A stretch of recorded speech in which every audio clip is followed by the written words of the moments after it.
Ramla M. Bandele. African American Activism in the International Political Economy. Black Star. 1. A new take on an old term, operationalizing the diaspora concept. 1. 2. An exploration of the relevant literature. 13. 3. Still Waters, Understanding the Political Economy of the 1920s. 42. 4. Home Doc, the United States and the BSL. 56. 5. Charting the Black Atlantic, the UNIA and its location in African American politics. 75. 6. Shipping Politics, the Case of the Black Star Line. 100. 7. Stormy Seas, Government Obstruction of BSL Transnational Goals. 123. 8. Marooned, The Rise and Fall of the Black Star Line. 132. 9. Clear Waters, Implications for the Study of Diasporas. 163. Conclusion. 177. Preface. How can a denigrated racial group with minimal resources participate in international politics and make even minimal progress toward their goals? I am fascinated that black activists over the course of 2 centuries have tried to work with similarly situated African-descended populations outside of Africa, as well as tried to link with the perceived African homeland, which is, broadly speaking, West Africa. I have sought to find an empirical methodology to objectively study how these somewhat disparate communities form coalitions and commit scarce resources to transnational political activism. One might argue that historical studies such as those of the Du Boisian Pan-African conferences explain such activism. But conferences are not the same as activism, and therefore do not explain coalitions that implement projects or strategies to attain a specific political or economic improvement. My research uncovered a useful conceptualization that could facilitate my empirical research of this subject. I found that the amorphous concept African diaspora afforded me the basic building block of a model that could clearly diagram the politically active sister communities within the diaspora and their counterparts in Africa. This concept was enhanced by insightful information about the African diaspora in particular. These findings were the foundation for my own definition and model for exploring the why and how of African diaspora politics. My model was further calibrated by conjoining diaspora theory to an institutionalist political economy approach, which ensured a focus on political activity and economic activity relevant to diaspora activism. A full discussion of my model is in the first chapter, as is my definition of the diaspora concept and the African diaspora in particular. The goal of this study is to test the robustness of my model in the study of African American transnational politics. To accomplish this, it was necessary to find a case wherein the transnational character of the political activities was clearly present. And the case had to be completed, that is to say, the political project had been initiated and played out to a definitive endpoint. Finally, the episode had to be reasonably documented by scholarly historiography, memoirs, government documents, and other archival materials. The Universal Negro Improvement Association's 1919 Merchant Marine Project, known as the Black Star Line, fit all these criteria. Why? Because it was a historic episode that is reasonably well documented. The Black Star Line began in 1919 and was officially ended in March 1922, when its stock was removed from the market. It was launched in a dynamic political period for African Americans, in the interwar period in an American economy that was in the midst of metamorphosis from reliance on agrarian exports to industrial domination. It unfolded in a politically competitive and diverse activist era, where ideological loyalty by black activists usually followed intense commitment to black survival. As a result, there is data on the Black Star Line from every conceivable ideological view. And that wealth of information made it ideal to study the interaction of black activists and ordinary people across national borders as they tried to make the Black Star Line operable, a cornerstone to the UNIA's twin goals to develop a black enclave economy and ultimately a black nation-state in West Africa.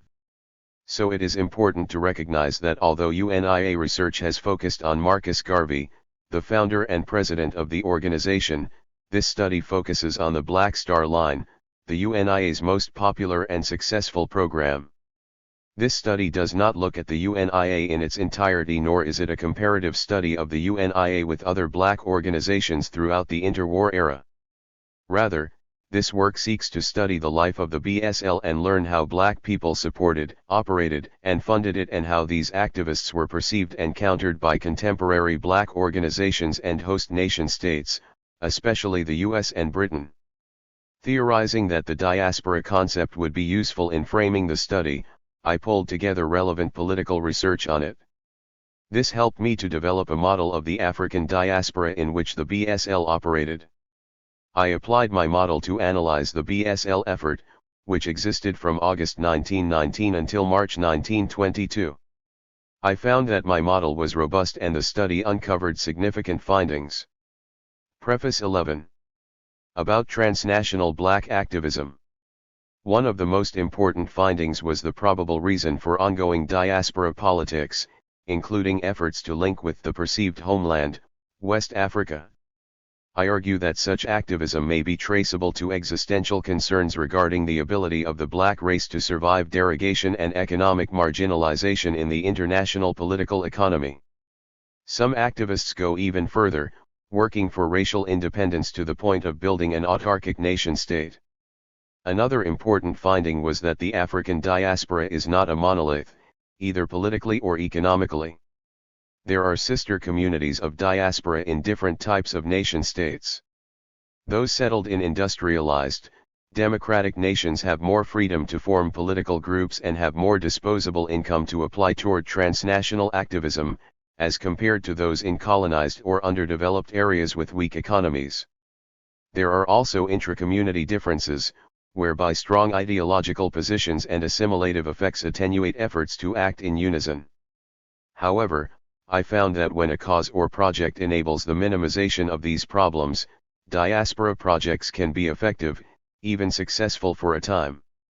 The UNIA's Merchant Marine project seemed to galvanize activists throughout the diaspora, and for a brief time even ideologically opposed groups regarded it as a useful project. The UNIA developed strategies and reconfigured some Western institutions that facilitated the development of an effective political and economic network that allowed the linkage of diaspora communities and the latter with West Africa. Prudently, the UNIA relied on small contributions, which enabled people to afford to risk investing a fraction of their scarce resources in the venture. The accumulation of small investments across the diaspora resulted in the consolidation of over $800,000. This was an impressive collaboration for a project launched in 1919, before the advent of commercial radio and when there were relatively few black industrial workers in the United States.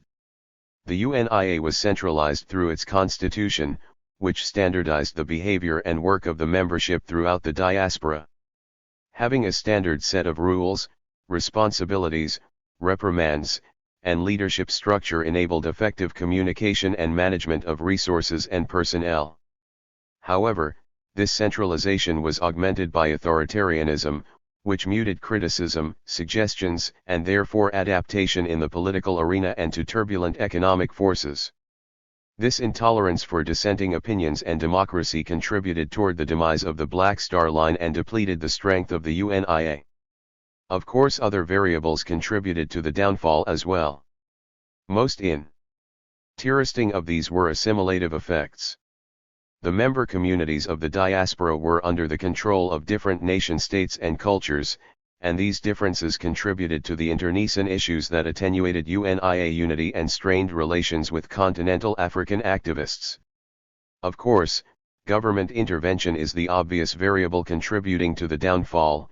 If governments find that sub-communities disrupt economic systems such as production and labor relations, they will move to intercept and subdue those activities. So this is not another book on whether Garvey was an organizational genius or impetuous autocrat.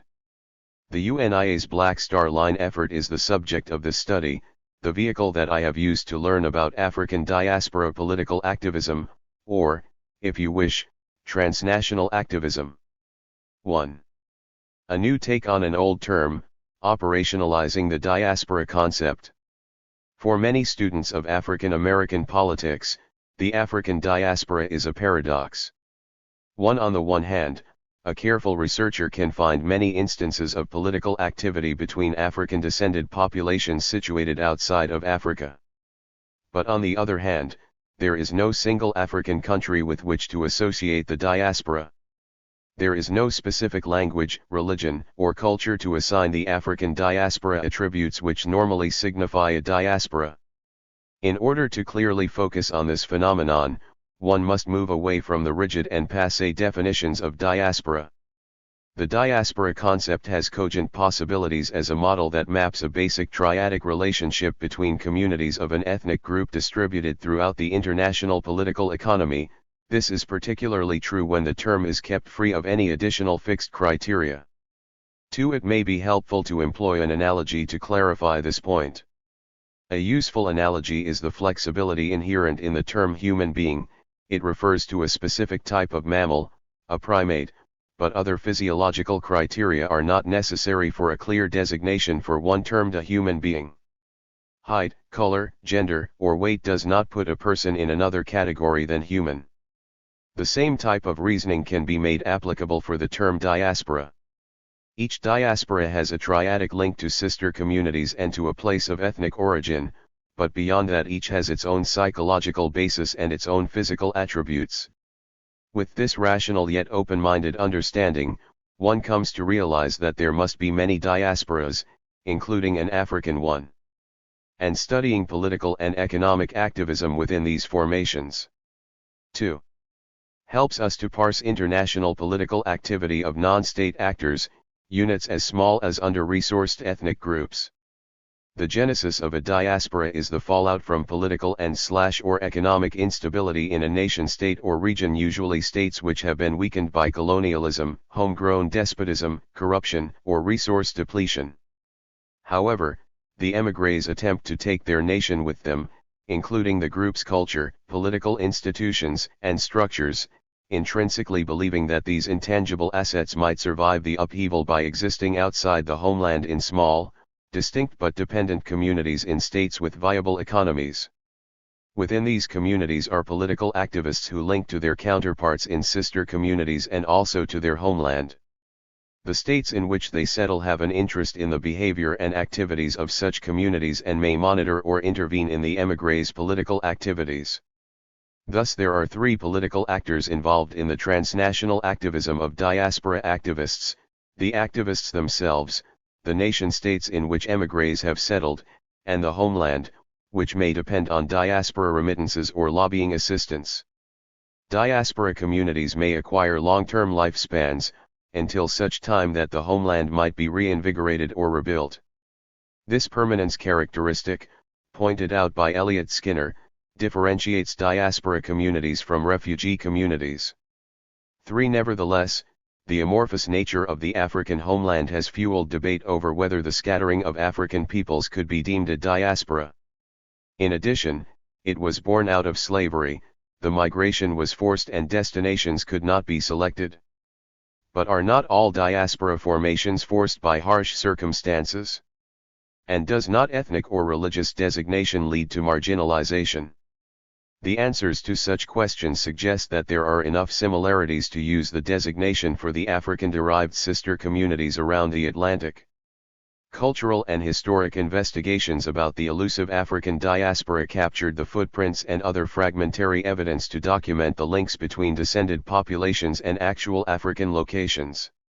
Useful political historiography grew out of this work, as did political macroanalytic monographs. This scholarship suggested that ongoing political relationships were based on the struggle against racial derogation and exploitation, but ideological contention and resource scarcity may have obstructed the establishment of stable political linkages. Then the debate centered on whether blacks, who are dispersed throughout the Western world, can still be considered Africans. For the quest to answer this seems to be stymied by a debate as to whether diasporans have retained cultural memories or some cultural attachment to Africa. Whether or not they do is only part of the puzzle. There are diverse cultures even in continental Africa within any given state. Unity of political action is further complicated by differing colonial experiences. One ethnic group may be divided between so-called Anglophone and Francophone states. Does this mean they are not African or no longer form one nation? As Drake so astutely observed, the solidarity, in the final analysis, has to be based on common interests, not common values, for diversity in tribe, class, religion, and cultures abound. 5. Cultural diversity does not negate the fact that the black race is derogated in the international political system and its economy.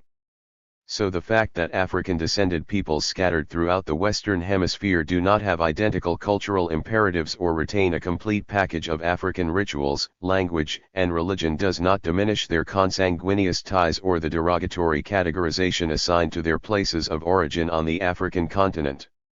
Rather, it is the European political outlook that affects African and diaspora politics. In addition to Europeans conquering militarily weaker nations and colonizing them, they also categorized these groups by phenotype. For whatever reasons, European states and cultures by and large derogate black people, erroneously stereotyping the entire African race and any descendants creolized or not as less intelligent and less capable than others. Imperialists carried this belief into their economic relations. Since Europe and by extension the United States dominate the international political economy, they have circumscribed the ability of black people, whether continental Africans, West Indians, or U.S. African Americans, to acquire resources, employment, and political power well into the late 20th century. For over 100 years, subsequent generations of black activists have concluded that an effective way to combat these problems was through what Drake calls phenotypical Pan-Africanism, in my view, another term for African diaspora-based politics. There is another reason that such efforts continue to be pursued. This reason is as strong as religion or culture are for other historic diasporas such as those of the Jews and the Armenians. This is the consanguineous links that are nurtured by existential issues. The preservation of the phenotypical group is of paramount concern because to eliminate, enslave, or exclude by racial classification is to endanger members of that group wherever they are. Unity around safety to exist is a powerful cohesive. By this I mean that when one studies the literature on black nationalism, Pan-African politics, and other political efforts, activists and speakers often warn that the marginalization of black people is intended to be permanent, that the intention of global leaders is to retain the control of African land and mineral resources and keep the race as surplus labor and in servitude. Not only political activists but black ministers, journalists, and academics have fought the derogatory classification through what have been termed vindicationist sermons, lectures, and both nonfiction and fictional writings. 6. In short, activists of various ideological positions believe that at a minimum, derogation will keep black people in subordinate political status. Some go further and have argued that the race will be destroyed.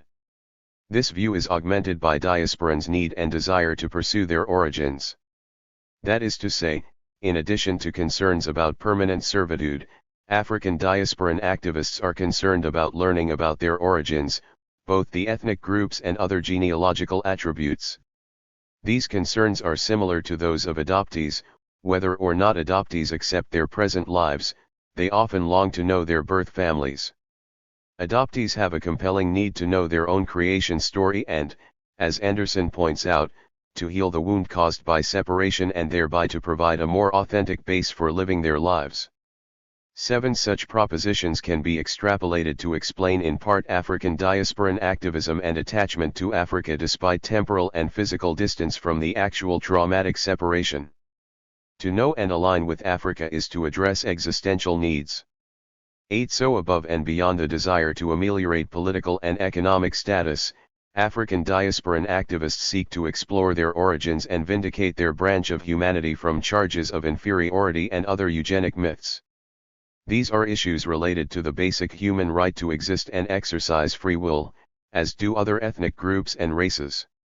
As such, these are deeply felt issues that create the motivation within politically active diasporans to address them.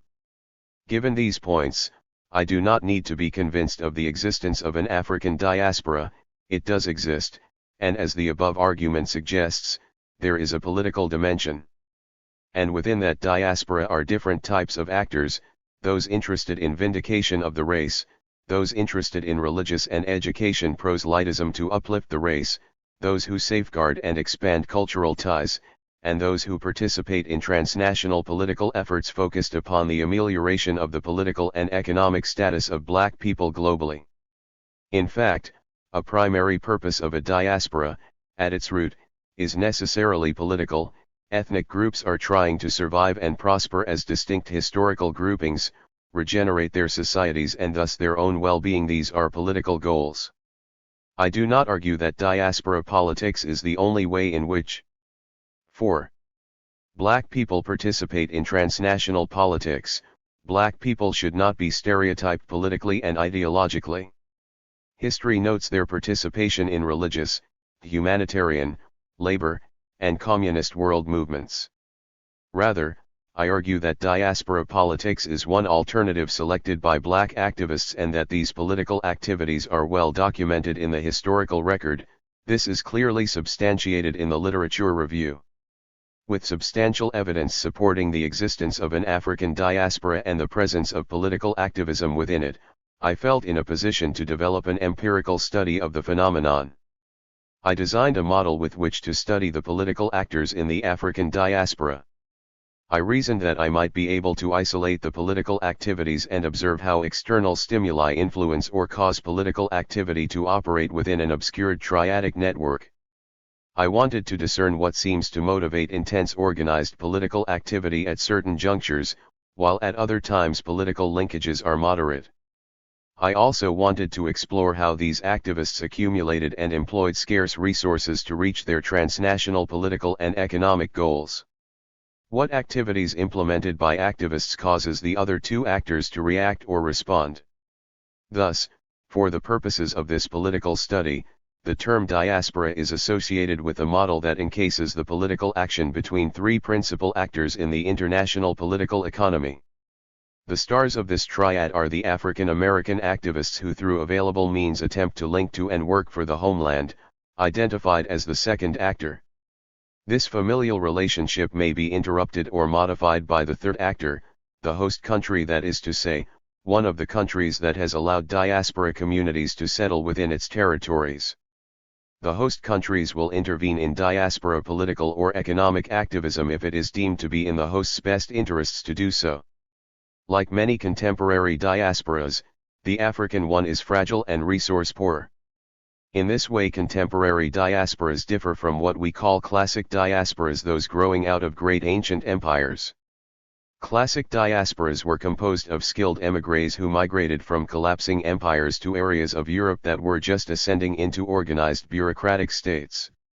As such, members of classical diasporas had skills that could be useful to the states.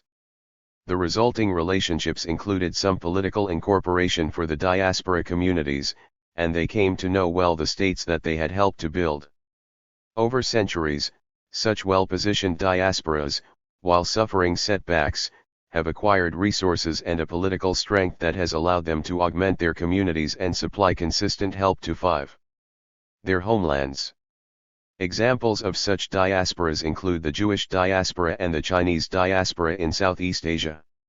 9 contemporary diasporas, established after modern nation-states had matured, had no chance to experience such incorporation or beneficial political agreements to ensure economic access and resource accumulation. They are in the process of surviving, finding ways in which they can augment their own economic position while simultaneously contributing toward the betterment of the homelands. As they practice transnational activism, they simultaneously are learning how the international political economy works, and many have been invaluable to their homelands as well as steadily moving into the middle class. These modern diasporas include the Indian diaspora in Southeast Africa, Great Britain, and the United States, and the Irish diaspora, which has settled in the United States, Canada, and Australia. Contemporary diaspora activists do not have the luxury to thoroughly test workable strategies before implementing them. Thus they are still on a steep learning curve as it relates to politics. For this reason, I refer to contemporary, marginalized diasporas as liminal. They are a transitional stage in a process. That is to say that the diaspora is growing experientially toward maturity in its political and economic dimensions. Therefore, liminal diaspora activism may be ephemeral or attenuated, making it difficult to locate political activism in the midst of so much activity by the dominant nation-states and groups in the international political economy. The challenge for this study was to identify a transnational political venture in the African diaspora that endured long enough to allow sufficient observation of the actors and the outcomes. Methodology. Transnational political activism must take place within the international political economy because virtually all land mass is controlled by some nation-state. African diaspora activists had to find ways to manipulate and maneuver within and around international political institutions set in place to protect the interests of the hegemonic states. Thus, some part of their strategies must have been geared toward these constraints imposed by powerful nations, and my methodology must embrace an approach to analyze the political and economic institutions of the era under study as well as the institutions developed by diaspora activists to circumvent constraints and operationalize their own in pursuit of their goals. To achieve this, I have chosen an institutionalist political economy approach and conjoined it to my diaspora model. 6. Institutionalists are interested in power and how it is expressed within economic and political institutions to achieve organizational or societal goals. In order to better understand the functioning of modern society, institutionalists look at how people attempt to implement programs, policies, and plans through institutions of varying power assets and legitimacy. 10. From this point of view, I can follow what happens as diasporic people attempt political activism and look at the institutions they design for this purpose, define them, discern if they are novel, modified, or imitative of one or more of the host countries, and try to determine why these particular activities were chosen. Discerning the reactions of the host countries to the global economic relations disturbed by diaspora activity, I can determine what concerns nation-states have about such political efforts. I can observe what institutions of the nation-states become operable to respond to diaspora activism and why they do so. This reveals at least a few reasons why nation-states may become actors in diaspora politics. The institutionalist approach is also attractive because it can embrace a critical analysis of power relations between political organizations such as the Universal Negro Improvement Association and government agencies. It highlights the role of government in economic affairs. Further, it has the flexibility to follow power relations from political to economic institutions and supports the principle that social values influence the building and administration of institutions of not only government but of citizen-based political organizations. Using a political economy approach ensures that the study remains political and does not drift off into cultural, historical, anthropological, and sociological realms, as past studies seem to have done. This is not to say that these approaches are not useful. Indeed, social movement theory has proven invaluable in improving our understanding of domestic black political movements. Resource mobilization theory, in particular, seems most plausible because it focuses upon the very obstacle that seems to plague diaspora activism, the accumulation and distribution of resources to implement programs. However, integral components of diaspora theory are neutralized by resource mobilization theory. The political, cultural, and psychological goals are key elements in understanding the motivation of African diaspora activists, and resource mobilization theory seeks to exclude emotional and ideological variables. Alden Morris points this out. Grievances, psychic strain, and other psychological states of participants are not central to the analysis. 11. Beyond this constraint, resource mobilization theory posits that activists tightly in tune with their communities and with access to its resources are best situated to launch independently funded movements. And if they organize effectively, they are more likely to be successful in protest activity. Similar results come from an institutionalist analysis. A key proposition of political economy is that if the researcher follows the money trail, the source of power will be discovered.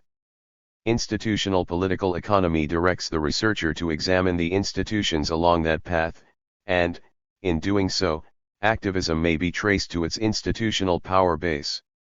Social movement theory often has been applied to domestic protest movements, to attempts by groups to reform the status quo or to facilitate democratization of political institutions. 12. I am trying to study an aspect of the transnational politics practiced by African Americans in the Black Atlantic region. I want to understand how Black activists permeate borders, combine slim political and economic resources in attempts to improve the condition of their communities and, where possible, the homeland. It does not seem to me that they are attempting to change government policies so much as they are trying to build their own infrastructure, emphasizing independent action. Diaspora political groups do seek to improve conditions in host countries. They want citizenship benefits and equal treatment. However, simultaneously, diaspora activists are trying to retain their ethnic dignity and character. This is why Ronald Walters concluded that the immigrant model does not fit diasporans. 13. They want to continue their ethnic existence rather than simply meld into the mainstream. While social movement theory probably can address or be modified to address these differences, I can achieve equally effective outcomes with the application of institutionalism. Next, I applied my model to a specific instance of political activity within the African diaspora. This type of microanalysis helps us to see the political mechanics of this attenuated diaspora.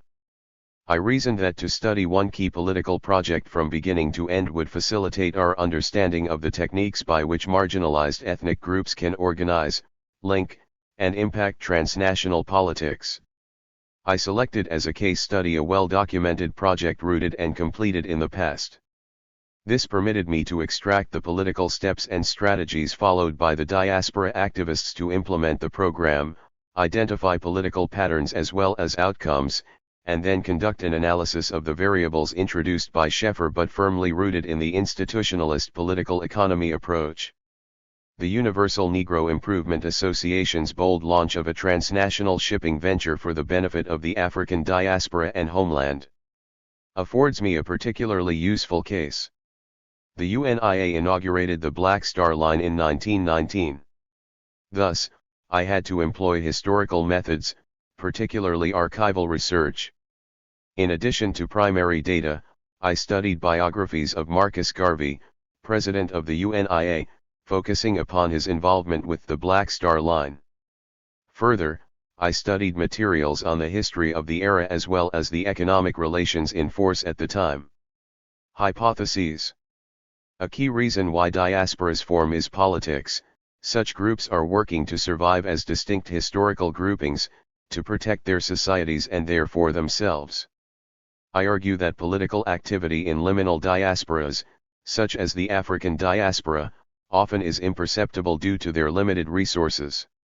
14. And unlike historical or classic diasporas, the African diaspora's cohesion is not cultural but existential, and its politics is focused upon the elimination of its derogated position in the international political economy. Sheffer's conceptualization affords us a useful descriptive categorization of the term diaspora, which led him and colleagues to build a useful diaspora theory applicable to political studies.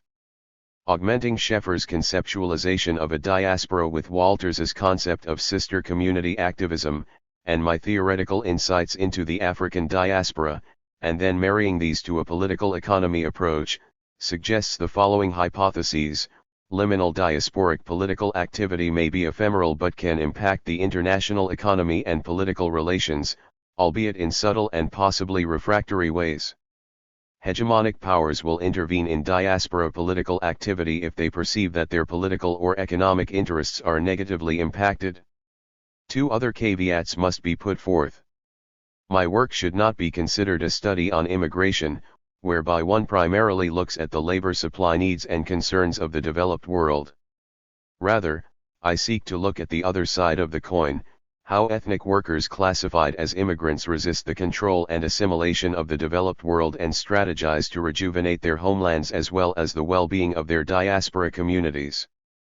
At the same time, this study does not address what has been called ethnopolitics. 15. Joseph Rothschild, for example, explores the rise of politics based on ethnicity and how this plays out in multi-ethnic societies. he particularly looks at ethnic groups resisting the colonization of hegemonic states or their attempts to secede from such states and form a state based on their ethnic characteristics. Rothschild's work looks primarily at domestic politics in several multi-ethnic states.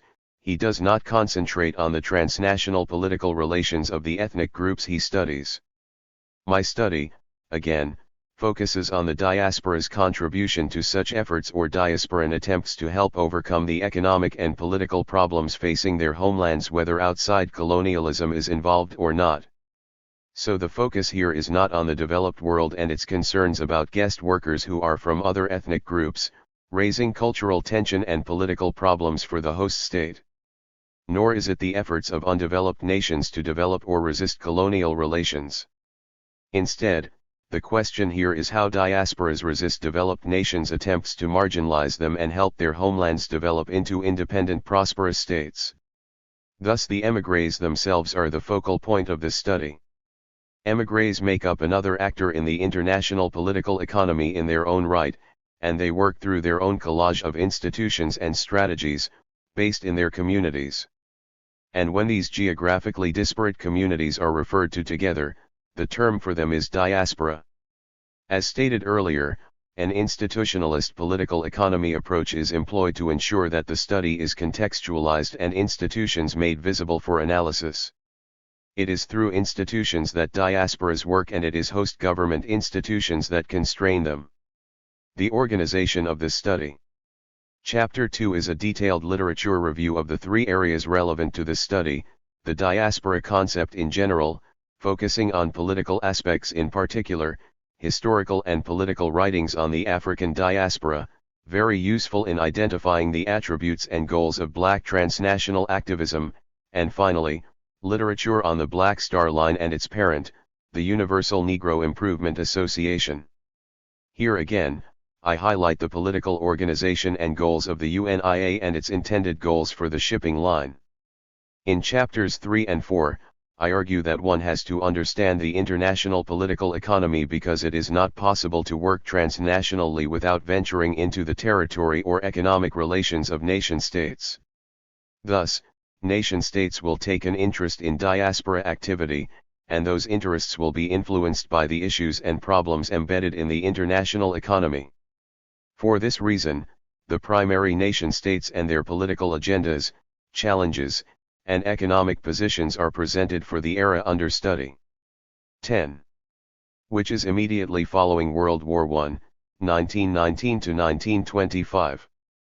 These chapters provide an informative background on the international arena that the Black Star Line entered and help to clarify the obstacles and challenges the effort faced from the operating political economy.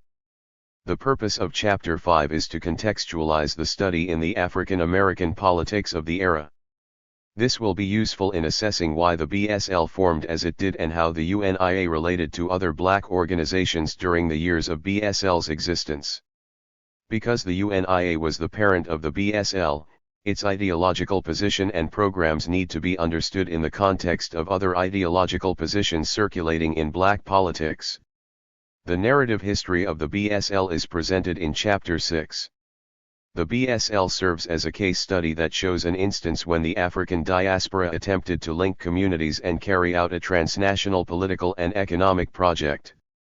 Because the BSL is well documented, a close look at this case helps make visible the processes by which relatively marginalized communities can manage to link and work for political amelioration. Chapter 7 focuses on government intervention in the operations and organization of the BSL. There is evidence that nation-states were concerned about this African diaspora project, to the point that they surveilled the shipping line. While the financial operations of the BSL were a primary reason for its demise, surveillance and sabotage cannot be dismissed as contributors to the line's ultimate collapse. Chapter 8 is devoted to the thorough analysis of the effort, why the Black Star Line was successfully launched and also why it ultimately failed.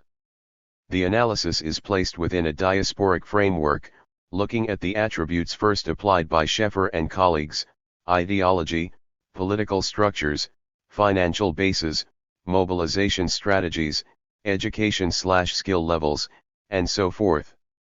That is to say, in addition to the analysis of the rise and fall, I look at the contributions, participation, mistakes, and so on of the participating communities. Why did they support it? What did they contribute? What were their expectations?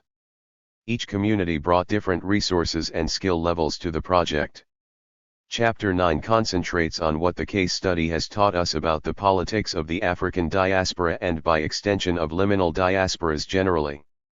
16 Casting the net still further, we can ask what may be applicable to diaspora theory as a whole. How does the African diaspora compare to those presented in Scheffer's work? Is the level of resources the primary difference in performance? Is lack of ideological unity a culprit in the ultimate 11? Failure of BSL and the real reason for the African diaspora's ephemeral political performance? Does diaspora theory enhance the political economy approach by altering the perspective by which political scientists can look at states in the international political economy? Can a diaspora be a legitimate political actor in the international political economy? These questions are answered in Chapter 10. Diaspora theory does provide insight into how the African diaspora has practiced transnational politics. At the same time, it helps us understand the diaspora phenomenon generally, which is much stronger in more resource-rich networks. Further, ethnic networks can be legitimate actors in international politics and economics, and can impact the international economy. Political economists, in particular, should integrate diaspora analysis into their research on nation-states, particularly deciphering the financial impact such networks may have on a particular state and its ability to affect resources flowing to the state under study. I am convinced that the activists in any given diaspora do not always function as a unit, that is to say, the total assemblage of communities composing the diaspora do not have to be working in unison on one project in order for political activity to occur within that diaspora. There may be dormant communities and active communities in a diaspora simultaneously. Various communities may work together, or they may work separately, even if on the same issue or goal. The pivotal exercise for the political economist may be to look at the cumulative impact of diaspora activity on the homeland and/or the host nations.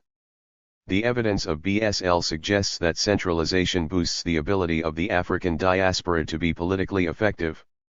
This is because collaboration, especially pooling resources, strengthens the capability to fund programming and employ its human resources in its political interests. The result is that the marginality of diasporic peoples is palliated and non-state political activism has a better chance to be sustained. 12. 2. An exploration of the relevant literature. There is a plethora of studies on the diaspora concept from different perspectives. Most of those that influenced my study are of historic origin, but there are a few from the political science discipline. Because my emphasis is on political activism, the voluminous literature on cultural aspects of diasporas is not elaborated on in this work. 1. This chapter also explores the literature on the Black Star Line and its parent company, the Universal Negro Improvement Association. One of the best studies that looked at the diaspora concept as a research model was conducted by historian Kim Butler. Her epistemological study looks at diaspora as a heuristic tool for conducting comparative studies of various black communities around the Black Atlantic. Butler sees the concept as a useful way to discern how these communities have evolved and also protected their interests. She goes further to propose that there are variations in the diaspora that influence how communities should be studied.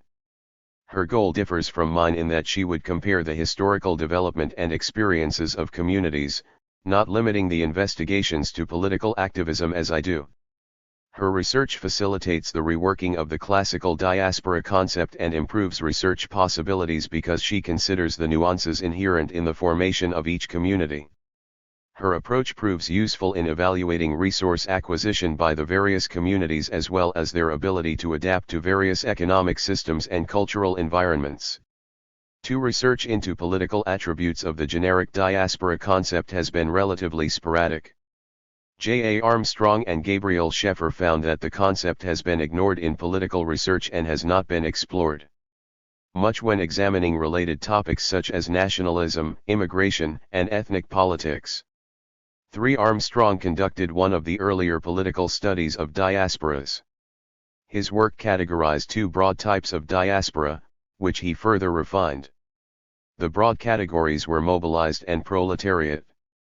His work intentionally emphasized the mobilized diaspora, which he viewed as a non-territorial quasi-society situated in a larger, usually dominant polity. There are two types of mobilized diasporas, archetypal and situational. Mobilized diasporas seem to be formed from classical, culturally respected ancient societies that have eroded over time or have been absorbed by militarily stronger empires. These classic or archetypal diasporas included Jews that established communities in various European polities, and because it is the oldest, it is considered the model of categorization. The situational mobilized diaspora refers to highly skilled émigré groups formed after the classical period and include the Germanic peoples in Eastern Europe and Russia. Armstrong's study details how groups of skilled laborers penetrated and assisted in the modernization of European nations and the political alliances formed between the elites of the diaspora communities and the elites of the host nations. While he discusses how developing imperialist powers shared and competed for such groups, Armstrong does not look at the relationship between diaspora communities and their homelands, nor does he clearly articulate intra-diaspora political linkages. Armstrong does discuss the triadic relationship by pointing out that rising imperialist powers were more tolerant of a diaspora/homeland nexus when it fell within the perimeter or the influence of the growing host state. Mobilized diasporas grew and sustained themselves by serving as middlemen in the international political economy for their host nations, using their superior language and administrative skills. However, when the indigenous populations of the host countries became able to handle such tasks, mobilized diasporas often became displaced. Armstrong's discussion of the proletarian diaspora is terse and only serves to contrast the mobilized diaspora with the more modern undifferentiated mass of unskilled labor that lacked the skills and communications network to develop and acquire social mobilization experienced by the more classic variety. Armstrong's condescending view of the proletarian diaspora is akin to that of many immigration studies, which are conducted from the standpoint of the labor supply needs of the developed world. In only considering this angle, such studies ignore political organization and capability of marginalized diasporas and neglect the vast array of diaspora political strategies and activities. 14. Nevertheless, Armstrong's work provides evidence of diversity within diasporas.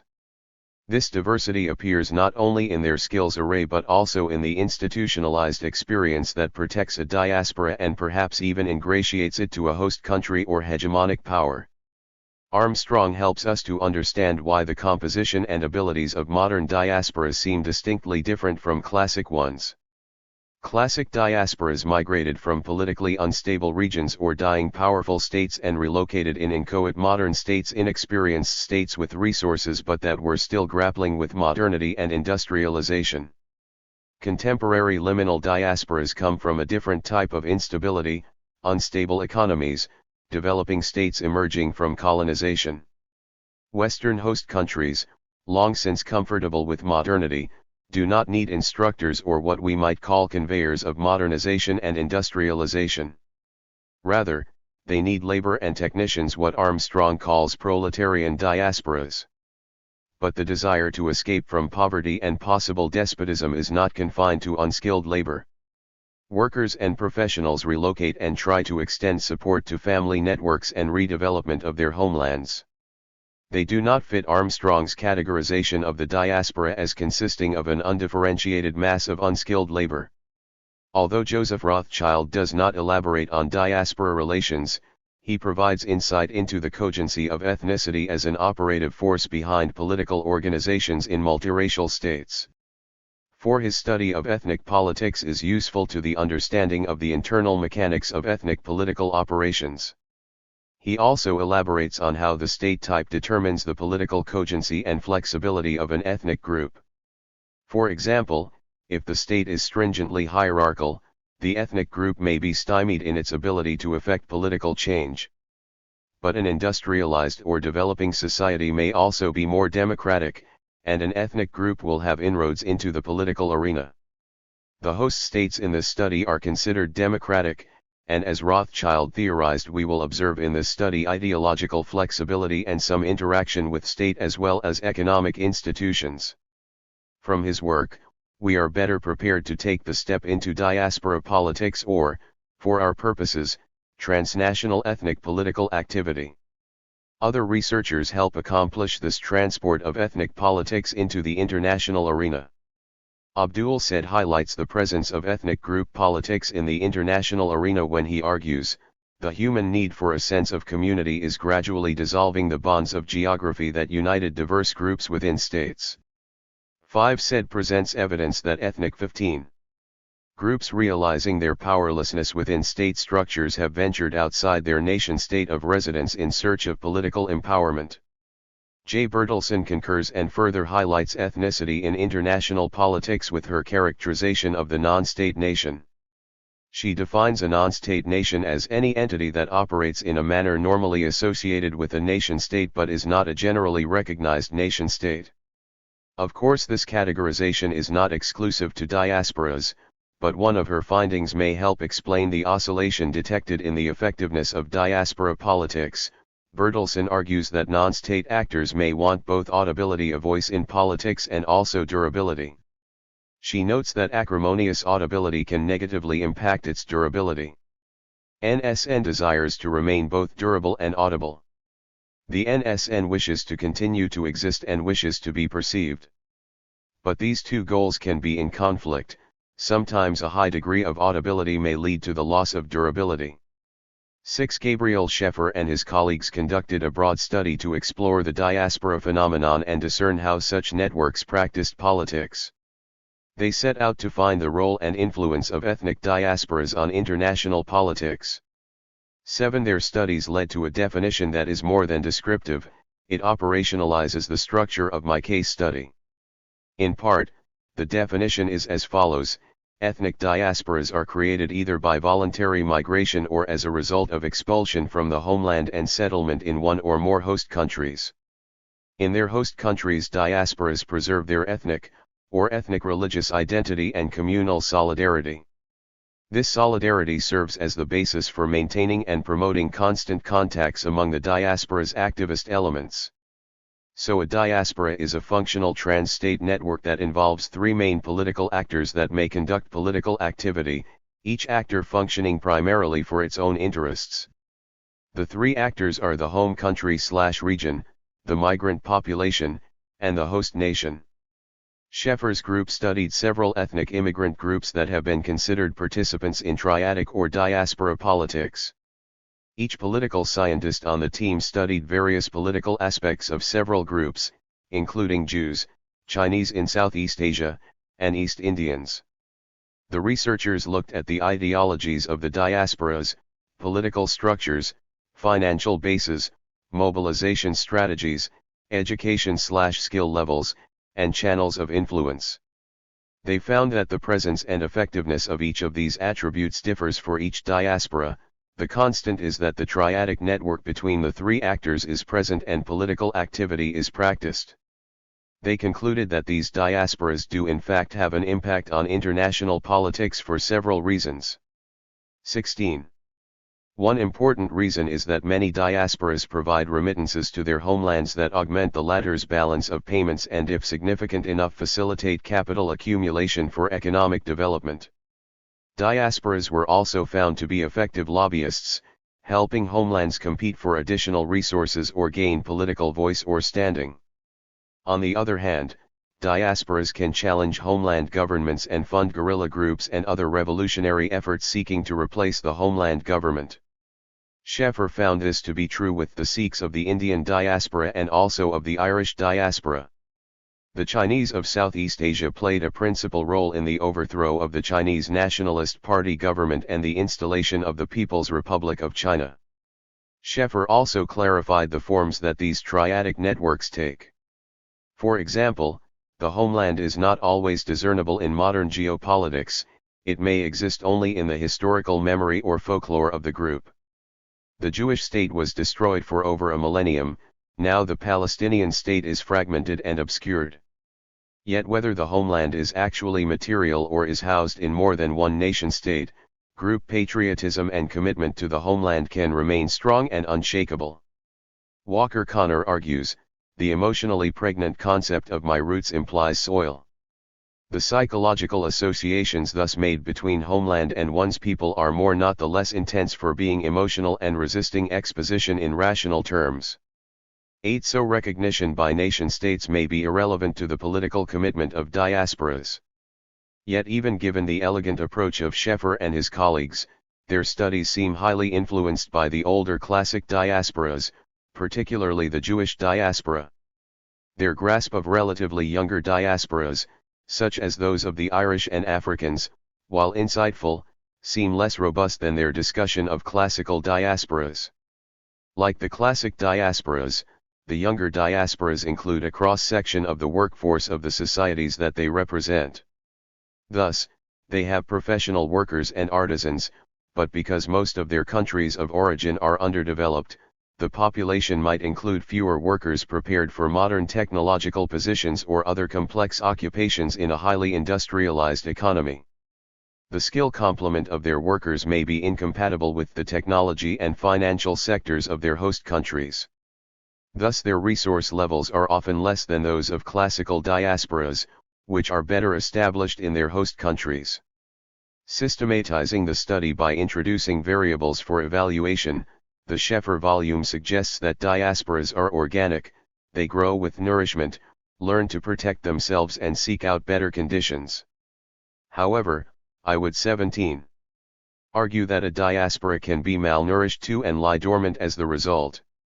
The introduction of resources that induce growth and development will allow dormant diasporas to function, perhaps intermittently. Continued educational and occupational development can strengthen a diaspora to the point of being a political actor with the capability of influencing international politics, as has often occurred with the Jewish diaspora and Irish diaspora. Thus émigré groups settled in various countries form diasporas that can influence international politics, and their interests have instigated the formation of a politicized triadic network. But as Ilya Herrick points out, the greater the limits on political freedom in the host societies, the less effective is the diaspora organization. 9. When this insight is coupled with the varying resource levels of diasporas, it becomes clear why some diasporas may at times be ineffectual.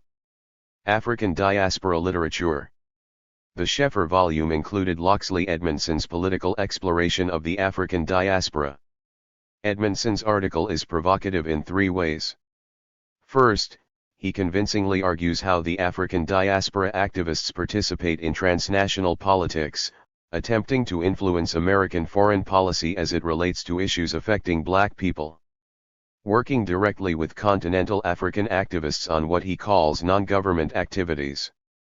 This comprises Pan-Africanism, including efforts such as BSL. Intervention on international systemic levels trying to work with and through international organizations such as the United Nations and International Monetary Fund. These strategies suggest sophistication in the political understanding of black activists and in-depth involvement in international politics. The second critical insight offered by Edmondson is his capturing of 20th-century Pan-Africanism as not only diasporic activism but an alternative to traditional lobbying techniques, which were obstructed due to racism, and therefore excluded the issues from American foreign policy formation. For a long time, the search for transnational linkages, especially under the rubric of Pan-Africanism, became a necessary substitute for black inability to gain access to, let alone seek effectively to, influence the United States decision-making system. 10. He goes on to argue that it was the African diaspora that 18. Provided place and resources which assisted in the development of African political leadership outside the framework of colonization. This is an excellent point, and because he analyzed the 3 activist strategies separately, he shows that the African diaspora has been much more effective in non-governmental efforts than in trying to influence American foreign policy. While Edmondson states that he uses the term mobilizing differently than Armstrong, he does use the term to argue that as Black Americans increase their skills and earnings, they will be better able to access the foreign policy regime and therefore influence international issues of concern to Black people. However, it is clear that indigenous and diaspora Africans interacted politically well before the eras studied by Edmondson. Clarence Conti provides a useful historical account of the building of one of the premier political coalitions that would marshal in an era of diaspora activism, a coalition that eventually assisted in the independence movements of African nations. 11. Conti provides a detailed analysis of the 1919 Pan-African Congress and how it was funded, organized, and implemented. He found that funding had to be acquired outside the diasporan resource base. Convinced by W.E.B. Du Bois of the importance of lobbying the Paris Peace Conference on behalf of Black people, including Africans, the NAACP funded Du Bois' Pan-African Congress after the U.S. government forbade Black American participation in the Peace Conference. But in order to gain European permission to hold the Pan-African Congress, Du Bois had to ally with a francophone African politician, Blaise Diagne, the only Black politician with access to the European conveners of the Paris Peace Conference. The Pan-African Congress enabled a meeting of Black activists from around the world to discuss Black political and economic marginalization and develop strategies and demands to alleviate these. Part of their strategy involved the presentation of a petition to the Peace Conference. However, only representatives of nation-states were able to address the conference. Pan-African Congress leaders gained limited access to present its proposals to Peace Conference attendees through the efforts of one of the two free Black nations there, Haiti. In other words, activists from three different Black populations contributed toward an effort to publicize the grievances of Black people. Conti illustrated the political point of why Blacks saw benefit in diaspora activism. However, in most instances, the literature on the African diaspora is justificatory. It focuses upon providing evidence that there is in fact an African diaspora. Usually one of two aspects of the diaspora is studied. First, the diaspora is presented in historical perspective. Thus George Shepperson and Vincent Thompson describe various African communities outside Africa 19. And the communication and working relationships between these communities. Shepperson is often cited as one of the first researchers to refer to dispersed African communities as a diaspora, arguing that Africans experienced a scattering very similar to that of the Jews. 12. He argues that without using the term diaspora, many scholars and political activists such as Blidon and Du Bois wrote about and participated in it. Since the early 1960s, Shepperson has encouraged historians and other social scientists to use diaspora theory as a way to better understand African history and slavery. Further, he advocated the study of the diaspora not only as an effective comparative approach to the study of slavery but to the study of a people, tracing their history and development both on the continent and throughout the world.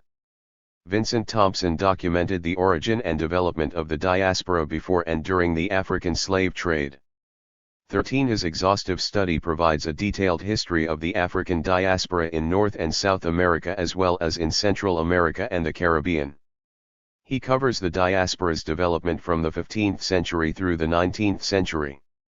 This epoch study provides the necessary background to any political study of the African diaspora.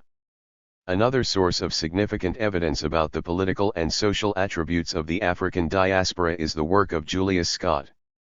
14. Scott argues that as early as the 1700s, African diaspora communities were able to communicate and network, despite the slavery system. His scholarship uncovers a developing network as early as the 18th century in the Caribbean and along the eastern seaboard of the United States. Blacks created pivotal institutions, which evolved out of the international economic relations. Interaction between sailors and workers at ports and in marketplaces facilitated the weaving of the Black Atlantic's communication system. Interestingly, most interactions were linked to the shipping industry, and were natural outcomes of the economic relations of the era. One of the ways that the network began was the assignment of slaves to work on ships in various capacities. Slave owners often leased enslaved people to other business enterprises, including to ship owners and farmers. Compared to agricultural work and other businesses, work on ships offered relative freedom and less intense work. Freedmen who found work at sea more preferable to working under the close scrutiny of whites joined them. These black seamen carried news and reading material between Western Europe, the United States, and the Caribbean. Sailors, slaves, and freedmen formed informal market systems at port cities. Sailors 20. Traded items such as salted meat and linens for the fresh produce grown by slaves and freedmen on their modest subsistence plots. They often assisted others to escape and entered modest commercial trading with black communities throughout the Caribbean and along the American coastline. Taken together, Thompson and Scott lay the foundation upon which I build my model for studying the political activity in the African diaspora. Thompson provides the map illustrating where most African diaspora communities are located. And Scott documents the birth and mechanics of the institutions that were developed and used over centuries to cement these communities together in a network that was key to the Pan-African political activism of late 19th century and early 20th century black transnational political activists. Historian Joseph Harris has applied a comparative approach successfully in his studies of the diaspora. Like Shepperson, his work focuses on historical diaspora studies, but he includes a considerable amount of political analysis. Harris is one of the first researchers I found who substantiates my impression of an underlying dynamism in the African diaspora. In his view, this dynamism encompasses 4 stages. One should take into account the stages in the migratory process: primary, secondary, tertiary and circulatory. The primary stage is the original dispersion out of Africa. The secondary stage occurs with migration from the initial settlement abroad to a second area abroad, the tertiary stage is movement to a third area abroad, and the circulatory stage involves movements among the several areas abroad and may include Africa. This perspective encourages an analysis of the dispersion as a continuous and dynamic process involving various spatial dimensions and time frames. 15. J. Ideally, Langley adds significantly to the understanding of diaspora political evolution by highlighting the role of African American and Caribbean nationalist organizations to the development of continental African nationalism and liberation movements. His work informs us how, with limited resources, these diaspora organizations penetrated colonial barriers in West Africa to work with African activists, such as Casely Hayford and Kobina C. Kai, on political liberation between 1900 and 1945. 16. Further, he documents the relationships and correspondence between activists such as Hayford and John Edward Bruce, a popular journalist and activist in the United States. He provides evidence that continental African activists held political views about the diaspora and had suggestions as to how such communities could best work with African activists. 21.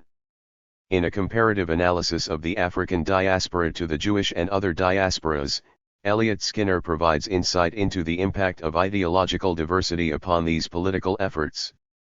He finds that diasporas are usually permanent settlements that seek to not only improve their political and economic status but those of sister communities and the homeland.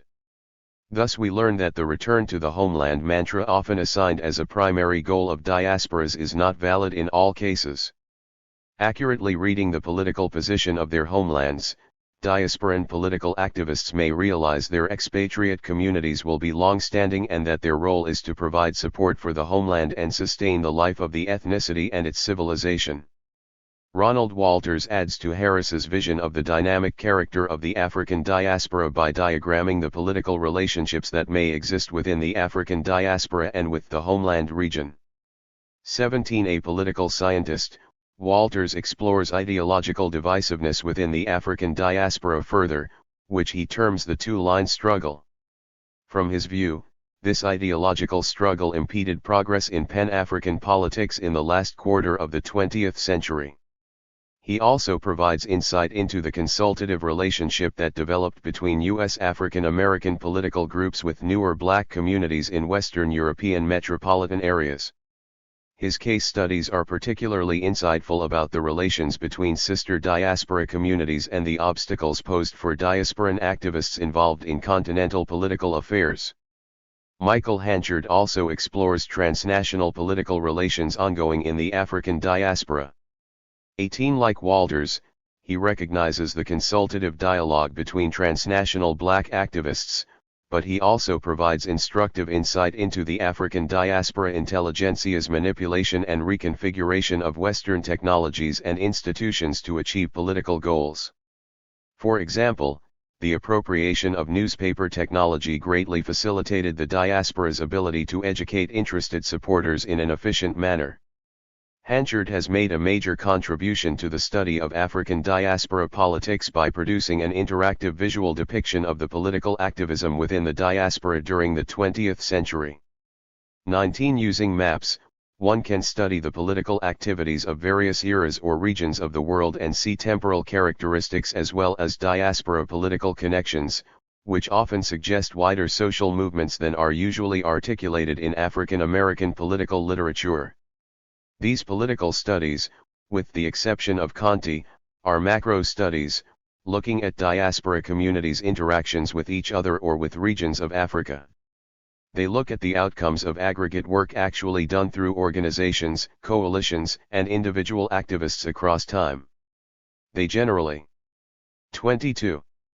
Do not explore the essential steps and institutions developed to achieve the connections between political groups/organizations necessary for the planning, funding, and implementation of transnational political projects. More often than not, African diaspora organizations are working outside government institutions and therefore must develop themselves in such a way as to pursue political activity and then find resources and effective ways of linking politically with sister communities of African groups. To get a grasp of these processes, microanalysis is necessary. To study one project from beginning to end can facilitate our understanding of the methods by which ethnic groups can organize, link, and impact transnational politics. Therefore, this book is a microanalysis, a case study that will permit exploration of black transnational politics through the lens of diaspora theory magnified by an institutionalist political economy approach, discussed later in this chapter. It must be emphasized that this study would not have been plausible without the groundbreaking evidence discussed in this literature review. These researchers provide insight into important characteristics of the post-slavery diaspora. Especially important are the observations that diasporas have varying attributes, are dynamic, and exhibit ideological diversity. Armed with these insights, I was able to select an appropriate case study that would facilitate a deeper exploration into the diaspora phenomenon. The hidden liaisons masked by larger, more complex political relations between nation-states are made visible by an in-depth study of the Black Star Line. Literature on the Black Star Line. I uncovered few studies that dealt exclusively with the Black Star Line. However, I was able to assemble substantial information on the BSL from primary materials, especially the trial transcript Marcus Garvey v. United States, memoirs of key participants, contemporary news reports particularly in the black press and 2 videos of UNIA members that were found in the Schomburg archives. 20 In addition, there do exist comprehensive histories on the UNIA, which was the parent organization of the shipping company. The primary sources available on the UNIA are found in several places. But unfortunately these are fragmentary because the federal government confiscated the UNIA's administrative and financial records as part of its investigation of alleged fraud in the BSL's financial operations. 2 of the foremost scholars of Marcus Garvey and the UNIA, Professors Robert Hill 23 and Tony Martin, confirm that office records were lost as the result of the federal investigation. Other researchers decry this loss in bibliographical essays included in their works on the UNIA and/or Garvey. 21 The UNIA had a newspaper, The Negro World, but unfortunately practically all of the 1919 and a substantial number of the 1920 issues have vanished. This is a significant loss because the prime life of the BSL was November 1919 through the summer of 1921. Research libraries have microfilmed issues covering 1923 to 1940, but this is after the demise of the BSL. Some 1919-20 issues are filed away with various federal agencies involved in surveillance of the UNIA. These include the Bureau of Investigation, the Military Intelligence Division, and the U.S. Post Office. A special microfilm collection of the Negro World for 1919 to 1926, housed in UCLA's Afro-American Studies Research Library, included a few damaged copies from 1919, incomplete but sparse issues from 1920, and a good representation from 1921. 22 This glimpse of the Negro world's coverage of the BSL in its zenith was pivotal to my grasping the UNIA's approach in convincing its readers of the fundamental practicality of the BSL. It also illustrates the UNIA's ability to withstand biting criticism in two ways. First, Negro World retaliated against other black organizations' criticism by pointing out their own problems. This was especially effective because these counterattacks and evaluations of rival organizations were done by Dr. William Ferris, a highly educated contemporary of the NAACP's W.E.B. Du Bois, and by John E. Bruce, a popular journalist and satirist in the black press. What follows is one critique by Ferris during the period that the BSL was under attack by not only the NAACP and its newspaper, The Crisis, but the organization Friends of Negro Freedom, who gives Dr. Du Bois authority to say what people should do with their money and what other organizations should do. Did Dr. Du Bois ever call a mass meeting and invite churches, fraternal organizations, and racial organizations to send delegates and elect officers? As Marcus Garvey did? No. Both informing the Niagara Movement and informing the NAACP, Dr. Du Bois and those he associated with him sent out invitations to choice and selected individuals of the race, the same as he and they would send out invitations to a pink tea affair, a banquet. He has the legal and moral right to do this. But he has not the right to assume that any group or organization so constituted and so organized represents the colored people of the country as a whole. It only represents Dr. Du Bois and those he and his wealthy white and prominent colored friends and associates have been able to mobilize and corral. The difference between Dr. Du Bois and Marcus Garvey is that while Dr. Du Bois, 24, was appointed by a few white and colored friends of wealth and prominence to his present position, Marcus Garvey was elected by a widely advertised convention at which all other leaders and representatives were invited to attend. Thus Dr. Du Bois is partly his own and partly Mr. Oswald Garrison Villard's appointee as referee and umpire of the affairs of the Negro race. 23. Secondly, the Negro world shrewdly covered mishaps of other shipping lines, especially the British, to demonstrate the unavoidable difficulties encountered by even the best in shipping transportation. UCLA's collection of the Negro world also shares a great deal about how the UNIA's organizational business was conveyed through the newspaper. The BSL management even communicated program changes and corrections with investors through the paper. For example, there were notices to various stockholders requesting additional information, such as William Smith, Buffalo, New York, send your full address. And given the eventual charges of mail fraud, it was interesting to find ads from November 1920 announcing that some shares were cancelled due to fraud on the part of spurious sales agents. The advertisements requested that investors contact BSL offices to have them replaced. These issues also extended my information on the various methods of purchasing BSL shares. In particular, a letter appearing in the April 9, 1921, issue revealed that BSL shares could be bought collectively, sir. Enclosed please find $35. This money is the effort of worthy members of the UNIA who are desirous of helping the cause by purchasing shares in the BSL. The method adopted for raising this money was that each member put in 50 cents per week and in 10 weeks they were able to purchase one share. 24 This may explain why so many shares could be sold to a relatively liminal and suppressed diaspora, with the substantial part of its population forced into menial labor and peonage. The Negro world provided space for UNIA division reports, and in that way the organization's international membership could keep abreast of organizational business, changes, and activities. Knowledge of the international reach of the UNIA more than likely contributed to the enthusiasm and commitment on the part of its core membership. Division reports came from a wide range of regions, in the Caribbean from Jamaica, Panama, Cuba, Spanish Honduras, Guatemala, and Nicaragua. In North America, reports came from British Columbia, Nova Scotia, and Montreal. In the United States, rural areas such as Mississippi, South Carolina, Alabama, and Texas were represented. I was struck by the social emphasis conveyed by these reports as opposed to political and business updates. However, any inference as to the capable 25 ity or political astuteness of the divisions would be premature because no official division reports to UNIA headquarters were available to substantiate any such conclusion.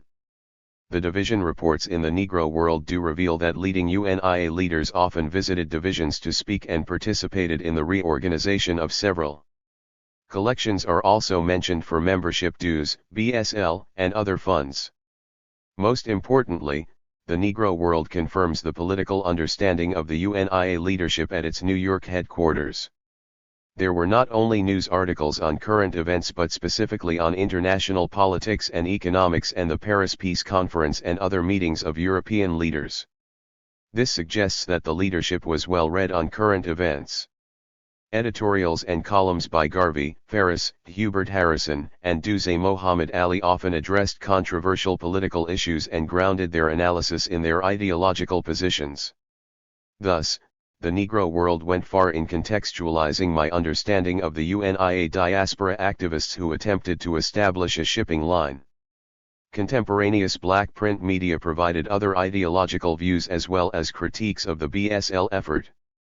These newspapers demonstrate that other activists also had an astute understanding of international political and economic matters.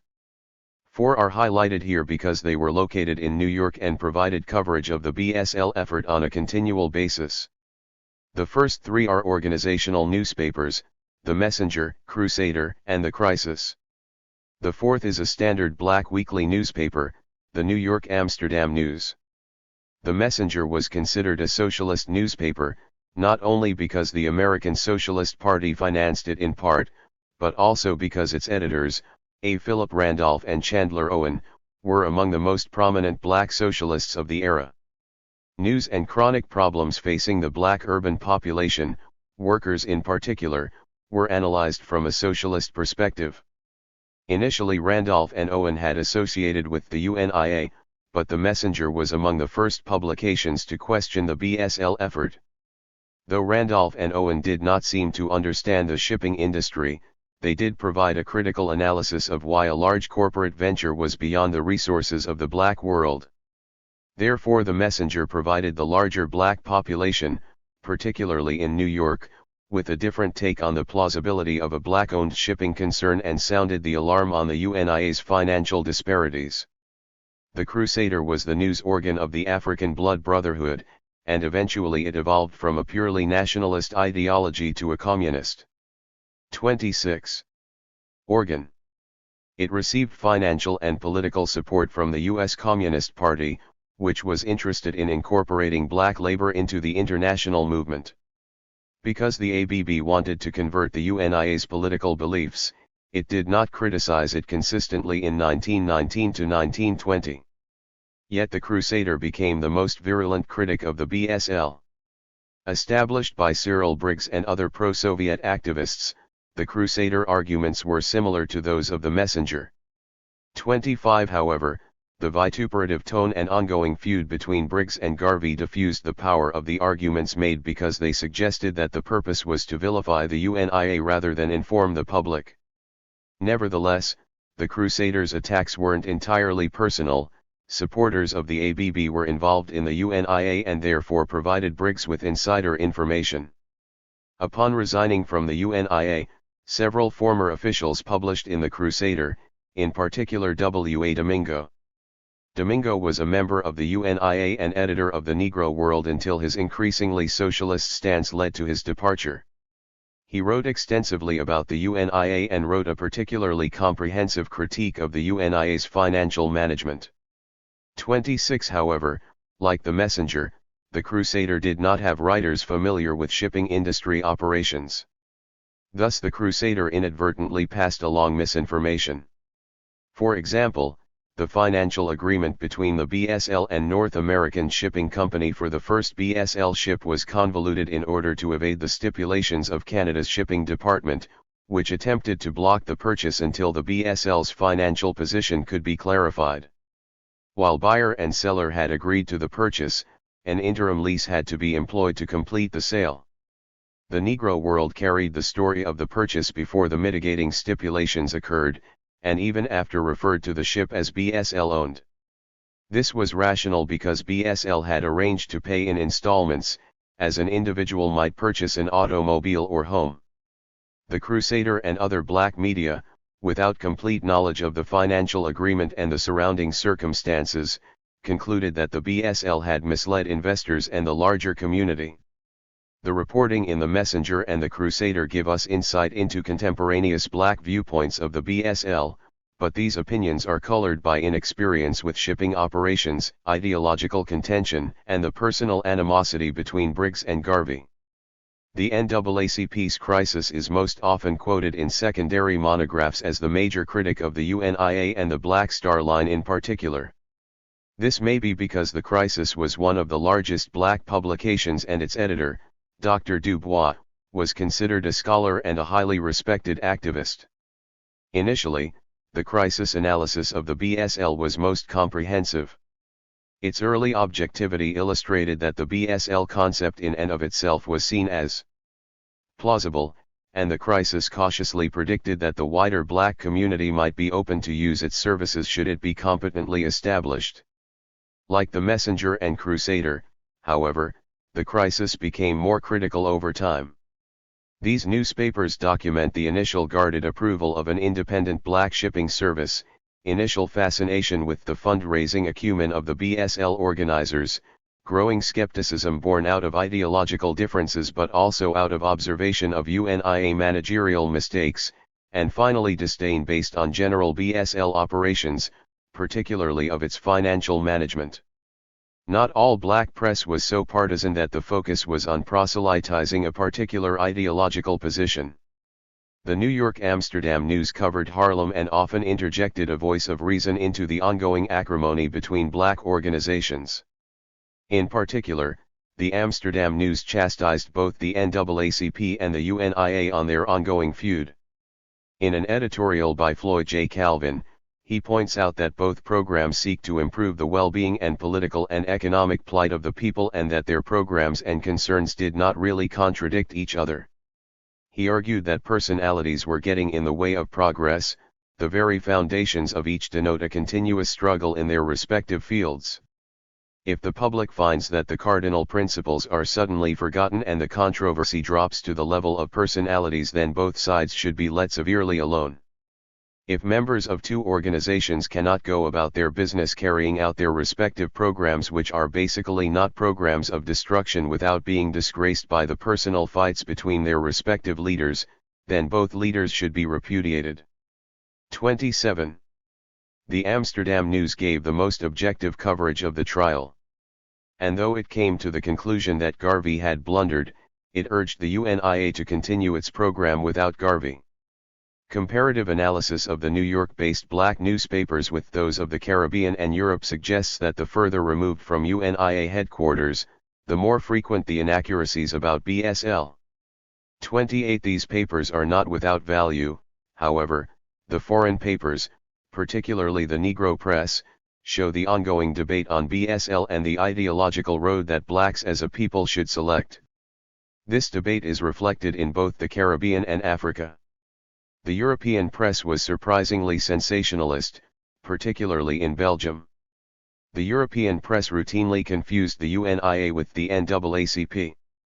Although the black population in 28. Europe during this time period was relatively small, there were black media there, especially in London where the black population was reasonably well informed. Afro-Caribbeans received better information on BSL because it was supplemented through correspondence from family in the United States. Letters and circulars also provided evidence that black people debated BSL globally. This speaks to a far-reaching web of communications links throughout the diaspora and Africa. Letters and circulars in the UNIA papers provide documentation of diverse ideological positions within the diaspora, but with the unified concern about the derogation of the black race and its economic marginalization. The UNIA papers also document the evolution of the UNIA and its attempts to establish BSL. In particular, the speeches of Garvey and Ferris document the economic position and goals of the UNIA. These economic arguments were used to underscore the need for an independent shipping line, and the speeches provide insight into the UNIA's response to the criticism of its competitors. The organizational documents included in the UNIA papers provide limited insight into how the UNIA assembled the BSL. For example, the incorporation documents are included. Transcripts of meetings convey how the effort was explained to the membership and how subscriptions and collections were organized. Diverse memoranda and letters provide information on not only internal UNIA communications but parallel developments that were unfolding in competitive black organizations. For instance, Du Bois wrote letters to the UNIA and U.S. Shipping Board requesting information about the BSL for his crisis article. Du Bois also received letters from black citizens asking whether they should invest. Government surveillance reports almost serve as an ongoing narration of the effort. The U.S. Justice Department's Bureau of Investigation's weekly reports detail conversations informants had with UNIA members and also between the UNIA and other organizations. These reports describe mass meetings and confirm the large attendance figures and the wide range and unlikely special guests from organizations such as Sinn Féin, noted feminist and socialist Rose Parker Stokes, the grandson of Frederick Douglass, Ida B. Wells, white politicians from New York, and African entrepreneurs. Even though UNIA leaders disavowed political liaison with some movements, such organizations were allowed to present at mass meetings. These groups helped the UNIA convey the anti-imperialist political struggle unfolding globally and that the time was right for black people to surge toward independence as other groups were. Statements taken by government agents during their investigation of BSL 29 are rare gems that allow us to hear directly from the leadership of the BSL. Keeping in mind the UNIA/BSL participants' probable concern with self-incrimination, these statements explain their administrative roles in daily operations and financial processing and their growing frustrations with top management. Bureau of Investigation agent Mortimer Davis also reported on information gathered from BSL's vendors, which substantiate the continuous expensive repairs required. The reports by forensic auditor Thomas P. Merrilees built an extensive picture of the UNIA and BSL finances over the 2.5 years of BSL operations.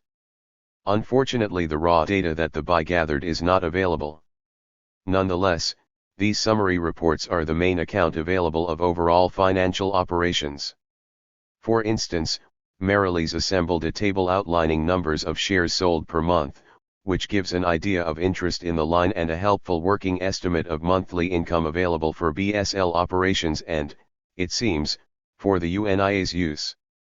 Merrilees also breaks out financials for each ship, accounting for the purchase price and repairs for each. Comparing this report to the report of shares sold gives us a reasonable idea of the percent of funding which may have gone to the BSL effort. Yet this data must be qualified. First, Merrilees reported that there were missing stock books and that the bank records may have been incomplete. Secondly, it must be remembered that the raw data wasn't available for scrutiny, and Merrilees' job was to help the Justice Department build a case against the BSL directors.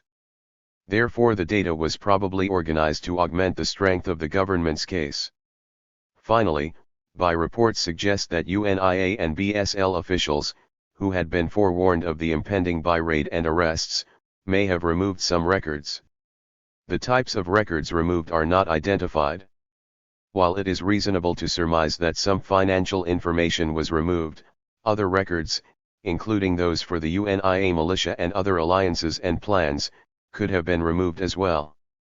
29. The British surveillance reports included in the UNIA papers are more comprehensive. Many of these reports were written for the Colonial Office, and copies were sent to various U.S. agencies. While these reports do provide some information on the BSL, their reports suggest that they were more concerned about how the BSL could disrupt labor relations in the colonies by offering laborers economic alternatives. They are also concerned with connections with West African activists for similar reasons, including the likelihood that production and shipment of raw resources could be disrupted. Hill contextualizes the UNIA papers by providing brief biographies of people and organizations active in the era, mostly contained in footnotes. 30. These biographical sketches provide invaluable information on activists and organizations not duplicated in other sources used in this study. Another very useful and concise assemblage of UNIA and BSL materials is edited by Professor John Henrik Clark. 30. Clark presents an admixture of primary materials and informative essays by noted scholars of Garveyism, including Hill, Martin, and Stein. The primary materials include representative articles from newspapers, a few already noted, and autobiographical excerpts as well as retrospective assessments of the UNIA by contemporaries of the era. The section devoted to the era of BSL is titled The Years of Triumph and Tragedy. It includes an interesting article by Garvey explaining why he believed the BSL failed. The article was written in 1930 and corroborates the view that he held several BSL financial officers responsible for the financial malfeasance. Garvey also believed that ideological differences between him and principal UNIA administrators who pushed for communism collaborated with other critics to derail the nationalistic movement. His argument is plausible and reflects some of the political dynamics of the era. For example, he traveled extensively and could not therefore provide daily supervision of financial operations. However, a professionally organized financial system would have minimized the misappropriation of investment funds. Nor does Garvey's essay explain why allegedly unscrupulous officers continuously were selected by UNIA leadership or why shipping protocol was ignored. Nevertheless, the article is a useful proxy for providing Garvey's personal assessment of the BSL effort. Throughout the volume, Clark provides contextualization, which made it a useful text to clarify information from other sources.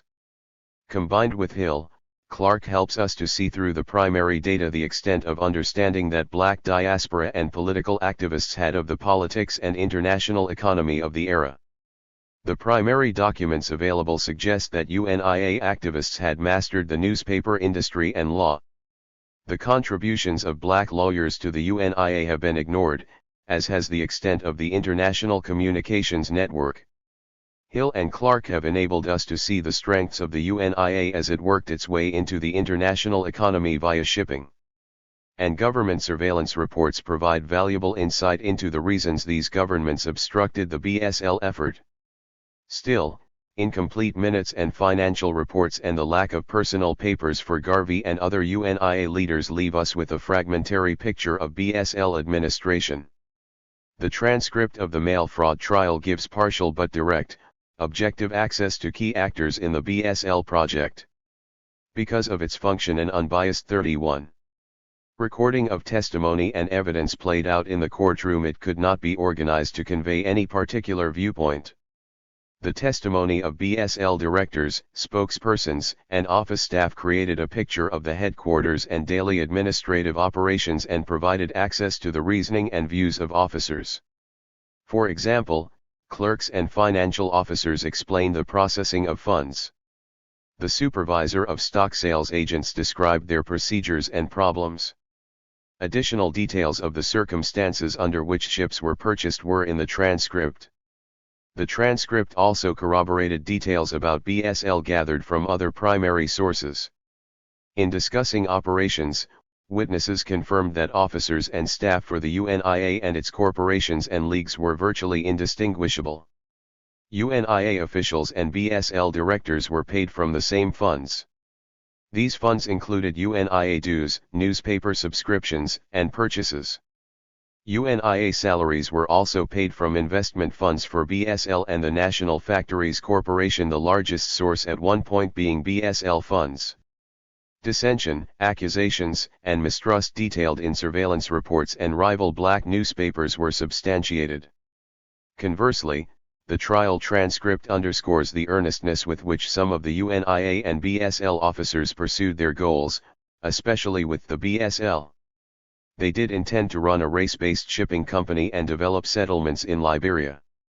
Because of the trial, we become privy to the daily struggle to acquire the Phyllis Wheatley, the missteps taken, government stalling, and the UNIA's efforts to retain public support and investment in the line. The trial transcript did have limitations, the most significant being caused by Garvey's decision to represent himself.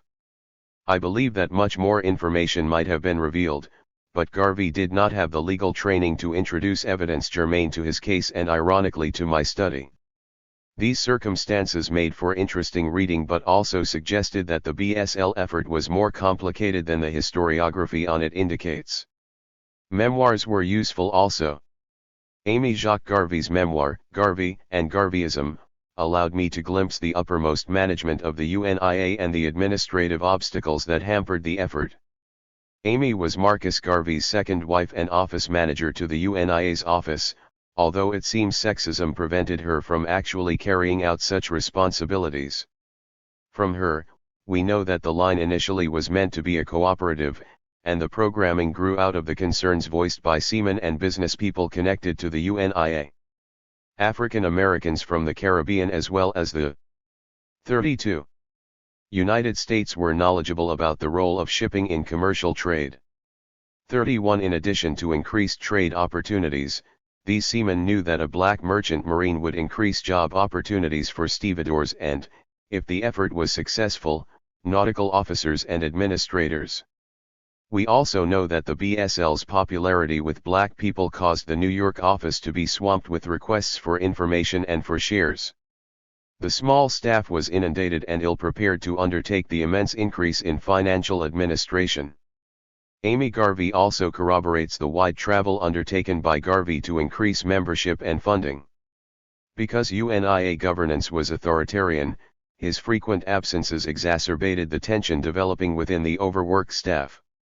She also provides a chronological account of the growth of the BSL, defending Marcus Garvey's performance, commitment, and abilities. Her biographer, Ulla Taylor, elaborates on this point and also corroborates Amy Jacques Garvey's integral role in the UNIA. 32 Garvey's memoir is the best account on the daily operations of the line and the stress that the UNIA/BSL staff was under trying to cope with administering so many different programs simultaneously, the BSL, weekly mass meetings, annual conventions, the Liberian Settlement, Negro Factories Corporation, not to mention the divisions and finances of the organizations. 33 Another informative memoir is that of Captain Hugh Mulzac. 34 Mulzac was one of a few BSL officials who had fundamental knowledge of the shipping industry, particularly in the areas of operations and regulations. He had been a licensed master in the British fleet until he relocated to the United States. Mulzac became the first black man licensed in the United States in the 20th century. His evaluation of the ships and the shipping competence of BSL officers and ship crews are invaluable. However, Mulzac did not get involved in the concern until after the purchase of the first ship and also after its first voyage. His assessment of the BSL's initiation is based on his discussions with Captain Joshua Cockburn. The latter served as the first captain of BSL, and he seems to have played a duplicitous role in the purchase of the Yarmouth. Mulzac provides a first-hand account of mistakes made in the administration of the line's operations, including contracting cargo, maintenance problems, and managing seafaring personnel and finances. Because he served as first officer aboard the Yarmouth on 2 voyages and was to be captain of the Phyllis Wheatley, Mulzac's account of the BSL's operations is an excellent source for insight into how money was absorbed by expenses such as passenger upkeep during delays, increased fuel consumption, and payroll increases due to malfunctioning equipment and forced diversions from schedules. For a time, Mulzac believed that BSL could be made a profitable concern. His practical 33 reasoning was based upon his experience as a Marine officer familiar with international cargo traffic and British shipping. He understood that a market existed with the underserved black population and smaller islands. it is clear that Mulzac had a basic understanding of shipping economics. However, his memoir suggests that he did not understand the post-war economic variables, which temporarily escalated shipping costs as documented by economists assessing the interwar economy. 35 Therefore his estimate as to the cost of the Yarmouth in particular must be tempered by our understanding that the tight market inflated ship prices beyond their physical value until the war-devastated shipping industry could be rebuilt. But Mulzac's credentials and experience do confirm the mediocre quality of the ships purchased by BSL as well as its mismanagement, and eventually he resigned from the BSL. One incident in particular highlights the BSL director's disregard of the shipping knowledge of the few experienced black captains, and this is why he finally resigned from the BSL. After 2 such profitless trips, I found myself losing confidence in Mr. Garvey and his business acumen. I decided to make a firm effort to put the line's operations, at least, on a sound commercial basis, and drew up a cargo plan containing detailed proposals for accepting and handling freight by weight and cubic measure, and many other provisions, which would assure a profitable cargo handling operation. I submitted this plan to Mr. O.M. Thompson, general manager of the company. He could not have been less interested. As it turned out, I was too late anyway. The Yarmouth had made her last voyage. 36. The scholarship most cited relating to the BSL are works by 3 researchers, all noted historians. 37 To these I would add the excellent work of several other excellent researchers. 38 However, most of these works focus on Marcus Garvey and to a lesser extent on the UNIA. Attention had to be paid to the BSL in these works because it was the largest, most successful program the UNIA developed. The BSL attracted more investment, membership, and talent than any of the other programs, including the Liberian Settlement and the Negro Factories Corporation. As a result, these Garvey biographies devote at least a chapter to the BSL. Other major topics are the Liberian Settlement, the development of a distinct UNIA liturgy, the Negro world, and contention between the UNIA and the NAACP. The first general biography of Marcus Garvey was written by Len S. Nembard immediately following Garvey's death in 1940. 39 It is considered an eulogium and does not give a detailed account of the BSL. E. David Crinan. 34. Is considered the first academic biographer of Garvey. His is a basic historic account of Garvey and the development of the UNIA. Crinan includes a descriptive, chronological narrative of the BSL effort that focuses on the journeys made, the cessation of operations, and the trial. While he does discuss the specific purchases of ships, he does not delve into the organization of the shipping industry or the economic issues surrounding shipping in the era. He concluded that BSL paid exorbitant amounts for the ships and mismanaged the line. His coverage of the rivalry within the black media is instructive. Crinan did not have access to the numerous UNIA materials made available to Hill. Nevertheless, when compared to later studies, Crinan's work can be judged to be a liberal account and basically correct. Theodore Vincent increases our information on the motivation and strategy of the BSL organization by presenting the UNIA's history from their ideological perspective. Vincent probes the economic circumstances of blacks in the era and provides details as to how the UNIA decided to launch the BSL. Interviewing people who remembered the effort and the generation of UNIA members who followed that era, Vincent gives us a view of the dissension within the movement and thus enriches our knowledge of the internal ideological struggles that led to cleavage between nationalists and socialists, with the latter joining the ABB and/or becoming critics of the UNIA. A second major cleavage he uncovers occurred over financial management, a disagreement that eventually led to a split between nationalist factions who called for new leadership and those who supported Garvey. Vincent clarifies the composition of the UNIA and BSL. His interviews with members dispels the long-held conclusion that the UNIA was composed of only low-income West Indian immigrants, and he includes biographical sketches of educated and middle-class leaders in the movement. He calls these leaders young renegades from both the U.S. Black American and West Indian middle classes. Unlike other researchers of the UNIA and BSL, Vincent does not chronicle the BSL voyages, nor does he detail the chronic financial problems of the effort. But he does shed light on the market BSL hoped to serve, and he shares membership views about the reasons ships were so expensive. Vincent is highly critical of Crenan's conclusion that BSL managers were benighted as it related to the cost of ships. His interviewees pointed out that most companies would not sell to the line, so BSL directors knew that this limited the supply of ships available to them and led to higher prices. This attests a basic understanding of microeconomics on the part of UNIA leadership. And it may be a plausible explanation for their actions, however, it also evinced that 35.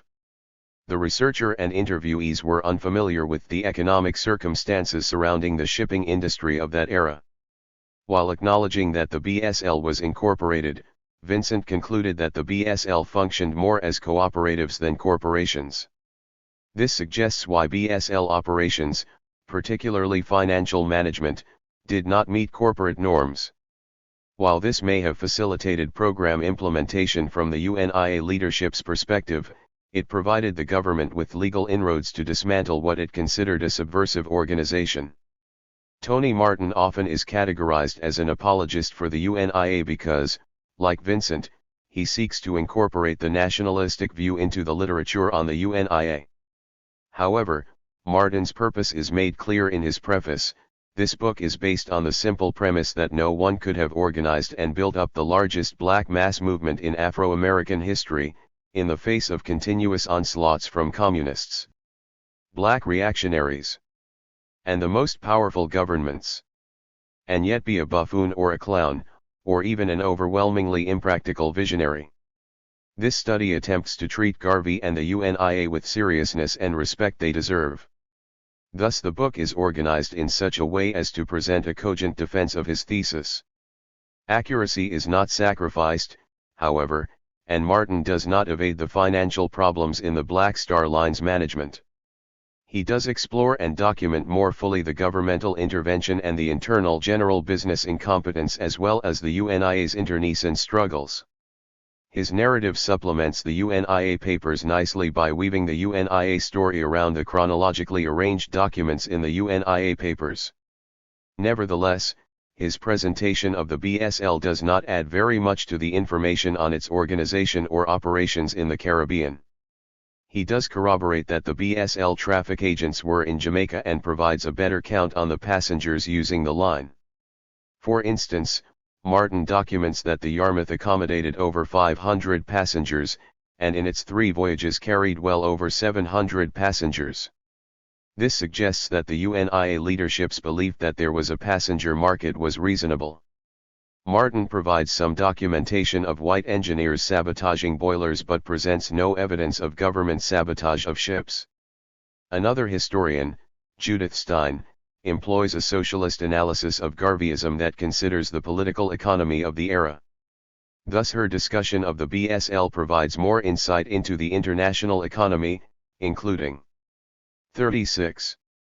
The importance of the shipping industry and labor relations. In terms of the international economy, Stein probes the economic position of blacks in the United States and Caribbean and the reasons why they believed shipping was a reasonable component to their uplift. Stein shows why a shipping venture was seen as not only politically astute but economically lucrative.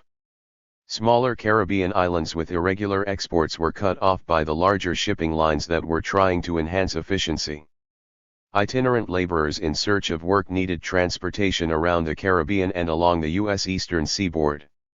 Monopolies by Elder Dempster Shipping in West Africa and United Fruit Company in Cuba meant growers wanted transport alternatives for their produce. An ethnically based enclave economy could have proven profitable, particularly if organized to meet the idiosyncrasies of the black market. Although Stein emphasizes the importance of shipping to the rebuilding of markets and state economies, she does not go far enough. She rightly discusses the scarcity of shipping space and how that allowed smaller shippers to enter the international market, but she does not discuss the corollary inflation, which led to inflated prices for even second-hand vessels in the short boom period following World War I.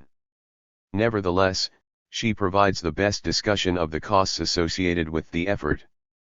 Also, By emphasizing economic issues, Stein helps expose the keen competition between the hegemonic powers to acquire market share. In addition to fear of communism, nations had another important reason to capsize the efforts of small competitors that could obstruct their plans in any way. Thus, Stein adds two important pieces of information. First, there was a market to be served in the Black Atlantic. Second, black labor was vital to BSL's limited success. Laborers in the industrial centers of the northern United States and those engaged as stevedores and so forth in Panama and sugar production in the Caribbean may have made up the significant portion of investors. The conflation of Stein and Martin, considered ideologically opposed in academe, brings out two important aspects of the UNIA's success in diaspora politics.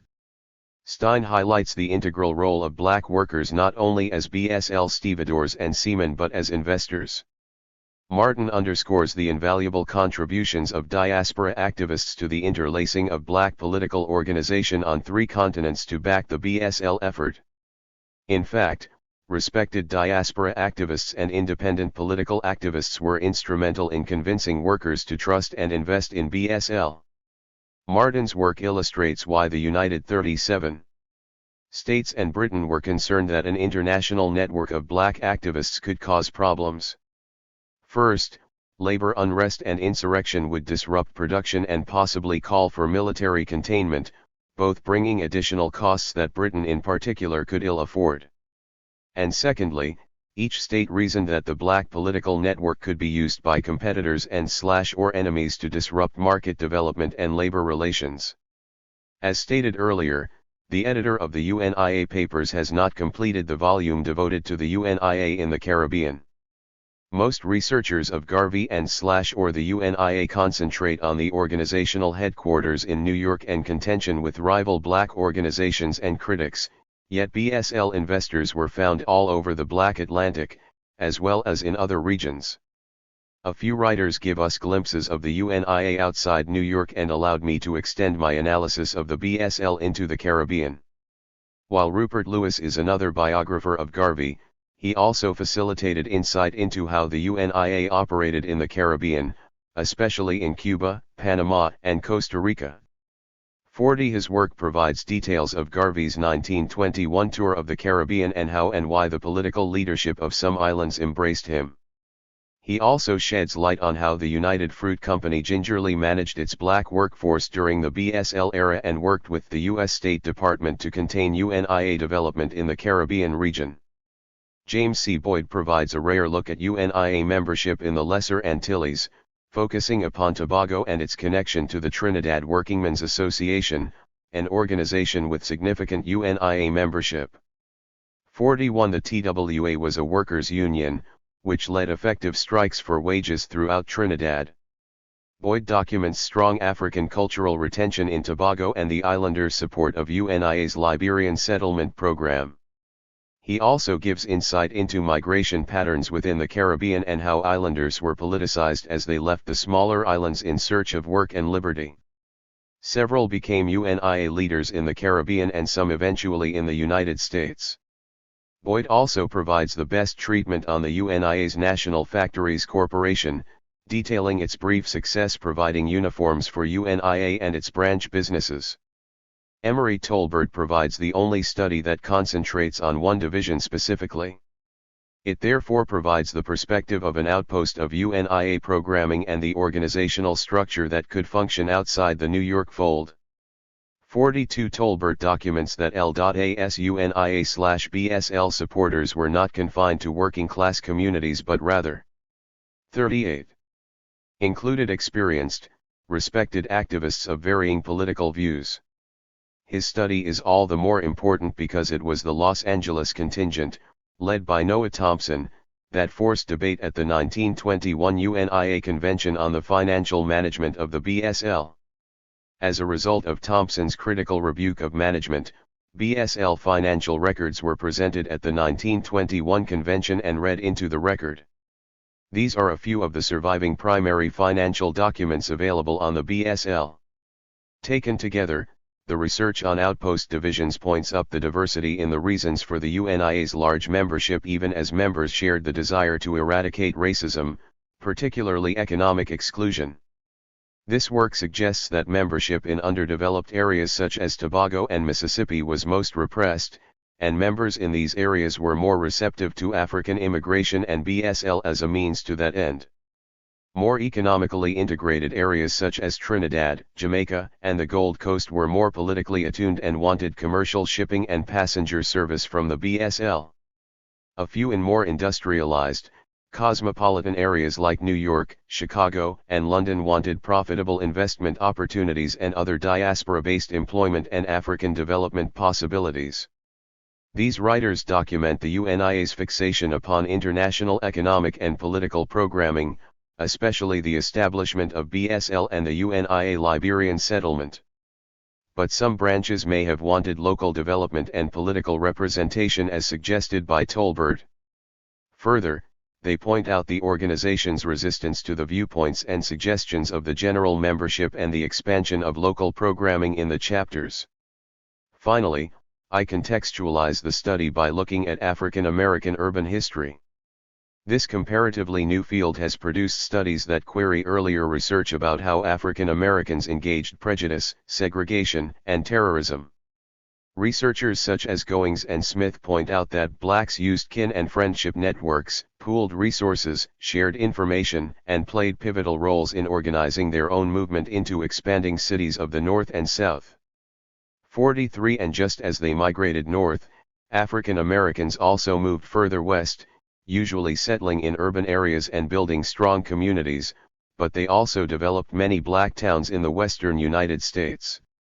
44 Earlier works suggest that black people were compliant in local political arenas nationwide. But studies by Joseph Trotter, Darlene Clark Hine, and others provide evidence of political resistance and amelioration of racial injustice in cities throughout America. These studies 39 present a pattern of specific resistance and community building, relying on traditional mutual aid societies, legal activism, and self-defense. Moreover, in several cities, black leaders negotiated with white politicians regarding both political and economic issues. These negotiations were often possible after African Americans demonstrated determination to defend against racially based attacks.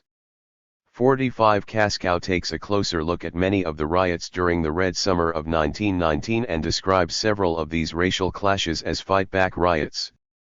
46 His evidence shows conclusively that in racial clashes in Washington, D.C., and Chicago, African Americans did not acquiesce to the displaced anger and ignorance of their attackers. When it was clear that they would not be protected by the police, African Americans went on the offensive and retaliated, wounding and sometimes killing their attackers. In the South, activists accosted terrorists that would have lynched black citizens with impunity without organized resistance. This represents the political component of the New Negro, demonstrating that a focus on the arts renaissance does not fully convey how black people had grown and developed their political skills. For example, they demonstrated their knowledge of the industrial economy by strategically challenging economic situations in effective ways. In some instances they gained location in the industrial economy through striking. 47 At other times, they made inroads by being strike breakers. Where possible they went to court to defend constitutional rights and protect growing business development. They did not rely exclusively upon representation by NAACP, UNIA, or other national organizations, rather, they represented themselves, negotiating with city officials and business leaders. National organizations relied on these local activists to support national lobbying and political activism. It was from grassroots activists that national organizations received their funding, support, and even personnel. National organizations were valuable resources when locals needed more support. After the Elaine, Arkansas, racial riot, the NAACP stepped in and defended sharecroppers and farmers who had tried to work through the courts. Still other researchers go further and present anecdotal evidence of people resisting specific acts in civil society. Manufacturing workers, such as those in the textile industry, have been documented as using sabotage, Individuals resisted racist verbal and physical violence on public transit and other venues. And of course there were always infrapolitics, wherein blacks would quietly and subtly obstruct racist institutions. African American urban history researchers set the tone of this study. 40. Bringing clarity as to where the courage and political experience came from. Political activism and determination percolated up to national organizations just as much as it trickled down to the local communities where the majority of people lived, worked, and battled. This information explains much about the success of national political movements. The people were behind these organizations, not beholden to them. 41. 3. Still Waters, Understanding the Political Economy of the 1920s. To understand the creation and development of the Black Star Line, it is necessary to look at the international political economy one of the era in which it functioned. Doing so contextualizes the study and assists in our understanding of some critical choices made by the BSL Board of Directors and its parent organization, the Universal Negro Improvement Association, and its principal leader in the era, Marcus Garvey. The shipping line functioned from 1919 to 1921, and it was discontinued in early 1922. During this era, three nation-states, the United States, Great Britain, and Russia, ultimately shaped the global economy, and they each had particular concerns about the activism of marginalized populations trapped in their empires, including African diaspora movements. As an international shipping concern, of course the international environment was a factor for BSL operations. Great Britain, in particular, was influential because many of the diaspora communities in the Caribbean were within the British colonial empire. The second power, Russia, threatened the structure of the international economy and planned to incorporate African Americans within its revolutionary agenda. This assumption did not take into consideration that African Americans had their own political agenda and expected a partnership with Russia rather than a paternalistic arrangement. Looking at the concerns and actions of these states as it relates to the BSL clarifies much, because the latter had to maneuver around these powers and manipulate international agreements in order to sail. The predominant position at this time of Great Britain and the United States is obvious. Russia must be discussed because it posed a significant challenge to the economic system of the West that would dominate the global economy. Russia also provided state power and legitimization to labor and ethnic movements in Western Europe and the United States. This undercut the Western states' ability to control political dissent. This discussion will proceed from the general economic environment to the specific dynamics of BSL trying to come alive in the American political economy. The BSL was established in 1919 after World War I. It was a time of unprecedented human loss and great political and economic upheaval. Over 10 million lives had been lost in World War I, historic political empires such as the Habsburg and Ottoman had disintegrated, and the economic infrastructure of the major European powers had been decimated. The war had not only destroyed the German imperial system, the financial resources of the remaining European powers, Great Britain and France, had been significantly depleted. Too, the global economy was destabilized as a result. The major economic powers had shifted, with the United States replacing Great Britain, which had served as the undisputed hegemon for over 70 years. The exhaustion of the European powers' resources and the disorganization of their bureaucracies afforded revolutionaries opportunities to gain voice in colonial empires. The colonized in Africa, Asia, the Caribbean, and Central America all wanted freedom from Western Europe and the United States. Moreover, socialists and labor organizations within the European states challenged traditional economic arrangements that favored manufacturers and the wealthy. The United States also experienced significant labor unrest, the growth of socialist and communist political organizations, and resistance by African Americans. Though without significant military or monetary resources, these revolutionaries and disgruntled workers on both sides of the Atlantic were taken seriously because their protests and strikes could disrupt the rebuilding of the economic order by threatening to at least attenuate the remaining power and resources of the established political regimes.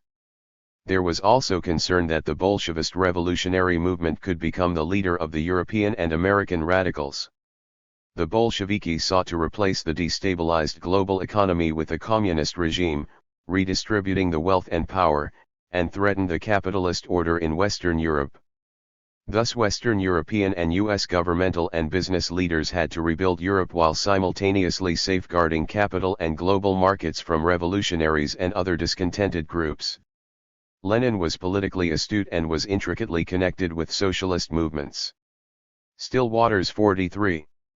Throughout Europe and America, he called for the overthrow of the colonial empires upon which Western Europe depended for agricultural and mineral resources, including gold bullion, which was the foundation of the financial system that the West planned to reinstate. For Britain and the United States, a communist world order was considered much more dangerous than appeasing or incorporating worker demands into political and economic rebuilding plans. This new set of circumstances meant that two new blocs confronted each other for the power to organize the international political economy, similar to the earlier struggle between imperialist factions, which had culminated in the war. 3. The major difference was that this time the struggle was composed of imperialist/capitalist states on one hand and labor unions, communist/socialist organizations, and black and other minority groups on the other. Each of their strategies for control affected the political economy of the era. Rebuilding the international political economy. For Western Europe in particular, the rehabilitation of the global economy was critical. Having lost much of its wealth, infrastructure, and most importantly millions of people, including from the educated elite classes who made up its bureaucracy and landed aristocracy, it was in no position to simultaneously rebuild, oppose Russia, and control colonial empires. The military, economic, or human resources just were not available. In this compromised position, Western Europe had no choice but to grant considerable leverage to the United States for the rebuilding of the global economy.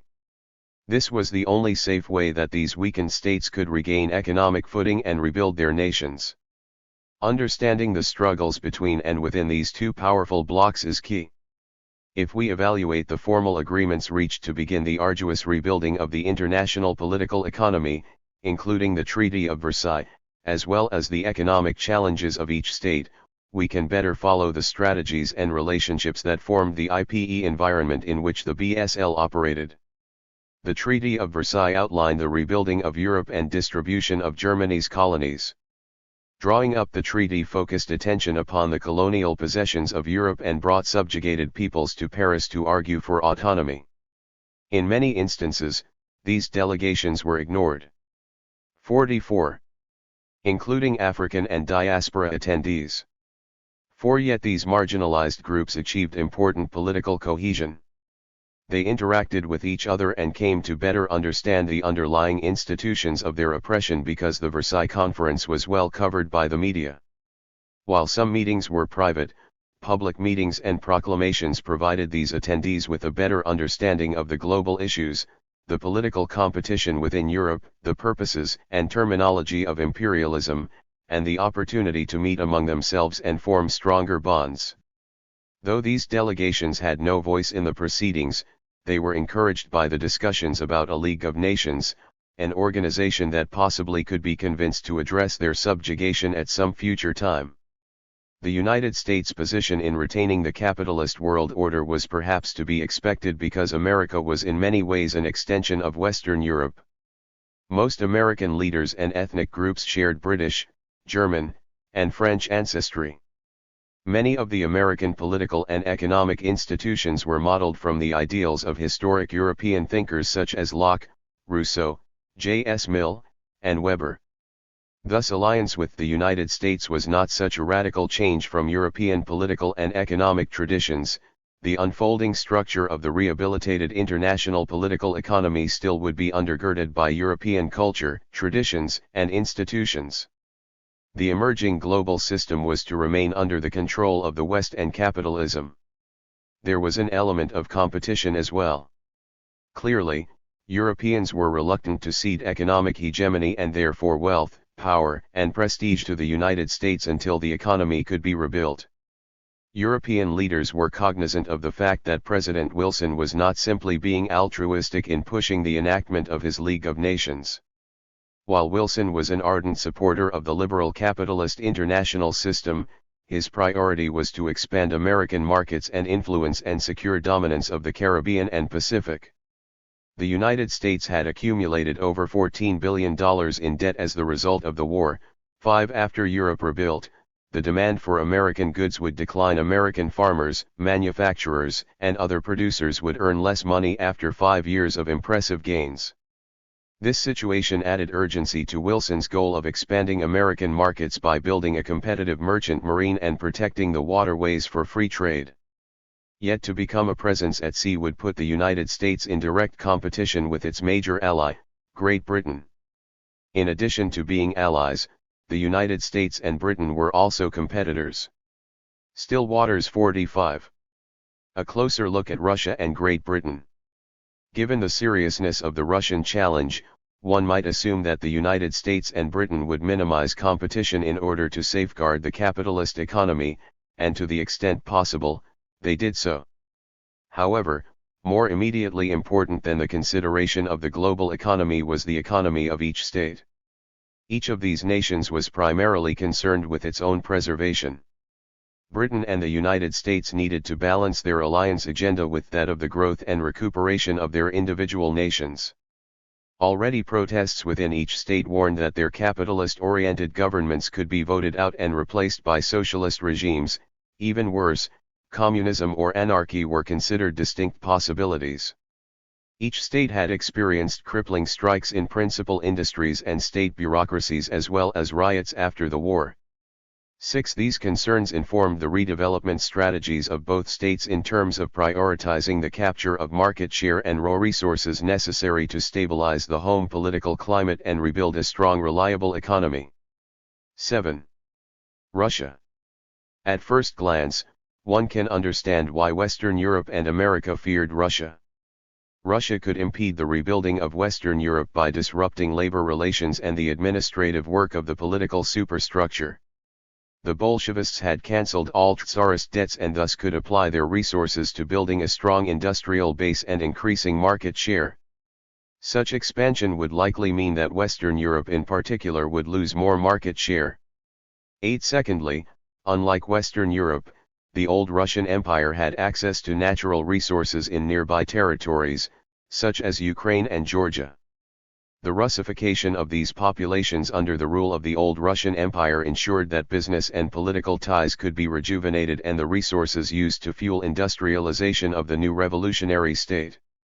Third, Russia's revolution was perceived as highly contagious in that its radical economic philosophical base and egalitarian ideology was anathema to capitalists and white supremacists. 9. Any socialistic economic system would eliminate their control over the industrial sector and therefore over wealth and power. And here was a free state initiating such revolutionary economic. 46. Change. There was the possibility that socialism, or even worse from their perspective, communism, could infect Western Europe with unknown and uncontrollable consequences. Further, political dissidents and activists could hide within the Soviet Union and launch guerrilla warfare. From the perspectives of the colonized and marginalized of the world, such as the communities of the African diaspora, Lenin's thesis of the national and colonial question presented opportunities to gain resources and allies for their struggle against imperialist powers and improve their political status vis-a-vis these racist colonial powers. And because the Bolsheviki were interested in darker peoples of Asia and Africa, some African American activists considered the value of a coalition with the new Russian state. It turned out, however, that the new state was not in a position to compete with Western Europe economically, and in fact needed capital badly for its new economic order. Several factors impeded Russia's ability to implement socialistic policies, including the challenges of implementing a unique political state in the face of internal dissension, a decimated agrarian base, and a declining industrial sector. 10. Building a unique state. Unlike Britain, Russia was not trying to revive a nation-state but attempting to create a new one based on an entirely untested economic system. 11. As Michael C. Morgan puts it, here was the first socialist state, alone in a feudal and capitalist world. And because it was first, it had no model to follow, only the theories of Marx and other revolutionary scholars. To complicate the situation further, Marxist theory applied to advanced industrialized states, not a feudal economic system like that operating in Russia at the time. To theorize about the need to replace a repressive state is far different from actually building one.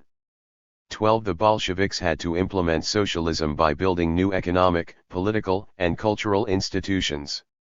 According to Morgan, by 1919, the Communist Party had only 313,000 members out of a population of 175 million.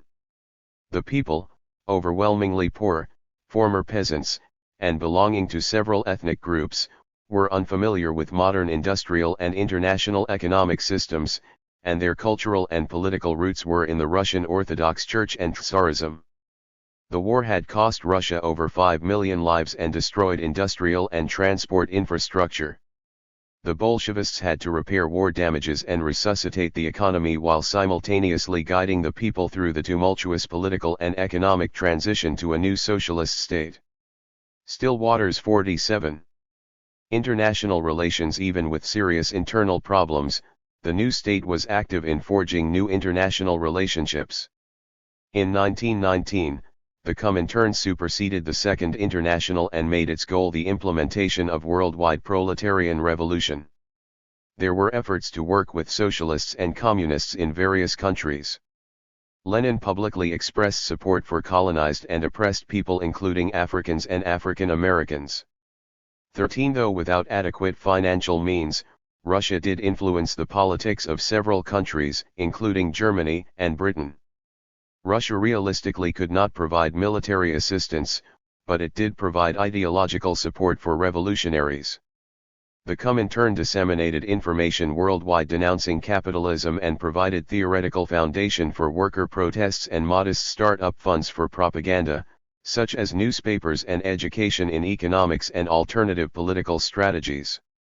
Thus Russia provided political alternatives and information to workers, peasants, and oppressed ethnic groups that otherwise may not have been available. The catch was that Russia needed wealth to rebuild.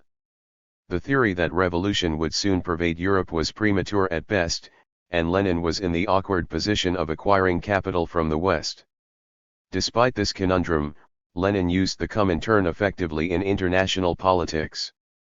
It took time, however, for communism to permeate African American politics, as black activists sought a useful affiliation to push their own political agenda.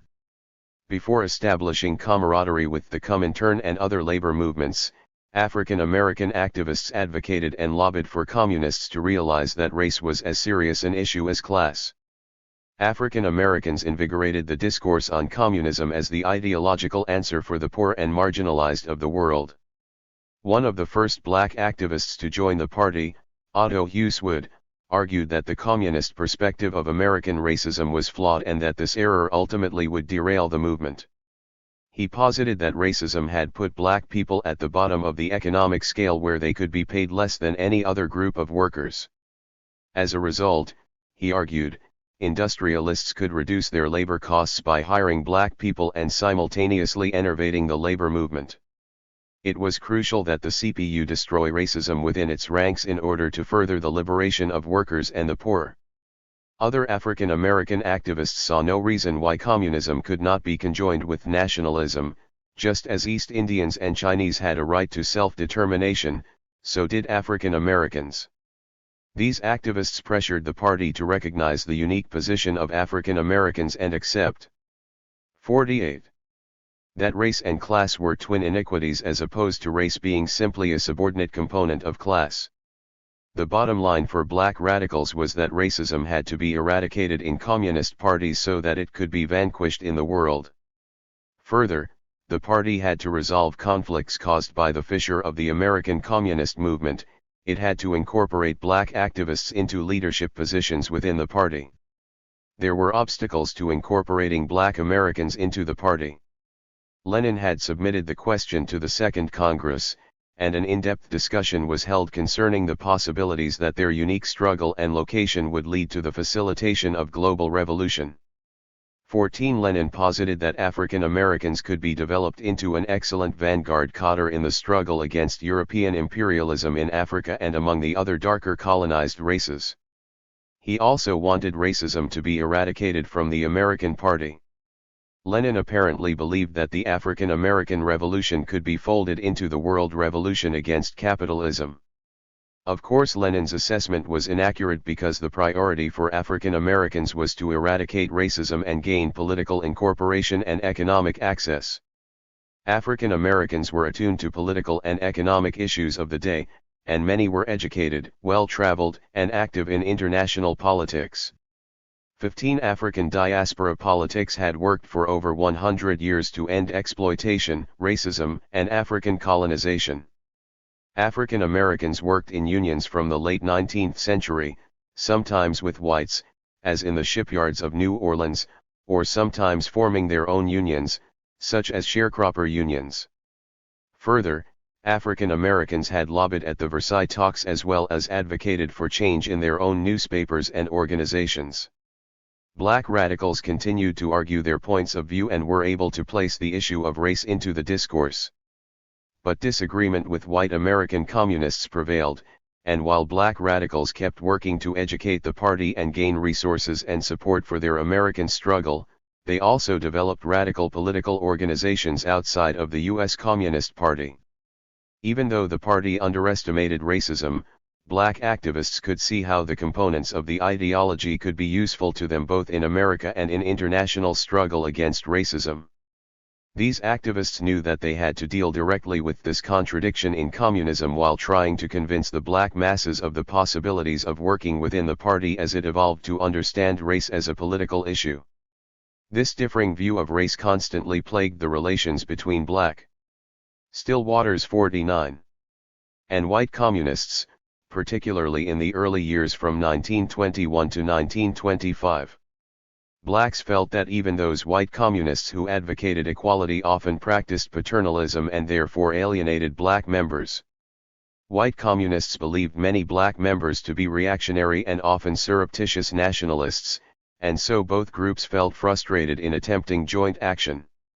Thus racism and different political experiences obstructed effective multiracial organizing among communist elements in the United States in the early 1920s.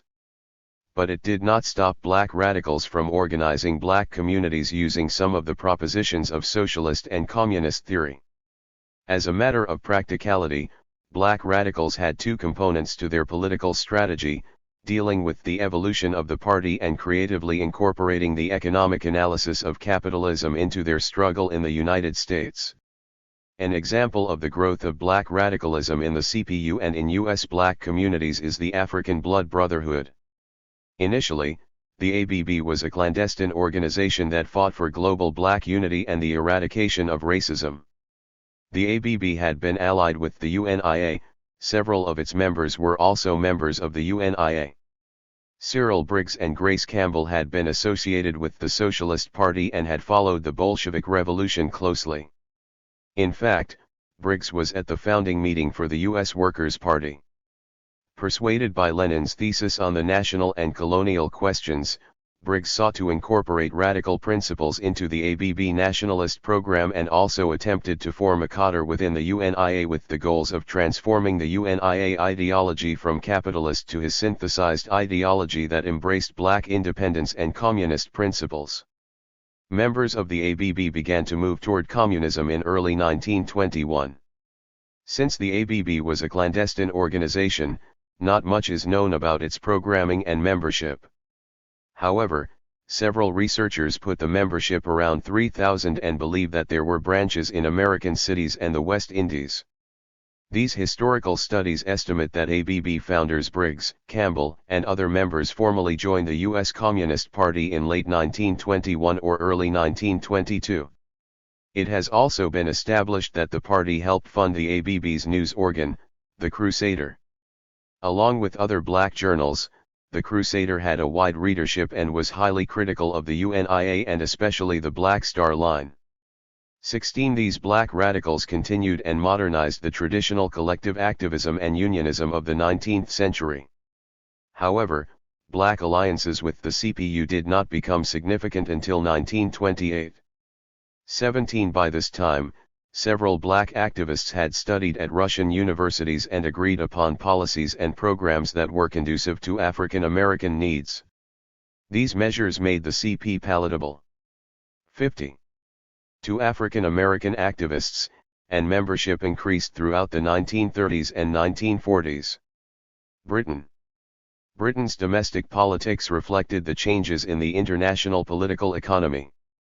The hostilities that were brewing between capitalists and socialists on a global level were evident in domestic party politics and policy formation as well. To curtail the influence of socialistic parties and Bolshevik penetration, several influential conservatives and liberals retained the coalition government that had guided Britain through World War I. 18. However, an important contingent of liberals also joined with the Laborites and strengthened the Labour Party. The Young Labour Party ensured that the concerns of disaffected workers and returning soldiers were represented within government. And while the political division impeded the development of precise Reconstruction policies, it also influenced Britain's position in the international political order. Of the major European powers involved in the war, Britain suffered the least from infrastructure damage. However, during the war, Britain not only financed the upgrade of its own armed forces, but as hegemon, it had to provide significant resources to its European allies. To augment the Allied forces, Britain disposed of nearly $1 billion of its foreign securities and incurred total war debt of over $7 billion. 19. The war debt, along with inflation, forced the British off the gold standard. Policymakers realized early on that the financial indebtedness had to be relieved or Britain would suffer serious economic and social consequences. Therefore, the key goals of Britain had to include increasing the national income and finding additional means to retire its foreign debt. It also wanted to stabilize the international economy by reinstating the gold standard. Increasing national income required the expansion of money supply. The expansion of money supply, in turn, was dependent on the amount of gold held in reserve. A committee assembled to determine Britain's financial options concluded that financial stability and reconstruction could not otherwise be achieved. 20. Britain's concern with the gold standard was not limited to economics, it was a matter of prestige as well. Having substantial gold reserves enhanced independence and power in both international politics and economics. Increasing national income and returning Britain to the gold standard required emphasis on the acquisition of gold bullion. With intense management of its empire, this was an achievable goal. Great Britain controlled a significant percentage of the world's gold mines in its empire and measures were taken to Stillwater's 51. Increase production to pre-war levels. 21. Since two of its principal mining sites were in Africa, Great Britain would have been alarmed by any political and economic activity within the colonized population that would have affected gold mining and the shipping of bullion to the metropole. Another way to increase state wealth was to increase exports. Unfortunately, war had reduced Britain's exports by over 60%, 22, and even the reclamation of the previous export level appeared impossible. There are several reasons why this was the case. First, approximately 35% of Britain's merchant marine had been destroyed during the war. 23. Second, the economies of many of its major trading partners had been severely damaged, while at the same time Britain's economic competitors, the United States and Japan, had taken market share. Finally, the wartime economy had to be converted back to civilian control. In the meantime, surviving corporations required government support to contribute toward national income expansion. Britain achieved this by augmenting these corporations' functionality and productivity. In the case of the African colonies, this entailed ensuring expatriate corporations unfettered access to raw materials. For example, the Lever Brothers Corporation relied on the unrestrained exploitation of palm kernels in West Africa, including the Gold Coast and Nigeria, to manufacture soap and cooking oil. 24 Such unscrupulous exploitation further curtailed African land ownership, property rights, and income capability.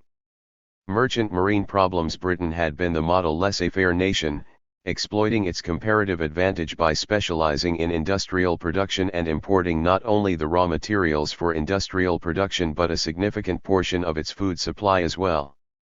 The war exposed a serious flaw in this policy.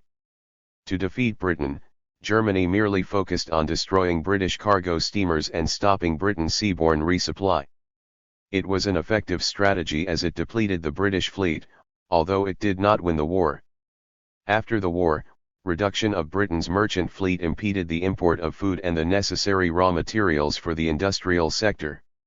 It also meant a reduction in revenue, as shipping was one of Britain's primary invisible exports. It is often argued that the so-called invisible exports buoyed the British economy even when its other exports declined. 25 Reinvigoration of the British merchant marine had to be an integral part of increasing exports. The British government was able to augment maritime services because of its wartime shipbuilding program. Soon new ships began coming online. However, the command economy was still in force, and the 52 government made several missteps in its attempt to get much-needed resources into Britain and simultaneously coordinate the shipping of exports stimulated by the consumer boom. Ports became congested as the result of government storage of supplies in port sheds and the disuse of smaller ports because the newer ships were too large to use them. In addition, shipping was impeded by dockworker strikes. 26 British ships could not resume serving fellow European states because many of its former shipping customers were nations hard hit by war. A result was that shipping revenues stayed low because freight tonnage was down.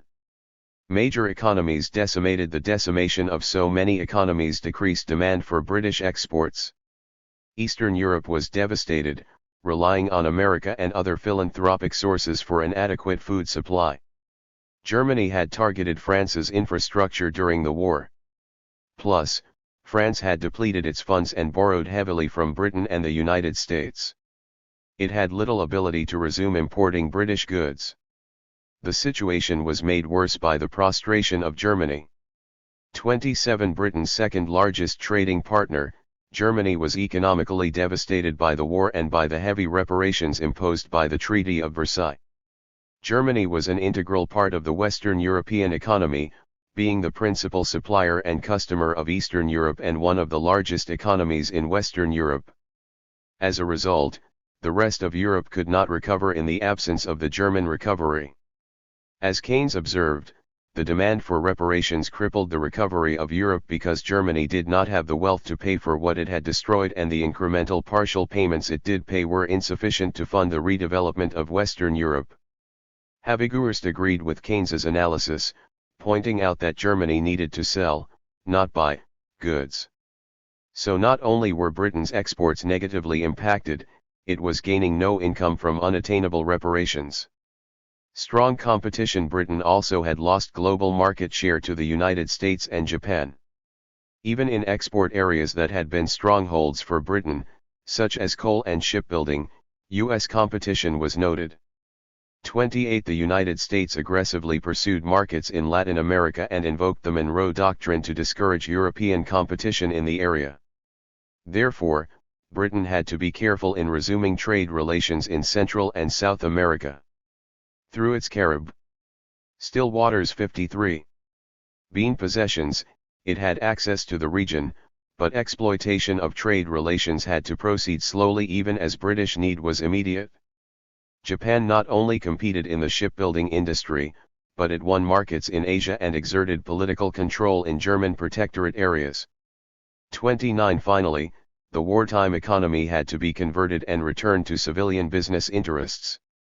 This would involve reintegrating soldiers into industrial employment, convincing women and minorities to relinquish jobs they had obtained during the war, and providing benefits to workers that could not be absorbed into the contracting industrial sector. The transition was impeded by serious and persistent strikes, often in key areas, such as coal production. Empire struggles. So it is clear that Britain needed to retain control of its empire to rebuild its economy and market share. Britain needed unfettered access to gold and other materials to reinstate the gold standard and fuel its industries. It needed to retain as much shipping business as possible. But while imperialism may have been beneficial for the metropole, it was devastating for the colonized states and territories, the so-called periphery. The empire was composed of people who wanted to reclaim their independence and improve their economic positions. From the White Dominions to sub-Saharan Africa, subjugated people sought to renegotiate their positions vis-a-vis Britain. The comprador class and other West African political activists vociferously protested the dismantling of indigenous institutions, their role in commercial relations between West Africa and Western Europe, and growing economic colonization. They gained momentum after World War I, advocating self-governing institutions and African economic development. To increase pressure and protest land tenure violations, efforts were made to form regional political protests groups, that is, an alliance among activists throughout the British West African colonies. One group that successfully organized was the National Congress of British West Africa, formed by the educated elite. 30 more avant-garde efforts also were undertaken, concentrating on land ownership, independent development, and retention of African cultural and political institutions. 31 Both ideological groups considered broader coalitions and interacted with diaspora organizations interested in African development. In South Africa, unionism was a primary protest vehicle. 2 major strikes occurred in 1919 and 1920, resulting in numerous African casualties. Africans resisted land seizures and peonage, and also worked with diaspora and other Pan-African political movements. African resistance to repression was not confined to the African Conti. 54. African delegates tried to participate in the Versailles Conference, and their news organs provided extensive reporting and editorial coverage of the European meetings. 32 In London, several political organizations lobbied for African issues. Continental Africans, West Indians, and U.S. African Americans pooled resources and developed newspapers, letter writing and leaflet campaigns, and lectures to publicize colonial repression, racism, and land seizure. These organizations held conferences, 33 protested to Parliament, and defended Africans and West Indian workers accused of rioting when defending themselves against attacks in London, Cardiff, and Liverpool. Colonial officials noted this political organization and opposition.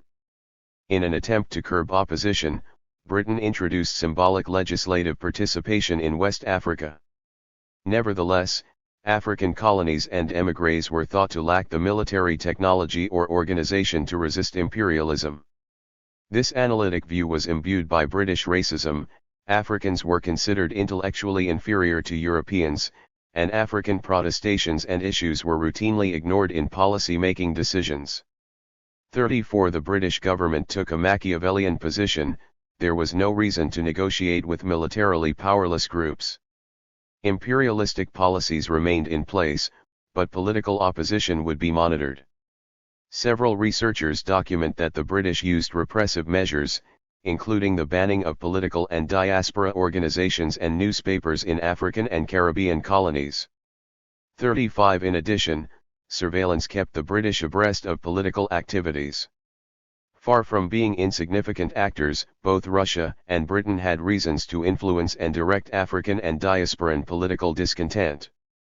Black transnational activism was not a military threat to these powers but a variable to be considered in political competition and the rebuilding of international economic institutions. For Russia, these activists could be trained as a vanguard to facilitate communist encroachment on colonial empires. For Britain, black transnational activism was yet another colonized rebel force to be monitored and destabilized if it interfered with redevelopment of Western Europe. Stillwater's 55. 4. Home Doc, the United States and the BSL. For many reasons, the politics and economic positions of the United States are important to the study. First, it is in the United States that the Black Star Line was launched.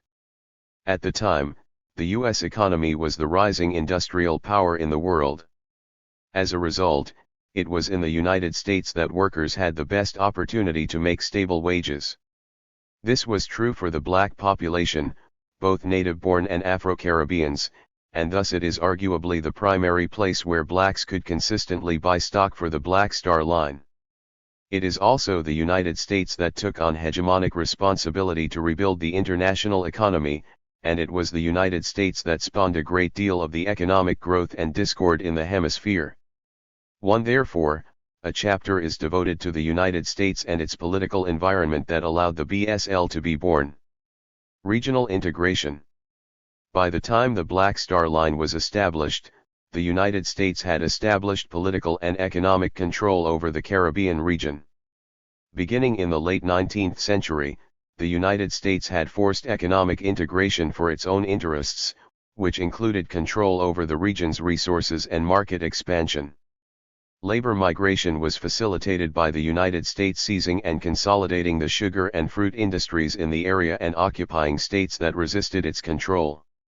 The United States also gained control over nascent oil production in Latin America.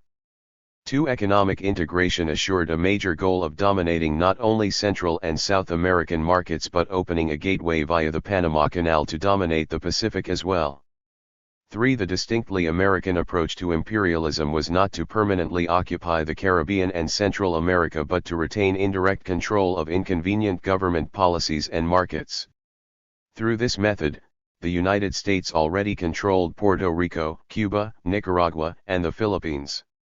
So even before World War I started, the United States had grown into the regional power in the Americas, which included much of the African diaspora. However, not only African diasporans but most inhabitants of the Caribbean basin opposed U.S. imperialism and resisted in any way possible the increasing domination and economic repression in the region. Many of these states and people would become supporters of the Black Star Line, unionization, and many forms of resistance and infrapolitics. In total, the United States loaned Europe over $10 billion during the war. The United States became a creditor nation and a major player in international politics. In addition, the United States expanded its exports significantly. The financial sector provided farmers with loans to purchase more acreage in order to meet market demands for food in war-torn Europe. Industrialists quickly replaced workers sent off to war. Indeed, expansion of exports had been a goal of the Wilson administration before the war. Wilson had come into power as the result of a split in the Republican Party and had honed a coalition of farmers in the South and the Western states and capitalists, all of whom were interested in increasing market share in the international economy. Because of its size, the United States produced a surplus that could not be consumed within its borders, regardless of the phenomenal growth of national income. Wilson understood that America's meteoric economic growth would stagnate if the surplus could not be exported, inventories would mount, necessarily eliminating the need for continued production, which in turn would lead to unemployment. As a result, economic growth and wealth accumulation would decrease, and in the turbulent political environment that would inevitably result, idle workers and farmers might rebel, causing additional economic and political dislocation. Therefore, Wilson saw an ever-increasing need for export expansion.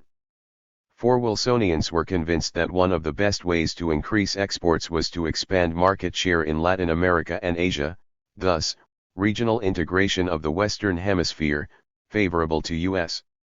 economic growth, became an important goal of the administration. Home Doc 57. The Wilson administration and many business leaders sought to improve the export potential by selling to Latin America's stable and growing economies. Although these economies were relegated to the European-controlled periphery, these countries had stable incomes and could become customers of America's industrial products and provide a dependable supply of raw materials needed in U.S. industries. The latter was important because European imperial states controlled the production of raw materials within their colonial empires. South America, at least from a Wilsonian perspective, should address the raw materials needs of the American hemisphere. The United States would provide its industrial products, such as steel and railroad stock, to Latin American consumers. the United States' foreign trade position would be greatly enhanced. For these reasons, the United States sought to replace Europe in these profitable markets. There were other equally important reasons that the United States sought to curtail Western European influence in Latin America. The most important was to ensure the absolute control of the new Panama Canal. The canal was the cornerstone of trade expansion policy because it afforded the United States not only the reduction of distance and therefore transportation costs in its foreign trade, it enhanced the possibility of capturing significant market share in Asia and Australia. The United States then would be in a position to compete with the world's most powerful nations. To achieve this, the United States had to secure all approaches to the canal. This involved not only the circumvention of European power in the region but minimizing political instability and independent development of the countries within the region, particularly those adjacent to the shipping lanes from the U.S. industrial corridor along the Atlantic seaboard to the isthmus through which the canal was carved. U.S. ships would go between Cuba and Haiti and pass just east of Jamaica. Only Jamaica was still a colonial possession, under the control of Britain. Wilson achieved these goals by modifying the questionable Roosevelt corollary of the Monroe Doctrine to include the monitoring and the selective replacement of European economic activity in Latin America and the Caribbean. 5-1 strategy to loosen European control was the establishment of U.S. financial institutions in Latin America. U.S. banks helped facilitate trade between the United States and Latin America by eliminating the need for London to process various administrative aspects of commerce, such as currency conversion and credit options. This transition of the financial infrastructure in Latin America was seen as crucial. Wilson's Secretary of State summarized their position: a European power in control of the public. 58. Debts of an American state and also with large investments in transportation, agriculture, and mining could achieve domination just as completely as if it had acquired sovereign rights. 6. Thus, the United States rationalized its emphasis on regional integration as the need to stop competing economic colonialism within the Western Hemisphere. Regional political instability was addressed in the same manner it had been in the late 19th century, by political and/or military intervention, financial inducement, and occupation when deemed necessary. 7. Though these measures were often characterized by U.S. officials as altruistic or in the best interests of the region's development, Latin Americans saw the same measures as paternalistic at best and imperialistic at worst. As a result, Latin American and Caribbean countries preferred trade with Europe to counterbalance U.S. influence. 8. However, the war forced Latin America to accept regional integration as German submarines sabotaged shipping and European trading partners diverted their spending and production to their military needs. Latin America had no choice but to increase trade with the United States. According to Gilderhus, by 1919 the United States controlled at least 90% of Latin American import trade with the outside world. The U.S. merchant marine. Wilsonians realized that export expansion would be vulnerable without the development of a strong merchant marine. At the beginning of the 1910 to 1919 decade, the United States shipped only about 10% of its goods in its own vessels. For the rest, Americans relied upon the European shipping industry, particularly upon the British. 9. However, the critical importance of shipping was not seriously addressed until the European powers diverted ships from international commerce to the war effort. This left American goods in ports with no reliable means to acquire shipping space.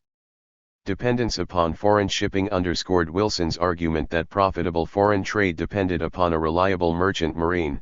He argued that reliance upon one's competitors for shipping was contradictory to sound business practices and economic development.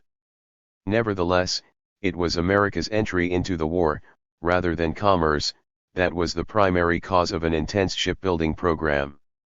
The U.S. Shipping Board was created by Congress to deal with the shipbuilding program that was not only to provide warships but also oversee the development and supervision of the U.S. merchant marine expansion.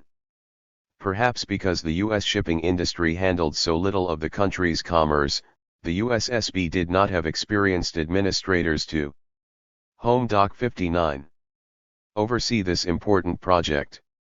Paul Zayas argues that the shipbuilding effort became a pork program.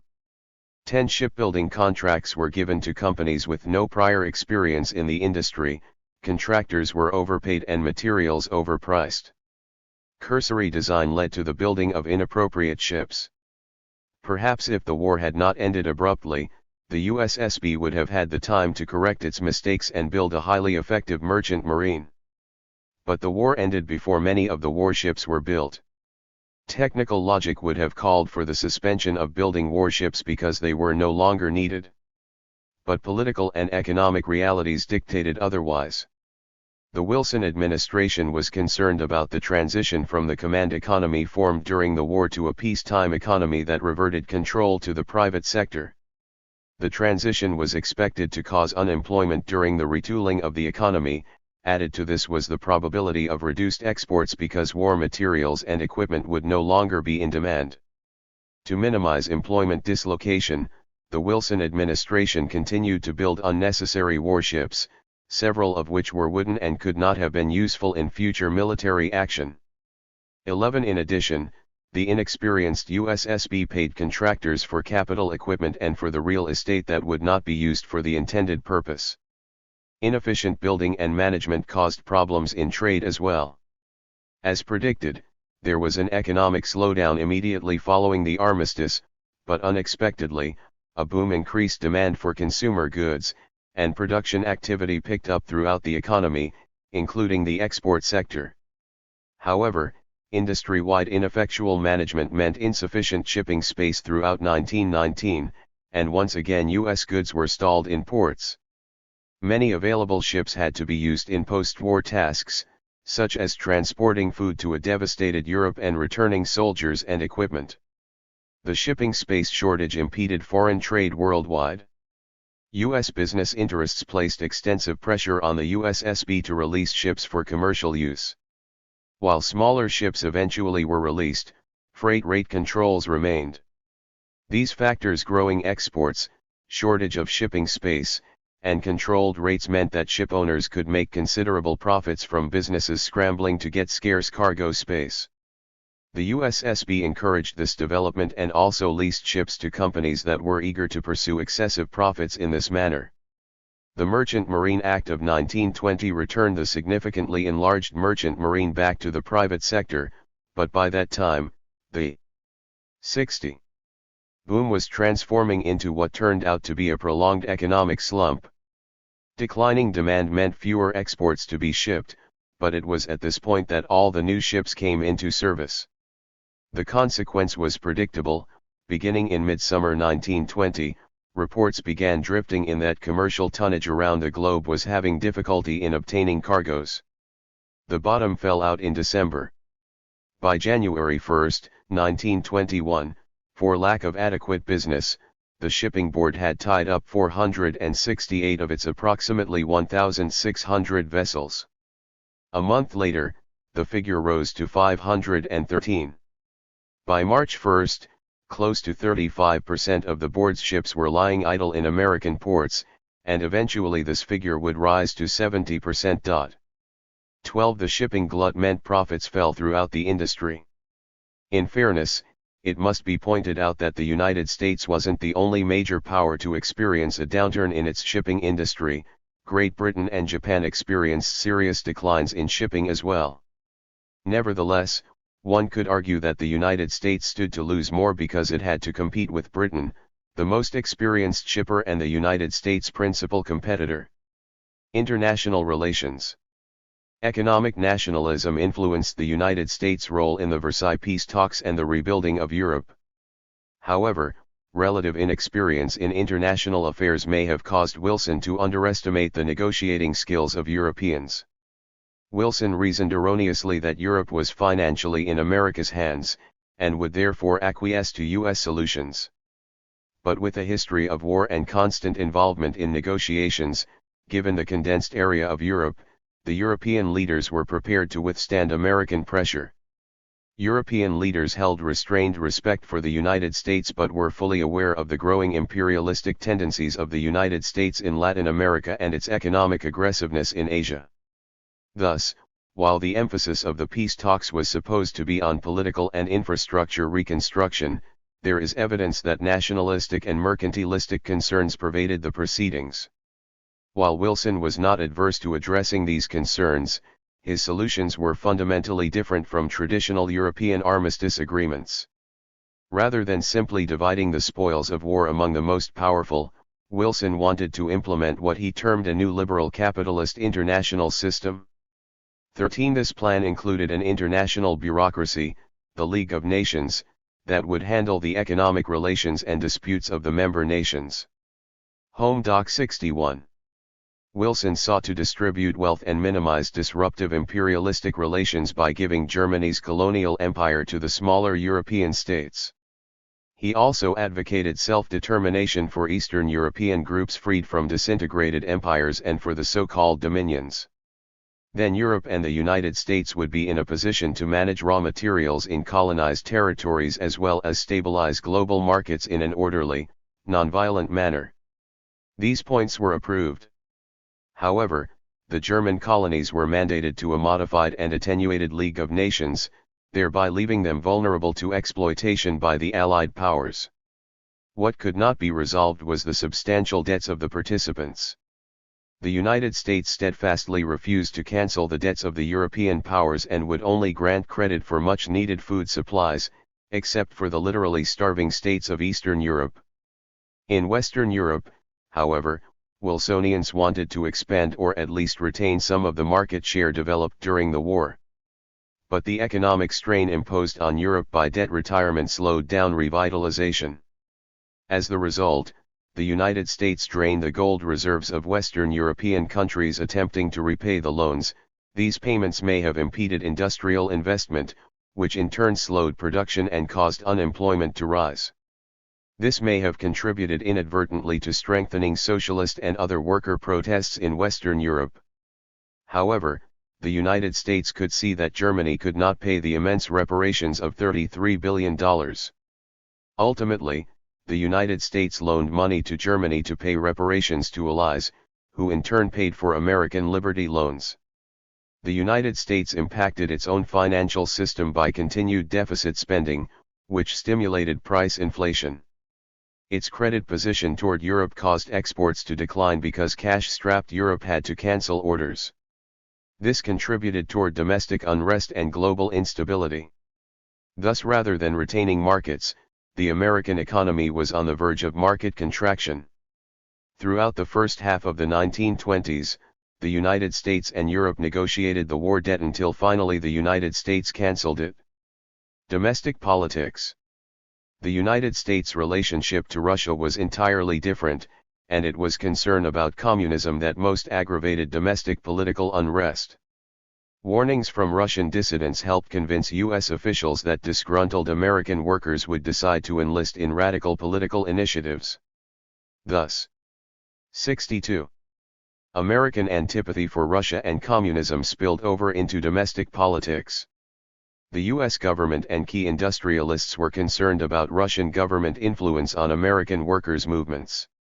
In 1919, there were over 2,600 strikes in the United States, some critical enough to impede production and even the smooth operation of cities. In Seattle, a general strike of city workers brought the public services to a standstill. The National Guard had to be called out in Boston when its police force went on strike. A steel strike impeded production in that critical industry. The most militant movement was the Industrial Workers of the World. Principally a socialist organization, the IWW organized effective strikes and had begun to penetrate several industrial sectors. Even though its communist leader had been expelled, industrialists and government officials effectively used the strikes of the IWW and other unions to vilify worker movements. Defamation became much more effective when bombs were sent anonymously to several government officials and industrialists, and paranoia mounted in American politics. The U.S. Justice Department organized an anti-radical unit in its General Intelligence Division. Headed up by the young J. Edgar Hoover, the unit led raids on several worker and so-called radical groups, including educational institutions such as the Rand School. Local governments violated civil liberties in a like manner. The Lusk Committee of the New York Legislature, which was charged with identifying and eradicating radicalism, raided several political organizations. These governmental institutions used informants to infiltrate any organizations suspected of being enemies of the state, including African American political organizations. Using legislation enacted during the war, many people were detained, some were actually deported. 14. The ongoing struggle between labor and industry, the latter augmented by government, nearly destroyed the union movement. Union membership in both wings of the movement, the more conformist AFL versus the radical IWW, declined significantly. Repressive measures affected socialist political parties as well. Legally elected socialists were refused their seats in the New York legislature. Because the gross national product and foreign trade were strong in 1919, perhaps some Americans, particularly nativists, believed that strikes were unwarranted. However, with the exception of some railroad workers and skilled laborers, working conditions and employment security were dismal. For example, textile workers and steel workers faced unsafe working conditions, long hours, and low incomes. Technological advances had led to consolidation in many industries, and over 1 million Americans lost their jobs. 15. There was Home Doc 63. Fear that returning soldiers would unravel the artificially tight labor market and reduce wages further. The literature indicates that worker dissatisfaction was justified, but inadequate political representation and growing inflation may have facilitated strikes. Until the rapid development of the industrial sector, which had been facilitated by the war, political power belonged to rural America. The farming constituency combined with small-town patricians to control Congress and the presidency. By 1920, the census proved that the majority of Americans were urbanites.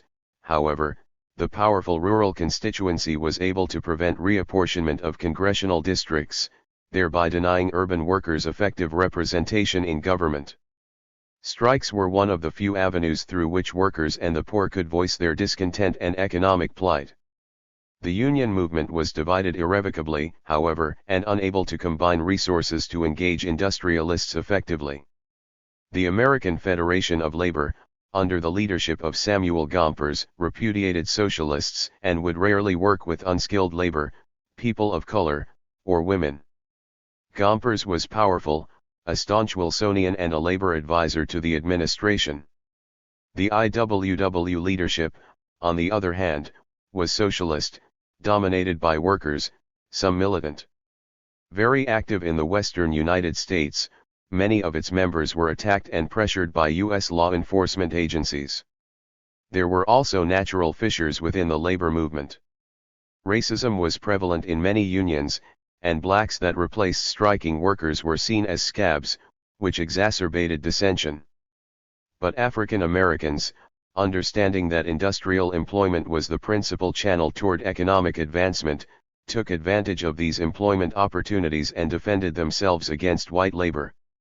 16. While black thrusts toward economic independence are understandable, these racial divisions in labor strengthened the political capabilities of the industrialists and interest groups, such as the National Association of Manufacturers and the steel industry, who both supported the Justice Department's attack on labor and financed public relations campaigns designed to vilify labor movements. But because the progressive movement straddled the major political parties, the Justice Department's questionable tactics eventually were renounced and flagrant civil liberties violations subsided.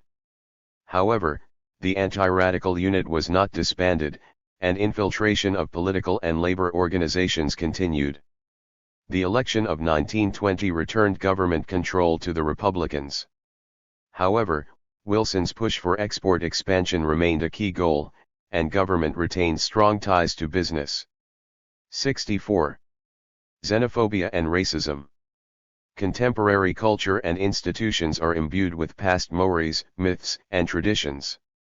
17. Often members of a cultural group hold internalized traditions, political positions, and preferences without accurate knowledge of the origins. Prejudices growing out of ancient geopolitical conflicts and religious differences inform the views held by distinct groups. These political and religious issues migrated to America along with the Europeans. Ingrained attitudes conjoined with distance and time created the nativist constituency, which dominated American politics well into the 19th century, over 140 years. Nativists were primarily agrarian Protestants, patricians, and the wealthy, and American government institutions reflected their values and culture. Later immigrants came from Southern and Eastern Europe. They spoke non-Germanic languages and retained cultural institutions that were different from those of nativists. The immigrants were impoverished and settled in congested urban areas. They became the workforce of the growing industrial sector. Southern and Eastern Europeans as well as the Irish and their cultures were defamed, often referred to as the Great Unwashed. They were vilified because of their religions as well. The diverse American religious groups carried within their cultural memories dissension between Catholicism, Judaism, and Protestantism. For these reasons, Southern and Eastern Europeans and other non-Protestant immigrants were marginalized. Their low political and economic status went along with abominable living conditions. However, these immigrants were in a better position than people of color. Asian immigrants suffered racism in addition to the conditions suffered by their Eastern European counterparts. To contain the growing Asian population, Congress passed legislation to terminate their immigration privileges and exclude them from the political process. Chinese and Japanese people were attacked vociferously and their cultures disparaged. The customary repression of the U.S. African American population became more complicated after World War I. As one observer noted, the equilibrium between the races was destabilized. Transatlantic immigration stopped during the war, and black and white men became soldiers. Yet the industrial sector had to continue expanding, not only to support Europe but to take advantage of the profitability that the war created.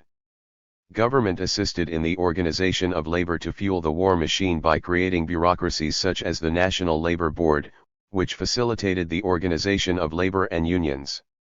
There was also a Bureau of Negro Labor, which African Americans used whenever possible to improve their employment situation. In addition, industrialists encouraged the migration of African Americans to the northern industrial sector to replenish the labor supply. This expanded African Americans' earning potential greatly, and they were pulled into the industrialized economy. This labor diversification altered American economic relations irreversibly. Arguably, African Americans were the most derogated racial group in the American political economy. Yet black labor was once again necessary to ensure the expansion of the American economy. However, this time, without absolute slavery or feudalism, the African American population did not acquiesce to inferior positions in the workforce. As will be discussed in detail in the next chapter, blacks assertively resisted poor conditions through protests, institution building, unionism, and limited political participation. 19 Eastern European immigrants and African Americans each impacted the economy and politics of the United States. The former worked primarily through unions, the latter, although involved in unionism where possible, also formed grassroots social movements.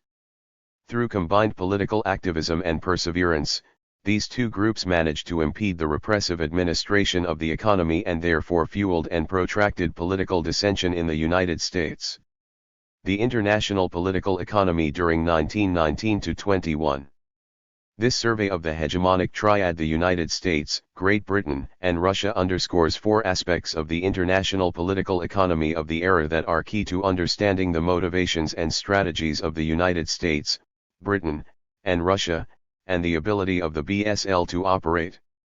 The four components are: economic volatility and collapse, defensive nationalism, integral role of shipping repression as policy.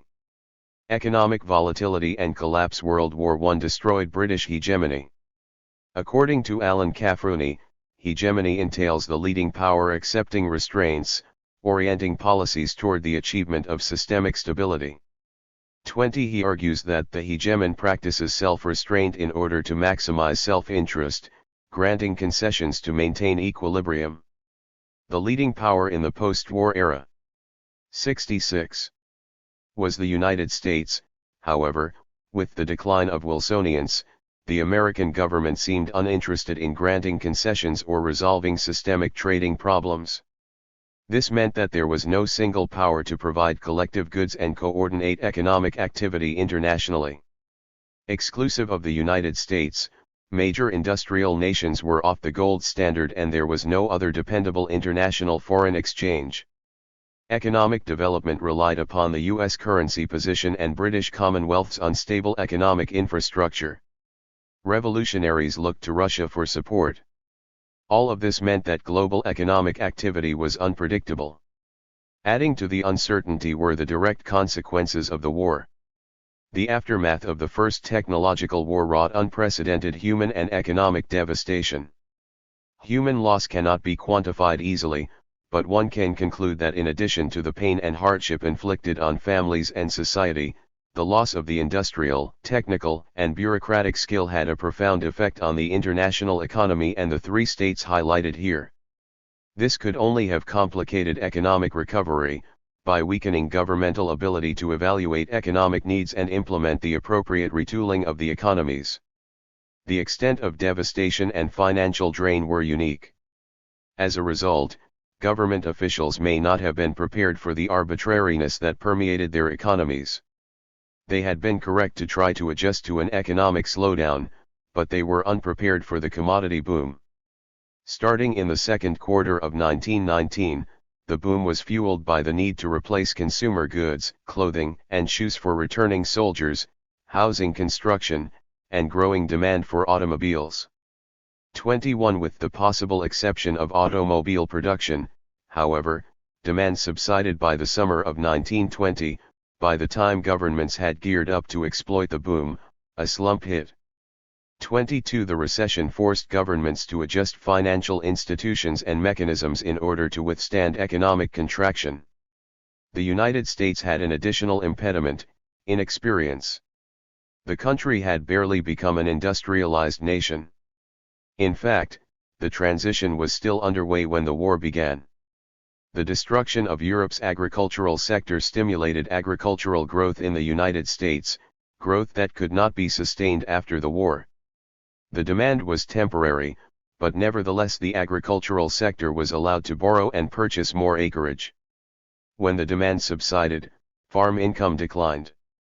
Loans could not be repaid, and banks serving the agrarian sector suffered losses.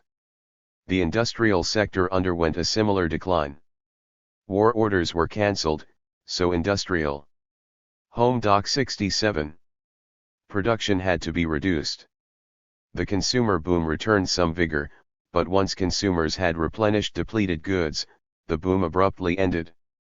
Corporate consolidation only exacerbated economic contraction.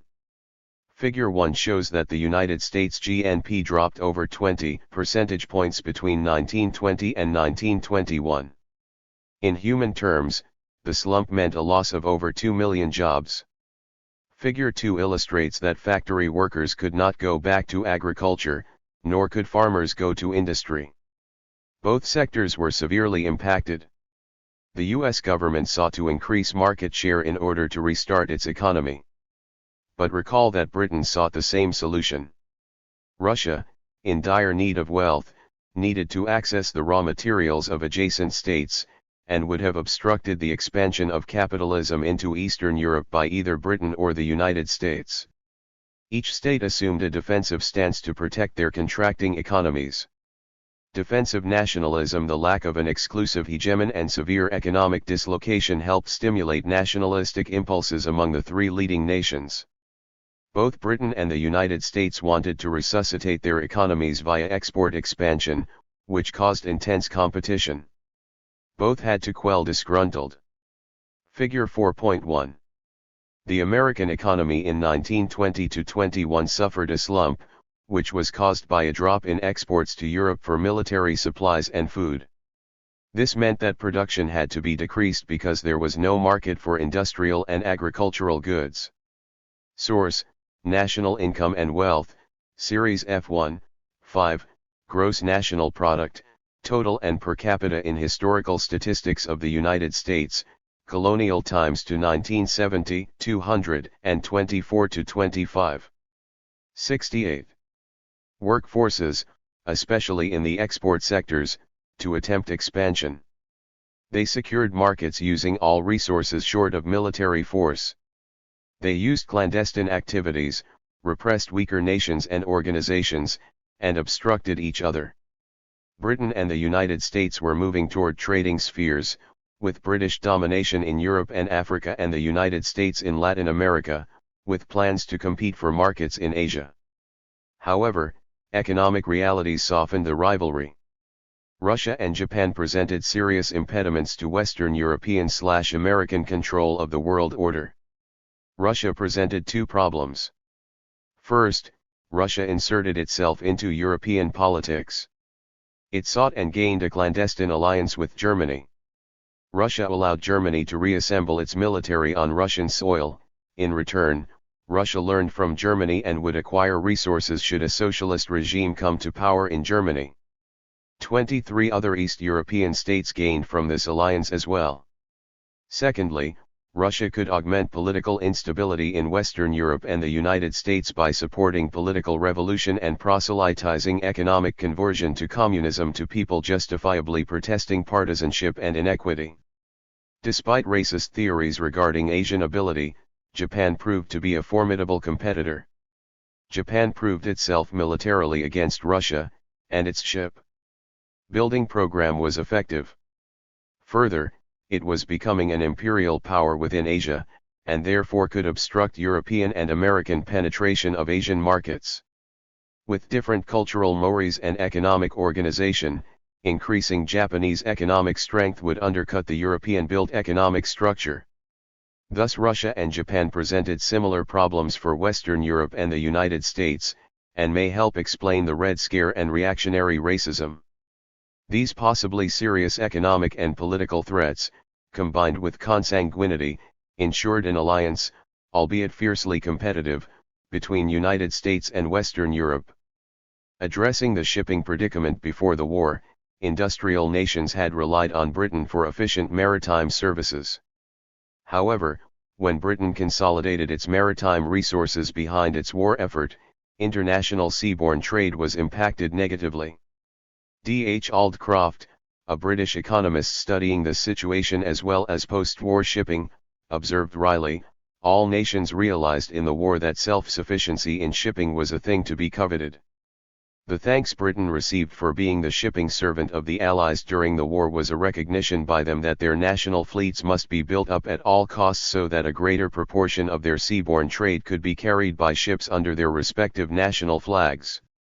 24 Aldcroft accurately summarizes one of the reasons for the emphasis on the augmentation of merchant marines. Given the disorganization in the global economy and the need to retain domestic stability, industrial nations could not leave seaborne trade in the hands of the declining hegemon which was now an experienced competitor. Another reason, of course, was to enhance ability to compete for markets and safeguard access to and control over raw materials. For the United States, this included maintaining control over the Panama Canal. A strong merchant marine was also an important power symbol. In an article on the political economy of international shipping, Cafruni argues, as a basic infrastructure of international trade, shipping is a key source of influence in world politics. The industry is an independent producer of wealth, an important lever of national industrial development, and a crucial element of military power. 25 In other words, a strong merchant marine facilitates preparedness for war. Germany and Britain had demonstrated the importance of naval vessels in modern warfare, and their naval power ensured the dependable acquisition of raw materials. Given the state of the 70 international economy after the war, industrial nations had to be prepared to protect what they saw as their economic interests. The United States was compelled by the same reasons as the Europeans to build up its merchant marine. In order to expand and retain market share, the U.S. merchant marine needed to outcompete the British in the eyes of future trading partners by exhibiting dependability, efficiency, and greater shipping capacity. To achieve this goal, the United States encouraged citizens, organizations, and businesses to not only expand exports but to consider entering the shipping business. This was one of the main purposes of the Merchant Marine Act of 1920. However, this response may have proliferated inexperience throughout the U.S. shipping industry. The inexperience conjoined with political partisanship and mismanagement, documented by Zayes, and led to a glut in capacity. And because the U.S. merchant marine was second only to Britain in size, the shipping capacity glut may have contributed to the recession in the shipping industry and to American calls for complete privatization of the U.S. merchant marine. To enhance its ability to increase market share in Asia and Australia, the United States had to have strong naval capabilities to protect its control of the Panama Canal. The canal enabled the United States to cut shipping time significantly and therefore allowed American companies to compete with the more experienced European traders. Repression as policy. As discussed earlier, political chauvinism and racism were embedded within the ruling groups. This is true for all three states. Lenin tried to transcend historic Russian imperialism in the area with more equitable alliances in the region. However, Russia continued to depend on the region's raw materials, a strong reason to retain political dominance over states such as Georgia and Ukraine. In keeping with the Hobbesian argument that conquest entailed the right to colonize, Western European imperialism exploited several non-industrial nations. Their imperialism was strengthened by their racist beliefs, both creationist and evolutionist. Floggings, land seizures, and serfdom were reported throughout the African colonies. The educated elite and nominal and traditional rulers were marginalized. Émigrés also experienced racism and repressive public policy in colonial centers.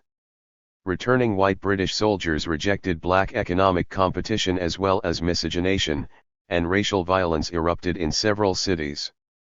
In the British shipping centres of Liverpool, Home Dock 71, and Cardiff, for example, racial violence led to deportation of black seamen and other industrial workers without due process and allegedly without pay. 26. In the West Indies, numerous strikes occurred to support the émigrés in Britain. They also protested income disparities and constrained economic opportunities due to racism within the colonial system. The United States, developed in the same tradition, exploited and discriminated against the same groups as did Western Europe. Economic uncertainty in the post-war era simply increased discrimination against marginalized groups, as returning white soldiers sought to displace black workers and reclaim industrial work for whites exclusively. The repression that resulted from the violence produced undesirable results for both the governments and industrialists. Industrialists, perhaps with government complicity, underpaid and overworked marginalized groups, including Eastern Europeans, Chinese, and African Americans.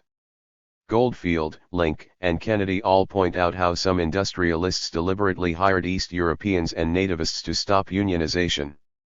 27. During labor unrest, African Americans were hired as strike breakers, and they used this opportunity to establish themselves inextricably in the industrial economy. Fully cognizant of repression by experience, these African Americans realized that such actions weakened unionization. However, the reality was that African Americans were kept out of most unions due to racism and ethnocentrism.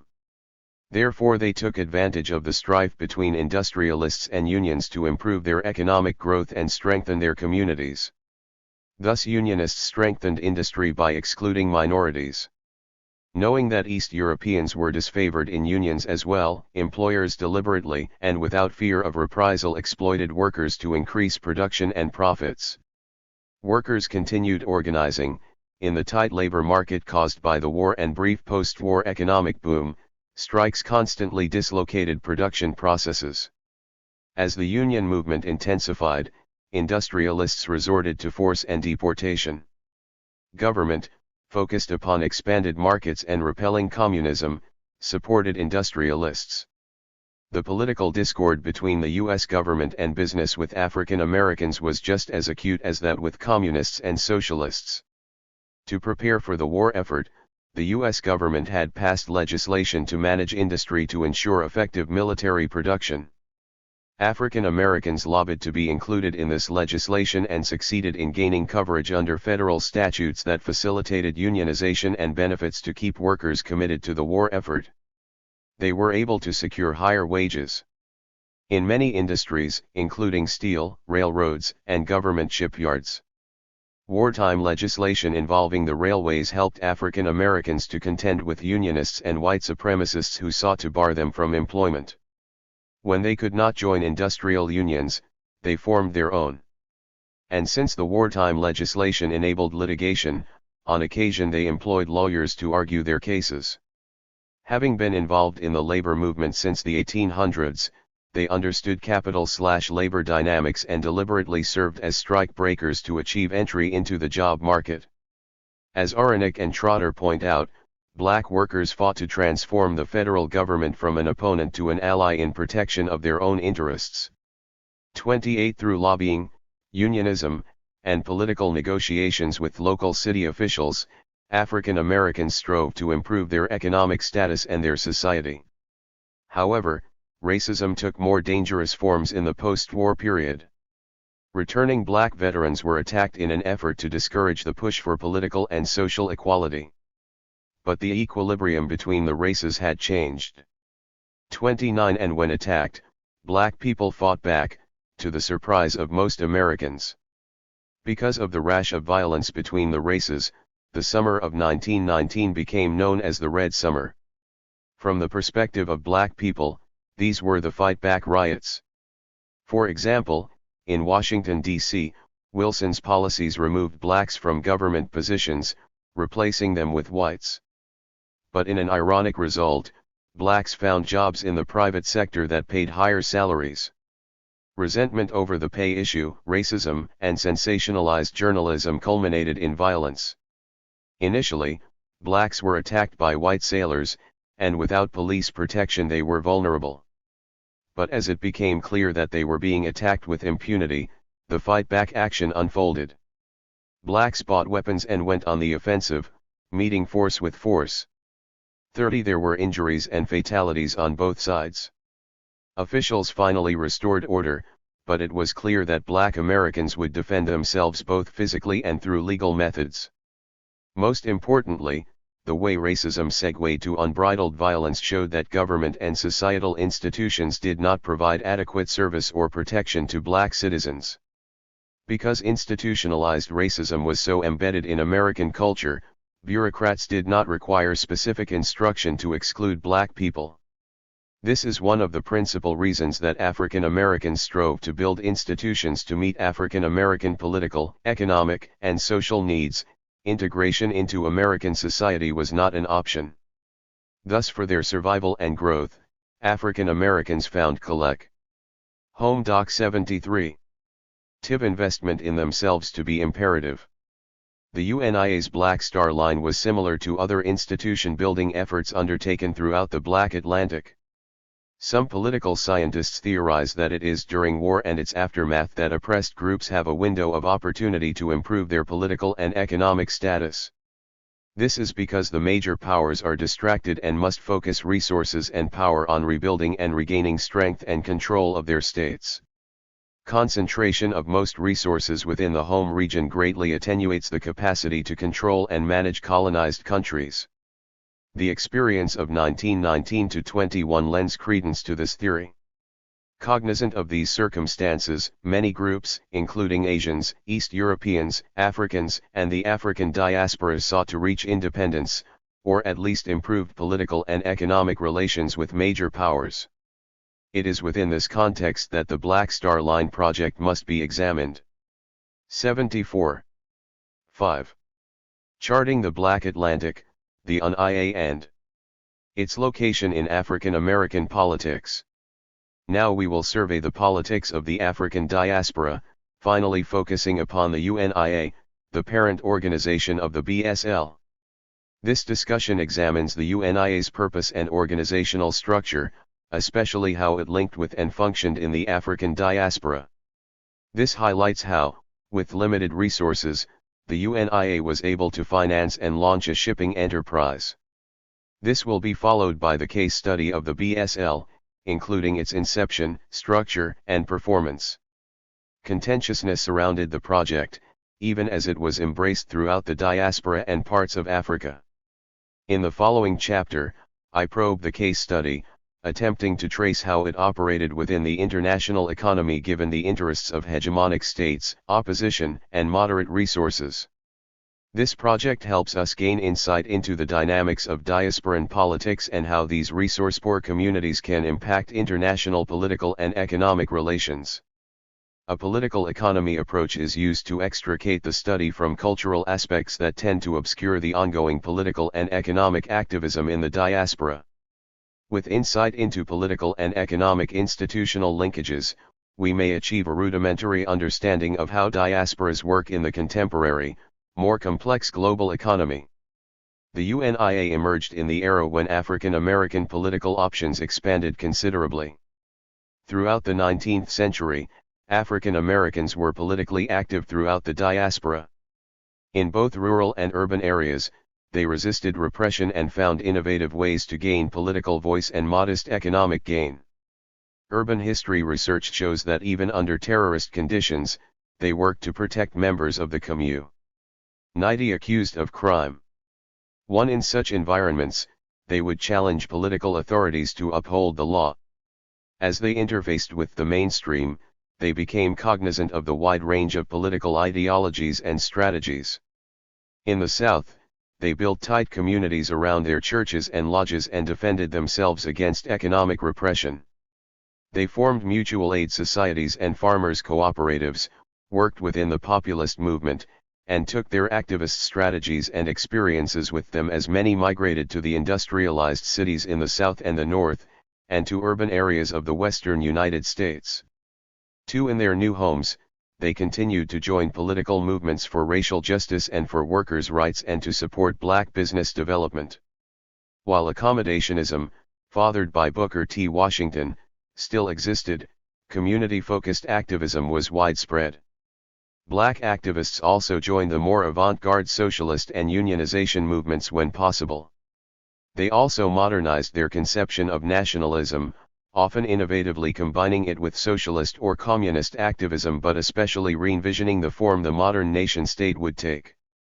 Consequently, there was fluidity in early 20th century political activism. Various ideological viewpoints were not as doctrinaire as past research suggests.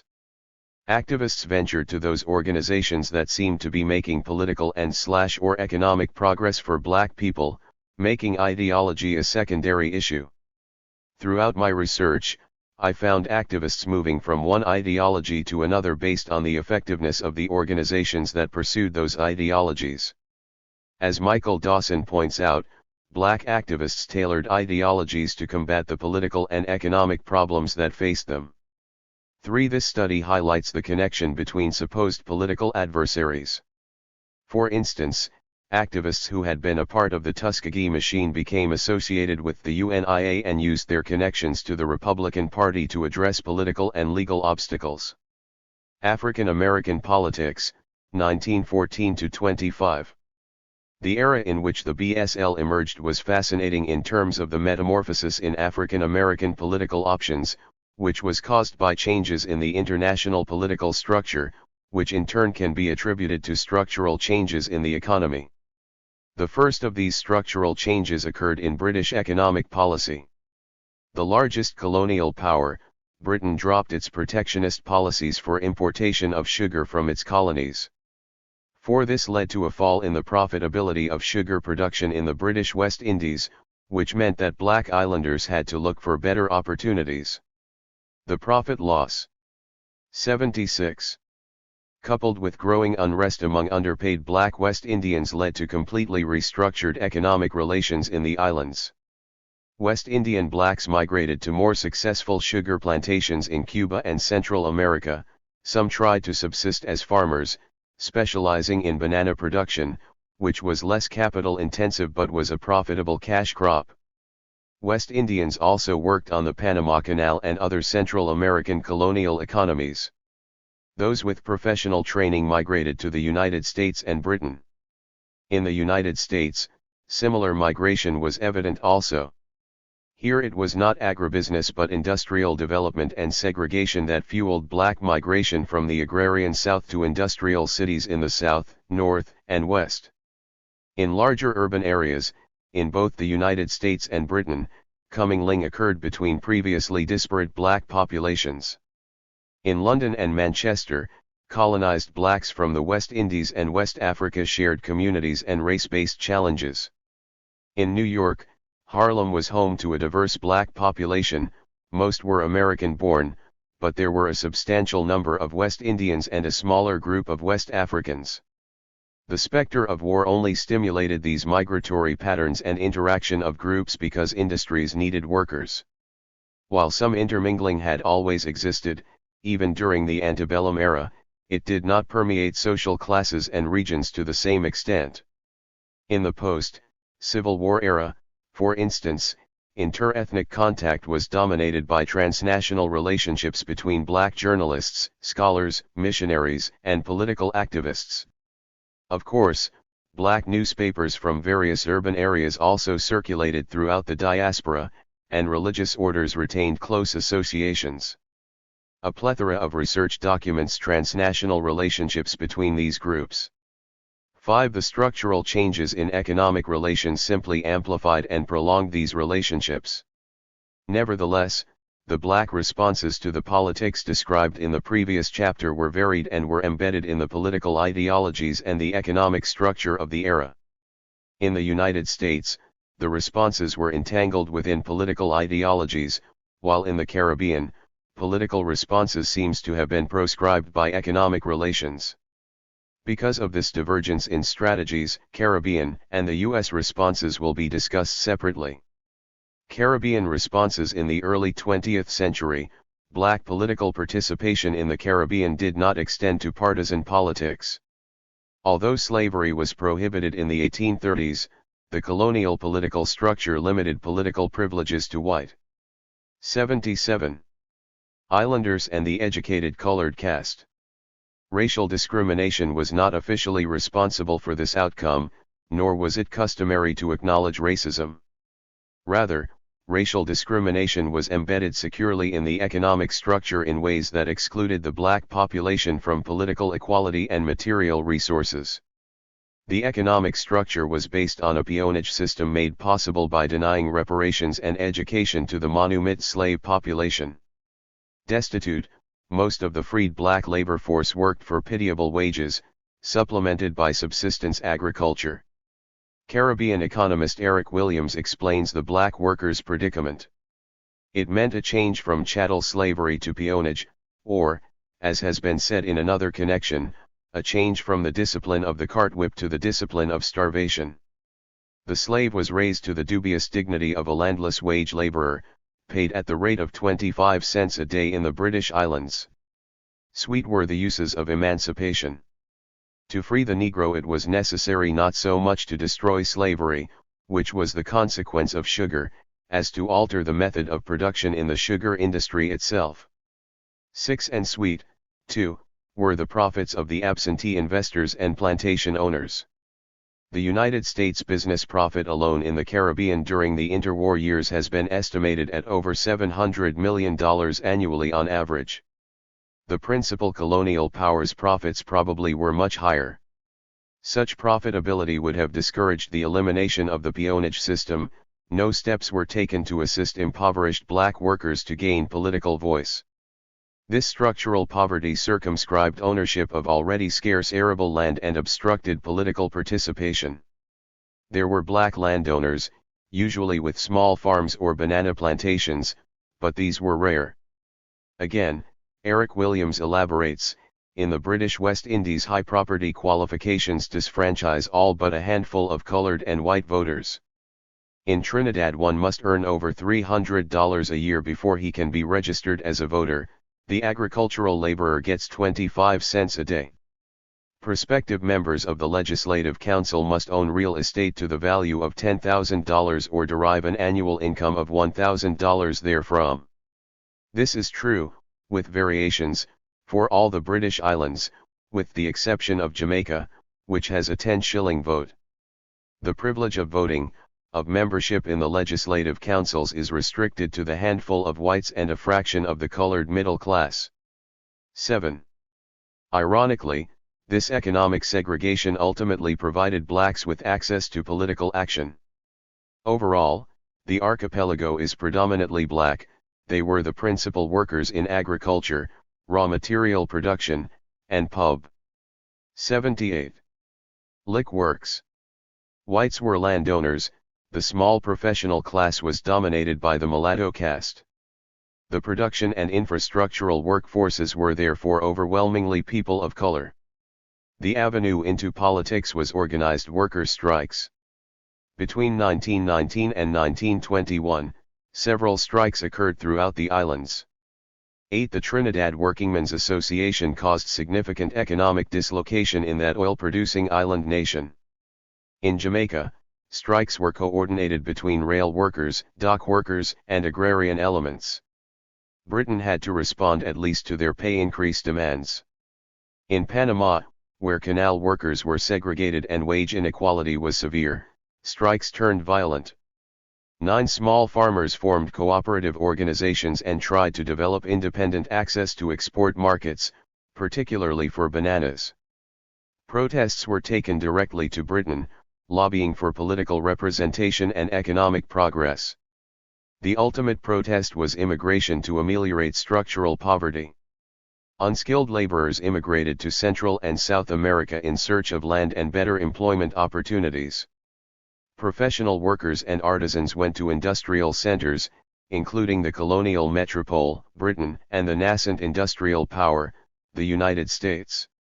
In these industrial centers, islanders became involved in a variety of political organizations, as they had in the islands. U.S. African American responses in the United States. The responses can be categorized in 4 political strategies. The first of these strategies was the pursuit of political equality or at least reasonable representation and participation in governance through traditional American liberalism. 10. This avenue was pursued through continued involvement in the Republican Party, which was still regarded as the party that had brought about emancipation and Reconstruction. First, clientelism, the traditional institution through which black-white political relations were handled, began to decline. To understand the metamorphosis in racial political relations, one must go back to the refashioning of clientelism at the beginning of the 20th century. Theodore Roosevelt had augmented clientelism to control the political participation of black Republicans. He had managed this by selecting what Michael Goldstein calls a national black power broker to control black politicians and their access to the Republican Party structure and therefore to power. 11. Booker T. Washington and the infamous Tuskegee political machine served this role by managing black Republican patronage in federal and state government for the Roosevelt administration and attempting to dispel black activism through the control of major black newspapers. 12. However, Washington's effectiveness 79 was decidedly diminished by the work of independent and radical activists. Further, the Taft administration disenfranchised black voters in the electorally rich South in order to lure dissatisfied white Southern Democrats to the Republican Party. Taft accomplished this by acquiescing to the demands of Southern white Republicans for a lily-white party. 13. This reduction of black patronage positions further reduced Washington's ability to quell the activism among African Americans. By joining with political rebels and socialists, black politicians and activists in the North and South increased independent political activity. Though much research has focused on electoral politics in the North, urban historians have found that activism was deeply ingrained in black communities throughout the country. 14. Blacks formed groups to affect electoral outcomes within their communities.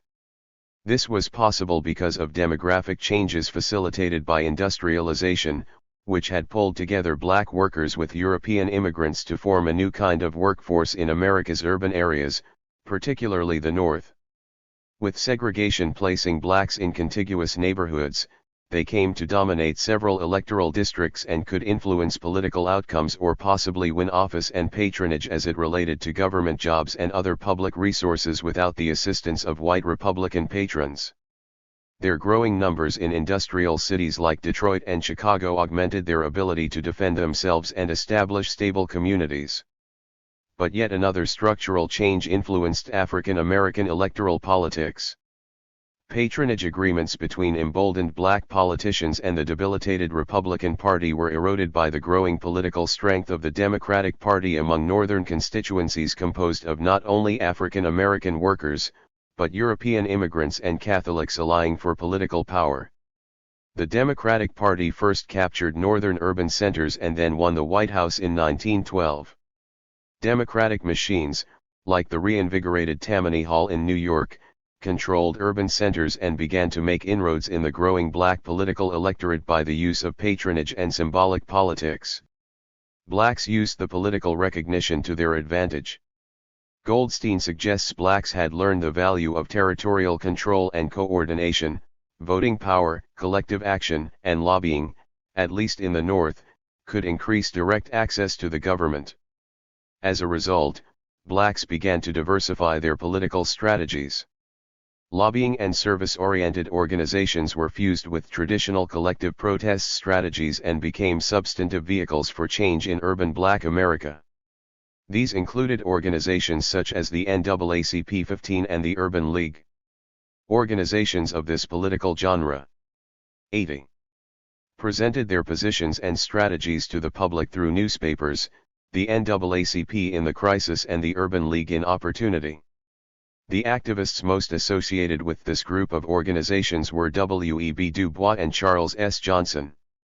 Note that the dismissal of partisan politics is not implied here. On the contrary, these organizations tried to influence the electorate by evaluating candidates and analyzing political issues and positions. Rather, these organizations put a creative spin on clientelism and legal activism. The NAACP, for example, achieved some judicial victories. Intervening to help black sharecroppers accused of murder and rebellion in Elaine, Arkansas, the NAACP managed to get their death sentences overturned and stopped the extradition of another black farmer charged in the incident.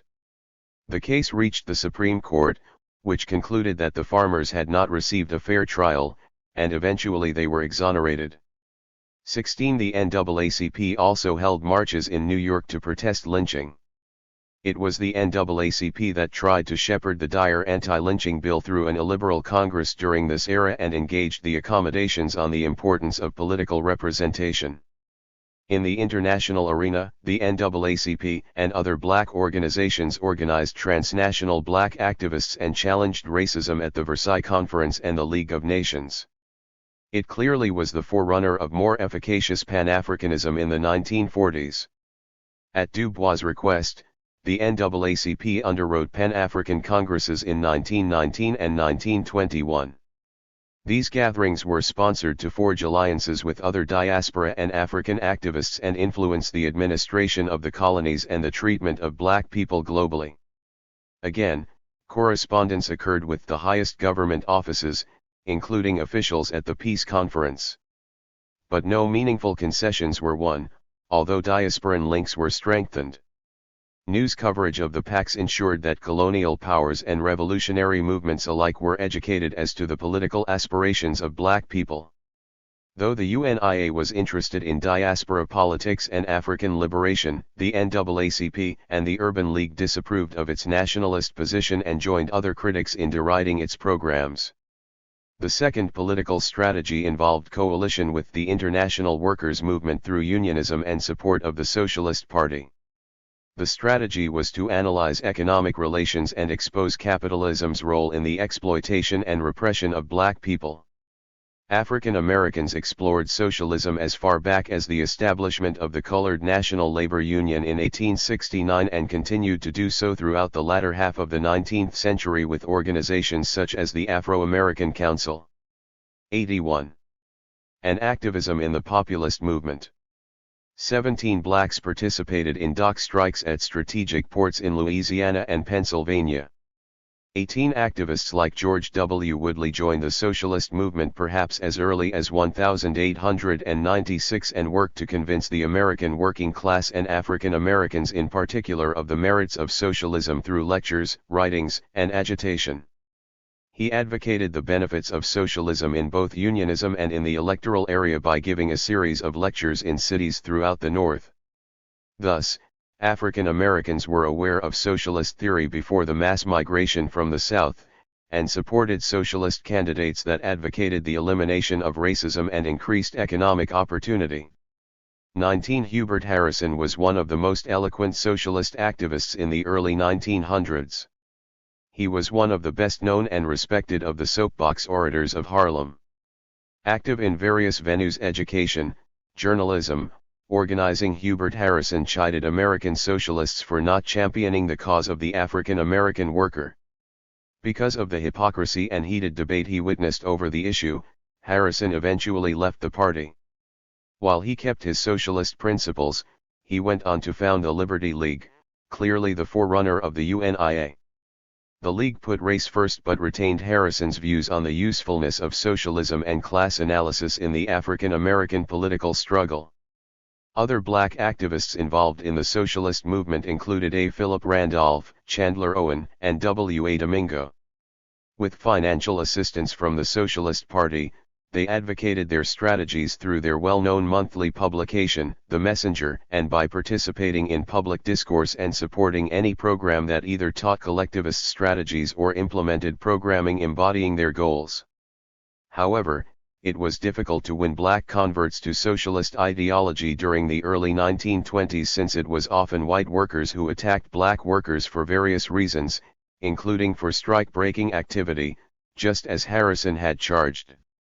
20. White workers wanted to eliminate black competition in the industrial sector, which was expected to contract with the demise of the temporary market for machinery and equipment created by the war. Not only was European demand for equipment and machinery expected to decrease, but once its industrial sector was rebuilt, it would resume competing with the United States for market share. Successful European competition would mean the United States market share would shrink, especially if Britain regained its customer base, as they were certain to do in their colonies. This would translate into fewer American jobs for a larger labor pool. This structural change would drive down wages, and therefore the quality of life for all workers. For these reasons, white workers 82 were the principal instigators in the riots during the infamous Red Summer or the Fight Back riots. American demography had been irreversibly altered. African Americans had attained resources, and their understanding of and participation in the American political system had been accelerated. African Americans had participated in the war effort and expected the promised amelioration of racial conditions in the United States. If there was to be self-determination for European states and dominions, then there should be for African Americans as well. Blacks had served as soldiers in Europe and had become more experienced in military tactics. In addition, they had become acclimatized to urban America, working in the industrial labor force and experiencing a more tolerable political atmosphere than existed in the South. Thus, when attacked, black people fought back and refused to re-enter the peonage system or abandon entry into industrial employment. With such tension and antagonism between black and white workers, unionism and alignment with white workers was not viewed favorably during this era. Du Bois succinctly explains why black socialists faced difficulty attracting African Americans to unionism and the Socialist Party. Theoretically, we are part of the world proletariat in the sense that we are mainly an exploited class of cheap laborers, but practically we are not part of the white proletariat and are not recognized by that proletariat to any great extent. We are the victims of their physical oppression, social ostracism, economic exclusion, and personal hatred, and when in self-defense we seek sheer subsistence we are howled down as scabs. 21. Despite this criticism, black socialists advocated unionism but not uncritical support for the union movement.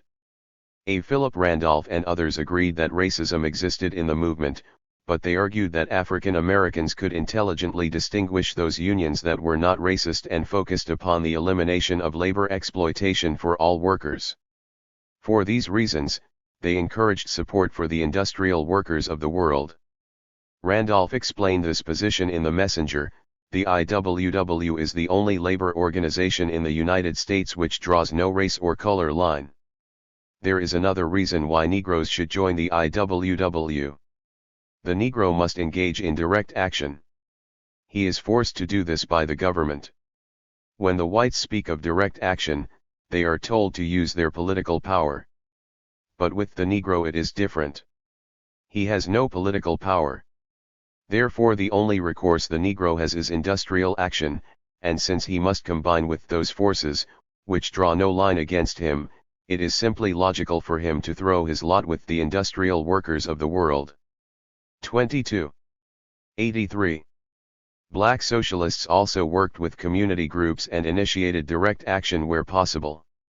They supported organizations that included some form of economic radicalism, whether on a domestic or international scale. These values led black socialists initially to support the UNIA.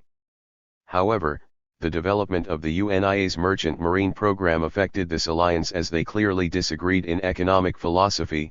From a socialist standpoint, African Americans could ill afford to commit scarce resources to speculative economic development. The UNIA had chosen a capitalist strategy. Persistent reports of financial problems within the UNIA only increased socialists' resolve to safeguard black economic interests. These intractable differences were to sever the alliance. History emphasizes Randolph's and Owens's role in the coordinated offensive, which facilitated the dismantling of the BSL and skepticism concerning the UNIA's programming. The third political strategy, affiliation with the Communist Party, was an outgrowth of African Americans' experience in nationalist and socialist political activism. It was clear that racism was prevalent and used to circumvent black advancement in all aspects of society, economic, social, and political life.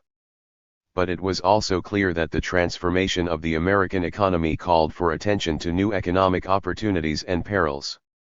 Thus, all activists looked for ways to adapt their political activism to the changing economic and geographical space in which a growing number of blacks lived. Two advocates who saw the need for the conjunction of race and economic issues in the emerging industrial nation were Hubert Harrison and later A. Philip Randolph. Another group that saw the changes in the political sphere was the African Blood Brotherhood, which was co-founded by Cyril Briggs. The ABB was an outgrowth of the Hermetic League, a Pan-African organization dedicated to the formation of a black nation-state and international coalition among African-descended peoples. The news organ of the Hermetic League was the Crusader, and it was to become the voice of the African Blood Brotherhood. Briggs and his associates retained the general nationalist ideology of the Hermetic League but added to it the radical position of the new Bolsheviks, who from their perspective had achieved a spectacular revolution in Russia. This embrace of communism put the ABB on the radical side of the split of American socialists, but the ABB was still at odds with the Comintern because they advocated for the recognition of racism as an issue as serious as classism. Thus the ABB carved out a new node on the spectrum of black activism. On the one hand, they agreed with Harrison and the UNIA that racial uplift was central to political activism, but on the other hand, they agreed. 84. With the radical position of the Comintern that capitalism is pernicious to the interests of working people. The ABB incorporated some of the political strategies of the Comintern and accepted the latter's support for its newspaper. Using a strategy attributed to communists, the ABB sought to burrow within the UNIA and become the core cadre of the organization. But even though the UNIA accepted strategies such as unionism in the Caribbean, it did not adhere to such strategies in its U.S. branches because of the rabid racism in America's unions. The result was that the ABB's overtures to the UNIA membership were rebuffed. However, interest in the Communist Party did take root. Nevertheless, it was well past the zenith of the UNIA when communism began to emerge in black politics. Some researchers would argue that it was not until the 1930s that black communists gained voice in the community. At the same time that Briggs was working to inject communist theory into black political struggle, ABB members worked to change the Communist Party, constantly advocating the addition of racism as an insidious problem for workers in America. The members of the ABB were instrumental in the efforts to convince the Comintern that racism was a corrosive force just as bad as white labor exploitation. In later years, the Comintern would become involved with the black workers' dilemma in America and establish several programs including the American Negro Labor Congress. Further pressure and lobbying by black communists led to the Comintern's thesis of a nation within a nation, and activists worked to operationalize that black nation in America's South based on communist principles. 23 Briggs also became a vitriolic critic of the UNIA in his newspaper The Crusader. During the imbroglio that followed, the federal government was able to use black activists' charges of fraud and totalitarianism to prosecute the BSL directors. 24 The fourth strategy, black nationalism, historically construed, fits the basic archetype of Western nationalism. 25 The primary goal is to build a nation exclusive of other races and based upon a specific ideological position, usually Western in origin. The UNIA's paradigm was born out of the Western nationalist tradition and embraced an industrialized economic structure. Black nationalists associated with the UNIA did not wish to remain within a white-dominated or even a multicultural state. Ultimately, complete separation was required, although some laws and institutions would be Western in tone. The UNIA's ideology evolved over time, progressing from confraternity as the primary aim to a pan-African position, and finally to the goal of build. 85. Ing an exclusively black westernized nation. In fact, it could be argued that, more than a state, the UNIA intended to build an empire because its agenda called for the absorption and transformation of the entire African continent to the political ideology and economy of the UNIA. 26 Most studies on the UNIA focus on Marcus Garvey, the principal founder of the organization. But the mass organization could not have been and was not built by one person or personality. This is not to say that in-depth character studies are not useful in helping researchers to understand a political era. Nor is it to discount the legendary organizational skills of Garvey. Rather, it is to point out that studies focusing only on the recognized leader of an organization or movement discount the fundamental necessity of experienced manpower, skills, and commitment among members to organize political activism and programming. Garvey was the chief spokesperson. He was the authoritarian manager of administrative affairs and programming at UNIA headquarters. His main role was creating and holding the interest of the black public in the organization and its programs. Because of his eloquence and appeal, he was the major fundraiser, and he traveled extensively. These two crucial jobs kept him out of the UNIA headquarters, and others had to take care of daily administration, map out programs, and plan events. Most importantly, seasoned lawyers and journalists kept both the New York District Attorney and attackers from competing organizations via their newspapers at bay. Garvey was no preordained messiah, with African Americans throughout the diaspora waiting with bated breath for him to come and rescue them. On the contrary, there were many political organizations and respected spokespersons well established not only in Harlem, but other parts of the country and throughout the diaspora. So Garvey had to find a way to get his positions heard and his programs considered in an intensely competitive political arena, just as his rivals did. He had to work with others. He had to win the trust and respect of politically seasoned African American activists, who by this time had over 50 years of experience with the Republican Party, populists, and socialists, as well as linkages with nationalists throughout the diaspora and in West Africa. There were also liaisons with diasporan organizations around the Black Atlantic, including in Britain, Africa, and the Caribbean. The backbone of the UNIA, veteran activists. The validation of veteran activists was key to the Black Star Line being considered worthy throughout the diaspora. In particular, black journalists / 86. Activists based in the United States corresponded with their counterparts abroad to help to sell the BSL venture. For example, John Edward Bruce, a popular journalist and UNIA advisor, corresponded with Dr. Robert Love in Jamaica about the venture, as well as with Casely Hayford, an African lawyer and activist, in the Gold Coast. Gold Coast activists did not embrace the UNIA's political program, but they did embrace the Black Star Line.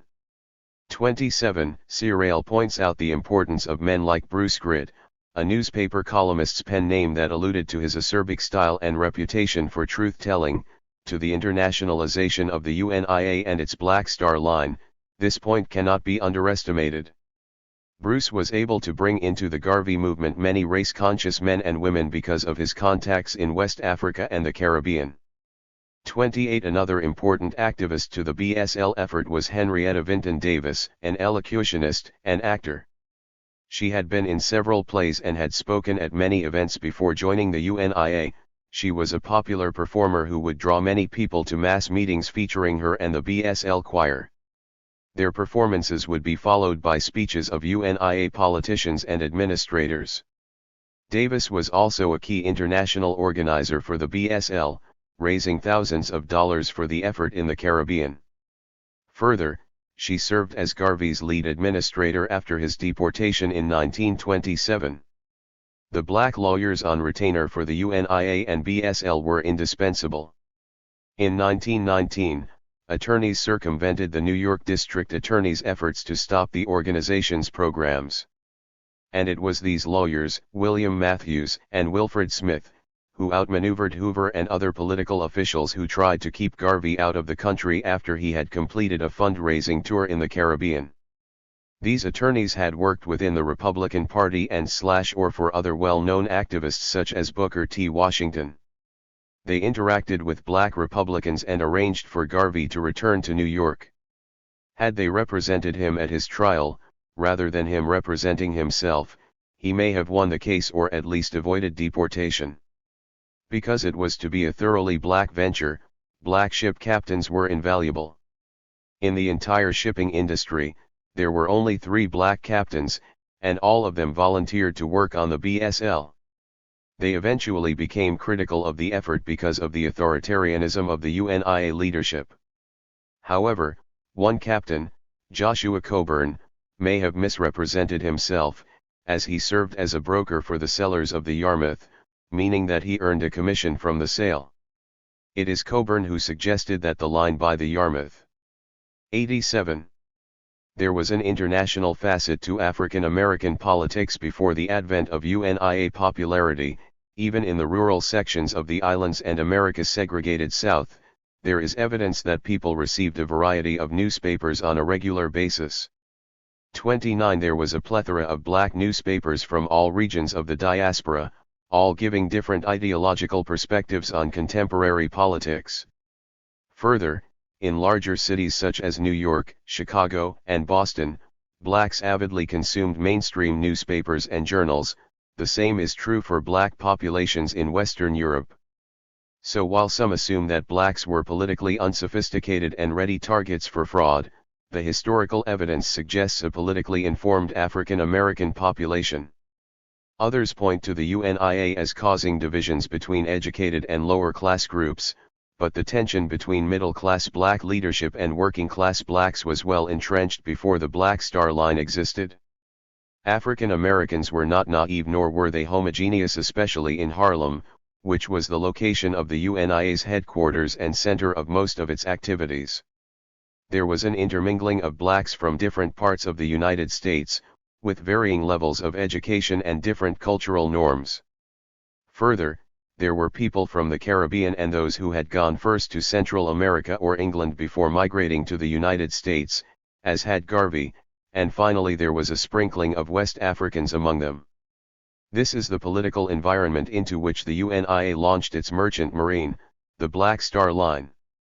Given the political suppression, new economic freedoms, and unprecedented access to information in black communities, the politics were intense, and from varied perspectives. At times interaction between African American political organizations was confrontational, but there were also coalitions since for the most part their goal was the same, for black Americans to have political and economic parity with white citizens. A discussion of the political history of the UNIA will help the reader to better understand the political goals, development, and challenges of the UNIA. And grasping these variables is key to understanding the operation and problems of the Black Star Line. UNIA goals and structure.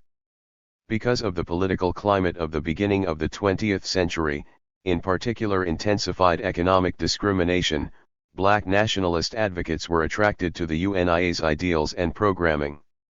Initially, the UNIA was 88. a Jamaican confraternity established to ameliorate the obstacles impeding the freedom and development of the entire Negro race. The organization was founded in 1914 in Jamaica and concentrated primarily on apolitical goals of education and etiquette of its membership and supporters. 30. The largest documented UNIA project in its Jamaican era was a plan for a vocational school modeled after the Tuskegee Institute, a noted black vocational college located in Alabama. The search for funds for the vocational school brought Marcus Garvey to the United States in March 1916. Consequent touring of the United States enhanced Garvey's understanding of the political and economic problems and possibilities of the African diaspora beyond the situation of British colonized blacks. 31. Perhaps convinced that confraternity could be facilitated in the United States, Garvey relocated the UNIA headquarters to Harlem, New York. With the support of Hubert Harrison, a noted Harlem political activist, Garvey became involved with U.S. black politics in the Liberty League. The first U.S. chapter of the UNIA was inaugurated in 1917. Within a year, fraternal objectives evolved to uplift goals through political and economic means. Educational programming was modified to focus on psychological rejuvenation, with lectures on African history and poignant explanations of the economic determinants that had caused African slavery and continued oppression of black populations into the 20th century. The solutions, Garvey and other UNIA spokesmen emphasized, involved organizing institutions that reversed economic dependence and facilitated political freedom. In keeping with these goals, the UNIA purchased a 1:3 structure that became known as Liberty Hall. Political and social programming was held in the building throughout the week and on weekends. Programming was well organized and involved talented speakers and educators, always with a political message that either addressed contemporary political problems of the race or focused on the historic events believed to have contributed to them. Often both were covered during one event. One of the attractive elements of UNIA programming was the inclusion of music and literary arts. Programs always included musical selections, professionally presented. Acclaimed dramatist Henrietta Vinton Davis often performed dramatic readings and served as the introductory speaker for the program's orators. Her popularity with black audiences nationally ensured reasonably large audiences at UNIA events. The performances usually were followed by an address by a well-known minister or professor. The message here was usually motivational in terms of spirituality or racial pride. Finally, 89. The principal speaker, often Marcus Garvey, would speak. Known for his oratory, the well-read Garvey would analyze contemporary political events, focusing on the issues detrimental to black progress. His analyses frequently demonstrated an understanding of complicated political and economic matters. His eloquence permitted him to offer provocative, very detailed but theoretical UNIA solutions and programs that would achieve independence for black people. Other tactics increased the UNIA's power base in the black community. For example, Garvey often sent telegrams to world leaders and noted activists and would read the responses at UNIA events. 32. Further, he would permit political activists, some of whom received regular news coverage, to present their cases and movement ideology to the audience. 33. African American activists including Ida B. Wells, A. Philip Randolph, and African activists addressed the audiences. Even white revolutionaries were allowed to speak, including socialists and Irish representatives of Sinn Féin. These spokespeople demonstrated the possibility of revolution among marginalized populations, the necessity of escalating political struggle to attain racial equality.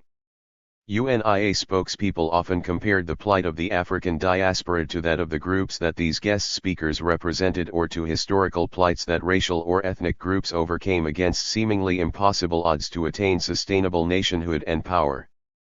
For example, Garvey spoke about 19th-century Germany and how it overcame seemingly insurmountable obstacles to be an industrial power. When we can as a race settle down to business with honesty of purpose, we will be on the way to the founding of a permanent and strong position among the nations and races of the world. Commerce and industry were the forces that pushed the great German Empire to the front. As it can be remembered, during the First Napoleonic era, Germany was regarded as the pauper nation of Europe, whilst England and France had reached a high state in commerce and industry, having their merchant marines sailing to and anchoring in every port of the world. Germany was without steamships. The German was looked down on then, even as the Negro of the South is looked down on today. These are fair examples of how a people can rise to greatness when they apply themselves to any one good thing without faltering. 34. The Japanese, as an example of a people of color making a successful transformation into an industrial power, were often used as a model to emulate. These illustrations supported the UNIA argument that the reinstitution of 90. Independent black political and economic status were achievable goals, given adequate time, organization, and resources. This commitment to political and economic independence may have added prestige to Garvey personally and to UNIA programs generally. Surely the inclusion of artists was an ingenious move. One cannot proselytize to an empty venue, one must first attract potential followers. Even the UNIA constitution called for music and choir performances at all organization functions. Such organizational methods seem to have facilitated the UNIA's ability to establish divisions and recruit and retain membership. The methods paid off, it became the first mass political movement in the African diaspora. Constitution and bylaws. At its inception, the organization actually had two components. 1. The UNIA was responsible for the fraternal and social programs. The second component was the African Communities League, which was to develop the organization's commercial wing, linking black communities throughout the diaspora and Africa. According to Hill, the African Communities League was to be the umbrella wing of the organization under whose auspices the Black Star Line, the Negro Factories Corporation, the Negro World, the leasing of Liberty Hall and UNIA offices, and the establishment of other UNIA and ACL endeavors officially operated. 35. Perhaps due to their disparate functions, these institutions were incorporated in New York separately. But for all practical purposes, they melded into one organization, which most referred to as the UNIA. The growing membership was forged into a well-oiled machine made possible by a meticulously written constitution. 36. The UNIA also provided services. Meals were provided for impoverished and unemployed black citizens. Temporary shelter was available in Liberty Hall. A death fund was institutionalized for the families of deceased members. The Black Cross Nursing Corps was established to teach health. As commercial programs were developed, an additional benefit was that they employed UNIA members. The UNIA Constitution is invaluable in dissecting the political and financial structures of the UNIA. It also underscores the transcendent influence that Western political institutions, particularly British ones, had on the UNIA leadership. The Constitution reutilized organizational activities and clearly outlined the chain of command. Article 5 vested political and administrative. 91. Power in the potentate and the President General/Administrator, with the latter having the operative power. Other important officials include the following: the Counsel General was responsible for the legal affairs of the organization. The Secretary General, who also managed branch secretaries, handled all correspondence. The High Chancellor was the highest-ranking financial officer, with primary custodial responsibility for UNIA funds. All treasurers and assistant treasurers of chapters and branches were his subordinates. Audits were to be conducted twice yearly and financial officers were bonded. The Executive Council included these and other high-ranking officials. The Council resolved disputes, developed policy, and addressed political issues. Finally, procedures were incorporated governing modification of the Constitution. Such amendments were to be considered only during the UNIA's convention held annually in August, to which each chapter and branch could send a delegate. Because of the transnational reach of the UNIA, the conventions were international in scope. Attendance varied between 3,000 and 5,000 annually throughout the 1920s. The UNIA established chapters in most major cities, including New York, Chicago, Boston, Philadelphia, Los Angeles, and New Orleans. Most states had chapters, including the southeastern United States. According to the Constitution, a charter would be granted if at least 7 people of intelligence and good character were committed and willing to safeguard the principles and goals of the UNIA. If more than one chapter was established in a state, then the original chapter would be the charter chapter and, as such, was assigned a supervisory function for all subsequent chapters in said state. During the UNIA's high point, when some cities reportedly had over 5,000 members, hierarchical structure became even more stratified, being organized into principal regions. Administrative distinction had to be made between chapters in the United States and branches in colonial areas because of colonial policy regarding civic organizations.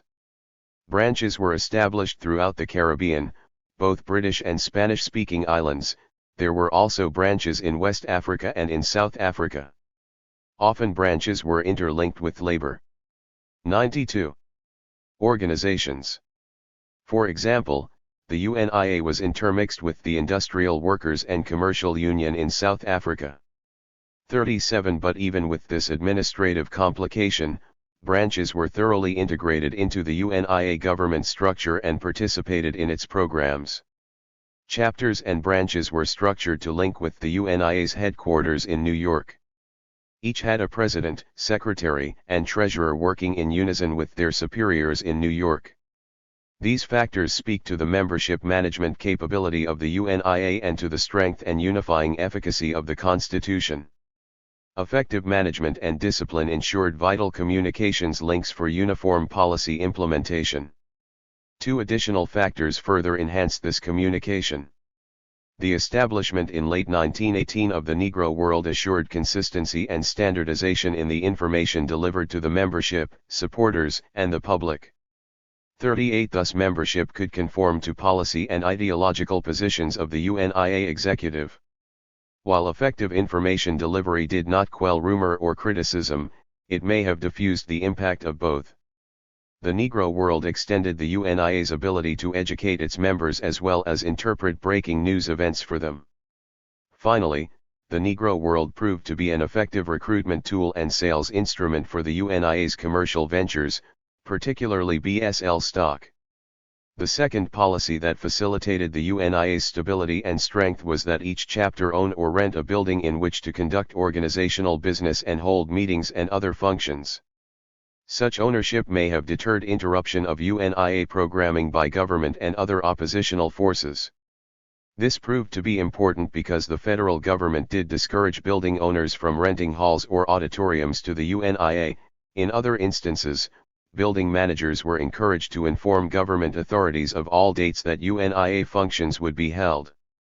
39. Access to relatively stable funding cannot be overemphasized in any explanation of the UNIA's effectiveness and durability.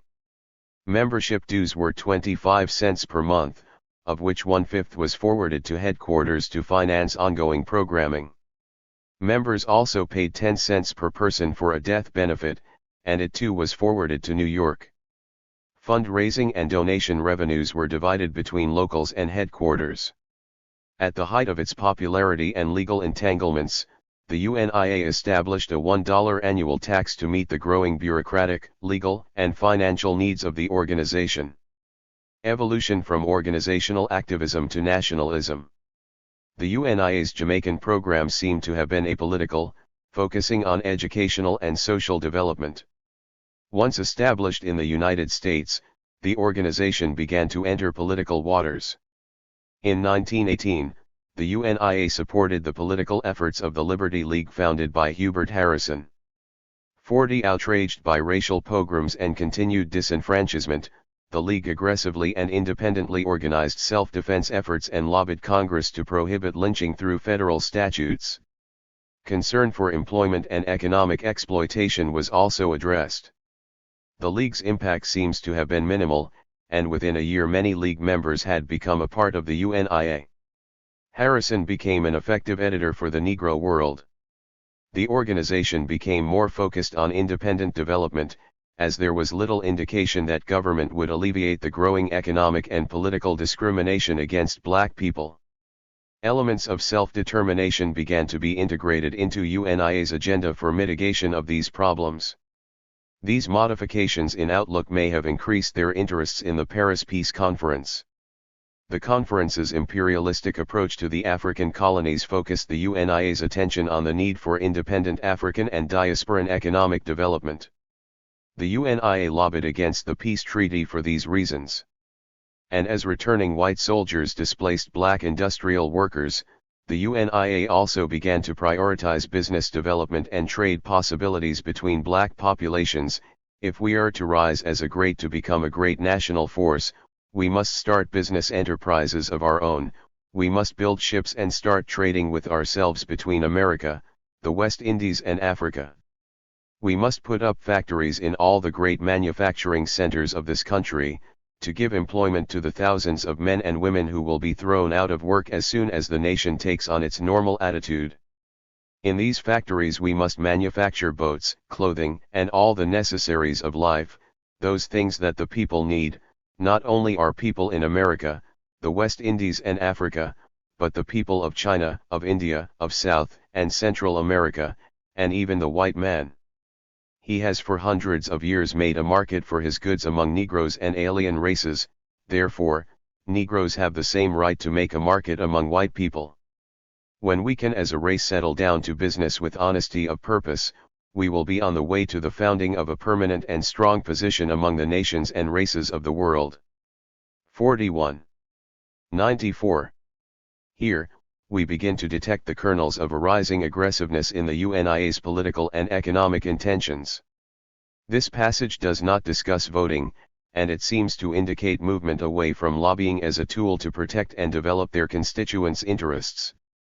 Independent development began to emerge as the exclusive remedy.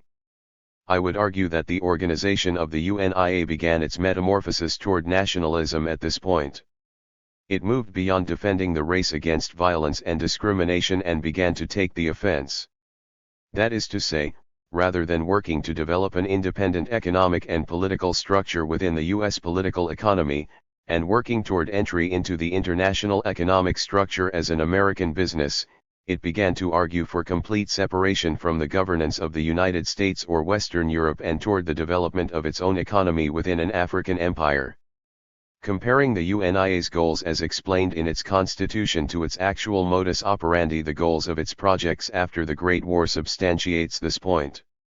The Constitution states in Section 3 that the UNIA's policies toward black people internationally would be beneficent and politically supportive.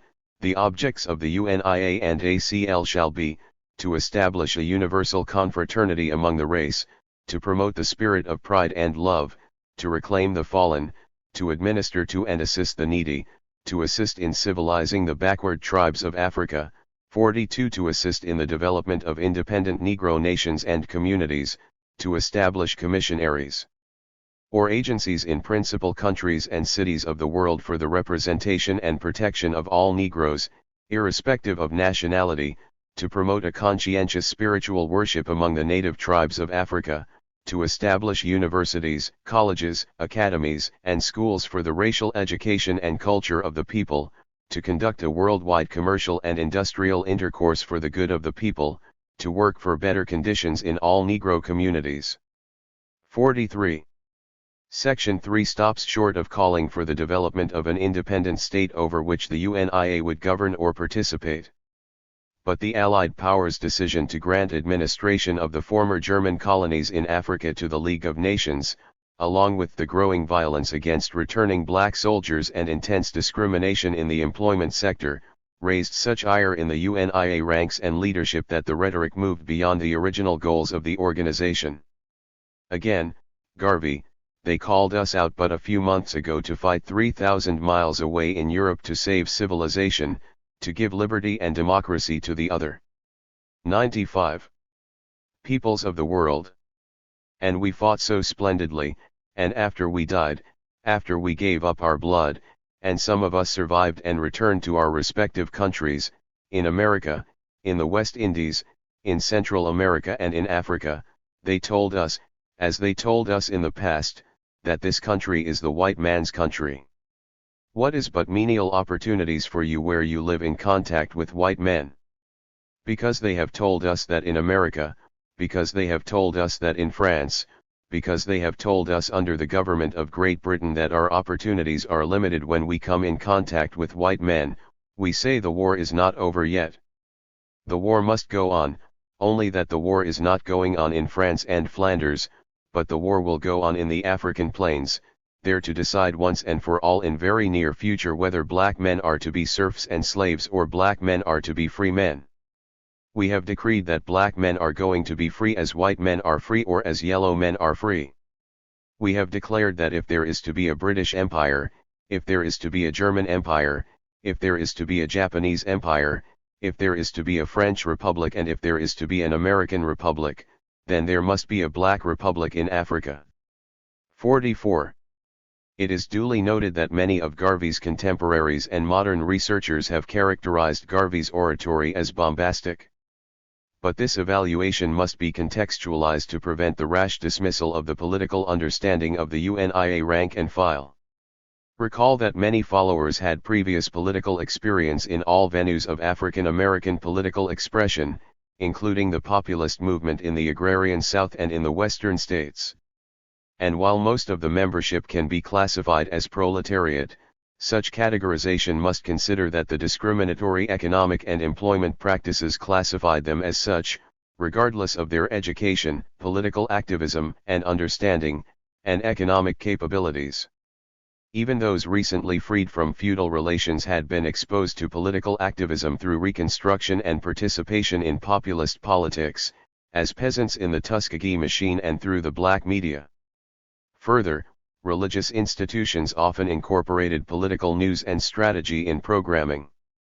The political alternatives desired by the UNIA seemed improbable to achieve by any means given the recalcitrance, racism, and formidable resources of the dominant political powers. But irrational desperation is not implied here. The UNIA's goal was revolutionary change, not escapism as has been alleged, and the UNIA's membership supported the overall plan of separation and nation building just as others sustained the NAACP or struggled for unionism. It was the status quo that seemed irrational and futile from most African American. 96. Perspectives, regardless of ideological stance. Rather than dismissing them as grandiloquent, Garvey's public speeches can be better evaluated by classifying them into three categories: analytical, evangelistic, and promotional. When analyzing international politics or the UNIA's political goals, Garvey's oratory skills enabled him to present clear, well-reasoned arguments, which were supported by press reports. UNIA rhetoric, while revolutionary or militant, remained on par with other strategies espoused during the era. Illustrating this view allows us to present simultaneously the basic UNIA nationalist strategy, which is key to understanding the strategies employed in the implementation of the BSL. The premise underlying the UNIA's acceptance of nationalist goals was its analysis of international politics. It was believed that two formidable challenges to imperialism and capitalism would unravel Western European and American dominance over the international political and economic structures. The first challenge was the belief that Japan's growing militaristic stance and imperialism would serve as a counterforce to European imperialism. Garvey often alluded to a possible alliance with Japan, wherein Japan would provide military support and other resources to the UNIA, including equitable agreements for the purchase of ships.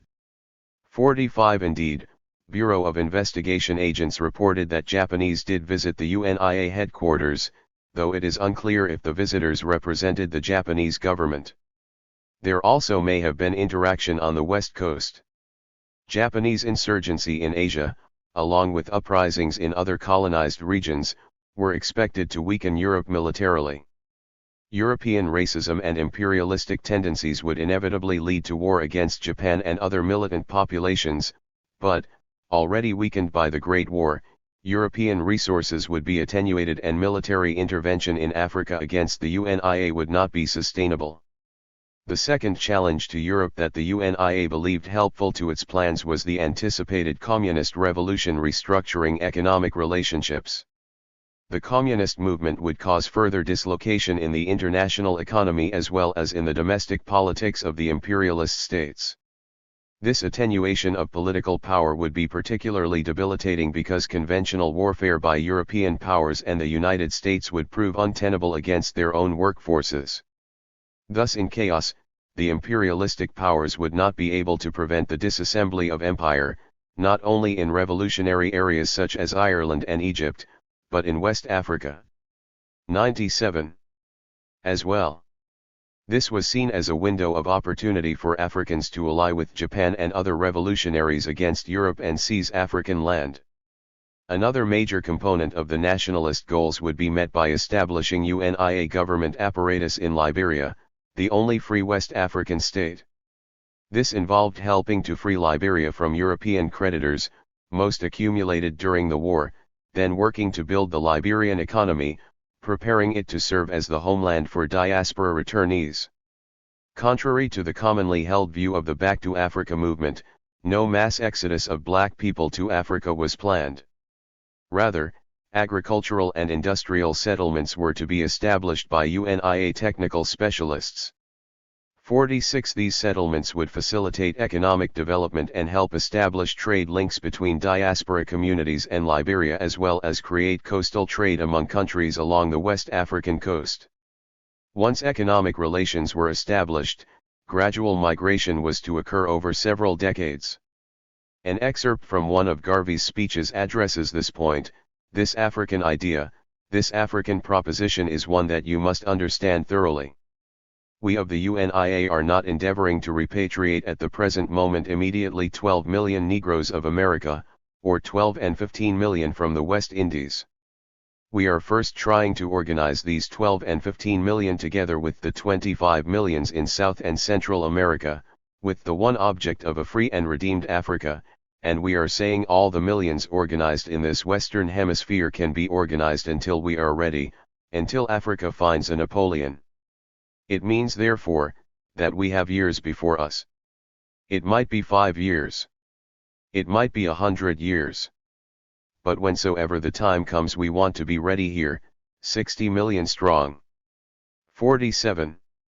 Diaspora-based political strategies were espoused by many different activists and groups in the era, including Arthur Schomburg, William Ferris, and Henrietta Vinton Davis. West Indians and West Africans in Europe formed diaspora-based organizations such as the Society of Peoples of African Origin and the African Progress Union in London. 48. Many others, including Kobina C. Kai, a West African barrister and activist, and Duze Mohammed Ali, a political activist, journalist, and entrepreneur in London, preferred an economic nationalism similar to that espoused in the UNIA's agenda. The writings and ideological stance of these activists were well known and may have influenced the creation of the Black Star Line. Even W.E.B. Du Bois, highly critical of the UNIA, acknowledged the credence of some of the economic tenets of the UNIA, especially the establishment of the BSL. 49. 98. The international character of UNIA projects was aided by activists such as John E. Bruce and Schomburg, who helped authenticate the UNIA in black areas outside the United States. 50. When UNIA spokespeople extolled the superior virtues of the race, predicted UNIA control of the entire African continent, or linked the liberation movement with what can be described as Christian determinism, they ventured away from analysis into evangelistic speech. In fact, some publicity for programs in the Negro world made statements like "Come here Garvey preach." 51. Political resolution couched in evangelistic speech may have sounded eloquent but often cannot be considered cogent. It is in this realm that UNIA spokespeople give credence to charges of grandiloquence. The charge is also supported when one points to the UNIA's promotional speech, when spokespeople publicized a particular UNIA program or compared their capabilities to those of competing ideologies or organizations. In this promotional mode one finds statements such as 400 million Africans supporting the UNIA. I would argue that the UNIA rank and file was able to distinguish between these forms of speech and were not as gullible as Bureau of Investigation reports implied. I further would submit that it was the analytical speech, which drew upon past nationalist theories and was informed by intensified racism, that made the UNIA a candidate to be the first black mass organization in the United States. Its candidacy won a metaphorical victory upon creation of the Black Star Line. And establishing the Black Star Line led to formidable opposition to the UNIA and its political future. 99. 6. Shipping politics, the case of the Black Star Line. Up to this point, this book has been setting the stage for the UNIA's effort to launch a race-based shipping line that would connect the diaspora both politically and economically, and then link the diaspora to its homeland, focusing specifically on Liberia.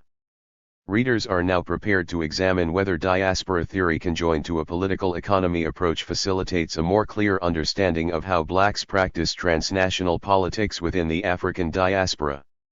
Thus, this chapter is not only a historical digest of a UNIA program, but an example of how a resource-deprived group can participate in transnational politics, even though nation-states and international institutions threaten such attempts. This chapter provides a history of the Black Star Line placed in the international political economy, allowing the reader to understand why events unfolded as they did. We will see the steps necessary to bring the shipping line into being, how the effort was organized, and how the UNIA navigated international institutions and skirted the concerns of nation-states. The UNIA was able to build international support for the line among its members. A later chapter is devoted to the analysis of the BSL as an instance of political activism in the African diaspora and explains its meteoric rise and the reasons that it ultimately did not survive. Origins of the Black Star Line. It is difficult to determine whether the UNIA leadership or the rank and file first suggested a shipping venture. In her memoir, Garvey and Garveyism, Amy Jacques Garvey states that black seamen and businessmen urged the UNIA to start a shipping service to alleviate discrimination faced by black passengers and exporters. One discrimination impeded the travel possibilities of black people regardless of nationality, occupation, or income level. Black producers and exporters had access to shipping services only after all white exporter and passenger needs had been met. In the federal court trial of BSL officials, UNIA member Jeremiah Certain said that UNIA membership including seamen and engineers interested in shipping, and that it was they who began raising money for the effort. Theodore Vincent suggests that the Black Star Line was first mentioned in a speech Garvey gave in Pittsburgh in April 1919. He suggested a fleet of black-owned steamships to carry African Americans back to their homeland. The idea was well received and was repeated in other cities. Garvey saw the fleet principally as a way to coordinate black commercial enterprises throughout the world, but his listeners found the prospect of returning to Africa more attractive and the UNIA office in New York was flooded with ticket inquiries. However, the UNIA papers first document plans for a shipping venture in a letter written in January 1919 that was intercepted by the U.S. Postal Service, still operating under the Espionage Act. Eliezer Cadet, a Haitian who served as the UNIA delegate to the Paris Peace Conference, wrote the letter to a fellow Haitian illuminating the role of shipping in the UNIA's plans for the amelioration of economic opportunities in the black world. If our peace propositions are accepted, we shall assemble the great Negro capitalists of the U.S. and establish a line of ships between the West Indies, America, and Africa to facilitate the exchange of raw materials for manufactured products. 3 In April 1919 the New York Call, a socialist paper, reported that the UNIA would launch the BSL. At a mass meeting to announce the Black Star Line, UNIA spokespeople outlined the plan, which was to be funded via a traditional economic cooperative model of raising project funds, simply collecting donations from members and supporters. The BSL version differed from the traditional cooperative in that it involved multiple urban and rural communities in the United States and was secular as well as transnational. In part, the plan entailed raising approximately $2 million by seeking a targeted contribution from each community of the African diaspora and those regions of Africa with which the UNIA had contact. The proposed targets seemed to have been based on each community's earning capability. The U.S. black population, as part of the richest and most stable economy, could make the largest individual contributions, and here the UNIA hoped to raise 60% of the capital, $1 from each of 1.25 million black Americans. In the West Indies, with a much more volatile economy based on raw material 101 ALS production, it was hoped to raise $250,000, Central and South America would provide $300,000 to be accumulated by 50-cent contributions, and Africa would raise $200,000 from modest 25-cent contributions.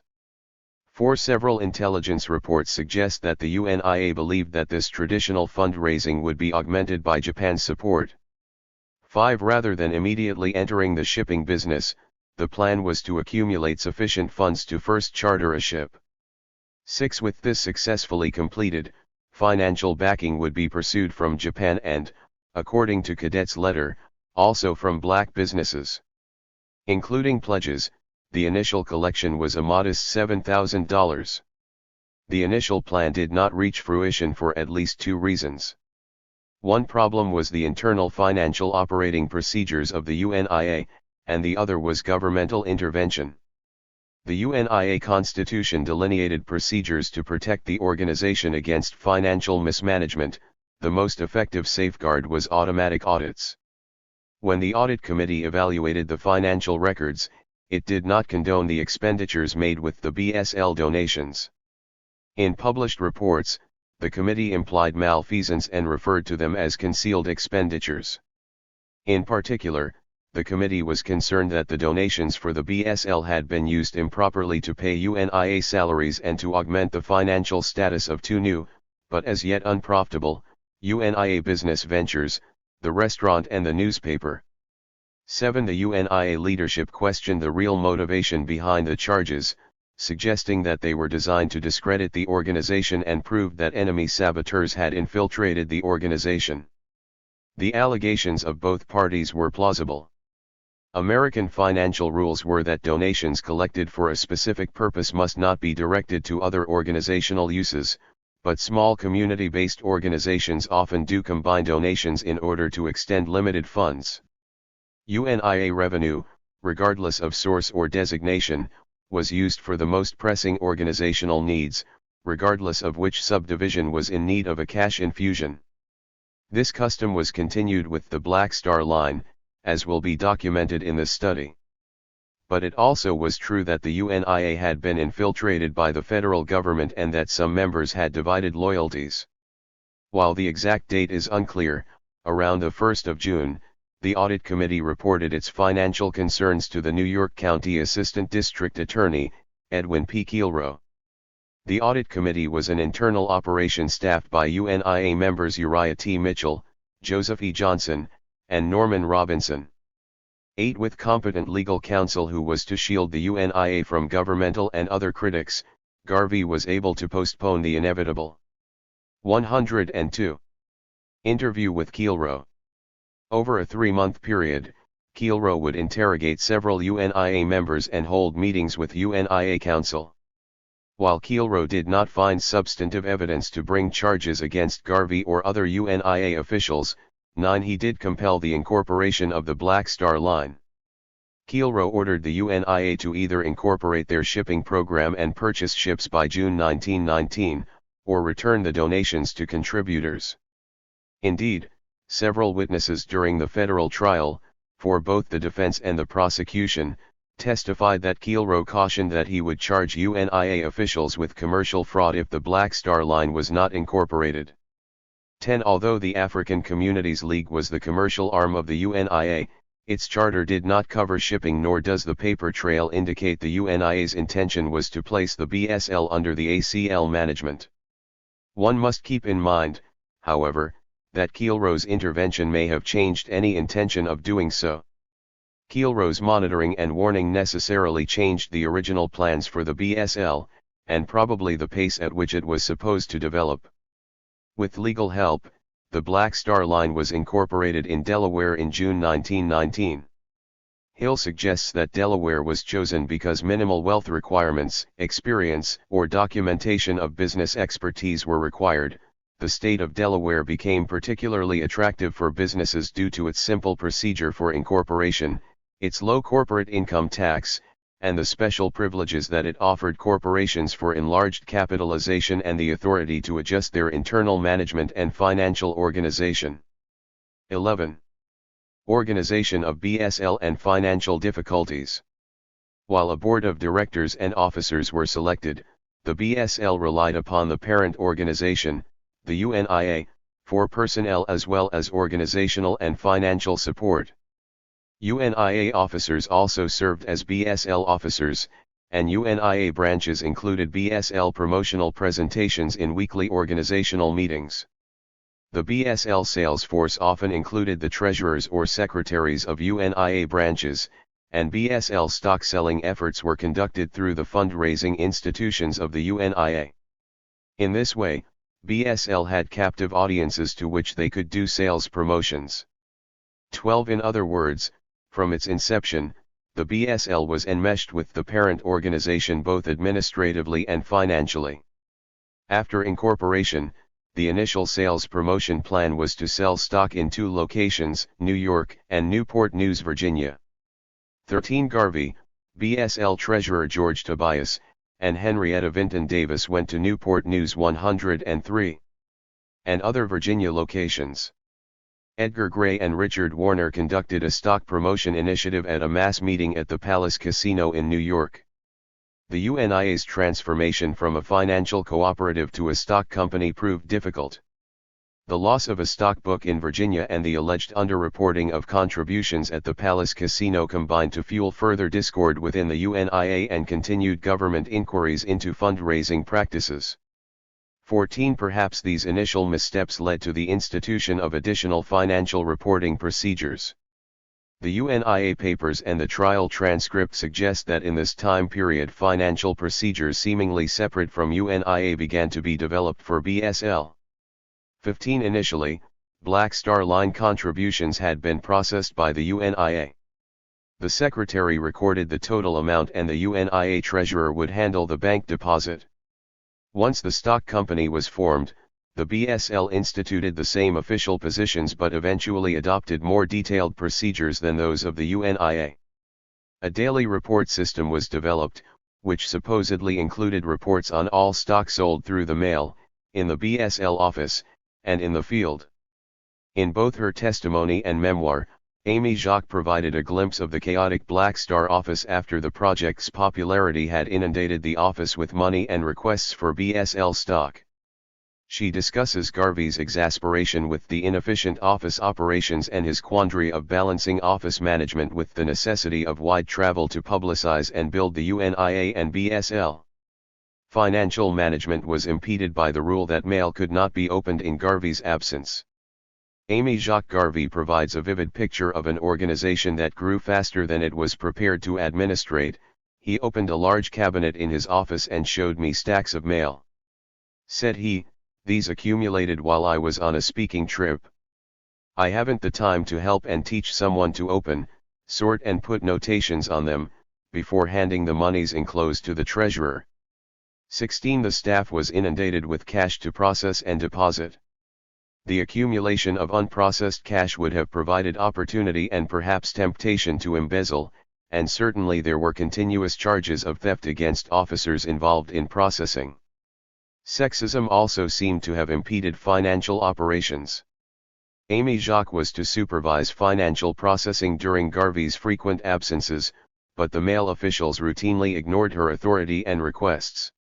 The headquarters seemed well organized on paper, but in reality it often lacked effective coordinated supervision. 104. The BSL field stock sales agents were supervised by the chief salesperson, who reported to the Black Star Line secretary. The link to the UNIA was that the chief salesperson was also the traveling UNIA secretary, which enabled him to coordinate the two organizations' efforts to arrange joint meetings to disseminate information on UNIA's ideology and economic programs, increase membership, and raise funds. Salespeople had specific procedures as well. 17 sales agents were responsible for filling out the stock certificate and turning funds and stock stubs over to the appropriate UNIA branch secretary or to the chief salesperson. They also arranged promotional programming such as mass meetings featuring the UNIA's principal spokespeople, including Marcus Garvey, the Rev. George A. Maguire, Henrietta Vinton Davis, or Dr. William Ferris. Because these spokespeople were well known, they ensured large turnouts, particularly when presentations were accompanied by musical or artistic performances.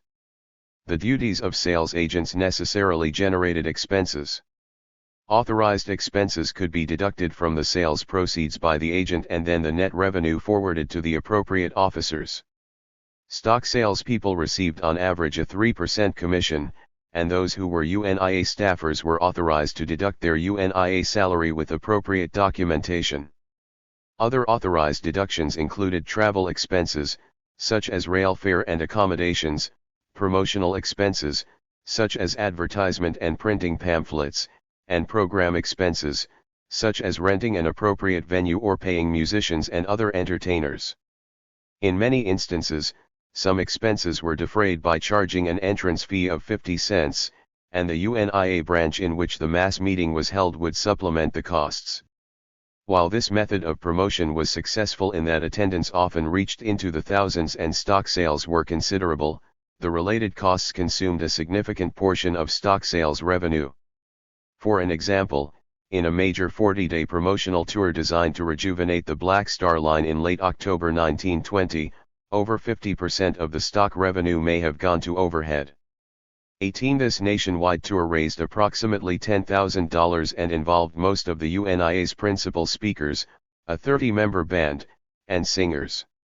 Needless to say, maintenance of this large troupe was expensive. While these arrangements seemed to facilitate the sales effort, lenient documentation and pre-signed stock certificates also provided temptation and opportunities to at best embellish expenses and at worst conceal embezzlement by those so inclined. Overseas contributions and stock sales were handled through three channels. First, the Negro World augmented overseas chapters' efforts to promote 105. The Black Star Line. The Negro World carried the effective speeches given at mass meetings as well as editorial letters by Garvey and columnists such as John E. Bruce and William Ferris. These persuasive arguments went far in selling the need for a shipping line. Also, the newspaper included UNIA division reports, which fostered camaraderie between the branches and helped to strengthen a sense of unity in political mission throughout the diaspora. 19 Negro World coverage also indirectly explained the difficulties of the BSL by covering the tribulations of British and American shipping. Such coverage assuaged concerns about the BSL's ship the Yarmouth in particular because it indicated that management and mechanical problems occurred with more experienced shipping lines as well. During the era of the Black Star Line, the Negro World became one of the leading black newspapers in the diaspora, distributed throughout the Caribbean, Central and South America, and West and South Africa.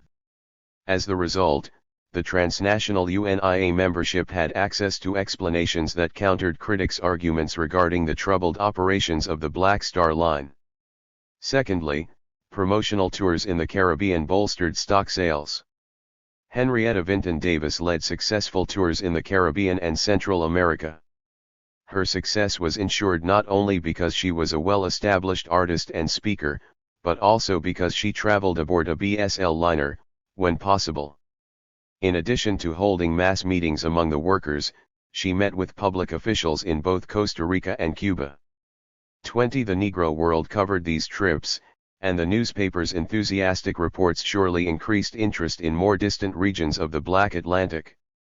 This political and economic success was repeated and increased when Garvey toured the Caribbean in 1921.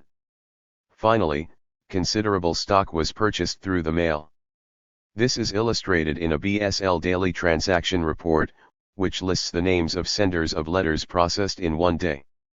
21 While one cannot infer from one list the extent of external investment, the list does suggest significant investment from outside of the United States.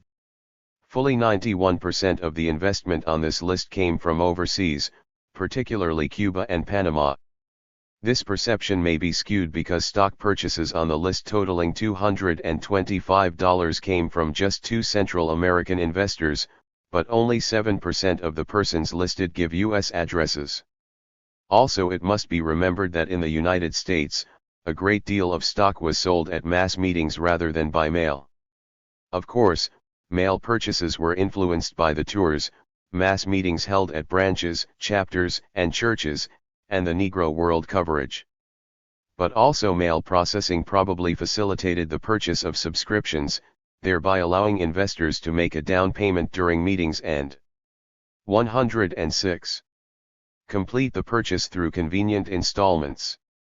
These methods explain the UNIA's ability to accumulate over $750,000 for the BSL between spring 1919 and August 1921. Entering the shipping business. From the UNIA's perspective, owning a shipping line was a reasonable tool toward independence and growth. However, the shipping industry was extraordinarily complex and expensive. In the era under discussion, it was not only important to conduct business, it was the exclusive means of international travel.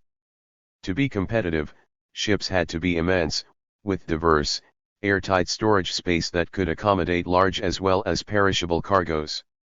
In addition, ships had to be as fast as technology would allow. As a result, ships were complex machines with technical equipment that required specialized crews and maintenance. Fuel could be costly, requiring tons of coal for one round-trip voyage.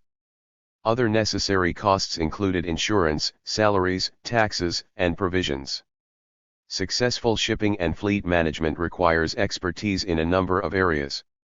For all these reasons, an intricate set of institutions had evolved in the industrialized states to facilitate shipping relations and trade. Two key institutions that affected the life of BSL concerned classification and the ship purchasing process. BSL interaction with both institutions demonstrated its inexperience and its vulnerabilities. As in real estate, the shipping industry uses brokers to facilitate the purchases of ships. Each party in a purchase has its own broker. But because of the sophisticated mechanical systems and the perilous nature of shipping, it was customary to have ships classified and inspected before the sale was finalized. Industrialized nations have classification societies that not only determine classification status for insurance purposes but also established uniform standards to determine the seaworthiness of vessels and also certified that a vessel met the structural and mechanical conditions needed to safeguard the lives and cargoes aboard. Based on considerations such as design, materials, age, maintenance, and other occurrences in the life of the vessel, the classification society placed the ship within a specific class and by means of periodic surveys determined whether that particular class status remained valid. 22. Because ships need insurance to serve international ports and therefore remain competitive, vessels usually seek to be considered seaworthy by a classification society, but while classification is highly recommended and routine, it is not required. Ship owners display certificates of seaworthiness for their vessels, but since the frequency of surveys for specific systems of any given ship can range from annually to once in several years, the actual condition of a ship can and often does differ from its classification status.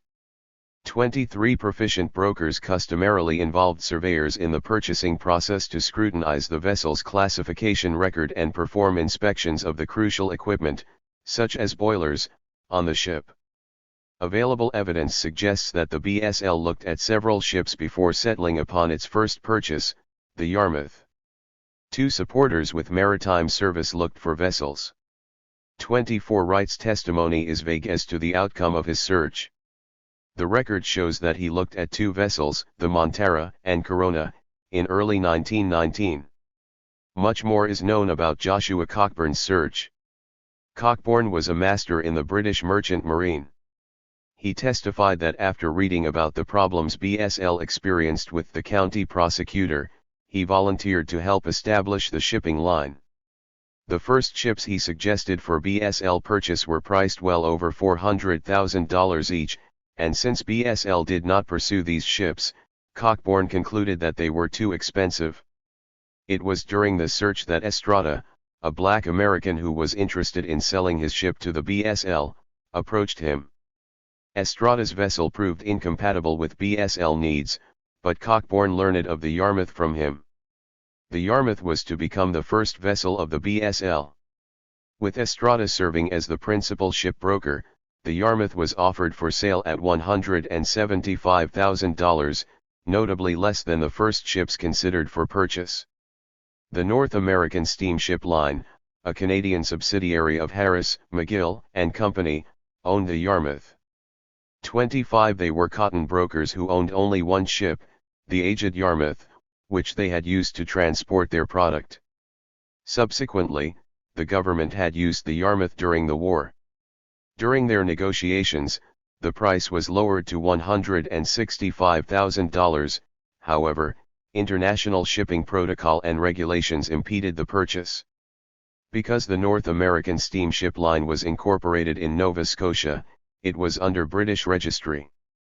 In order to avoid the complications that an international purchase agreement would engender, the BSL board was advised by Harris, McGill to incorporate a shipping line in Canada. Settling upon a down payment of $16,500, the Black Star Line of Canada entered a tentative agreement with the North American Steamship Corporation, Limited, in September 1919, but it soon became clear that BSL had not sold enough stock to cover the down payment. The contract was not finalized until October, when sufficient funds had been accumulated. 26 The next step was to 108. Transfer the registry to the United States and thus to the Black Star Line. But the Canadian shipping bureaucracy frustrated this plan. Hill explains, the Canadian Department of Marine refused to register the bill of sale to the Yarmouth when the BSL of Canada could not satisfy the department as to its financial condition. The BSL of Canada, therefore, operated the Yarmouth under a charter agreement with the North American Steamship Line. 27 The Canadian Department of the Marine made an important point, not only concerning the Canadian subsidiary of the BSL but about its parent company. The Black Star Line had to rely upon stock sales to make the payments on the Yarmouth. In fact, it was necessary to amend the agreement so that BSL had more time to raise sufficient funds. In October 1919, the BSL agreed to pay an additional $3,500 to defer payments on the Yarmouth. As a result, the BSL had two powerful incentives to increase stock sales. First, it will be remembered that the Assistant District Attorney of New York, Kielrow, had given BSL a deadline whereby a ship had to be in evidence, and secondly, stock sales had to finance the payments in order to retain the ship and organizational support. Added to that pressure was the problem of the transfer of registry so that BSL could take official ownership and acquire the bill of sale. Interviewing Harris and reviewing evidence of the agreement eased Kielrow's threat, because Kielrow could not find anything illegal about the purchase agreement even though the buy discouraged approval. British intelligence reported that Kielrow could not deter Harris, McGill from selling to BSL. 28 questions were raised about price inflation for the ship, but the agreement was within the law. 29 It is unclear whether BSL directors knew that the federal government also was trying to prevent the purchase. Of course, Harris knew this because of his meetings with District Attorney Kielrow, and he put a premium on the price charged. During the trial, his lawyer shared a statement Harris had made that paraphrased a statement allegedly made by Garvey in one of their negotiation meetings for the Yarmouth. Since Garvey was going to collect $1 from every Negro, he would get his share. 30 Through their lawyer, Leo Healy, Harris, McGill and Company arranged a charter agreement for the Yarmouth provided that the BSL obtained insurance coverage by the date of physical transfer of the ship. The formal transfer of registry, from British to American, proved to be a protracted problem. As serious as these obstacles were, another issue turned out to be the single most pernicious impediment to the success of the BSL. That problem was the condition of the Yarmouth itself. While the seller, North American Steamship, had deemed the ship seaworthy, this was largely pro forma. 31-109. Before sailing under a national flag, a ship theoretically had to be inspected for safety by the government under which registration was sought. 32 Key elements such as the hull and boilers had to be inspected periodically. Rigorous as shipping safety protocol may seem, in reality it is prohibitively expensive for governments to inspect vessels each time they are sold. Instead, government inspectors performed surveys on critical nautical systems on a varied schedule. Thus boilers may have been inspected every 2 years while the hull may have been examined annually. If a ship was sold at some point after the inspection, the protocol called for the parties of the purchase agreement to facilitate important inspections and inform the appropriate agencies of any problems uncovered. 33 But given the profit motive, one can conclude that this reporting protocol was not often practiced. Rather, ship purchase relied on private negotiations between informed parties, thus professional inspections and meticulously drawn contracts were critical to ensuring reasonable purchase of a seaworthy and mechanically efficient vessel. For whatever reason, the BSL representatives did not employ a marine engineer to perform an inspection on the Yarmouth, as was the custom, but rather bought the Yarmouth after a cursory inspection and recommendation by Cockburn, who received a share of the broker's commission. 34 During its period of ownership, the BSL spent a disproportionate amount on retrofitting the ship for passenger service and constant repair of the Yarmouth. Worn boilers were the primary source of the Yarmouth's mechanical failures. These expenses were one of the driving forces behind the intense stock-selling campaigns. When put into service, the Yarmouth had 2 assignments. One was to initiate the UNIA's plan to cultivate trade relations within the diaspora. The second was to facilitate stock sales in order to accumulate enough revenue to pay the installments on the Yarmouth and to keep the Black Star Line in business. It is tempting to prioritize these goals, however, they were inexorably intertwined. The UNIA had to appease its membership because it also was competing with several other political and business organizations for African American support and contributions. These competitors were highly critical of each other, and each had to demonstrate constantly not only capability to address problems but actual progress. Thus, the UNIA had to assure its membership and investors that the organization could indeed enter the shipping business and help black people improve economically. The UNIA had to keep the Yarmouth viable, attract exporters, and link with various diasporan communities in order to keep investors who were not members. 110. Of the UNIA. This could not be done if it could not pay for the Yarmouth. Without payment, the ship would have been repossessed. Thus the UNIA had to do 3 things simultaneously: keep competitors at bay, convince its membership, investors, and exporters of its shipping competence, and attract ample business in order to pay Harris, McGill, and Company. From the perspective of the board, the Yarmouth had to become the principal stock seller. From the perspective of the Yarmouth captain, on the other hand, the primary goal was to carry cargo and passengers. Captain Cockburn could not concern himself with economic exigencies, rather, he had to stay within nautical regulations, especially safety regulations, manage the crew, and make the actual journeys. Nevertheless, the maiden voyage began on November 23, 1919, in a celebratory mode, with cargo and passengers bound for Cuba. It received wide news coverage and seems to have invigorated black people throughout the diaspora. In his memoirs, Captain Hugh Mulzac best described the impact the ship had on blacks and the kind of reception the Yarmouth received. The Yarmouth's arrival had been heralded by Cuban agents of the UNIA, and sympathizers flocked from all parts of the island toward the docks to greet the first ship they had ever seen entirely owned and operated by colored men. They came out in boats when we arrived, showering us with flowers and fruit. 35 Beyond the symbolism, business interest was expressed that could indicate the BSL's potential profitability.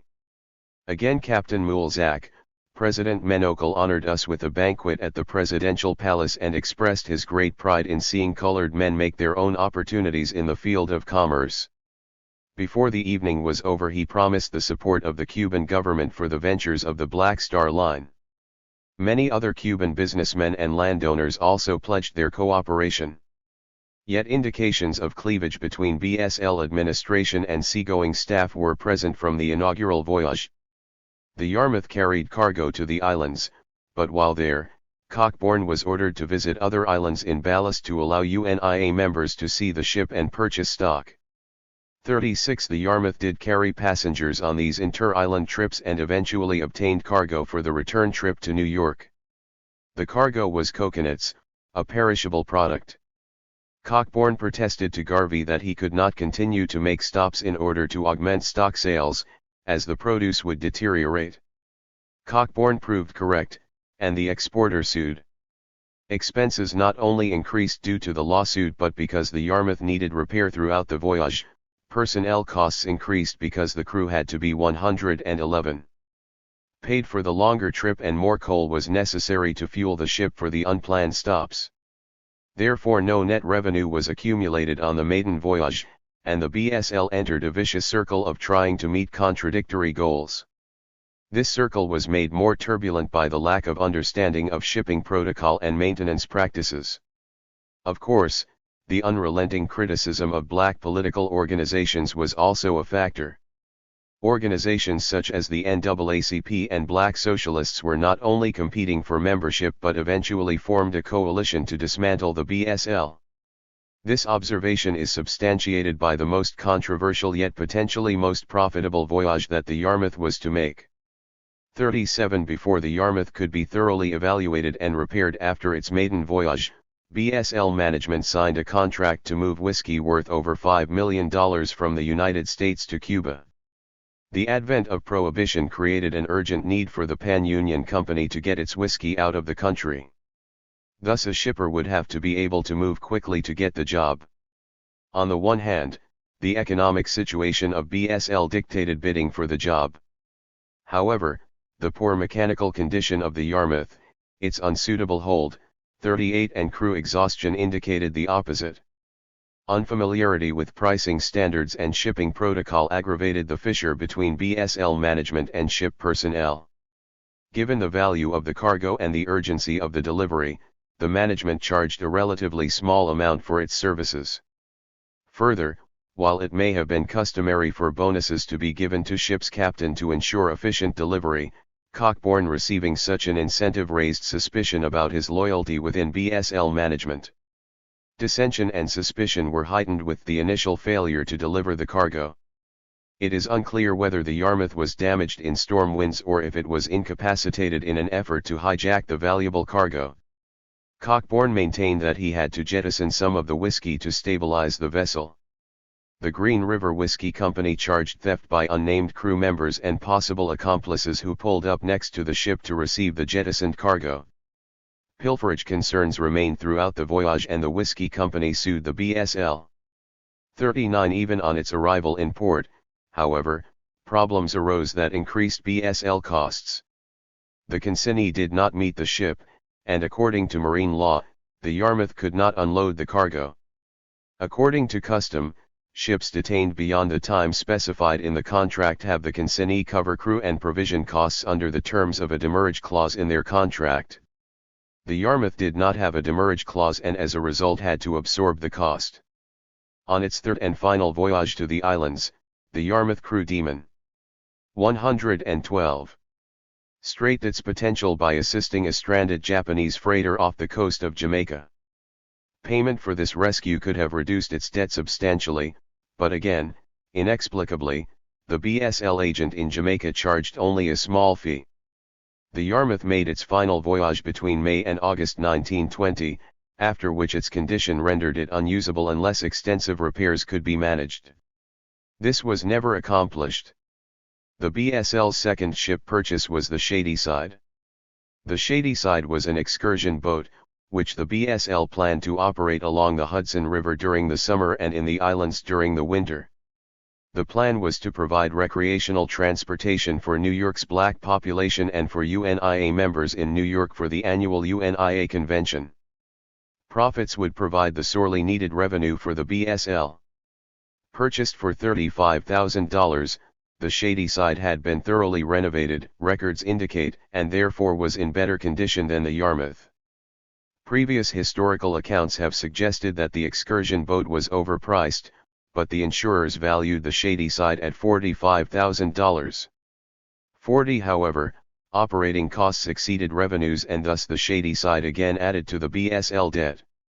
The principal problem was the cost of fuel and entertainment on the excursions, the fare charge did not cover these expenses. 41. This may have been a rectifiable problem, however, during winter storage, the ship was irreparably damaged in an ice storm. 42. This pattern of mismanagement and misfortune was to cascade, imprisoning the BSL in perpetual debt. By the time the Kanawha was purchased in May 1920, the BSL had depleted its capital, at that time approximately $396,000. 43. The UNIA needed to intensify its efforts to rehabilitate the shipping program in order to retain the confidence of its investors. Because of the financial quagmire and the need to minimize mistakes in the abstruse shipping industry, Garvey was advised not to purchase the Kanawha. 44. The Kanawha had been the yacht of a Standard Oil executive and subsequently had been used by the American government during the war. The aging vessel required specialized equipment and extensive renovation to meet its planned use in the BSL. Although it would carry cargo, its primary purpose was passenger service and as a status symbol, meant to attract potential investors and exporters. However, the extensive refurbishment and continual maintenance needs of the Yarmouth and Kanawha caused stock sale revenue to go directly into their repair and to pay for salaries and provisions of crews stranded on these intermittently incapacitated vessels. 45. A memorandum from O.M. Thompson to another BSL administrator poignantly underscores not only the maintenance issues but the concomitant financial woes. 113. The Yarmouth has not been placed for repairs yet, and it does appear as though it will consume all over 8 weeks to get her in seaworthy condition at the cost of $73,000. Captain Richardson did all in his power to get the Kanawha to Cuba, but the ship is a bad purchase. In fact, after the 4th attempt to cross to Cuba, the Kanawha is now at Wilmington, Delaware, on her way back to New York, and we have a salary list of the crew of 39 for over 3 months without making a single trip. 46. Given their financial straits, it became increasingly difficult to find repair vendors willing to contract with BSL, and declining revenue meant that cash up front for repair work was impossible. In order to gain access to cash and credit, Thompson resorted to creative financial maneuvers, as he further explained in the memorandum, with reference to my mouth being libeled. Yes, it is true, and in addition to that the accumulation of funds is much too slow to retire the obligations at maturity. This makes the future of the Black Star Line just a little doubtful. In order to retain business, however, another corporation is being organized, namely the Black Star Steamship Co. Don't let this get out in Cuba. Work as hard as ever, I still believe that we have a wonderful opportunity. But the BSL's financial problems were already widely known. The BSL's shipping operations had been excoriated in the mainstream press, as well as in the radical press and by ideological opponents in the black press, for its mismanagement of both the shipping line and the scarce resources of its African American investors. 47. Although their understanding of shipping and investment was as limited as that of most Americans outside those industries in that era, attestation of distressed BSL investors, vexed former UNIA/BSL employees, and rumors from within the shipping industry gave credibility to their news reports. Such protestation coupled with rising unemployment further reduced investment in the BSL. As Thompson's memorandum implies, many UNIA members and supporters still believed that the BSL could be established, despite what they may have presumed was interim financial indebtedness. They thought that given time and experience, the BSL could be the transportation link within the diaspora and between the diaspora and Africa. The market was undeniable from their point of view. Racism only ensured BSL market share. Supporters believed that if they could have obtained a qualified transatlantic vessel, economic progress would have commenced. In his testimony, BSL Treasurer George Tobias articulated this belief: had we acquired the ship, it 114 would be a great possibility of a great recuperation of the BSL, whereby we would receive freight and take trade throughout the world, and there was a possibility for the BSL to get lots of financing from its active operation. 48. The plan enacted to recoup funding and their reputation included a fundraising trip to the Caribbean. Using the Kanawha, Garvey along with a few board members and stock agents had planned to spread out in the islands selling stock and reinstating the BSL as the answer to the diaspora's transportation problem. The long-planned Caribbean fundraising tour was to take approximately 3 weeks. Taking potential investors and exporters to potentially lucrative business sites and visiting islands in the attractive ship, the Kanawha was expected to bolster both stock sales and enthusiasm. Garvey's fundraising efforts in the Caribbean might have been successful if not for 2 obstacles. The first obstacle had been predicted. The Kanawha, even with extensive renovation, required constant repair, and its condition prevented Garvey from using it on his tour. The revised plan was to have the Kanawha meet him in the islands, and he would triumphantly complete the tour in a vessel that symbolized the economic growth of the UNIA and therefore the black race. The ship did indeed get to the Caribbean after BSL stock agents on the tour wired money directly to the stranded Kanawha rather than following the stock sales reporting procedures. 49. At one point funds were withdrawn directly from the bank to sustain the transport capabilities of the Kanawha. On a few occasions, the fundraising group attempted to travel on the Kanawha only to get stranded and in the process contradict the image of BSL that they had worked tirelessly to create. Further, these travel delays meant that unbudgeted funds were used for cohort travel expenses involved in the Caribbean tour. While there is no detailed record, court testimony suggests that some associated costs of the tour were exorbitant. 50. But some of these expenses may have been caused by the second obstacle. Garvey's movements were circumscribed throughout the trip. Negro world and labor unrest throughout the islands had convinced colonial authorities to monitor his movements closely. Further, he had problems obtaining visas. The United States resisted his re-entry, and as a result, he did not return to the United States for 5 months, until July 1921, when his lawyers finally acquired visa clearance. As might be imagined, his detainment created several problems at UNIA/BSL offices because Garvey was the principal leader, motivator, and easily the most popular speaker. Thus, while revenue and enthusiasm were increased in the West Indies, funding and commitment may have decreased 115. In the United States, along with the effectiveness of its workforce. In the end, a significant portion of the money meant for the acquisition of a transatlantic ship never left the islands due to the immediate financial needs of the Kanawha and provisions for the fundraising group. The BSL administrative offices in New York faced insolvency. Partially paid and unpaid employees understandably were becoming restive. Their agitation was combined with demoralization over the deficient performance of the BSL ships. Amid this tension and Garvey's absence, O.M. Thompson, vice president of the BSL, and Ellie Garcia, BSL secretary, worked diligently to acquire the transatlantic ship, which would be christened the Phyllis Wheatley. They did so not only for political reasons but to prevent bankruptcy and the ensuing demise of the Black Star Line.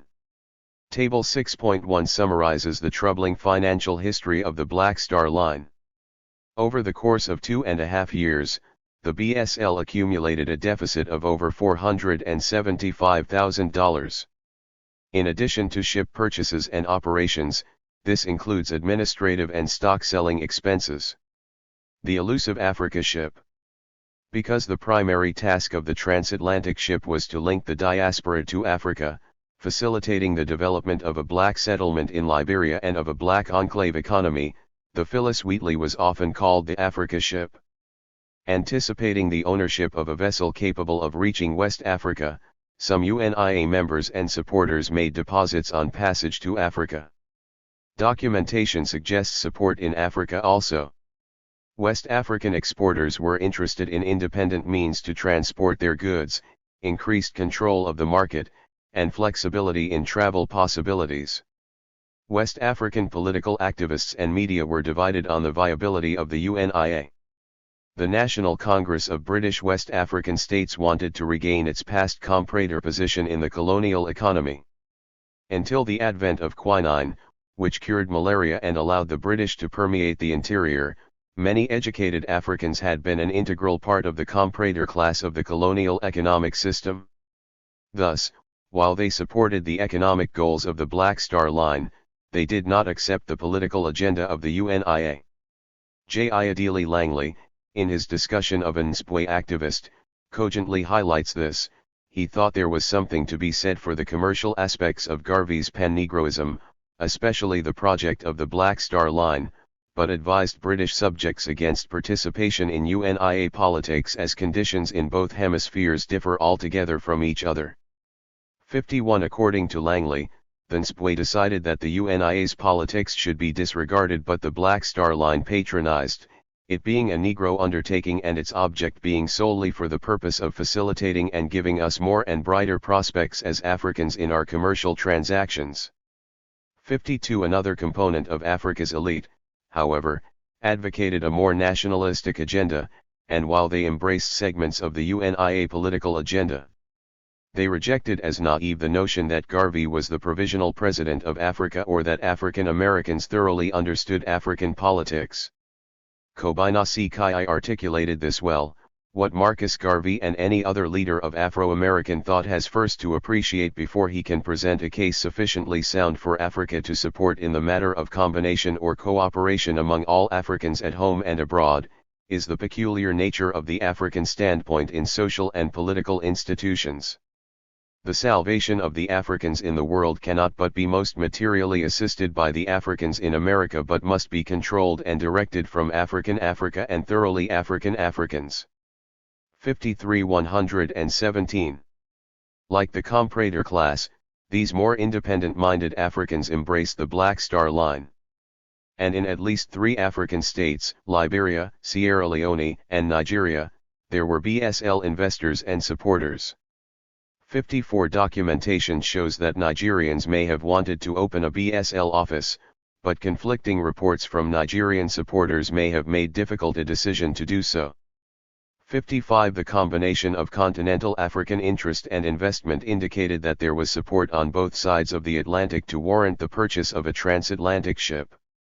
To select this ship, Thompson engaged the services of a shipping agent. 56 This may have been an indication that the BSL administration had learned experientially the importance of following shipping protocol and engaging professionals knowledgeable about the shipping industry. Heretofore, the BSL had relied upon lawyers to advise them on political, legal, and some business matters, but shipping was beyond the professional experience of these attorneys. Of course, they had also consulted ship captains Cockburn, Mulzac, and Richardson, but the knowledge of the ship captains obviously lay in ship operations, not purchase and finance. Some BSL board members may have been convinced that white representation might improve the chances of getting a better ship and price. 57 Nevertheless, BSL still experienced difficulty finding a company willing to sell a transatlantic ship to the line. Thompson explained this in his testimony. When we talked of buying a ship, whom we interviewed or whom entertained any desire of selling us a ship said that they could not think of selling a ship to a corporation that was in so much debt and had so much notoriety. 58 The BSL retained the services of the New York Shipping Exchange operated by a Rudolph Silverstein. He was the sole proprietor, but stated he had silent partners. To escape the BSL's debt record, they used the BSL's New Jersey subsidiary corporation to purchase the transatlantic ship. Perhaps these changes would have been sufficient to change the poor performance of the BSL's management, but inexperience was not the only obstacle it faced. Because the Yarmouth had been idle for at least a year and the Kanawha was disabled in Cuba, there was no revenue from the ships. The negotiations with the U.S. Shipping Board further protracted the time period in which no ships were operating for the BSL. Their inability to complete the agreement with the USSB undermined the establishment of the transportation infrastructure for the economic enclave envisioned by the UNIA. Those who had invested for the line's potential profitability logically began to question the management decisions. This in turn dissuaded potential investors. Monthly stock sales surpassed 6,000 shares only once during 1921, during the month of July 1921 when it seemed the Phyllis Wheatley purchase was imminent. When the Africa ship did not materialize, stock sales soon dropped again. With such discernible evidence to augment the black press's criticism, community supporters were disheartened. While the UNIA attempted to subsidize the shipping line until the Phyllis Wheatley reinvigorated interest, it was itself facing financial distress. The BSL had been the UNIA's largest and most successful program, and their conjoined income financed the staff that served both organizations. With the BSL's losses, staffing and programming were negatively impacted, and the constant bombardment of criticism affected membership growth. At the 1920 convention, members had displayed a willingness to continue to support efforts to stabilize the shipping line. However, by the 1921 convention, some investors and disgruntled members established a committee to develop a full financial report on not only the BSL but also the UNIA. 59 This probing contingent included influential members such as Noah Thompson from the Los Angeles Division, Rev. George Weston, and Captain Hugh Mulzac. And their concerns over the financial status were valid. Thus three groups: capitalistic investors, nationalists who were Garvey detractors, and nationalists who were Garvey supporters, were vocal at the 1921 convention. In the detractors camp was Rev. George Weston, who had been a key advisor to Garvey. Weston and others questioned how, with the various forms of funding received, the UNIA was nearly insolvent. Investors wanted answers surrounding not only the obstruction to the Phyllis Wheatley purchase but an explanation for the allocation of funds from all sources. It must be noted that the commingling of funds per se does not seem to have been an issue at the 1921 convention. Remember that within the organization there was no operable distinction between the UNIA and BSL. Such formal differentiation was the result of the forced incorporation of BSL imposed by the New York prosecutor and the attendant American regulations of such financial institutions. Rather, it was the minimal progress in launching the line and inordinate expenditures that were at issue among the delegates. One disconcerting expenditure may have been the use of the death fund. The auditor's report submitted to the 1921 convention revealed that these monies were misappropriated for expenditure by the UNIA and perhaps BSL needs. Of the $19,000 collected during the fiscal year for this fund, only $1,275 had been paid out in death benefits, yet the UNIA's year-end balance was less than $3,000 in all funds except the African Redemption Fund. This was a separate account dedicated to the building of the Liberian settlement, but $34,000 from the fund was used to buy BSL stock. 60 Finally, there was the question of BSL management, including the continual purchase of impaired ships and the concomitant renovation and repairs required, which exhausted the funds. Ultimately, some financial improvements were incorporated into financial procedures, such as salary scales for employees. Garvey and his supporters ultimately retained control, but not without sustaining substantial impairment to the UNIA's reputation and organization, damage that the Negro world could not dissipate. 61 Recriminations and financial decline continued, and by the end of 1921, BSL staff had been laid off and the Yarmouth had been sold to address a lien against it by a repair company. It was rumored widely that Garvey's arrest was imminent, and in February 1922 he and 3 BSL officers were indicted. By the end of February, stock sales were stopped, and by March 1922 the negotiations for the Phyllis Wheatley were cancelled. 62 These acts formalized the end of the Black Star Line. However, these calamities did not end the allegations of financial malfeasance or efforts to recoup investments and deposits made for African passage. Most importantly, they did not destroy the UNIA or its interest in the establishment of a black-owned shipping line. Perhaps an excerpt of a Garvey editorial may help explain the organization's survival and its position on the failure of its premier program. 120. But the idiots do not seem to realize that the Black Star Line is but a small matter compared with the bigger object of the Universal Negro Improvement Association, that the Black Star Line bears the same relation to the Universal Negro Improvement Association that the Shipping Board bears to the United States government, and that even though $300 million may be lost in the Shipping Board, the government will still conduct the affairs of that corporation for the benefit of the nation. And so, even through the tricks and dishonesty of a few employees of the Black Star Line, the corporation cannot be permanently damaged, because there are 400 million Negroes who are determined that the work of the Universal Negro Improvement Association shall go on, and nothing like $1 million, or even 10 millions, can permanently interfere with its mighty program. All the loyal stockholders of the Black Star Line have nothing to fear, because the Universal Negro Improvement Association will, if the enemies try to do anything to the corporation, make every effort to secure the interest of every loyal stockholder, who believes in the cause of Africa for the Africans and an emancipated Negro race. 63. This statement suggests that the UNIA considered itself a government as opposed to a mere political organization. Several speeches throughout the UNIA papers by various UNIA leaders support this observation. From this viewpoint, the BSL was considered an errant agency that had to be reorganized and funded with additional stock receipts, which they seemed to consider analogous to public funds. As a result, loyalists at the 1922 UNIA convention established a Black Star Line Redemption Fund, which was charged with raising money to reimburse the investors. 64. An excerpt from the Negro World's convention coverage illuminates their reasoning. The Hon. Clifford Bourne, of Guatemala, said the subject was one on which the life of the UNIA depended. Were it not for the Black Star Line, there would not have been the UNIA.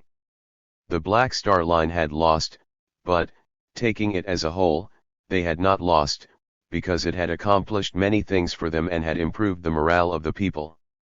He thought it a very simple matter to devise ways and means of asking members to buy redemption shares.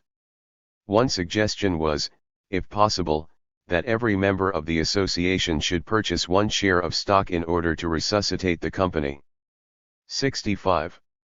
The Loyalists' efforts and stepped-up political participation in the electoral process helped raise funds for Garvey's defense and delay the trial until May 1923.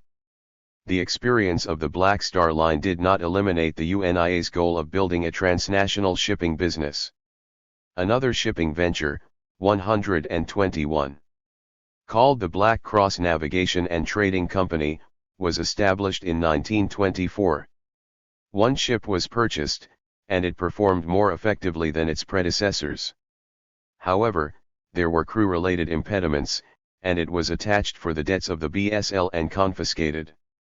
66. This is the brief history of the UNIA's attempts at running an international shipping concern. In the next chapter, we will analyze the venture to discover what strategies enabled the organization to engage in political and economic activism in the international economy, and what mistakes and forces marooned the project. 122. 7. Stormy seas, government obstruction of BSL transnational goals. Purchasing a ship through the shipping board minimized the deceptive selling practices the BSL had experienced in the private market. Tedious USSB bureaucratic processing delayed procurement, however. Any ship purchase had to be approved by several departments, including the Ship Sales Division, the Legal Department, the Insurance Department, and finally the Board of Directors. Further, given the BSL's financial history, the USSB also demanded financial reassurance before finalizing the transaction. These conditions put additional pressure on the BSL because they had to make the down payment on a $350,000 vessel, pay for a performance bond, provide insurance, and be prepared to make payments. On the other hand, the ship was more likely to be classed and seaworthy. There were two other reasons for USSB's slow response. The USSB was coming under increasing pressure for its own performance. Its primary goal was to sell US and German vessels efficiently into the US merchant marine. Rigorous competition in the international economy demanded that the United States go beyond the advantage of its large production capacity to wield power in the efficient transport of its goods and improve its competitiveness for greater market share. To do this, the USSB was created in part to assist US exporters in purchasing and operating ships. However, businesses complained about the USSB's incompetence in marketing and some questionable unprofitable leases of ships, which led to charges of patronage politics. The New York Times reported that foreign ships were carrying more American cargo to parts of South America than US ships, and that on the Atlantic coast foreign ships carried over 70% of U.S. freight. Indeed, the USSB was losing over $4 million a month, and ships were reportedly rusting in port.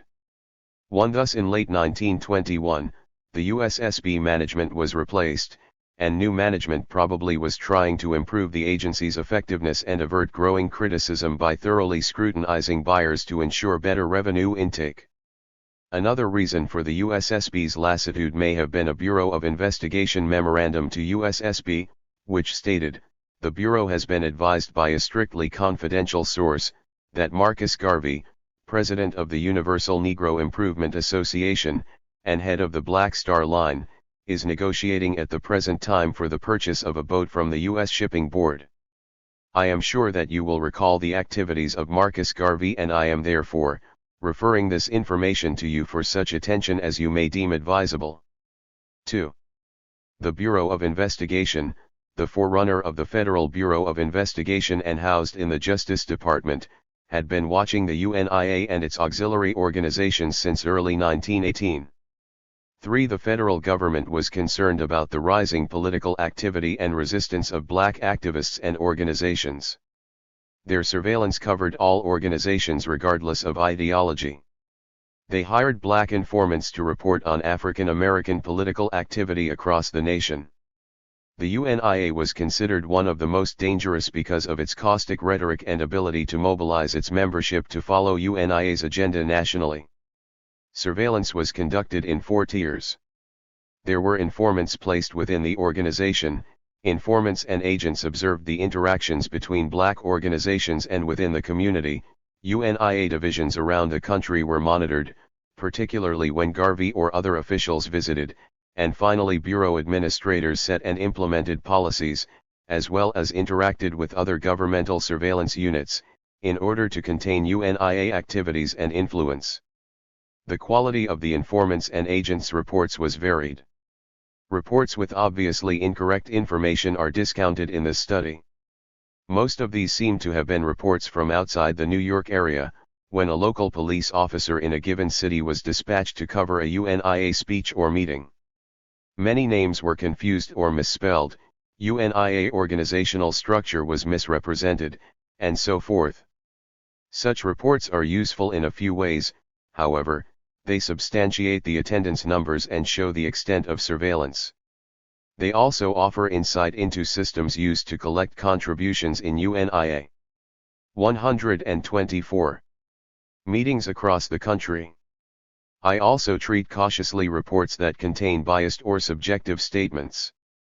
For example, descriptions of participants as ignorant workers or Negroes or continuous personal political commentary demonstrate a priori conclusions rather than professional observation. Nevertheless, there were reports that stand up as professional, descriptive, and confirmable. Other documents corroborate many of the situations or conversations detailed in these reports. Taken together, the BI reports are a useful source of information and convey the extent to which government surveillance may have affected the Black Star Line. Informants inside UNIA headquarters were highly valuable to the intelligence gathering apparatus. The BI informants were remarkably close to the heart of the UNIA organization. 2 in particular, known as Agent 800 and Agent P138, were in positions to acquire information that may not have been accessible by any other means. This fact lends utility to their reports, but corroborative documentation is not always available, particularly for private conversations and isolated activities. 4 Agent 800 became a key assistant to Garvey, who was the head of all UNIA operations. Agent 800 was assigned the task of opening mail for Garvey, thus he was able to glean information even before Garvey and also to initiate effective subversion within the organization and between the UNIA and other black organizations. An excerpt from one of his reports suggests how much leeway he had to evaluate incoming mail. I had this letter in my possession, but upon second thought it best to let it go in Garvey's files. We'll keep a lookout for further communications from this man.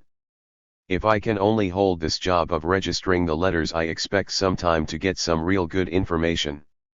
5 Agent 800 also reported on his relationships with other UNIA members, including those who later became opponents of the organization.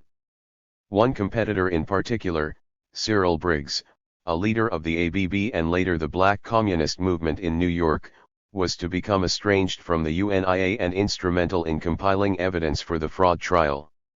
Using his newspaper, The Crusader, Briggs was highly critical of the Black Star Line, and he and Garvey often waged battle through the court system. 6. At one point Agent 800 joined Briggs's organization, the African Blood Brotherhood, and ingratiated himself with Briggs as a valuable tool against Garvey. This enabled Agent 800 to facilitate effective sabotage, which ultimately may have hurt both organizations. Agent 800 gave a UNIA mailing list to Briggs, which allowed the latter to mail his newspaper with criticism of Garvey to key UNIA leaders. Again, Agent 800. Stormy Seas 125. Briggs is very worried for fear that someone in Garvey's crowd will find out that I am a member of his organization and tell Garvey, and Garvey will fire me and he has no position to give me. He warned me tonight to be careful. I will take care of that. Briggs told me that each president of Garvey's divisions would receive a copy of his magazine, but he would not say how he got the names and addresses, but by that statement I know that he received my anonymous communication. He seemed to be very much elated over it. 7. This machination may have succeeded in deepening the fissure between members of the UNIA and the ABB. It most certainly increased mistrust within the UNIA administration. Damaging leaks suggested that a UNIA staff person or director had disclosed important organizational information that could be used against the executive and thwart program plans. Coupled with payroll issues, the leak fueled accusations that facilitated the dismissal or resignation of several disgruntled or stressed administrators and clerical personnel. 8. Several of these former UNIA administrators and staff, along with aggrieved investors, were to become government witnesses in the trial. Agent 800 also reported on all visitors observed and fragments of conversations or meetings overheard. It was Agent 800 who reported on the development and training of the esoteric African Legion, the military wing of the UNIA. Agent P-138 has been identified as Herbert Bullen, a Jamaican widely considered to be Garvey's close friend.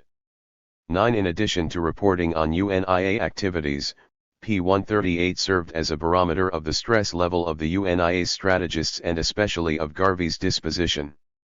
For instance, P-138 alleged that Garvey confided suicidal thoughts over the financial problems of the Black Star Line. 10. He also reported a conversation upon Garvey's return from the Caribbean tour that implies Garvey was unaware of the protracted negotiations with the USSB for the transatlantic ship, the Phyllis Wheatley. Both Agent 800 and P-138 documented the meteoric ascension of the BSL and its financial downfall. The reports indicate how a fissure grew and broke the UNIA into at least two camps.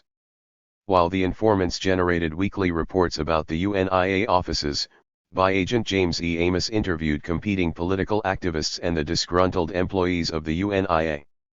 The accumulated information from these three agents was used by Special Agent Mortimer Davis to interview material witnesses, such as Yarmouth owners Harris and McGill, ship repair companies, and disgruntled captains, including Cockburn and Richardson.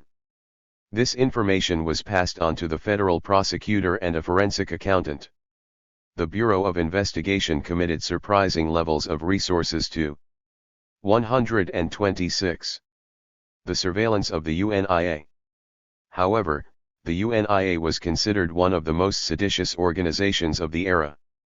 11. Hoover had become convinced that the UNIA was a tool of the British government, which is why he tried to convince the State Department to deny Garvey re-entry into the States after his Caribbean tour. I have been under the impression for some time, although with limited amount of proof, that Garvey's movement in this country is subsidized to some extent by the British government, further, that he through his emissaries, has been responsible to a considerable extent, for the Negro disturbances. In view of the above, it is my desire, should Garvey leave this country, that he be denied entry in the future.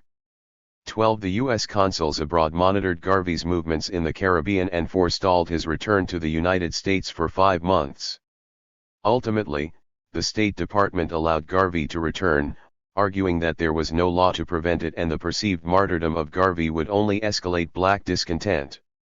By agents, including Agent 800 and P-138, reported that Garvey's lawyers used their links to the Republican Party to achieve Garvey's re-entry. Reportedly, a bribe of $5,000 was paid through a prominent black Republican, Henry Lincoln Johnson. 13. The Bureau of Investigation was not the only governmental unit interested in the UNIA. Both the State Department and the Military Intelligence Division monitored the UNIA's activities, not only because of anti-communist paranoia but because of strikes and protests threatening economic instability in the Caribbean. The seriousness of the Military Intelligence Division's concern is made quite clear in a directive written to the Assistant Chief of Staff for Intelligence, Eastern Department.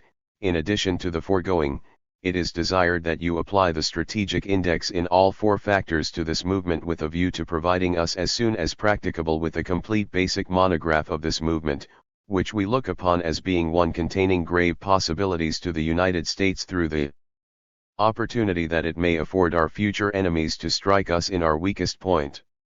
14. While Hoover suspected that UNIA was a British instrument, Great Britain theorized an alliance between the UNIA and the Irish Republican Army.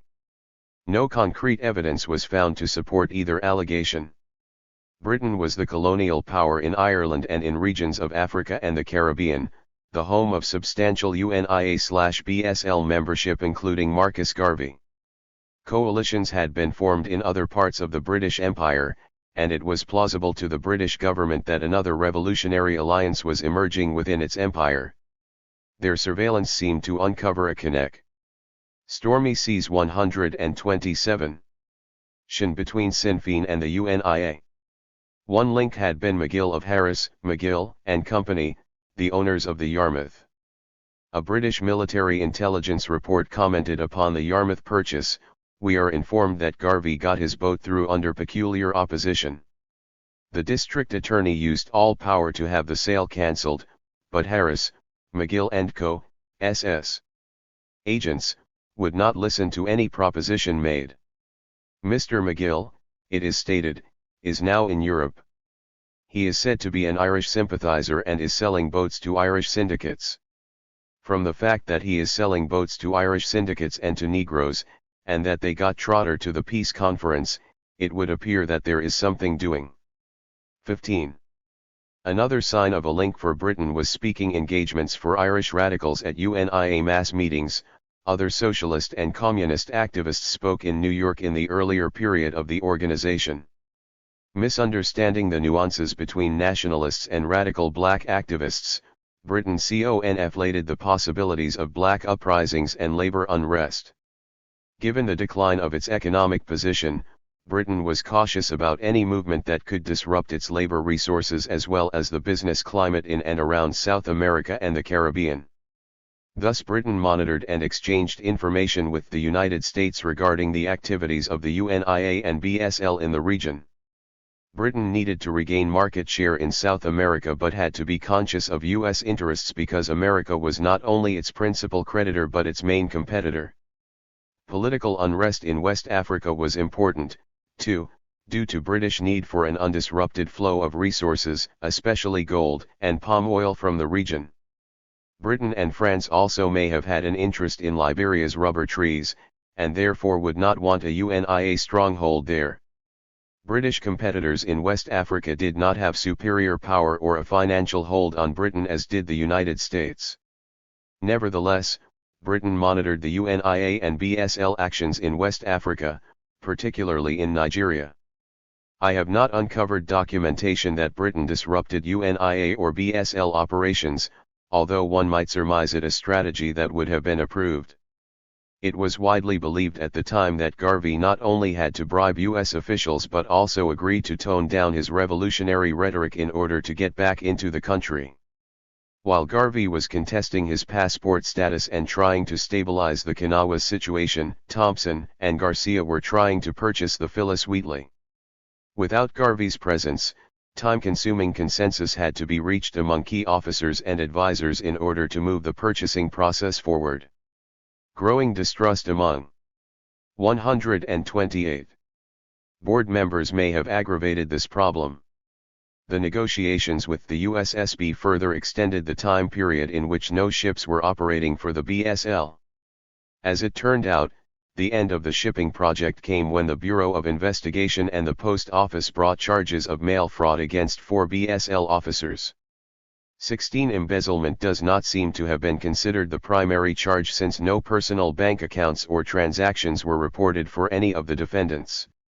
17. At one point the federal government looked at Garvey's travels with Amy Jacques in order to charge him with violation of the Mann Act, the White Slave Traffic Act intended to combat interstate prostitution. Instead they decided to prosecute 4 BSL directors for fraud through the U.S. mail. The formal charge was violating Section 215 of the U.S. Criminal Code. 18. The case built against the BSL directors included newspaper advertisements for investment in the Phyllis Wheatley transatlantic liner before it had been purchased. Stock promotions had included pictures of a ship, and the implication was that the ship had already been purchased. These promotions had been mailed to potential investors, and the government charged that this was deliberate fraud. Yet the prosecution's case highlighted financial mismanagement and ineptitude in maritime business rather than mail fraud. Negligible evidence was presented that spoke to corporate fraud. This evidence centered on one envelope mailed to a UNIA supporter. The trial transcript suggested that the recipient of the letter was flustered and did not make a convincing witness. 2 incidents strengthened the government's chances for a favorable verdict. First, Garvey fired his lawyers because they advised him to make a deal on a lesser charge. He thought the charges baseless and decided to represent himself. With no legal experience, he was unable to argue a coherent case or get into evidence information that he thought vindicated him and the BSL project. Second, Rev. James Eason, an elected official in the UNIA, was murdered in New Orleans before the trial began.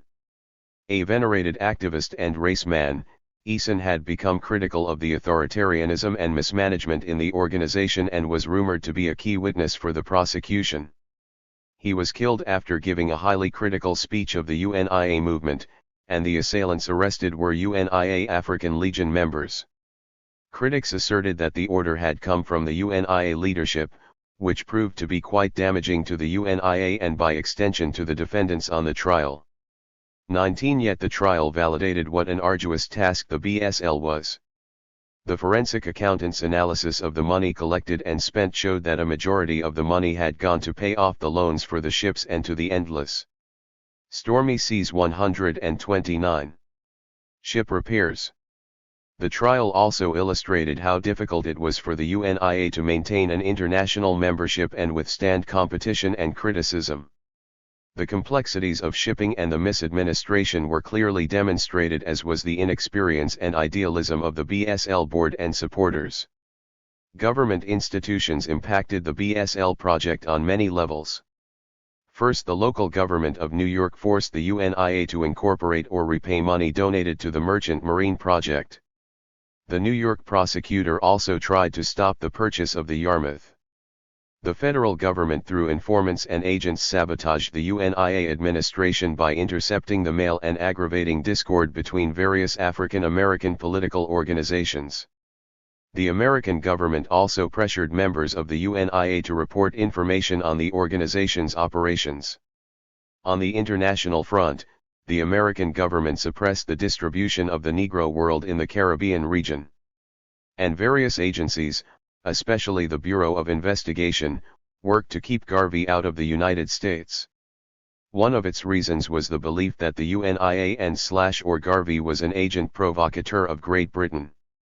Another important reason was the concern over labor disruption in the Caribbean, especially at fueling stations that were to support travel through the Panama Canal. Britain's rationale for suppressing the UNIA/BSL was similar to that of the United States. It could not afford for labor and therefore production to be disrupted in African and Caribbean colonies.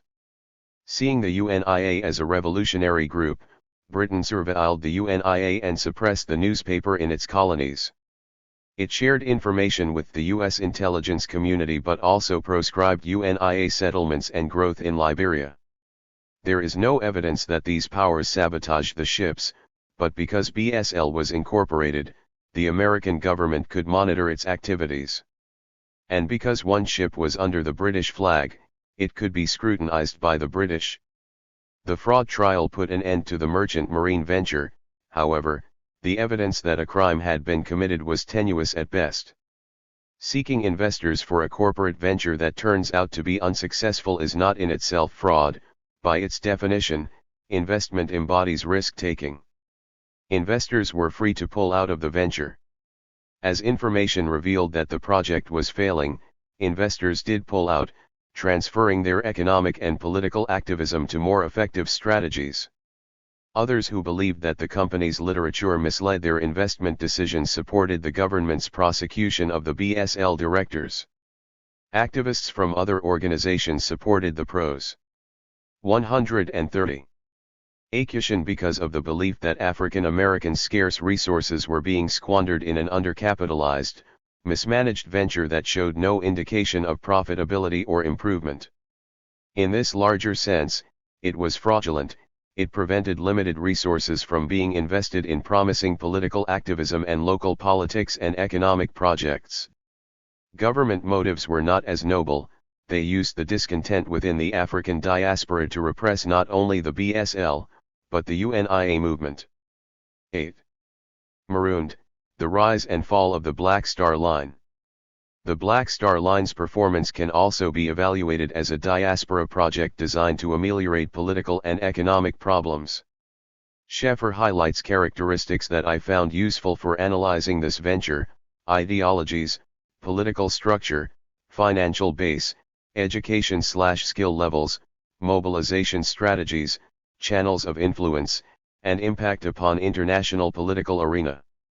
Close consideration will be given to the advantages and disadvantages of each attribute in light of the international political economy operating in the era. The UNIA's actions regarding each attribute can be integrated and organized to see what the UNIA did that led to the rise of the Black Star Line, and what strategies and deficiencies led to its fall. Ideologies. Many race activists were committed to survival and self-defense first and then stability in their communities. But their activism brought them in contact with mainstream political ideologies, and as they worked for change, these ideologies were tapped. In the black community, one could find adherents of integrationism, socialism, and nationalism, and activists became involved in larger organizational movements such as the ABB and the UNIA. Initially, the two operative ideologies in the UNIA were socialism and nationalism. These distinctly Western ideologies were conduits through which black activists operationalized their existential goals to find ways to liberate black people from exploitation and participate in the building of a healthy, equitable society. Yet they were constrained by the tenets of their chosen ideologies. The differences between socialism and nationalism led to a fundamental schism among the most educated and experienced activists within the UNIA. The appearance of the BSL and the decision to embrace capitalistic goals for it deepened the fissure to such an extent that the more doctrinal socialist activists left the UNIA and became the primary critics of the BSL. Another ideologically based challenge for the BSL was from those black activists who accepted the capitalistic component of BSL but eschewed its nationalistic base. These were the activists of the integrationist school, many of whom supported NAACP programming and the Pan-African Congresses. Thus, diasporan activists were divided between two transnational movements, attenuating scarce economic and human resources. One ideological difference conjoined with competition for members and political power among these three groups initiated intense journalistic criticism of the BSL. These competitors were prominent actors in their own right and their news organs reached large audiences. They were therefore capable of curtailing BSL's pool of potential investors. Socialists and communists argued that it was improbable that capitalism could be adapted to eradicate the economic problems of black people. This argument gained cogency as BSL faltered. The crisis carried in-depth analysis of the UNIA's financial and political organizations, which raised concerns about the competent operation of the shipping venture. Such criticism influenced the development of the BSL. While it is true that New York District Attorney Kielrow pressured the UNIA to incorporate BSL, incorporation and purchase of a ship also served to quell the criticism of black competitors and critics. The UNIA had to divert significant resources to combat their competitors, subdue opposition, and allay the concerns of its membership and investors regarding the BSL's financial problems. Thus the UNIA's management decisions about BSL were as much influenced by ideological battles as they were by economic conditions and opportunities. Another important point must be made that does not emerge from formal ideological difference: the altruistic kernel motivating a substantial share of black political activism. The essence of the political philosophy of black activism was the political and economic rehabilitation of the black race through whatever reasonable methods available. Ideology simply was grafted onto that seed. So strong was this position, a phrase was coined for its practitioners: they were termed race men and women. A primary responsibility of these activists was the protection of the masses of black people. And activists in each of the ideological groups beyond competition may have sincerely believed that they were protecting the race from misusing resources and marooned 133 time, which were all too often ephemeral. Thus, activists formed an alliance against the UNIA, and the UNIA in its stead believed itself to be defending black people from ineffective activism.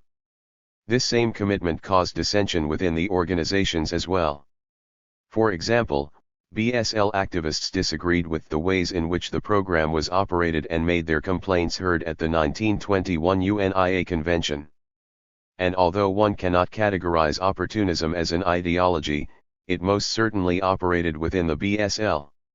One of its most deadly forms was theft of resources. Embezzlement only exacerbated mistrust in a highly charged environment. Nationalism was the primary ideology operating in the UNIA, but the membership was not homogeneous. One cleavage was between socialists and nationalists. But a prime cleavage was that each group believed its ideology the sole protector of black political rights. Mismanagement and probable embezzlement intensified simmering animosity. The African diaspora is not politically monolithic. Ideological difference was one basic reason for dissension both within and outside the BSL organization. Ideological diversity among all diaspora activists led to criticism, with some black activists, including some diaspora activists, aligning with the government to dismantle the shipping line. For example, Cyril Briggs, who became a black communist activist, and others helped the federal government assemble possible prosecution witnesses. Trying to withstand the onslaught led to some of the misguided management decisions of the BSL, not having the ship examined by an engineer, accepting cargo at a lower price than profitable to deliver, and ignoring the captain's advice, exacerbating structural problems in BSL management. Political structure. As stated in BSL minutes of July 26, 1920, the policy of the UNIA is to control this corporation to help the parent body in achieving its objects. 3. The first UNIA objective for the BSL was to link the diaspora via a transportation network that would facilitate political and economic interaction. Secondly, BSL was to stabilize that transportation network and link it to West Africa, not only to expand a black enclave economy, but also to provide a bridge to the perceived homeland, where a nation-state would be established and then expanded. The UNIA political structure stood on a foundation of black nationalism as codified in its Declaration of Rights of the Negro Peoples of the World. For the 134. UNIA not only claimed the continent of Africa as the home of black people but called for human rights and equitable treatment of blacks wherever they were, and renounced the League of Nations for its role in black servitude. The organization was committed to eradicating colonialism and reclaiming the entire continent. This ambitious agenda was to be carried out over decades and would result by building a military force and by allying with other revolutionary groups fighting against colonialism. And if we are to believe Bureau of Investigation reports, the UNIA wanted a coalition with Japan, considered by anti-colonial activists a power capable of contending with European military forces, particularly if augmented by revolutionary groups. These are not the goals of an organization but rather of a nation. I submit that the UNIA's political structure was that which they perceived necessary to support a germinal nation-state. The primary goal was to transplant the state to a safe location within the African homeland. Therefore, a key component was internationalism, forming an alliance with the only free West African nation-state, and engaging forces considered unreceptive to its nation-building plans. The organizational structure therefore included posts that did not exist in domestic political organizations. There were ambassadors to represent them at the League of Nations, regional leaders for the West Indies and for the United States, a civil service, and an international convention. A church was also established. In light of the UNIA's internationalist bent, the Negro world followed international political events and emphasized the transnational character of the UNIA and treated its shipping line as its merchant marine. The political structure combined several political institutions from the United States and England. Institutions from the United States and England were selected because it was under their educational and political systems that diaspora activists had been schooled and with which they were experienced. The majority of UNIA members and BSL investors were subject to American or British laws, even continental Africans. Most of those who were not under Anglo political systems were subject to the French and Belgium systems. Their political discourse indicates that the UNIA leadership had little information on indigenous African political institutions, and the political structures reflect this. 5. From the American political system, the UNIA adopted two fundamental documents. First, the UNIA's Declaration of Rights with its demands for freedom and equality with all other groups is reminiscent of the U.S. Declaration of Independence, as highlighted by its similar title. The tone of the Declaration of Rights is similar, demanding equal rights, independence, and Marooned 135. Representation boldly in writing. Secondly, its political philosophy includes the principle of democracy, as presented in its paramount organizing document, its Constitution. The UNIA Constitution laid out the chain of command, rights of members, financial structure, and bylaws. As spelled out in the Constitution, UNIA chapters were to elect their leadership, and each chapter and branch was to have representation at the annual convention. The incorporation document for the BSL indicated that the shipping line was to be managed by a board and shareholders were to be informed as well as participate in decisions. Though integrated into the Constitution, the British political institutions adopted are more numerous. The titles of UNIA officers and their political relationships are modeled after Britain's, beginning with the power dichotomy between the potentate and the President General. As in the modern English political hierarchy, the potentate had no material power in the UNIA, it was a symbolic and ceremonial office. The UNIA potentate was to be a continental African, 6 perhaps to symbolize the veneration of Africa as the homeland in their political beliefs. Material power and control was vested in the President General as the working head of the UNIA, this is reminiscent of the Prime Minister's control over British government. Other offices described in Chapter 2, such as the High Chancellor, arose from the same model. The keystone for the UNIA political structure was authoritarianism. 7. This may seem to contradict the assertion that the UNIA adopted American democratic institutions, but a closer examination will show that it does not. The formalized institutions were practiced, but the authority lay with the New York headquarters. The hierarchical structure ensured this. Each chapter had administrative officers who managed the UNIA's affairs in their jurisdiction. These were elected offices, but election granted the authority to make chapter decisions within the structure of the Constitution and bylaws. Membership entrusted decision-making and program planning to administrators who supposedly reflected their views. And in turn, headquarters made decisions for chapters and branches. At the top of this hierarchy was the President General, who dominated the structure. I distinguish here between authoritarianism and autocracy. Authoritarianism creates dominance through administrative offices, but cannot enforce unmitigated control over its members, as would be the case with autocracy. In fact, an organization or regime needs loyalty and trusting members to encapsulate its power. Trust in leadership receded when BSL problems emerged, and even NA. 136. Tionalist ideologues called for changes. Some even called for new leadership. 8. In addition, members used formal and informal channels to influence the management of the BSL in particular. The annual conventions of 1921 and 1922 were used to try to force changes, and though the UNIA/BSL leadership retained control, their position was destabilized because an ample and varied proportion of the membership became disillusioned. Members and supporters were free to exit the organization at will. The exit option particularly hurt program management. High attrition of BSL administrators accompanied authoritarian governance of the UNIA. This added to instability of the BSL because new officers would not only have to learn about BSL's version of shipping administration and adapt to indifferent economic realities, but institutional memory in key administrative positions could not be accumulated and drawn upon. Authoritarianism hurt program management in another important way. The charismatic Garvey had to travel extensively to ensure the continual inflow of capital, and no other administrator was able to command the respect or support to manage office operations effectively in his absence. This deferred crucial policy decisions and implementation as well as impeded the large international bureaucracy. Effective performance in these two crucial roles, major fundraiser and state executive officer, kept Garvey inundated with work.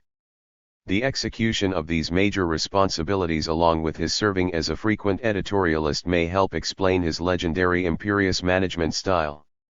In his presence, sycophancy was often in force, but in his absence cooperation and therefore production was diminished. Authoritarianism did have one benefit to African diaspora economic activities. Authoritarianism contributed toward effective centralization of transnational administrative and communication systems. This led to focused management that caused the UNIA political structure to function like a machine. The Constitution spelled out how funds were to be collected and how to submit funds. This ensured uninterrupted collection of dues, stock revenues, and donations to the Treasury. Authoritarianism meant that restrictions on the processing allowed the UNIA/BSL flexibility in the allocation of investment funds to the needs of the organization as a whole, rather than to the program to which the funds were dedicated. The UNIA treated all streams of revenue as tax revenue meant to finance its state apparatus and programming. The Negro world used the international network not only to advertise the shipping line and educate its membership regarding UNIA programming and positions on political issues, but it inculcated its membership against the charges of financial mismanagement and other criticisms. For example, the Marooned 137 Negro world ran stories of other shipping companies and countries having problems with their merchant marine. Du Bois and Briggs faced formidable opponents in editorialists such as Ferris and Bruce. Ferris took issue with Du Bois and the 1921 Pan-African Congress. The so-called Pan-African Congress was far from being what the term implies. Of the 57 delegates at the Congress, only 14 were Africans, less than one-third. From this it will be readily seen how far short the Congress was of being Pan-African. It was the poet rather than the scientist in the learned Dr. Du Bois that caused him to call a Congress, not representative of Africa, a Pan-African Congress. 9. Ultimately, however, authoritarianism may have helped defeat the BSL. As we will discuss in a later section, shipping and accounting knowledge were limited within the UNIA, and the few with such knowledge, such as Captain Mulzac and Clarence Curley, an early BSL director and an accountant, were kept outside of the leadership circle. As a result, nescient decisions by the BSL board led to the rapid depletion of funds and eventually confidence in the shipping venture. It is true that other obstacles impeded BSL's furtherance, but inexperienced management encased in an authoritarian political structure was not the least of these. Financial base. Without financial resources, linking the African diaspora via shipping would have remained an idealistic theory. The acquisition of independent financial resources was the bedrock, the essential substructure, upon which the shipping effort could be built. The indispensable kernel of the acquisition plan was the UNIA's decision to rely upon small contributions. This made the plan plausible to black people at all income levels, which gave the venture a chance. Plus, casting the net over the entire Black Atlantic made it possible to amass larger numbers of contributions, which meant a realistic chance at capital accumulation. Internecine disagreements, which were referred to law officials for resolution, forestalled this plan, however. When unable to convince organizational leadership otherwise, the UNIA's audit committee complained to the New York District Attorney about the misuse of BSL funds for other UNIA programs. Rather than state intervention dissolving the BSL idea as it may have intended, it inadvertently provided a better capital accumulation alternative. By presenting an ultimatum to UNIA leaders to choose between dissolution and incorporation of the shipping venture, the New York District Attorney gave the BSL better procedures for 138. Capital accumulation. This enhanced the program in several ways, two that are particularly important here. First, incorporation professionalized the procedures that the BSL employed for capital accumulation. Professionalization called for a separate administrative structure for BSL, which included a board, financial administrators, and stock sellers. Procedures were codified for selling stocks, handling the incoming money, and managing the salespeople. Incorporation required providing a record of sales, which was a management tool for the BSL treasurer. Ongoing records of sales meant that fund calculations were simplified and sales projections could be made. The BSL also knew how many stock certificates were outstanding. Secondly, incorporation provided a terminology that enhanced the sales pitch of the sales force. The use of the terminology suggested an understanding of investment, which may not, in fact, have been present. The financial terminology provided phraseology for promotion purposes that had not been available previously. Using concepts such as capitalization, BSL administrators and sales agents may have conveyed a financial competence that did not exist. Initial capitalization was $500,000, but this merely meant that the company was authorized by the state in which it was incorporated to amass that much capital. Capitalization did not indicate the amount of capital possessed or within immediate reach. Yet reports, correspondence, and news articles suggest that neither the press, opponents, nor government agents adequately understood this distinction. This suggests that working-class investors likewise may have misunderstood the actual financial position of the company. Ironically, W.E.B. Du Bois was one of the few writers who tried to explain the financial language correctly. 10. With the small contribution focus and impressive financial language, the Black Star Line became of interest to a community beyond the political allies and membership of the UNIA. The result is that several streams of money flowed into the New York headquarters from very different types of BSL investors. Ideological supporters, independent and nationalistic activists throughout the Black Atlantic, those choosing to relocate to Africa for both political and economic reasons, black capitalists investing primarily for profit, Caribbean and West African business people looking for an efficient shipping alternative for their goods. 11. Marooned 139. These fundraising strategies enabled the BSL to raise approximately $800,000 over a 10-month period. Estimates range from $750,000 to nearly $1 million. Therefore, incorporation clearly presented the BSL the opportunity to use more lucrative inroads to capital accumulation. However, inadequate financial management diminished the impact of fundraising. First, the accounting system, while intricate, was inefficient. Reporting procedures were detailed, but report development and submissions were lax. In addition, BSL stock receipts were not always deposited separately but were combined with the revenue from other UNIA programs. I am not convinced that this was the result of incompetence, miseducation, or inexperience. Rather, it was an intentional and inventive way to reconfigure an American financial institution into a tax-raising device. the investment monies were deposited with other UNIA revenue and used like general revenue funds for operations and special programs. The BSL, while the most lucrative, was only one of these programs. Remember, the UNIA considered itself a government, not an organization under the jurisdiction of the United States. Thus the configuration of its financial system may have been considered its responsibility and its inherent sovereign right. I do not believe that the UNIA or the BSL Board of Directors saw their actions as criminal but as efficient use of resources to meet the perceived state's needs. Previous studies point to the inflated price of the Yarmouth as another example of financial ineptitude, and as we have seen, the UNIA's unfamiliarity with shipping administration and the unscrupulous selling practices of some shipping agents make this a reasonable conclusion.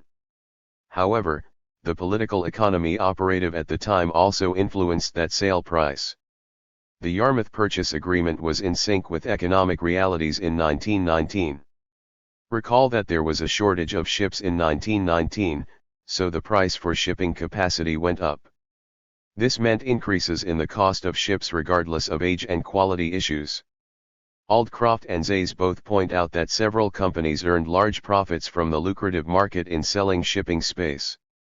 Two additional variables probably would not have affected a mainstream buyer: the UNIA was underfunded and a marginalized group. The BSL had to reduce expectations of ship size and quality in order to purchase, just as marginalized people have to economize on housing and other goods.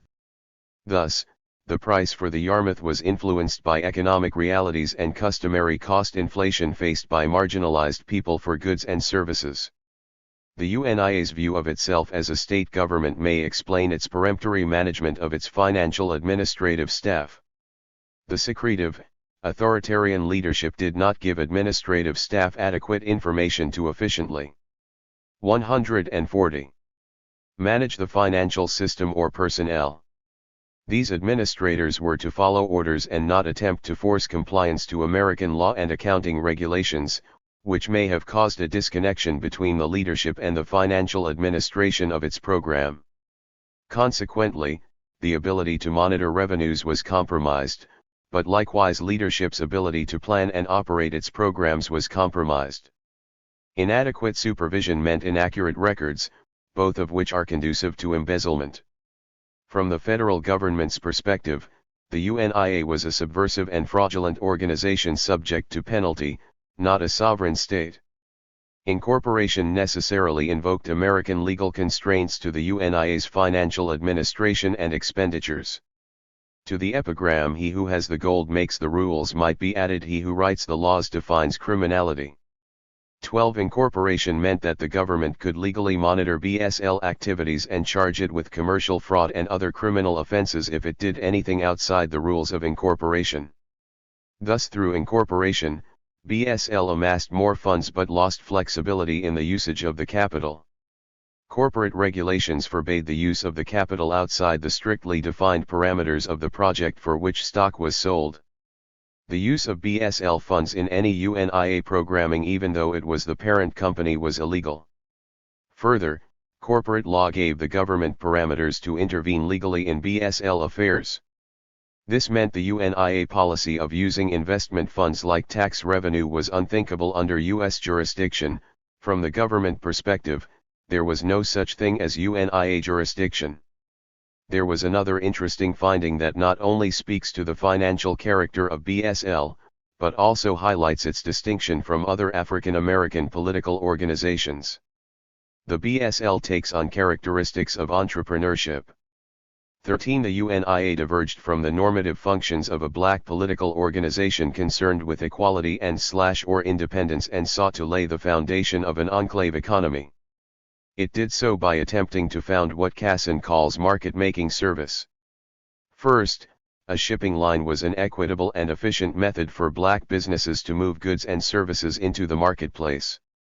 Secondly, the venture was to offer another mechanism to independence. It was to provide the transportation to an independent nation, where economic institutions could be developed and employed to facilitate autonomy in the international political economy. It was clear that discrimination had alienated many black customers in need of dependable shipping service. Therefore, organizing and efficiently serving this market was expected to pay for itself once the line was established. The challenge was to create the line and develop dependable service. Marooned 141. The UNIA used entrepreneurship in an innovative way to alleviate social derogation and economic discrimination. Clearly, this was not the first time that entrepreneurship had been applied to the economic challenges faced by the Africans throughout the Black Atlantic. But heretofore, it had been individuals beginning business enterprises, even as those proprietors may have been politically motivated. 14 such ventures had not been undertaken by political or social organizations. The UNIA tried to merge classic corporate entrepreneurship to political Pan-Africanism. Like the often stereotyped entrepreneurship of the 19th century, the UNIA had a vision of meeting a specific unmet need of black people in an innovative way. Serving this market would net financial profits. At the same time, the UNIA thought that it could facilitate the realization of its twin goals of economic independence and the establishment of a free state. They seemed to have envisioned themselves as the fourth factor of production, that savvy entrepreneur that could effectively assemble, organize, and manage goods or services in such a way as to not only meet the needs but eventually turn a profit for BSL shareholders and its political parent, the UNIA. In the UNIA papers, there is a continuing discourse on what I would call a captured market. Stock selling hyperbole aside, speakers and members were sincere in their belief that if a shipping service was offered, there would be ample black customers for it, coming to it out of need and racial patriotism. Therefore, they were willing to risk shareholder funds along with membership revenue to implement the project. Theoretically, it may have worked were it not for twin contaminants in the Black Atlantic, miseducation and assimilative effects, both of which limited entrepreneurial possibilities within the diaspora. The following two sections elaborate on how these effects worked against liberation. Education and skill level. History suggests that the education of Africans in the diaspora was conducted in such a way as to be useful to the colonial powers and U.S. labor interests first and foremost, and secondly to meet the basic human needs of the subject populations. There was diversity in the education and skill levels of the activists involved in the BSL, but their expertise was in areas unrelated at least directly to shipping. They were confined at the poles of the employment spectrum, as will be shown. At one pole were those proscribed to physical labor and support services useful to carry on raw materials production, commerce, and urban maint. 142. Nans, such as sanitation services. In the early 20th century, the majority of black workers were still in agriculture, but the migration to other forms of physical labor was underway because of continuing industrialization and the development of a transportation system to support especially international trade. Many had migrated to Panama to build and service the canal that was expected to facilitate trade with Asia. The U.S. economy's expanding industrial sector during the war consumed all available labor. West Indians and Black Americans built the infrastructure of both of these economic transformations. They were plantation workers for Central America's increasing fruit exports and sugar production concentrated in Cuba. Blacks stoked furnaces in American factories and transported raw materials at building sites in the emerging industrial economy. Others worked in the merchant marine as seamen, cooks, and stevedores. U.S. blacks also went west to work on the railroad and in mining. At the other pole were the college-educated and entrepreneurs. Their specialties, however, were confined to supportive professions. Black colonial subjects were educated to handle basic colonial administrative systems in the Caribbean, Central America, and West Africa. They served as clerks and bookkeepers in colonial administration, were permitted to work with printers, and worked as teachers among the masses. A few were licensed medical doctors and lawyers. The U.S. black population's access to education and careers was similar. Their education was geared toward providing teachers and administrative staff, usually for limited state and federal government clerical assignments, a remnant of the Reconstruction-era political clientelism with radical Republicans. A relatively few lawyers and doctors were trained to service the black population, rarely could they practice in the mainstream. And although higher education was limited, there was still an overflow of educated blacks for the few jobs available due to racial discrimination and the limited income in the community for what may have seemed extraneous or luxury services. Perhaps this fueled entrepreneurship. Here again, however, the fields into which they could venture were proscribed. The areas where their skills were most developed involved language, both written and oral skills. Rarely were they educated in the sciences and technological fields such as engineering. Such education would have made them economically competitive and enable independent development, which were not required for industrial manual labor and in colonial American economies. Many of the educated chose what I would call entrepreneurial journalism, starting black newspapers or making arrangements to contribute articles for pay to black or liberal journals. As Hanchard points out, many black activists, Marooned 143, particularly transnational activists of the era, were journalists. I would add ministers, missionaries, and academicians to this coterie with a platform to speak from. These professions were outside the closely supervised labor forces and therefore had some independence and flexibility. The array of skills displayed in the UNIA/BSL leadership reflects these educational and employment experiences. The visible UNIA leadership, that is to say, those most in the public eye, were the orators and the editorialists. These would include Garvey, Ferris, and Bruce. The latter two were respected journalists and race men. They were close advisors to Garvey. Ferris was Assistant President General in the UNIA. 15 Next in visibility would be ministers, who often were division leaders, and noted performing artist and activist Henrietta Vinton Davis, who served as principal speaker at mass meetings and eventually became the UNIA Vice President of International Affairs. Hubert Harrison, another highly respected activist, lent prestige and intellect to the Negro world's educational function. These orators and writers interpreted domestic and international politics for UNIA members and made the case for the BSL, which was first advocated by the many black seamen who supported the UNIA. Educated in the liberal arts and informed because they were journalists and academicians, these activists developed political plans that they believed would diffuse exploitation and begin the redevelopment of a healthy black society. This was the essence of the UNIA's political goal, and the BSL was a crucial component of it.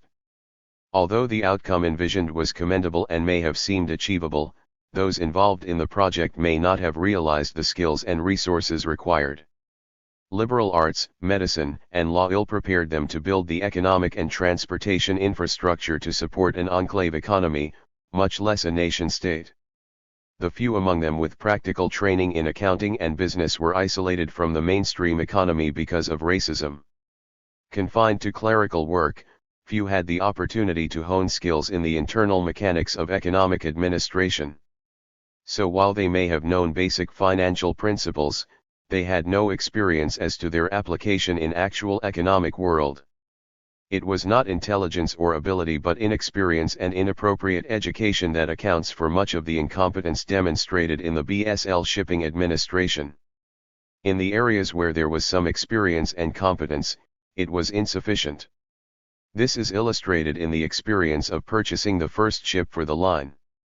Speeches and editorials indicate that the leadership and spokespeople understood the importance of shipping, not only to UNIA's goals but 144.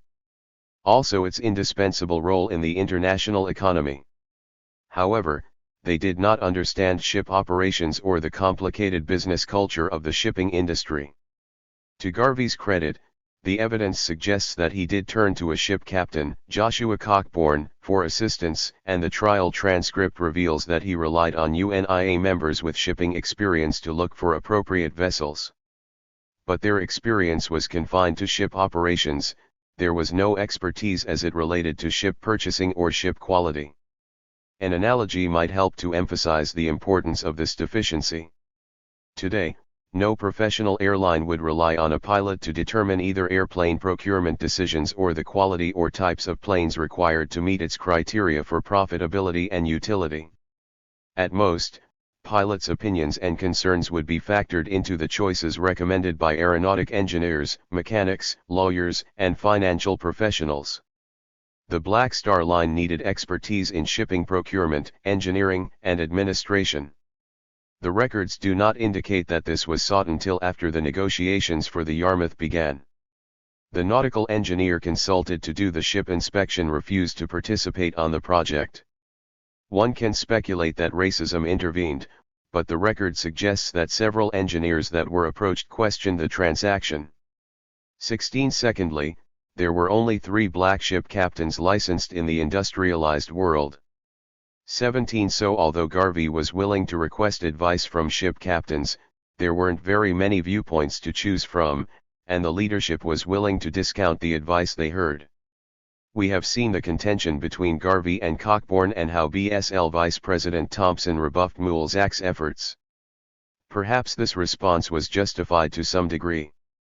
All the captains attempted to influence the building of BSL not only in the interests of black political amelioration but in the interests of their own employment opportunities, which evaporated after the war. One could argue that Cockburn was dishonest, further compromising the BSL directors' only direct link to understanding the shipping industry. However, discounting their expertise probably led to unwise ship purchases that ultimately consumed the BSL's capital. The resource put to the most prudent use was their legal team's expertise. The role of black lawyers in the ascendancy of the UNIA and BSL has been ignored. Not only did they successfully contend with court challenges, but they circumvented Kielro's investigation. Their expertise probably went into the writing of the Constitution, bylaws, and incorporation documents. The lawyers were also quiet links to black Republican politicians, facilitating Garvey's re-entry into the country. They might have been able to reduce the marooned 145 fraud charges, but Garvey refused their intervention. However, they too were unfamiliar with the intricacies of ship contracting, and as a consequence did not protect the BSL's interests in shipping agreements. For instance, no demurrage clauses were negotiated to limit the costs incurred during port layovers, including unbudgeted payroll, ship maintenance, and supplies. These costs were extensive, particularly in the transport of the whiskey cargo. Assimilative effects. In addition to overt discrimination in access to education and employment opportunities, a hidden obstacle, which I will call inhibited assimilation, would have distorted their best efforts. The confluence of racism, miseducation, and inhibited assimilation clearly influenced the political goals and performance of the UNIA's shipping program. However, this impediment was amorphous and therefore any evaluation of its precise impact is difficult. The derogation of things African by white Americans prevented black people from being wholly assimilated into American culture and social life. They were marginalized and, as importantly, did not share the common European history from which most American social mores evolved. Throughout the slavery era, education was proscribed for the overwhelming majority of black people. Racism and Eurocentrism permeated political, social, and economic institutions. Those of Western European descent controlled power and wealth. Both white and black populations in the United States and the rest of the diaspora internalized these customs. While retention of African cultural traditions throughout the diaspora has been documented, it was suppressed, because the enslaved population came from various ethnic groups. There was no one set of African cultural mores to which they could cling. Racism precluded the introduction or proliferation of mores and customs outside the Western European culture framework, and successive generations, both citizens and slaves, inherited these institutions. 18. However, the enslaved did not have access to all institutions and were forced to absorb those that ensured their enslavement. When educational programs finally were accessible, they were inevitably Eurocentric, whether deliberately or inadvertently. Yet black consanguinity and racial dignity generated historical writings, literature, and speeches that glorified black origins, that is to say, their African past. Such writings were used to resist negative manifestations of racism and stereotypical beliefs surrounding African civilization and capabilities. Robin Kelly cogently. 146. Expresses this tenet when writing about African American historians of the 19th and 20th centuries, by linking American Negroes to the ancient world. Those authors were essentially making a claim for black people's humanity. Woodson makes his intentions quite explicit in the preface to the African background outlined. The facts herein presented will show that the Negro has achieved much in various spheres, and to know the possibilities of the race a scientific appraisal of its past is necessary. The author considers the Negro as human, responding very much as others do to the same stimuli, advancing when free to go forward and lagging behind when hindered by obstacles not encountered by others. 19. Africa was romanticized and its cultures jealously defended, even though diaspora descendants could not have known these cultures in depth. So with cultural memory impaired and Western institutions modified to attempt to meet their needs, the UNIA implemented the BSL and Liberian settlement programs. However, the intangible impact of inhibited assimilation contaminated their understanding of African political and economic realities, and led them to depreciate contemporary African capabilities while they simultaneously romanticized historic achievements.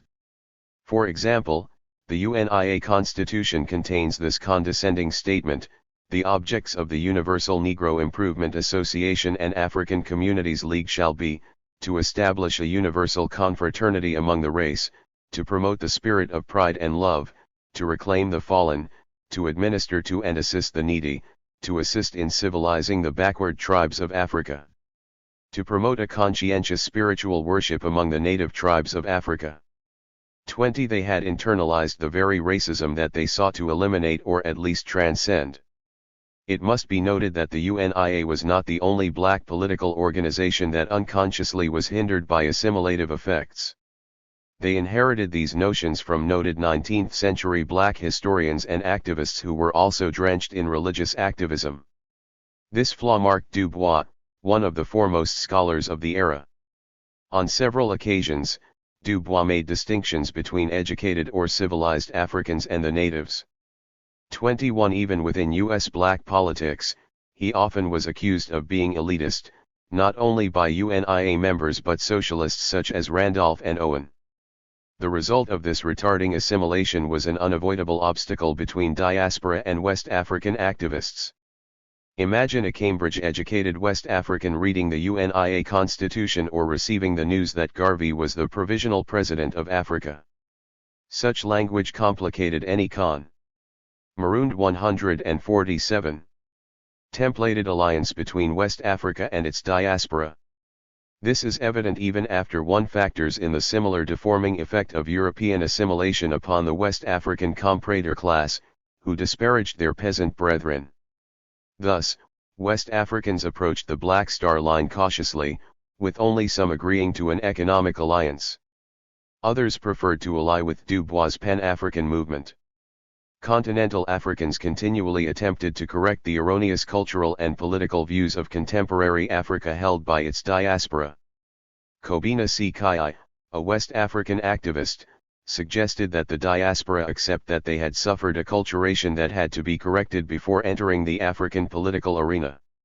C. Kai suggested that African Americans send their children to Africa during the summer so they could adapt to their own cultural institutions, and that African Americans help West Africa adapt Western industrial technology to African society. 22. The subtle negative impact of inhibited assimilation created complicated barriers that prevented effective unified action in their best interests. It is because of well-rooted historical ties and the political struggles of highly respected nationalists and other liaisons between diasporans and West Africans that they were able to get through this barrier at all. And while UNIA branches were formed in Africa, the BSL had failed by the time that they could effectively organize on the continent. Of course, one cannot dismiss the pressure applied to West Africans by England and France, which will be addressed later in the chapter. Pernicious assimilation may have had another subtle but corroding effect in the decline of the BSL and ultimately the UNIA itself. The West Indian members, who had a substantial presence in the leadership, suffered from the assimilative impact of British colonialism, while U.S. members were influenced by putatively more democratic political institutions. As we have seen, the UNIA Constitution embraced both British and American political institutions, but the authoritarian leadership clearly displeased many U.S.-American members. Emanuel Carter, a UNIA member, described in a letter the American thrusts to intervene in the closed administration of the BSL project and reorganize the financial and political structure. We will place the affairs of the organization on a solid financial basis, or else withdraw our influence from the body. Any such movement as this on the part of Americans now identified with the body, would mean its collapse. 23 As an aside, his letter verifies that Americans were an integral part of the BSL, contrary to what was suggested in articles in The Crisis and the Chicago Defender. They were present and influential not only in the leadership, but also in the general membership, and most certainly purchased substantial stock in BSL. Carter's letter also indicates, however, the commitment that Americans had to the organization despite its authoritarianism and the overzealous nature of Garvey Cotter. I find many foolish persons here as followers, who do not understand Mr. Garvey nor his movement, and they are constantly issuing wild silly statements, believing firmly that the movement is a provisional government already and that the Executive Council are in a position to carry out the prerogatives of a government within a government. My conclusion of the whole matter to date is that the whole movement is calculated to accomplish a real good in organizing the colored folks of the world to do something in a commercial way, because when ships are purchased and put on the high seas, they will find much trade in Africa and the colonies abroad. There is nothing revolutionary in the movement nor any secret affiliation with any foreign powers. Mobilization strategies. As we have seen, economic development was a principal goal of the UNIA, and the BSL was an integral program to reach this goal. It was theorized that the extraction of black workers and business from the grips of Western exploitation was the key to achieving independence and equality. Independent programming was in keeping with that ideological position, and they used the capabilities and established productive institutions embedded in black society to create the Black Star Line. Consequently, independent administration was an important strategy. The UNIA was an independent organization with minimal connections to white liberal, socialist, or conservative forces. This is not to say that members did not embrace these ideologies, rather, it is to point out that the organization was exclusively black in terms of leadership and membership and relied upon constituent funding.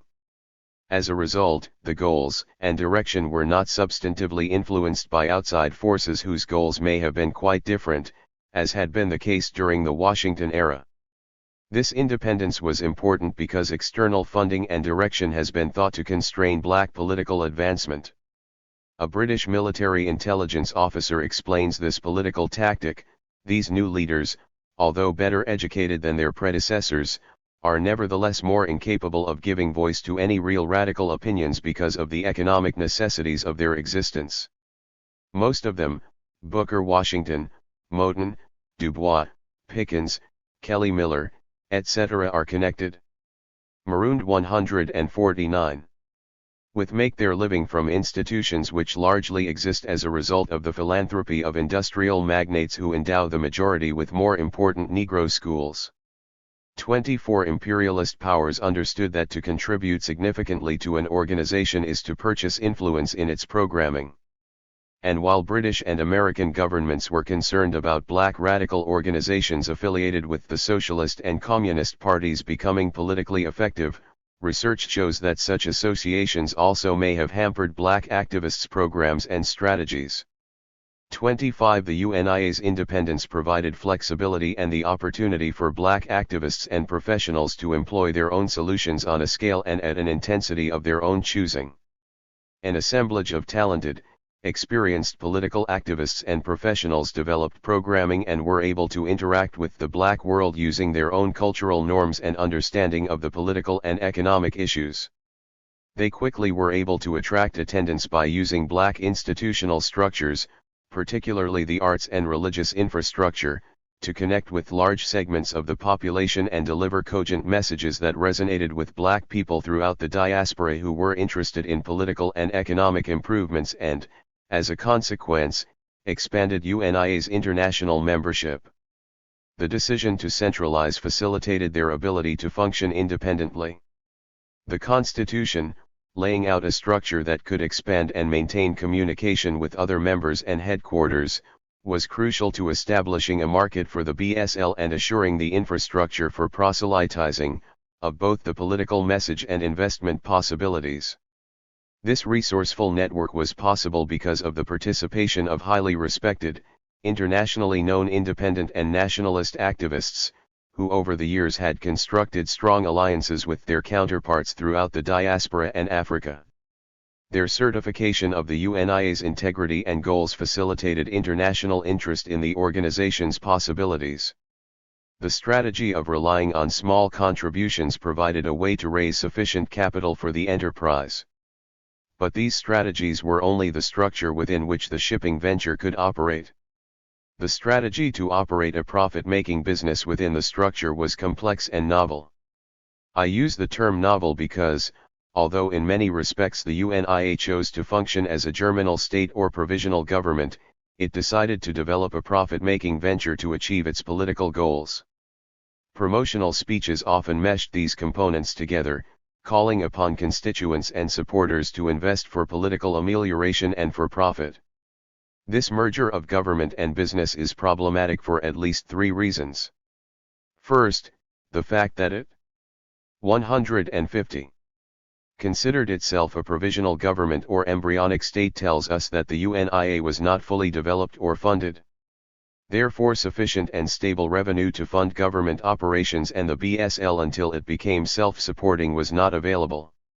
Secondly, political institutions normally provide support for business and businesses influence politics, however, both do not operate from the same institutional base. Third, governments usually offer public goods that may involve a self-funding mechanism, that is to say one that relies on revenue to cover operating costs. Despite the rhetoric designed to attract revenue, the primary purpose of the BSL was to link diaspora communities in an effort to enhance political and economic interaction between them and move black people closer to liberation. It was an integral step in the establishment of independent political institutions and ultimately a nation.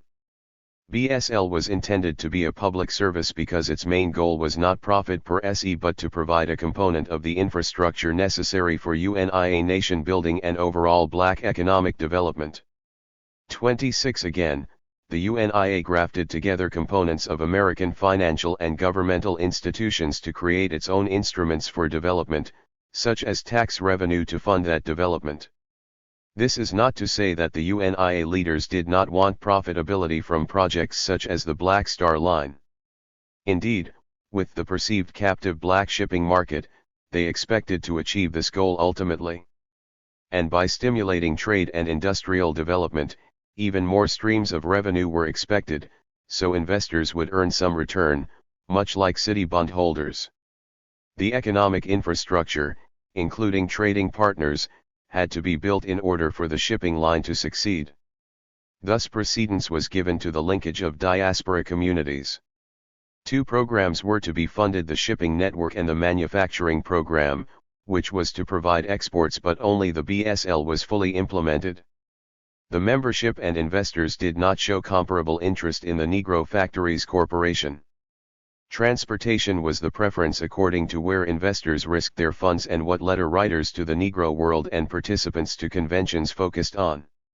Once the ship purchase contract was made, the UNIA had to repay the substantial loan or face the possible repossession of the ship, displeasure of its membership, and criticism from opponents. This putting the cart before the horse was the downfall of the plan. If the UNIA had developed its manufacturing plan prior to the shipping venture, perhaps trade of less critical goods and services could have been viable. For instance, Jamaica could have marooned 151 sold bananas, and the United States and Canada could have produced manufactured commodities that were marketable in the Caribbean. The 1920-21 Negro World suggested that manufacturing was planned for parts of Central America as well.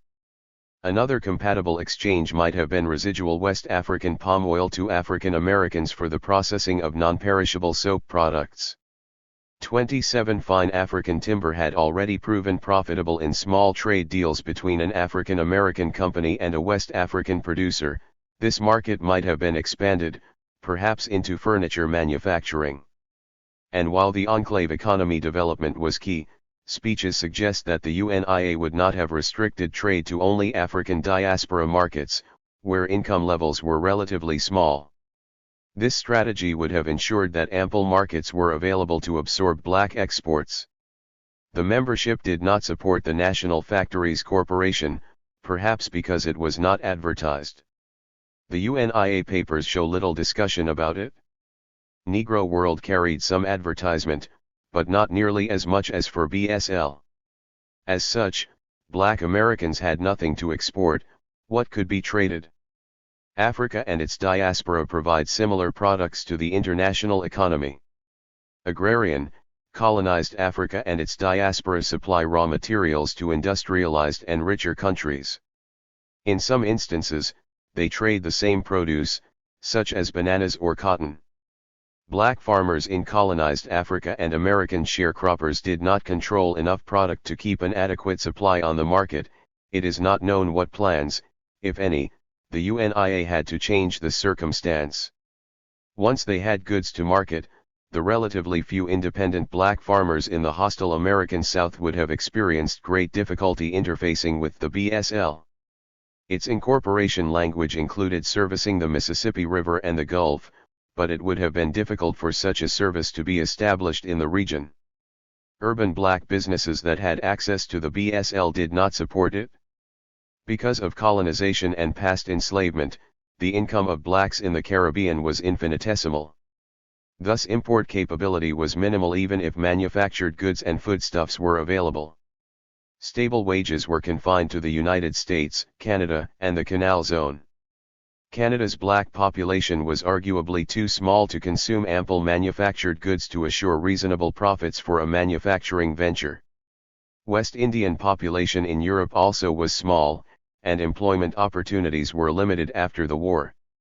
The reader must keep in mind, however, that the federal government confiscated the UNIA and BSL records.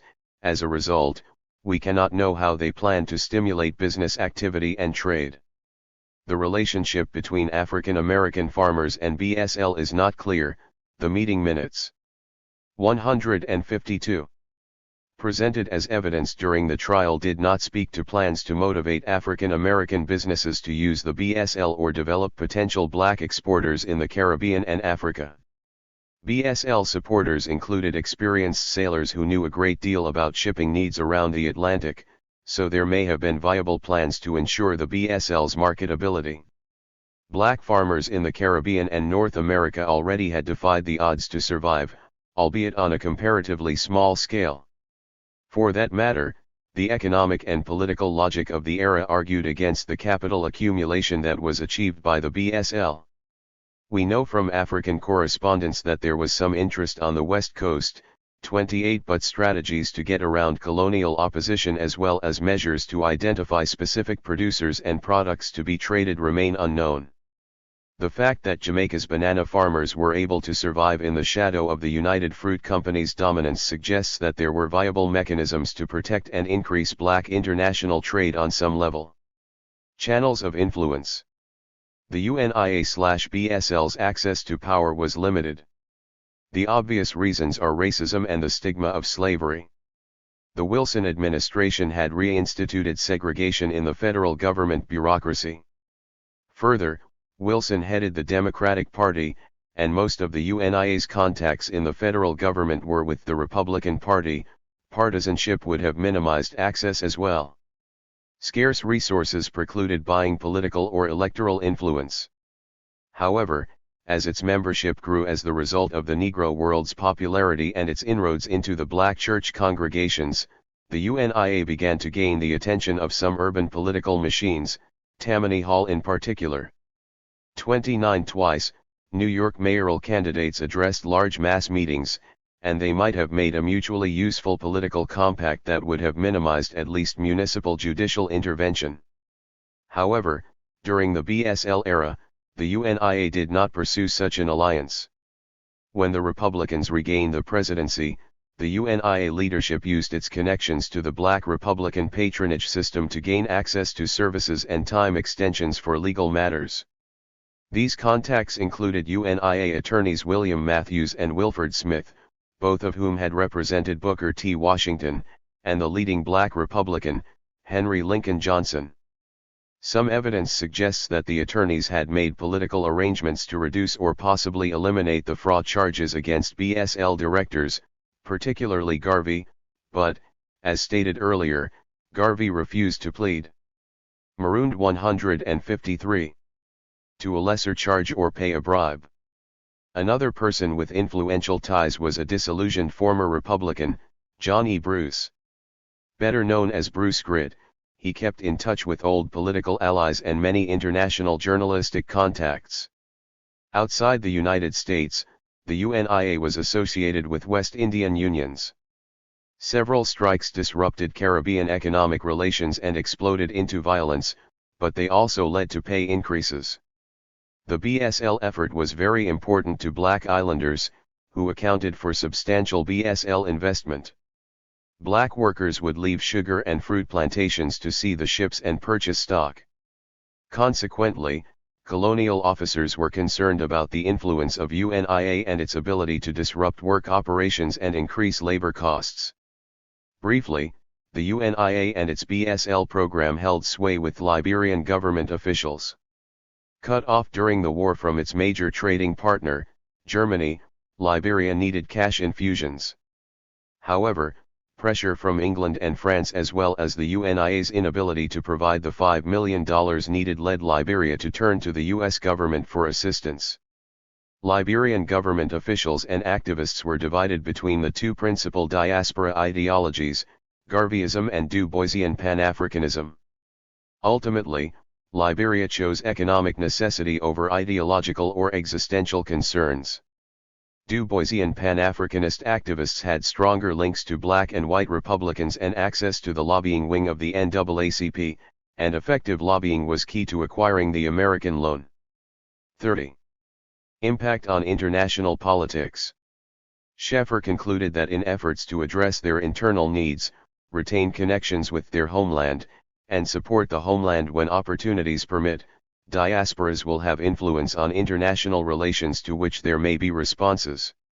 In explaining what he means by influence, Sheffer cautions that it would be necessarily subtle and usually takes place in the gray areas of the international systems or subsystems of host countries. For instance, effective lobbying may convince host countries to modify their foreign policies in such a way that benefits the diaspora's homeland but inconveniences other international actors.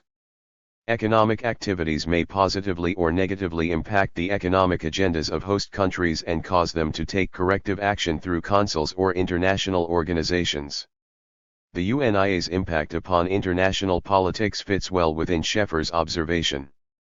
The UNIA did try to lobby the peace talks and the League of 154 nations in the interests of Africa, as did other African diaspora groups. While it did not change the measures taken regarding Africa, it did help to publicize the repression taking place in Africa and within the diaspora. But the BSL specifically bolstered Black activism by presenting the possibilities for both political and economic organization and advancement. In his coverage of the arrival of the Yarmouth to Jamaica, a West Indian reporter said, "They look upon this ship as a symbol of the spirit of enterprise and self-help, and they draw a deduction that what has been done in this particular instance can also be accomplished in other and equally useful directions." 31 Thus the BSL effort energized the politics of the Black Atlantic because it demonstrated the capacity to unify and raise funds to address political and economic problems. It suggested a latent strength and an alternative to, or additional means to, liberation beyond traditional lobbying and petitions. The BSL effort attracted enough interest to augment the membership of the UNIA, which grew into a mass movement. The diaspora's small nationalist movement was reinvigorated. This was most visible in Caribbean labor relations. The BSL exemplified the belief that Black people need not be trapped in menial labor and abject poverty. Black self-improvement during this era was on an immense scale. Political activism particularly in the Caribbean region was invigorated. Laborers in Central America stopped production on United Fruit Company plantations to participate in celebratory activities upon the first BSL ship's arrival, which buoyed symbolic black politics. Independent black banana growers anticipated increased access to transportation. This animated political organizing, fundraising, and belligerence disrupted labor and vexed relations with the British colonial administration.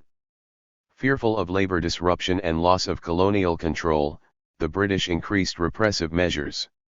These actions included banning the Negro world, disempowering Garvey by proscribing his movements in the Caribbean, and sharing intelligence regarding UNIA/BSL with the U.S. government.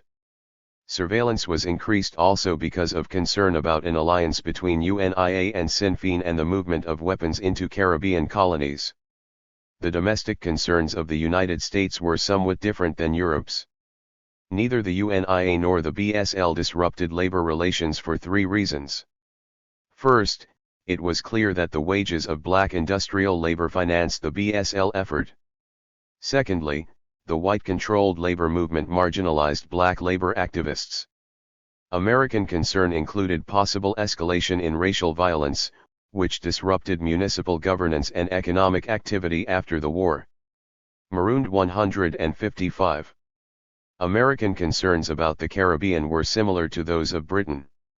Unlike in the United States, the UNIA leadership supported labor activism in the Caribbean because the black population was much larger and in control of that movement. Well integrated into Union leadership, the UNIA did influence political and labor activity in the Caribbean. The domestication of Caribbean labor unrest was important to the U.S. goal of facilitating economic activity in the region. Two economic imperatives were key for American policymakers, one geopolitical in nature and the other commercial. First, 3 UNIA strongholds probably were of great concern to the United States. Jamaica and Cuba are situated between the U.S. eastern seaboard and the Panama Canal, and Costa Rica is on the northern border of Panama. Labor disruption in these countries could disrupt fueling station operations, camouflage British operations, and diminish economic returns of American investors. The commercial issue revolved around canal operations. The canal would facilitate trade between the United States and Southeast Asia. Commercial traffic needed to flow smoothly through the Caribbean area, so American producers would be confident and risk expanding markets. Thus there was a strong motivation to keep any hostile forces in the region subdued. One of the best organized hostile forces was the UNIA, and its membership was emboldened by the Black Star Line. The Negro world was banned in Panama, and American consuls closely monitored activities in the region. More than concern about independent action by the BSL or the UNIA, the two hegemonic powers were most concerned with it being manipulated by a state interested in economic advancement in the region. Each of these powers could neutralize the effort by administrative action or minimal force. Tracing a connection between the BSL/UNIA and one of the powers or the socialist movement highlighted the fears of the powers as much as action by the UNIA itself. The United States saw the BSL as a Trojan horse for the British, intended to undermine U.S. economic arrangements in the Caribbean but also to impede economic ties with South America. The Monroe Doctrine spelled out the United States' rationale for interceding in British colonial operations in the Western Hemisphere. The United States government moved to thwart the UNIA's programming, particularly its umbilical cord to black American money, the BSL. Therefore the BI urged the USSB to deny the UNIA access to ships and prosecute it on charges of fraud. Any concrete measures taken by the Military Intelligence Division remain unknown. For its part, Britain was cognizant of America's alternatives in the region, and they carefully renegotiated business relations in place before the war. 32 They also 156 watched for ties to Irish Americans or direct ties to Sinn Féin, and monitored the UNIA/BSL and curtailed its activities in the region. Thus, as Sheffer suggests, the BSL had a subtle impact on international politics, changing the agendas of Western powers and aggravating the relationship between them. Evaluation of the Black Star Line project the rise. The particular circumstances of the international political economy of the interwar era set the stage for the BSL. Capital redeployment and the growing American industrial economy drew more black people into the monetized economy than at any earlier period. Prior to this time, many were trapped in the sharecropping economy, others had invested all of their scarce resources in farming or moving west to establish black towns or to work in mining and railroad businesses. So a large pool of black labor with regularized pay was a new economic factor. There was also a multiplier effect in that the small black professional and service class had a larger market to which to sell their services, artists had larger paying audiences. Many people saw the opportunity to leverage their newfound income into programs that could further strengthen their economic status. I call this the proactive group. Without these developments, resources might not have been available to the BSL, no matter how well organized the effort was. However, adjustments in the labor market caused by the return of soldiers to the civilian economy led to racial violence in urban industrial centers. African Americans resisted displacement and attempts to reinstitute segregation. Others, frustrated by white supremacy and constant struggle, opted for emigration to Africa or the Caribbean. They had concluded that an equitable and interracial United States was impossible. I call these the reactive group. In the UNIA, emphasis was placed on economic programming because it would extract blacks from the control of whites. These programs and its independent bent made the UNIA able to attract membership and resources. The BSL, in particular, met the needs of not only the UNIA's nationalist core constituency, but also the proactive and reactive groups. Sensing revitalization of the nationalist solution, the UNIA drew together international race activists in support of the movement. The endorsement of these seasoned Black American and diaspora activists lent authenticity to the movement.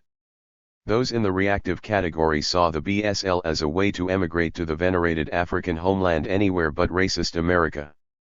The proactive group, Marooned 157, saw the opportunity to not only strengthen the black economic position but turn a profit in the process.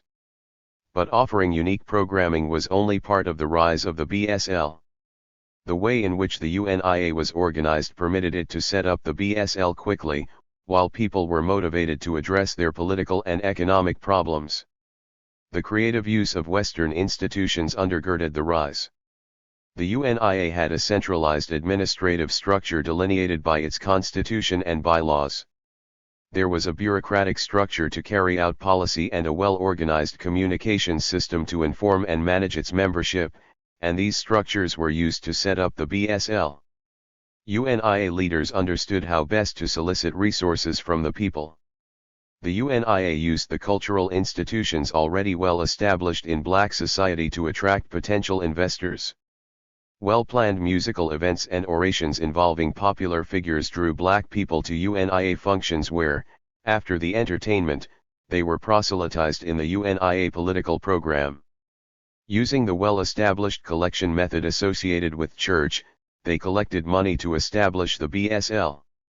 Most importantly, they relied on small contributions from throughout the diaspora, understanding that individual resources were constrained. They made it simple and painless to invest. Ironically, their fundraising was enhanced by the forced incorporation of the BSL. During the meetings and through the Negro world, they taught members and supporters how to buy stock by mail and if necessary by installment. This formula was employed internationally.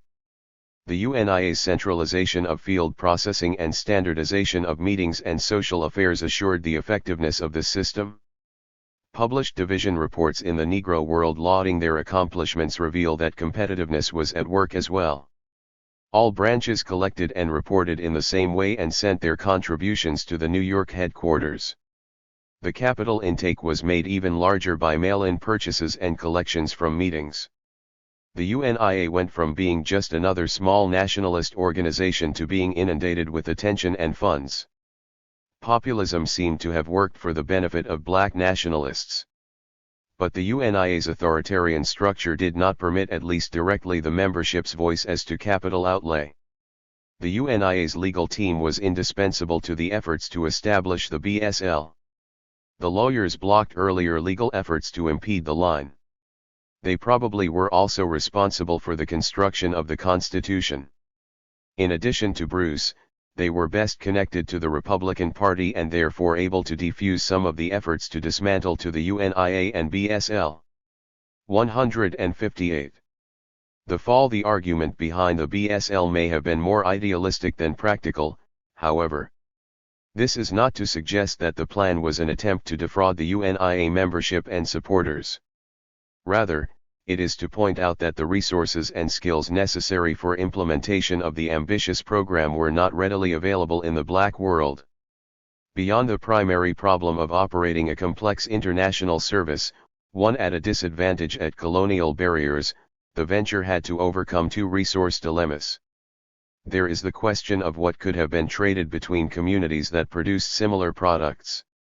Additionally, black workers were employed but underpaid, a major portion were still in peasantry or hindered under colonization, so the question arises as to how they could pay for the products made available in the enclave economy. And due to the UNIA's revolutionary rhetoric, there probably were not customers beyond the black consumer market. Any supposed allies and supporters were, for the most part, behind colonial walls. Let us consider resource limitations in more detail. The revenue realized by the BSL effort may have been unprecedented in black political organizations, but the financial requirements of a shipping line far exceeded the amount realized from stock sales. In addition to ship purchase, the capital had to fund operations, including salaries, fuel, equipment, stores, and insurance. One round trip between New York and Cuba was well over 2,000 miles and took approximately 2 weeks. The crew size of the Yarmouth was at least 45 men. 33. A fleet of ships would have been expensive to operate and maintain. Expenses would have increased substantially if the Africa fleet had been launched. The headquarters staff had to be paid as well, and UNIA attitudes toward revenues meant salaries came from the same pool of capital funds. Here again, income from UNIA dues could not have covered salaries of all functioning UNIA corporations, even with some personnel serving more than one program. The high salaries paid to UNIA/BSL officers exacerbated this. 34. BSL clearly did not have enough capital to operate both legs of the shipping plan linking the diaspora commercially and taking passengers and supplies to Liberia. It was running a deficit, running only one. But abandoning a leg of the plan meant that at least one pool of BSL investors was not satisfied and would be less likely to continue their financial support. We know that the nationalists stayed with the effort, but the reactive group of investors and the proactive group could not be satisfied simultaneously. Marooned. 159. This basic flaw in the concept was masked by immobilizing financial mismanagement. The UNIA displayed a keen ability to attract funding but ineptitude in allotting funds efficiently. Here I am not criticizing commingling of various program funds but rather inadequate bookkeeping and undocumented and extravagant spending. Salespeople did not have to document associated costs, fundraising junkets often were very expensive. The processing of money was inefficient. Investment funds were not secured, they were visible to many workers in the BSL office. This exposure led to embezzlement. Embezzlement and other misappropriation probably would have been sufficient to initiate criminal investigation, especially since UNIA staff, investors, and well-connected black political actors requested such intervention. However, the incorporation of BSL assured such intervention. Incorporation turned out to be a double-edged sword. On the one hand, it enhanced the BSL's legitimacy and fundraising capabilities.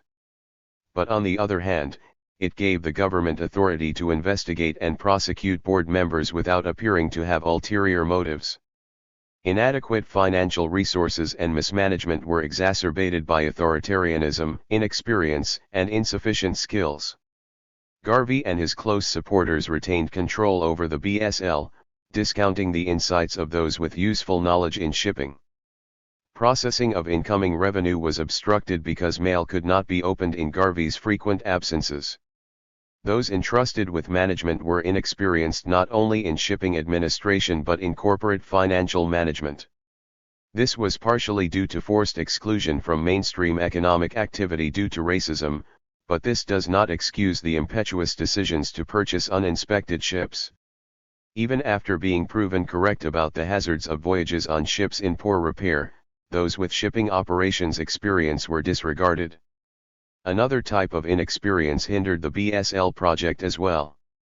Though the UNIA was well informed about geopolitics and international economic relationships, the leaders had no experience interacting with nation-states or industrial leaders, and they underestimated the impact that their rhetoric had on the United States, Britain, and the shipping industry. Along with the unavoidable racism from U.S. institutions, the UNIA's revolutionary rhetoric disinclined shipping brokers and owners to deal with the BSL.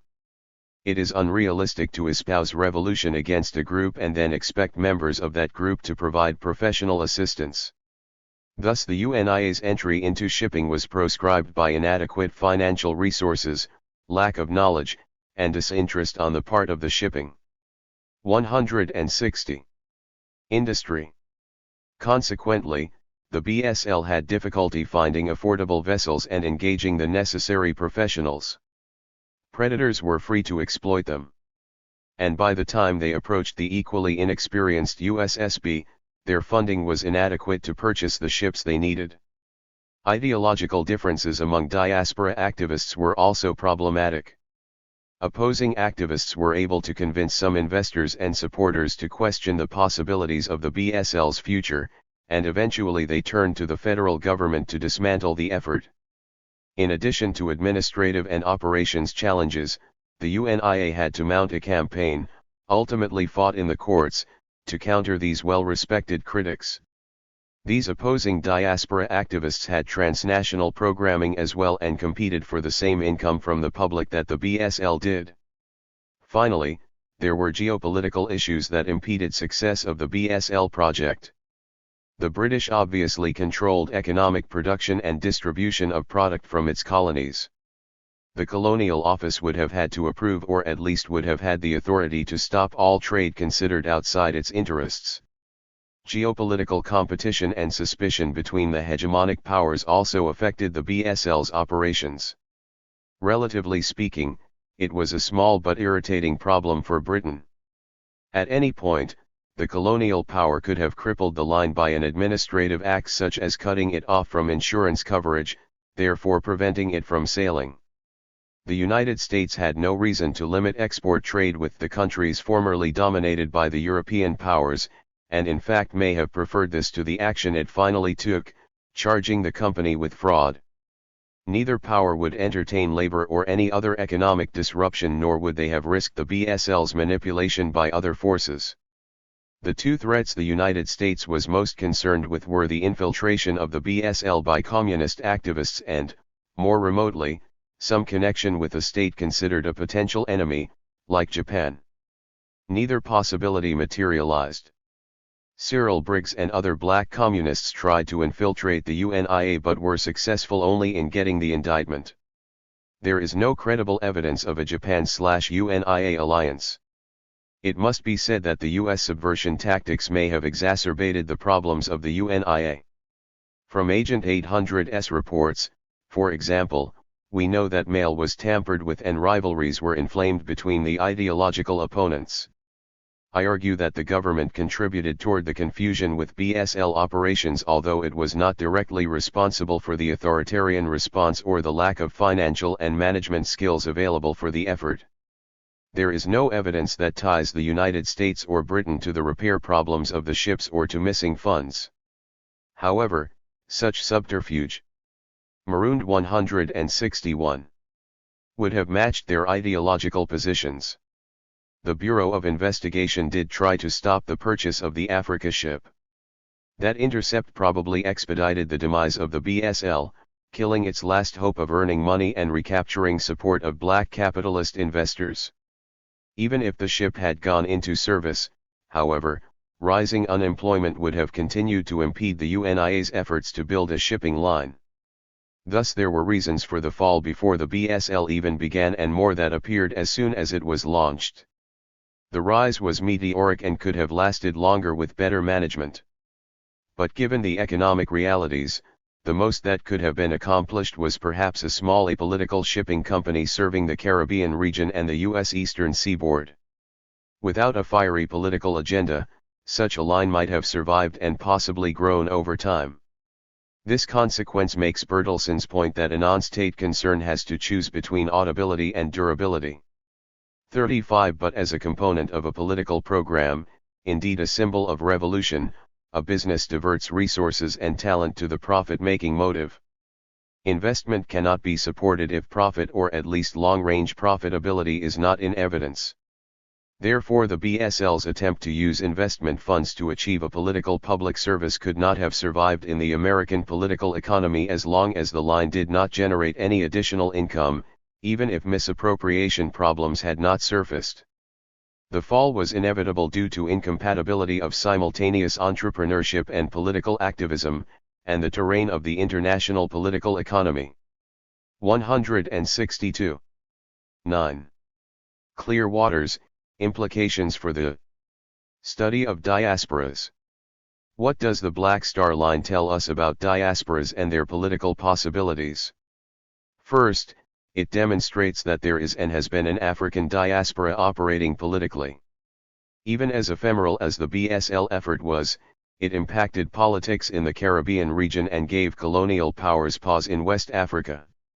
For the United States, it raised concern about the safety of the Canal Zone and exacerbated its relations with Great Britain. The example of the Black Star Line suggests that inadequate resources do not necessarily preclude liminal diasporas from being effective actors in the international arena.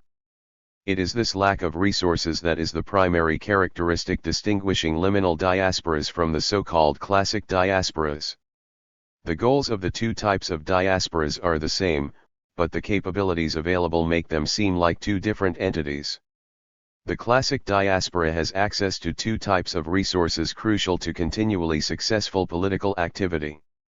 Emigrants in a classic diaspora have financial resources, which usually spring from their most valuable resource, the ability to provide services and expertise needed in developing nations or in short supply in industrialized states. Emigrants in a liminal diaspora are hindered in this regard. Though they may possess more than manual labor, as we saw from the UNIA experience, they do not have many marketable skills that are scarce in the economies they enter. Studying the BSL case in the context of liminal diasporas complements Scheffer's work. In addition to meeting most of the criteria raised by Scheffer, the case study corroborates his main argument that diasporas impact international politics. Further, it supports Scheffer and his fellow researchers' implicit argument that diasporas have their own physical characteristics and idiosyncrasies but are examples of the same organism. While their cultural retention, skill level, and geopolitical issues may vary, they all have the basic ingredients of a diaspora. Their communities are related and share problems and goals, they try to be connected to their homelands politically and economically, and they influence politics in their host countries because diasporas are using the latter's economic infrastructure and its political institutions to ameliorate the status of themselves and homeland. Further, states interact with these ethnic networks to protect or expand their own interests, which are usually economic or security related. The close look at the example of the BSL adds to Scheffer's model in two areas. First, the case study clarifies the reasoning behind the configuration of a diaspora. Second, centralization may be key to the liminal diaspora's effective implementation of political activism. Finally, it illuminates another characteristic distinguishing the liminal from the classic diaspora. Liminal diasporas are hindered because of issues of authority.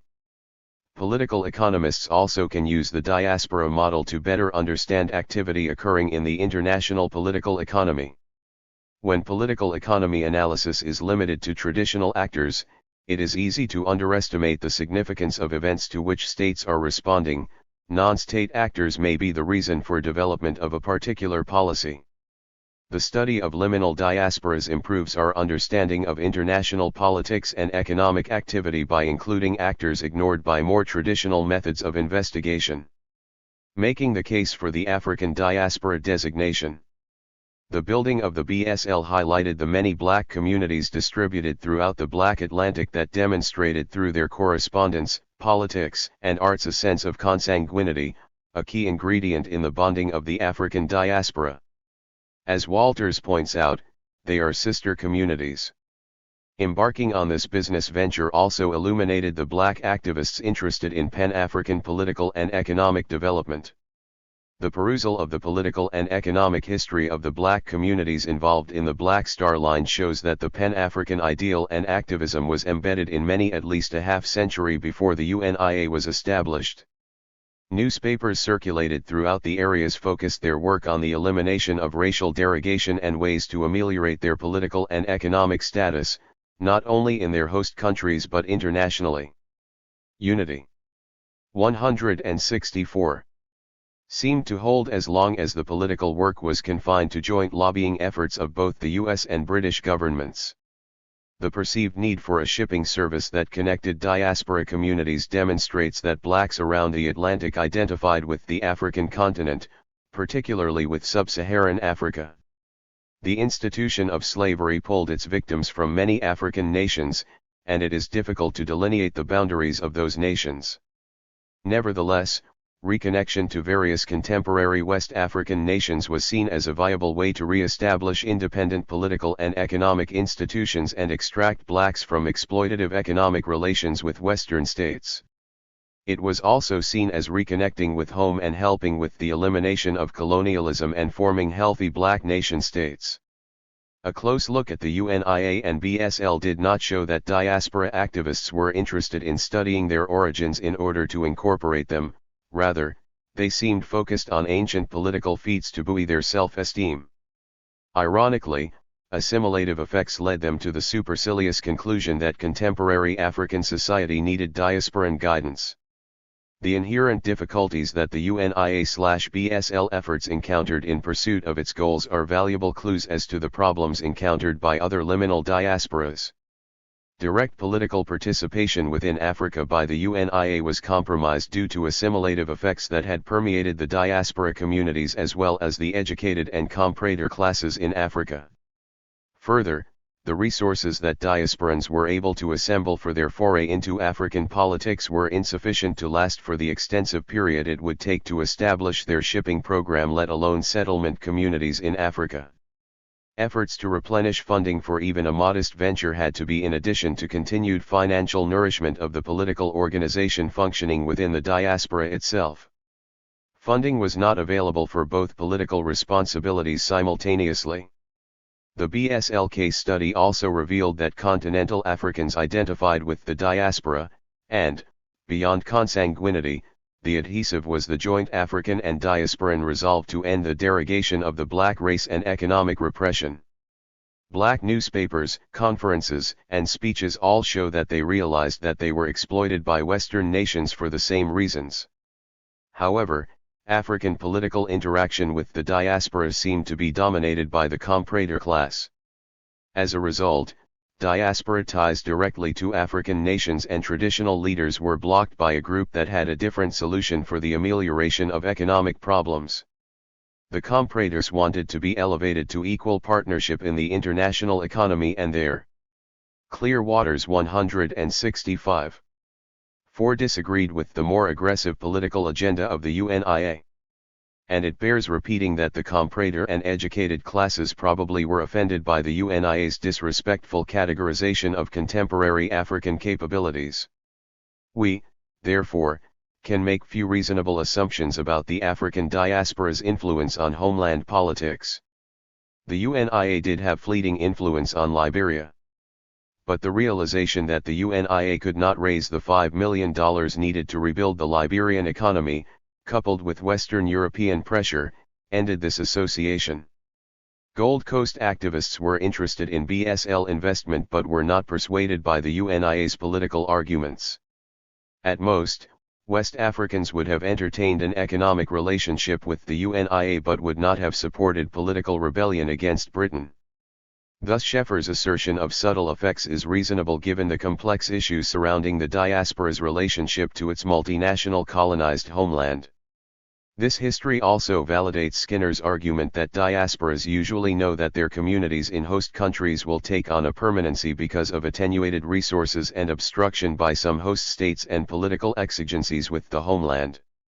One, consanguinity and existential issues committed diasporan activists to the African continent, but their attenuated resources and strained relations with the comprador classes tempered their ability to assist in the homeland's redevelopment, beginning with Liberia. Strong connections between sub-Saharan Africa and its diaspora were blocked by the colonial powers, as both Harris and Edmondson theorized. 2. We have seen how Great Britain and France were interested in the industrial rubber potential in Liberia and, given the UNIA's war rhetoric, were concerned about the export of revolutionary rhetoric into their colonies, which bordered Liberia. For these reasons, they made incursions into Liberia and pressured the Liberian state to break relations with the UNIA.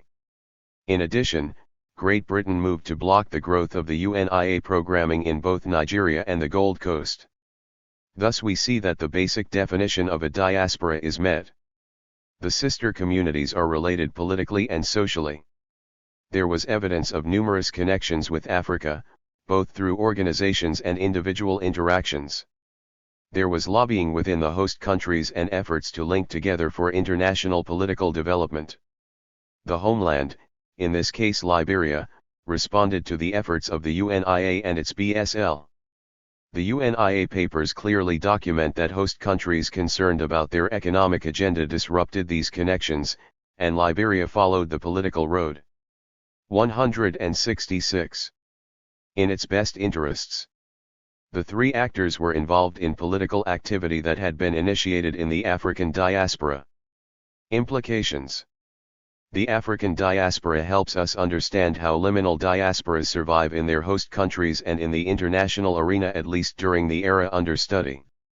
The experience of the BSL operating in the African diaspora gives us insight into the mechanics of diaspora organization, highlighting the institutions that facilitate how these resource-poor entities function. It provides a close look at how programs are put into operation, how resources are accumulated, and how individual communities coordinate their actions to impact international activities. The BSL study shows us something about the reasoning behind locations of communities. After slavery, black diaspora communities were located where opportunities for economic improvement or at least reduction of repression had arisen. These locations were not far from hegemonic transportation systems. We might deduce that liminal diasporas retain cohesion on the backs of hegemonic transportation and communications institutions. Diaspora communities are established at nodes of production or protection but tied to the system of travel that links these points. Liminal diasporas do not have the choice to settle in areas where economic development opportunities are incipient as do more classic diasporas. They may not have the resources to exploit such opportunities or lack the skills to sell to a society working on modernization. This is because a state in the early stages of modernization would likely have surplus manual labor of its own. It requires technical skills, not additional manual labor.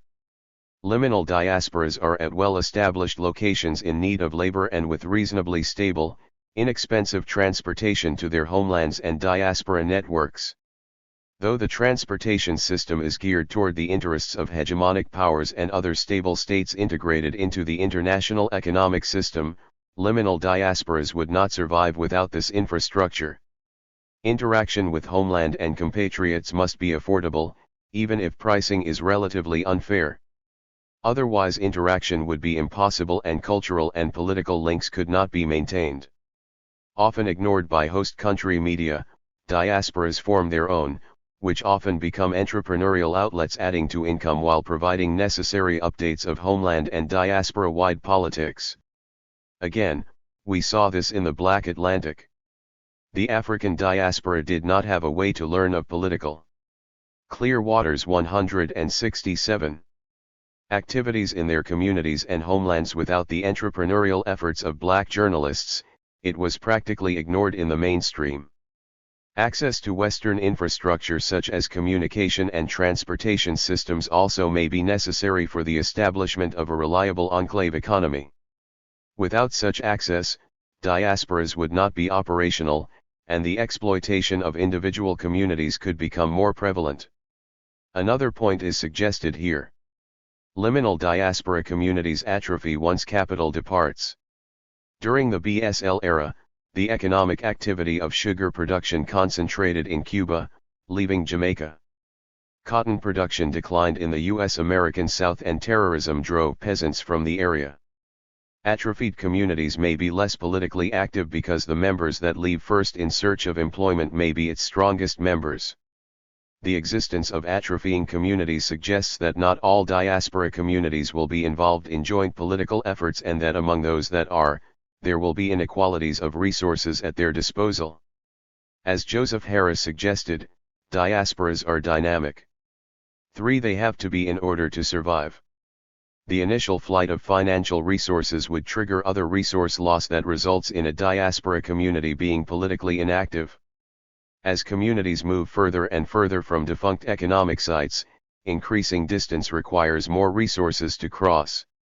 The newer communities may not be able to retain other than communication links if they are to maintain themselves as well as contribute to political activity and help the homeland. Hegemonic transportation links will adjust to reflect the new economic production realities, so this would hinder travel to dying communities. Older communities would have to concentrate their resources on subsistence and relocation issues, which become more complicated due to the withdrawal of transportation options. Another barrier to political activity is language.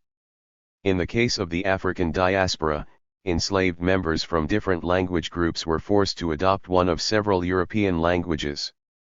In the Caribbean, these were English, Spanish, and to a lesser extent, French. Because of interselling of captive labor and later migration patterns, many Afro-Caribbeans were at least bilingual. Language very well may be one of the reasons that Brazil, where the dominant language is Portuguese, was not involved in the BSL effort. We know through other scholastic studies that Afro-Brazilians had relations with Africa, particularly with Nigeria. However, there were not strong connections between Afro-Brazilian activists and UNIA or other black nationalist groups in the era. Other liminal diasporas may have similar language issues. 168. Another important attribute useful to diasporas raised by the BSL experience is the crucial role of centralization. Without coordination of its political activity, a liminal diaspora's ability to influence international politics and its homeland is attenuated. Without centralization there is no clear voice representing the diaspora's interests.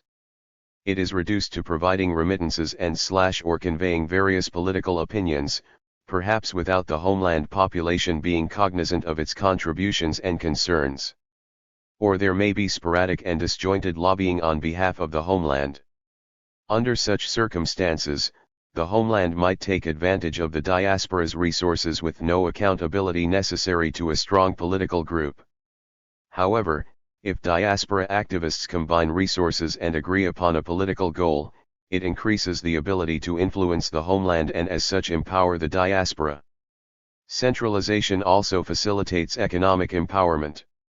Centralization suggests ability and commitment to carry through, this in turn suggests empowerment. This was one of the most important intangible assets of the UNIA. Its international membership speaking with one voice implied power. Its ability to raise funds did the same. Other political actors take into consideration the possibility of an additional competitor in the international arena when such resources are visible. Such a diaspora political organization can become a serious lobbyist for the homeland in its host countries, or it can become the voice of a repressed homeland population. It can combine economic resources and provide a source of capital for its homeland. Since most liminal diasporas were formed due to homeland economic deprivation, financial contributions toward the homeland's economic development may be one of the most important the diaspora can make. Issues of authority can also hinder liminal diasporas, however. There are two areas to be addressed here. Diaspora organizations have no legal authority over activists and resource extraction and allocation. Diaspora organizations may not evade their host state's legal authority. Despite its authoritarian structure, ultimately the UNIA could not control its membership. Disgruntled members routinely left the organization. The UNIA had to refer alleged embezzlement cases to the state criminal justice system, which was not amenable to the BSL effort. If the UNIA attempted to use force or punishment to control membership, then the state could intervene directly into its activities. Thus, there were few. Clearwater's 169. Incentives, other than loyalty, ephemeral political satisfaction, and prestige, to bind activists to the UNIA/BSL effort, despite its designation of itself as a state. Because of its lack of enforcement powers, dependable funding became a problem.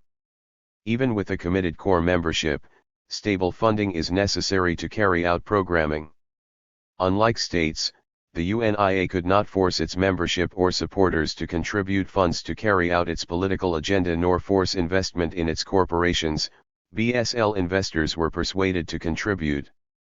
States can devise a tax code and then create law to legitimize the forced extraction of resources should the designated taxpayers refuse to cooperate.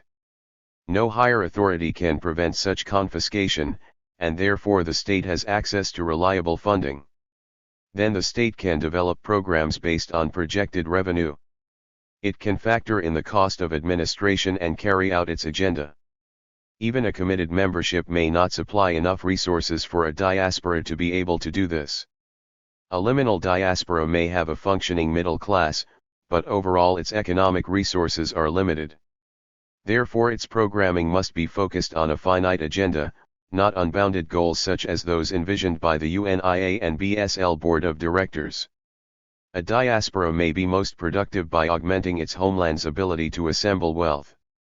This differs from a classical diaspora in that emigrants of the latter may have influential links to the host country's rulers because of their valuable skills and services to the state. For such diaspora activists have close proximity to the bureaucracy and politicians of the host countries. In such cases, the state might disregard minor legal infractions by diaspora leaders to discipline its members, as long as no state interests are compromised. Classical diasporans may have a sophisticated understanding of the host's financial system and be able to manipulate it to maximum gain, or in a way to avoid prosecution for any financial anomalies.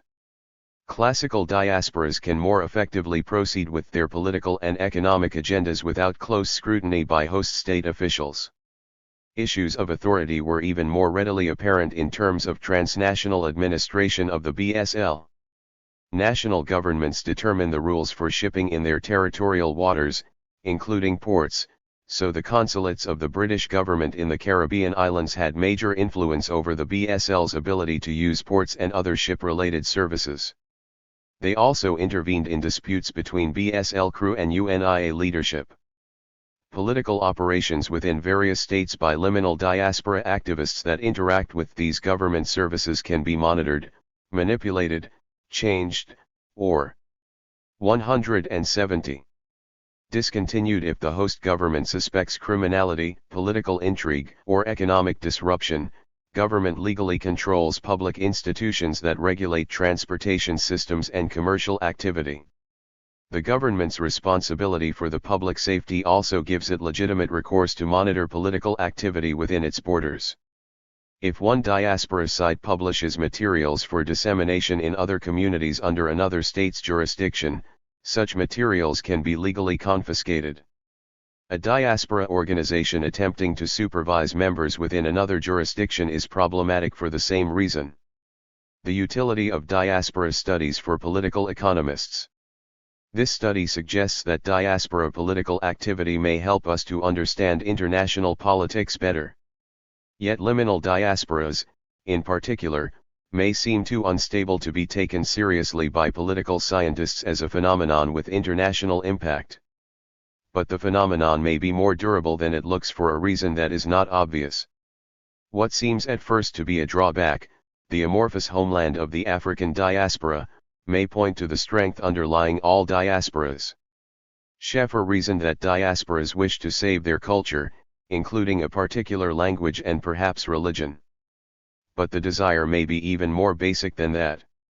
Diaspora activists may cohere not just to save the accoutrements of their besieged societies, such as the language and religion, but the very people and the society that had been built over centuries. Within a society, language and religion may evolve due to technological innovation or political disruption. But to suppress a people's innate inclination or capability to exist together as a group may be considered by them an existential issue, as it was with the African diaspora. And when preservation becomes the motivating issue, then a group might attempt what seems irrational to a more secure grouping. Diaspora activists will redirect scarce resources and take risks in efforts to survive. If their activism is adequately organized, it may interrupt highly integrated political and economic relationships. Or, as will be discussed in more detail later, the diaspora may serve as a bridge or liaison via agreements with host nations. As such, diasporas become non-state actors on the international stage. So in some instances, states may not be responding to another nation-state, but rather to a non-state actor that has interfered with some goal. Considering diasporas in this way may shed light on heretofore inexplicable actions by states. Perhaps diasporas can show us why states deploy agents or resources in a way that sources of evidence indicate is ineffective. I do not suggest that. Clear Waters 171. The study of diasporas should replace more traditional approaches. Rather, considering diaspora activity may provide additional information or clarity regarding international political phenomena. I agree with Kim Butler that diaspora study can be particularly helpful when investigating a developing state and even a political movement. 5. The status of a state's émigrés determines the resources available and the political possibilities for the homeland. First, the configuration of the diaspora should be determined. This determination must go beyond the identification of all communities, it must be refined to emphasize those that are politically active or economically contributing to the diaspora network and/or the homeland. This exercise clarifies the diaspora network and will facilitate identification of the relevant activists and the workforces providing resources for the political activity as well as for the homeland. Each community within a liminal diaspora may be acting independently, a group of communities might be working together, or a diaspora-wide coalition might be in force. In the BSL effort, the United States, Canada, the larger Caribbean islands, and Central America were most active. Other communities were peripheral to the effort, such as small black communities in England and the Caribbean islands in the Lesser Antilles. Once specific political and/or economic activity is identified, then the cumulative effect of their contributions must be measured. The researcher should access the political contribution of the individual communities, determining what homeland movements or parties receive the predominate support. At a minimum, political economists should look at the remittances that go to a homeland from each community. After identifying a diaspora, perhaps the next important task for a researcher would be to identify the ideologies functioning within the diaspora. This helps determine not only their political condition but their strength. If there is serious ideological contention within the diaspora, then its ability to support its homeland or influence international politics may be compromised.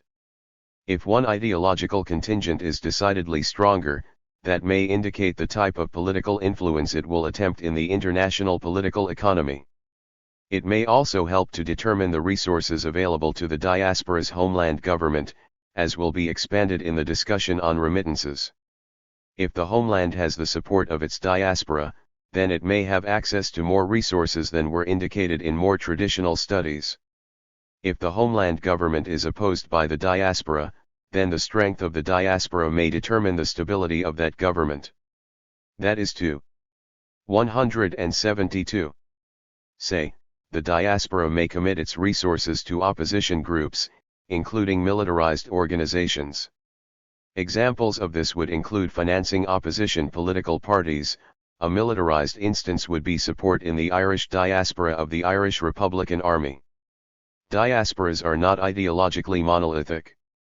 Although committed to the racial and cultural attributes of their societies, in most cases, their ideological position for change and economic modernization is probably Western.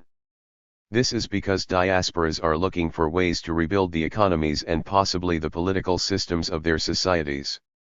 If a viable economy is the goal, then it is necessary to organize it in a way that links to the international economy or at least into some type of enclave economy. It is in the West and from academia that workable alternatives are located.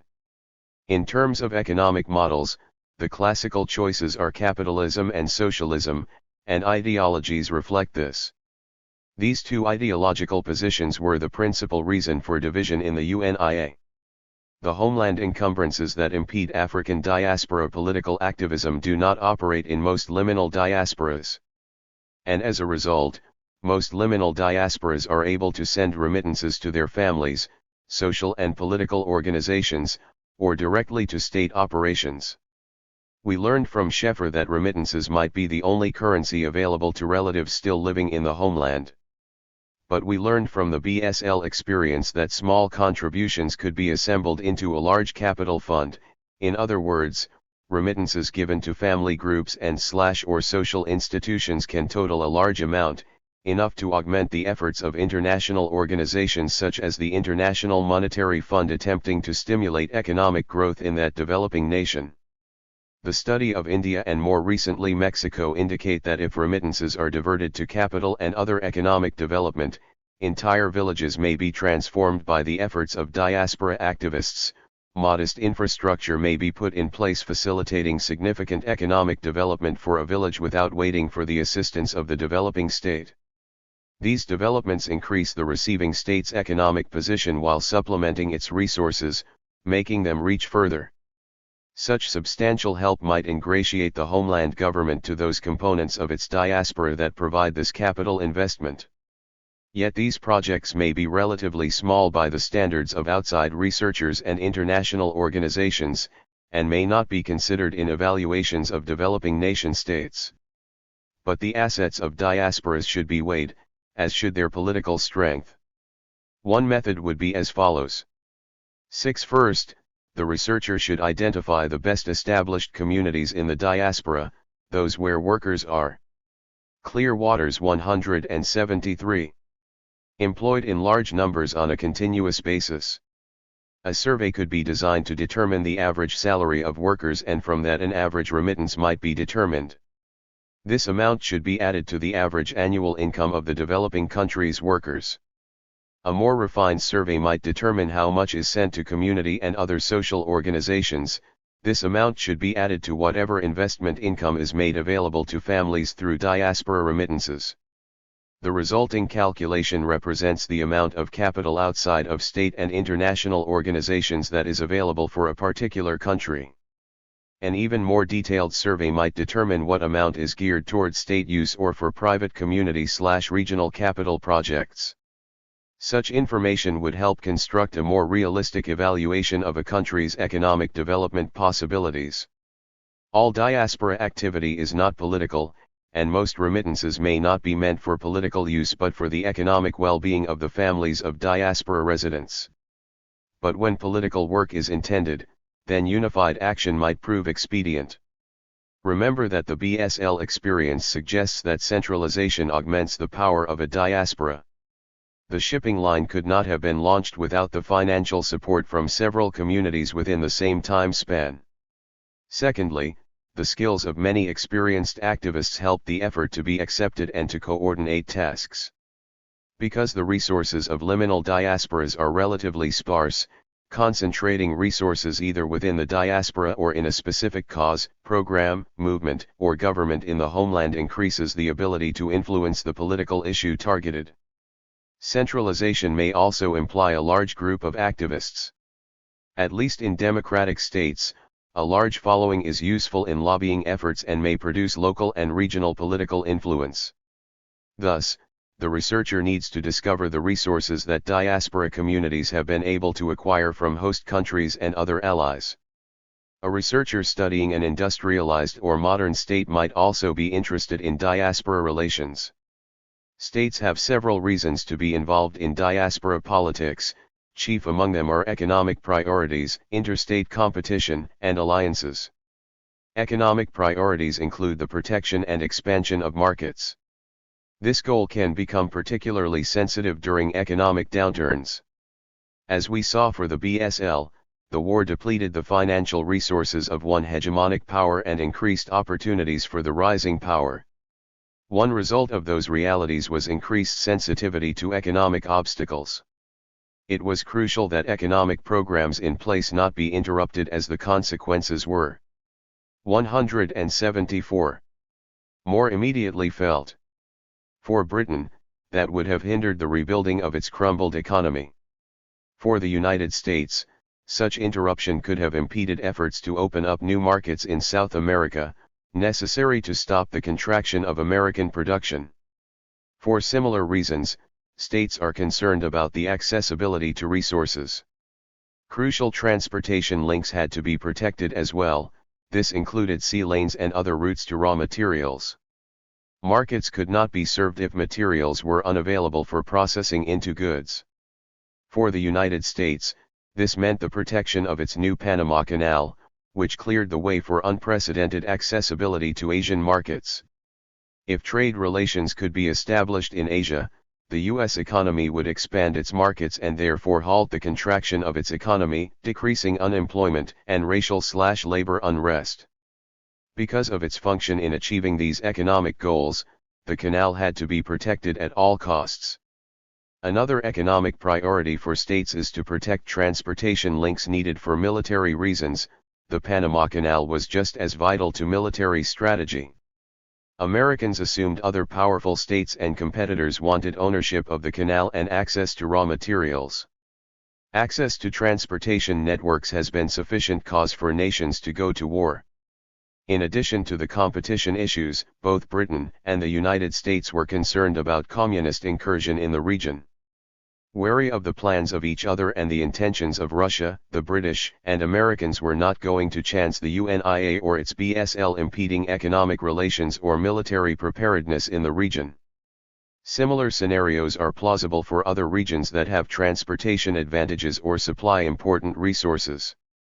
In these locations, diasporas become a problem if they in any way obstruct transportation networks. Pressure for their removal will occur if they block accessibility to key resources.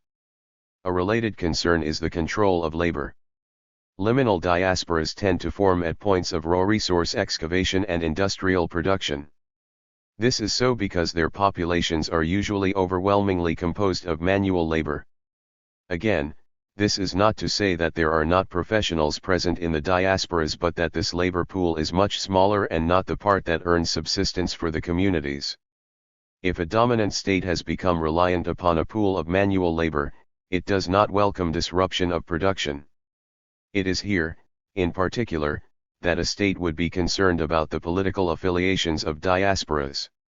The European experience had shown that socialists and communists were effective operatives within labor organizations.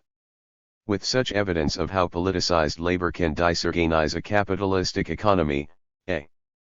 Clearwater's 175. State may move to stop political activity seen as the cause of labor or production disruption. These are reasons that the BSL was seen as a problem. It was not seen as a competitor or formidable foe, but an obstacle at worst, and at the very least, an irritant.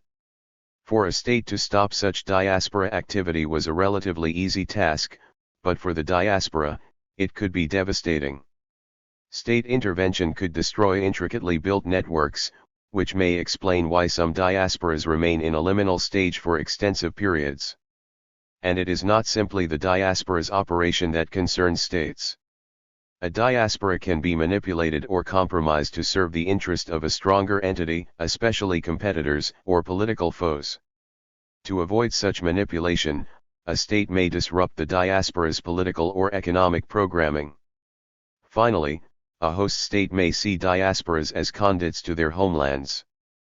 A state may need to achieve a political alliance or economic agreement in a region where one of its diaspora's homelands is located.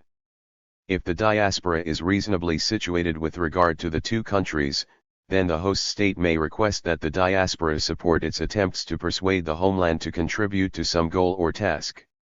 This intermediary is particularly important if there are geopolitical disturbances in the region and more direct communication between the host country and homeland would provoke disorder. By the same token, a host country might request that its diaspora settlement persuade a sister community to some particular action.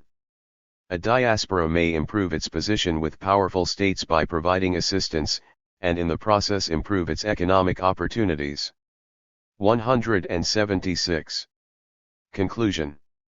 The diaspora concept has been used successfully in cultural and historical research. One purpose of this study has been to determine if the diaspora concept is applicable in political economy studies of transnational politics, particularly by African diaspora activists. Gabriel Scheffer et al., J. A. Armstrong, and Ron Walters have looked at its applicability to political science. 1. The study edited by Scheffer included a useful political science definition of a diaspora and structural inputs for the development of a workable paradigm. Diaspora networks, according to Scheffer and Walters, can influence international politics. Though many of the findings demonstrating the applicability of the concept to political science studies are instructive, it has not been incorporated into the approaches used in the political science discipline. This rejection may be due in part to the variability in the characteristics and capabilities of these networks. Diasporas can be categorized into at least two types. A classic diaspora is firmly established in most of its host countries. This type of network was created in ancient and medieval eras, and over centuries, émigrés honed skills and political acumen useful to keeping their diasporas alive. These émigrés had saleable skills wanted in the host countries that were developing into modern states. They created institutions that connected them to government officials and to the economy. These amenable ties helped the classic diaspora to acquire some wealth and form mutually beneficial relationships with host governments. In such an atmosphere, the diaspora can nourish its own community and culture, and it can divert resources and time to the homeland and to sister diaspora communities. The émigrés of liminal diasporas, on the other hand, were formed in modern times, usually during the colonial era. These émigrés may have skills beyond manual labor but not ones in demand in industrialized countries. Or they may be culturally or racially incompatible with the ethnic groups of the host countries. Under these conditions, they do not acquire sufficient wealth or form mutually beneficial relations with the host countries. They are therefore marginalized in economic and political relations. Another concern with the liminal diaspora concept may be that the fragile links and activities in these networks are so subtle that political scientists dismiss the triad network of diaspora, host, and homeland as irrelevant to international political economy issues. For instance, the intricate connections of black activists across countries seem to remain beyond the detection of students of international political economy and other political scientists. Scheffer's doubt about the actuality of an African diaspora makes this point. One reason may be the ephemeral character of liminal diaspora's political activity, possibly due to scarce resources that temper their ability to sustain political activity. It also has been suggested that the lack of direct cultural linkages limit the African diaspora's possibilities. Yet through Edmondson's work, we know that members of the African diaspora have served as effective lobbyists for Africa and were involved in the liberation movements of African states.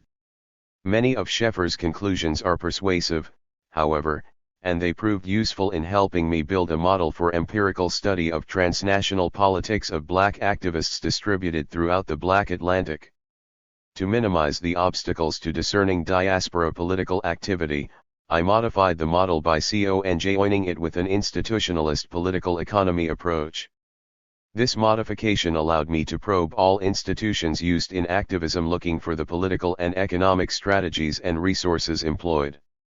As such, it becomes a model that strengthens Scheffer's, magnifying what might seem to be peripheral political and economic activity for examination. The political economy approach as demonstrated by Wu Kuming's helped me identify the motivations behind the choices and reactions of the actors. 2. This is because the political economy itself formed the circumstances that the actors had to consider in pursuit of their goals. The Black Star Line was possible because of the transformation of the American economy from agrarian to industrial. Black people from the American South and the Caribbean earned considerably more than had been possible in earlier economic eras. Some had cash income for the first time. A significant number among them. 178. Conclusion. Chose to use some of their newfound income to invest in a better economic future for the race. This goal underscores a key motivating factor for activism within the diaspora, its concerns with survival of the race. I decided that a case study could be used to test the robustness of my model applied to the African diaspora. The case study looked at the efforts of the UNIA to launch the Black Star Line as an instance of African diaspora political activity. The diaspora theory component of my model helped to identify all the relevant actors. It also enveloped the émigré communities constituent to the diaspora. Framed in that way, I learned that each community offers different contributions if any. Participation was determined by the economy in which each community was based. If it was an old or fading economic node, then the community would be most occupied with relocation to an economically viable region. The communities of liminal diasporas are dependent upon economic production that can at least assure subsistence. Harris's thesis on dynamism within the diaspora network is supported. 3. That is to say, in addition to leaving a troubled homeland, émigrés change diaspora community locations when economic or political problems become overwhelming. In a thriving economy, émigrés are more likely to contribute more than remittances to the homeland. In these communities, more definitive political activity takes place. As Walters has argued, not every community is involved in diaspora politics, and participant communities contribute in varying degrees. This proved true for the BSL effort. Investors in the United States could buy several shares, while those in rural Costa Rica had to share the cost of one share. The ideological difference observed among black activists proves that the African diaspora is not politically monolithic. While this may suggest that democratic politics prevails in African American politics, ideological contention also attenuates scarce resources available for transnational political projects. Walters coined the phrase two-line struggle for the negative impact that political contention has on efforts to establish a strong political presence, not only to implement transnational political programming but to support African politics and economic development. 4. The presence of different programs illuminated another point. Centralized activity, while concentrating the strength and capabilities of a diaspora, may be difficult to achieve under competitive political circumstances. The Tulan struggle tempers the possibility of strong centralized programming by one group as organizations contend for personnel, financial resources, and conclusion. 179. The attention of the people who can participate in international politics. In circumstances of limited resources such as the African diaspora, centralized movements like the UNIA are atypical. Yet centralization was important to the brief success of the BSL. The UNIA's strategies to attract and organize its membership and programming made centralization possible. A discussion of the most significant of these strategies provides insight into how the UNIA managed its transnational network as well as on the ways by which activism occurs in the African diaspora. The UNIA used artistic and cultural institutions to gain access to both members and investors. By including popular and religious music in its programs along with familiar soapbox political speakers and professional orators, the UNIA attracted ordinary working people along with those that were already politically inclined. Using the familiar proselytizing methods of the Black Church, the UNIA educated its audiences on contemporary political issues and economic development. Also using church mores and social club methods, it collected small contributions from attendees. Funds accumulated in this manner enabled the organization to build institutions that augmented its strength and political organizing potential. Secondly, the UNIA used the resources that had been collected for business start UPS and additional institution building. UNIA leadership used Western institutions to organize its membership and programming. They developed a written constitution, which ensured a uniform understanding by members of the organization's doctrine, structure, and regulations. Administrative policies were employed, including a clearly defined leadership hierarchy and standardized procedures and regulations. Their news organ, the Negro World, supplemented the UNIA's ability to control its membership by communicating the administrative policies of the various programs. The newspaper also facilitated the organization's ability to counter criticism and update its followers. Thus, administrative centralization was achieved, which enabled effective program implementation and management but also provided the political infrastructure for authoritarian rule. The application of these methods was especially useful to organize collection of funds nationally and internationally, leading to the accumulation of sufficient revenues in the New York headquarters to apply to programming. 5. Government intervention ironically created circumstances that led the UNIA to apply more formal financial procedures to the Black Star Line, namely converting simple fundraising into corporate stock sales. Adopting the structure of American financial institutions improved collection pros. 180. Conclusion. DURS, providing better supervisory regulations for field agents and bringing professional financial language to fundraising presentations. Prudently relying upon many small contributions from throughout the diaspora was fundamental to the UNIA's success in assembling start-up funds for the BSL. By keeping the unit share price affordable, its predominantly low-income constituency could risk contributing toward a program that could improve their economic plight and transportation options. Acting as entrepreneurs rather than political activists, the UNIA assembled approximately $800,000 in capital to provide a service for which there seemed to be a substantial market. The UNIA addressed a problem that no nationalist organization had been able to solve before. It assembled financial resources to implement a program that addressed paralyzing economic repression of black communities. The UNIA focused on economic deprivation, which it saw as one of the most critical concerns of the diaspora and the homeland. Theoretically, a shipping line would enable economic growth and linkage of the diaspora to Africa, creating a sustainable enclave economy.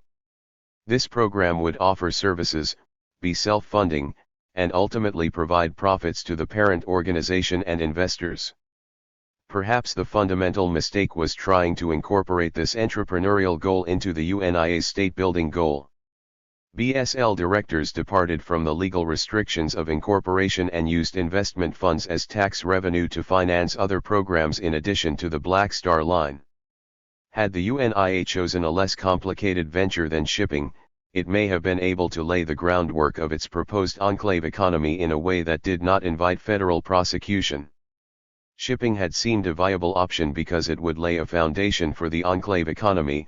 It had strong support among potential investors and contributors throughout the diaspora, and it had income-producing potential. But the shipping industry was complex and expensive, and trying to launch such a project led to mismanagement and deficit spending. It proved to be the Achilles heel of the popular UNIA, one of the few nationalist organizations to gain widespread support and authenticity. The inexperience of UNIA/BSL managers points to the inchoate political and economic characteristics of the African diaspora. Segregated educational institutions and discriminatory hiring practices in the international economy had not allowed African Americans in the Black Atlantic to gain skill and experience that would have facilitated the management of a shipping line or any other complex industrial enterprise. Conclusion 181. Continual mismanagement logically led to decreased stock sales until only committed nationalist support remained. Unemployment, brought about by contraction in the economy, eventually led to flat stock sales and contributed toward the demise of the BSL. Following the lifespan of the BSL helps us to see the variables that contribute to the ephemeral nature of liminal diaspora projects. Resources, human and financial, are fragile so that the capability to withstand obstacles is tenuous. Yet consanguinity and other strong motivational forces lead diaspora activists to continue to attempt linkage to the homeland/region and activism in the international political economy to ameliorate derogation and economic deprivation of the black race. Assimilative effects also impaired their political performance. Living so intimately inside other nations, émigrés internalize some mores and beliefs of the hosts whether intentionally or not. These social influences permeate their interactions with the homeland and with sister communities who face the same circumstances. Socialization cannot be avoided. And while overall political goals may have been the same, diaspora communities' economic positions, along with assimilation into different host countries, made their specific reasons for participating in the BSL different because each was trying to address the different needs and opportunities faced in their respective economies and political structures. There is a deeper political irony. Although struggling against the oppression imposed by the United States and Great Britain, African diaspora activists are imbued with the political philosophies of these states. It could not be otherwise, since it was through these nation-states that their introduction to and study of formal political activism occurred. Consanguinity may have undergirded their focus on Africa, but the political philosophies of Africa, particularly in the era under study, were not available to diaspora activists for study and reproduction.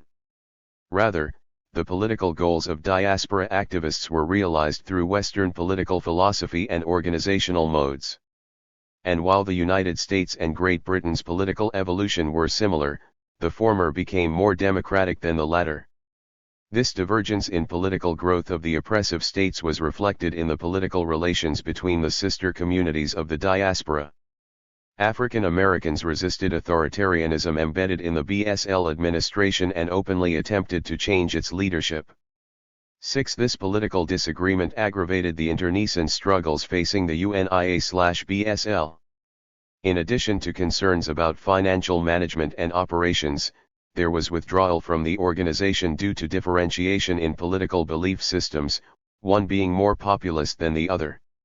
Changes in the BSL program affected members and 182. Conclusion. Investors differently and influenced their continued support and investment. Contrary to claims in some earlier studies, all BSL supporters were not nationalists. Some investors privileged other goals including profitability and equitable, efficient transportation. The host countries reacted to the BSL effort because it could disrupt intricately developed and indispensable conditions such as labor relations and transportation-related activities of the Panama Canal. Labor unrest and disruption along the eastern seaboard and at Caribbean fueling stations and around the canal itself would negatively impact the profitability of American business. The federal government had prioritized market expansion in Asia, and efficient transportation through the isthmus was integral to achieving this goal. Colonial powers were also concerned that the BSL effort would incite upheaval in West Africa and disturb plans to exploit the resources of Liberia. International competition for the control of rubber necessary to the nascent automobile industry was intense during this era. Nationalist pronouncements alerted colonial powers to the possibility that their African territories might be inspired to revolt or join the UNIA's network, which would jeopardize the efficient extraction of raw materials, especially gold and palm oil, from West Africa, needed to rebuild Western economies. Already faced with proletarian uprisings in their metropoles, they did not want to further strain their military resources. As importantly, the United States and Britain were concerned that the diaspora effort could be manipulated by an enemy and used against hegemonic interests. Their intense competition also made them wary of each other manipulating the BSL to derail the other's economic expansion goals. These concerns may explain, in part, why both governments conducted surveillance and fomented contention and confusion within the UNIA organization. The United States and Britain were also concerned about the UNIA's designated homeland base, Liberia, enough so that the colonial powers put Liberia under pressure to break relations with the UNIA. Liberia had its own reasons to cut its ties. Liberian officials were concerned that the UNIA would displace them as the government. For these reasons, Liberia aligned itself with more moderate diaspora activists, many of whom were associated with the NAACP, including Dubois. The BSL's example shows that host countries have reason to become involved in diaspora political networks. On some occasions, host country interest may extend to cooperative political activities as well. Host countries may have a political goal in a region that one of its diaspora communities' homeland is located. The host country might seek an alliance with the diaspora. Conclusion 183. To serve as a conduit to the homeland government. The same is true for the homeland. It might need the diaspora to lobby a particular host country on a crucial issue. And, of course, diaspora remittances often provide a significant contribution to the homeland's national income. The case study sheds light on a conundrum that may be a primary reason that liminal diasporas maintain that status sometimes for generations. Diasporans must learn the rules and mores of the host societies whose economies provide their economic livelihood. They constantly have to negotiate their positions. They often have no choice but to learn and use the political and economic institutions of these societies. However, they cannot use these institutions in the same way as do natives of host countries because they do not have the standing, political sovereignty, or military or financial institutions to engage in their strategies.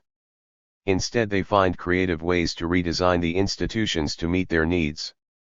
The UNIA was briefly successful by doing this, but the UNIA did not implement these methods beyond setting up the business offices and the Black Star Line.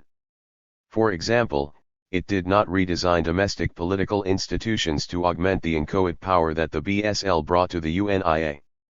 It moved defensively toward ship leasing because of New York District Attorney Kielro's pressure to purchase a ship or return member contributions. Scarce financial resources precluded returning contributions, so the UNIA entered the shipping business prematurely. This may be the key difference between liminal and classic diasporas. The latter have learned and institutionalized systems that underscore amenable political relations simultaneous with effective transnational activism. The case study also suggests that the diaspora model captures the political relationship of the actors, the non-state activists in an ethnic network, the host countries, and the homeland, and what issues motivate each actor. The diaspora model improves our understanding of the political purposes and mechanics operative in the African diaspora by illuminating how particular Black communities or organizations may assemble resources and decide to link with like communities for the purposes of political and/or economic amelioration. The experience of the BSL shows that diaspora activity, including that of liminal diasporas, can influence international politics, disrupting the dynamics of the international political economy, and in turn determining the political and economic fortunes of diasporas. The study of other liminal diasporas would be enhanced by viewing them through this model. Sheffer's model could be integrated with other polity. 184. Conclusion. Cal-science approaches, tailored to fit the needs of researchers. For example, the study of immigration and guest workers might be enhanced by looking beyond the domestic interests of the host country to the analysis of the transnational political goals and projects of the immigrant groups. By doing so, an enhanced understanding of non-state transnational politics may be achieved.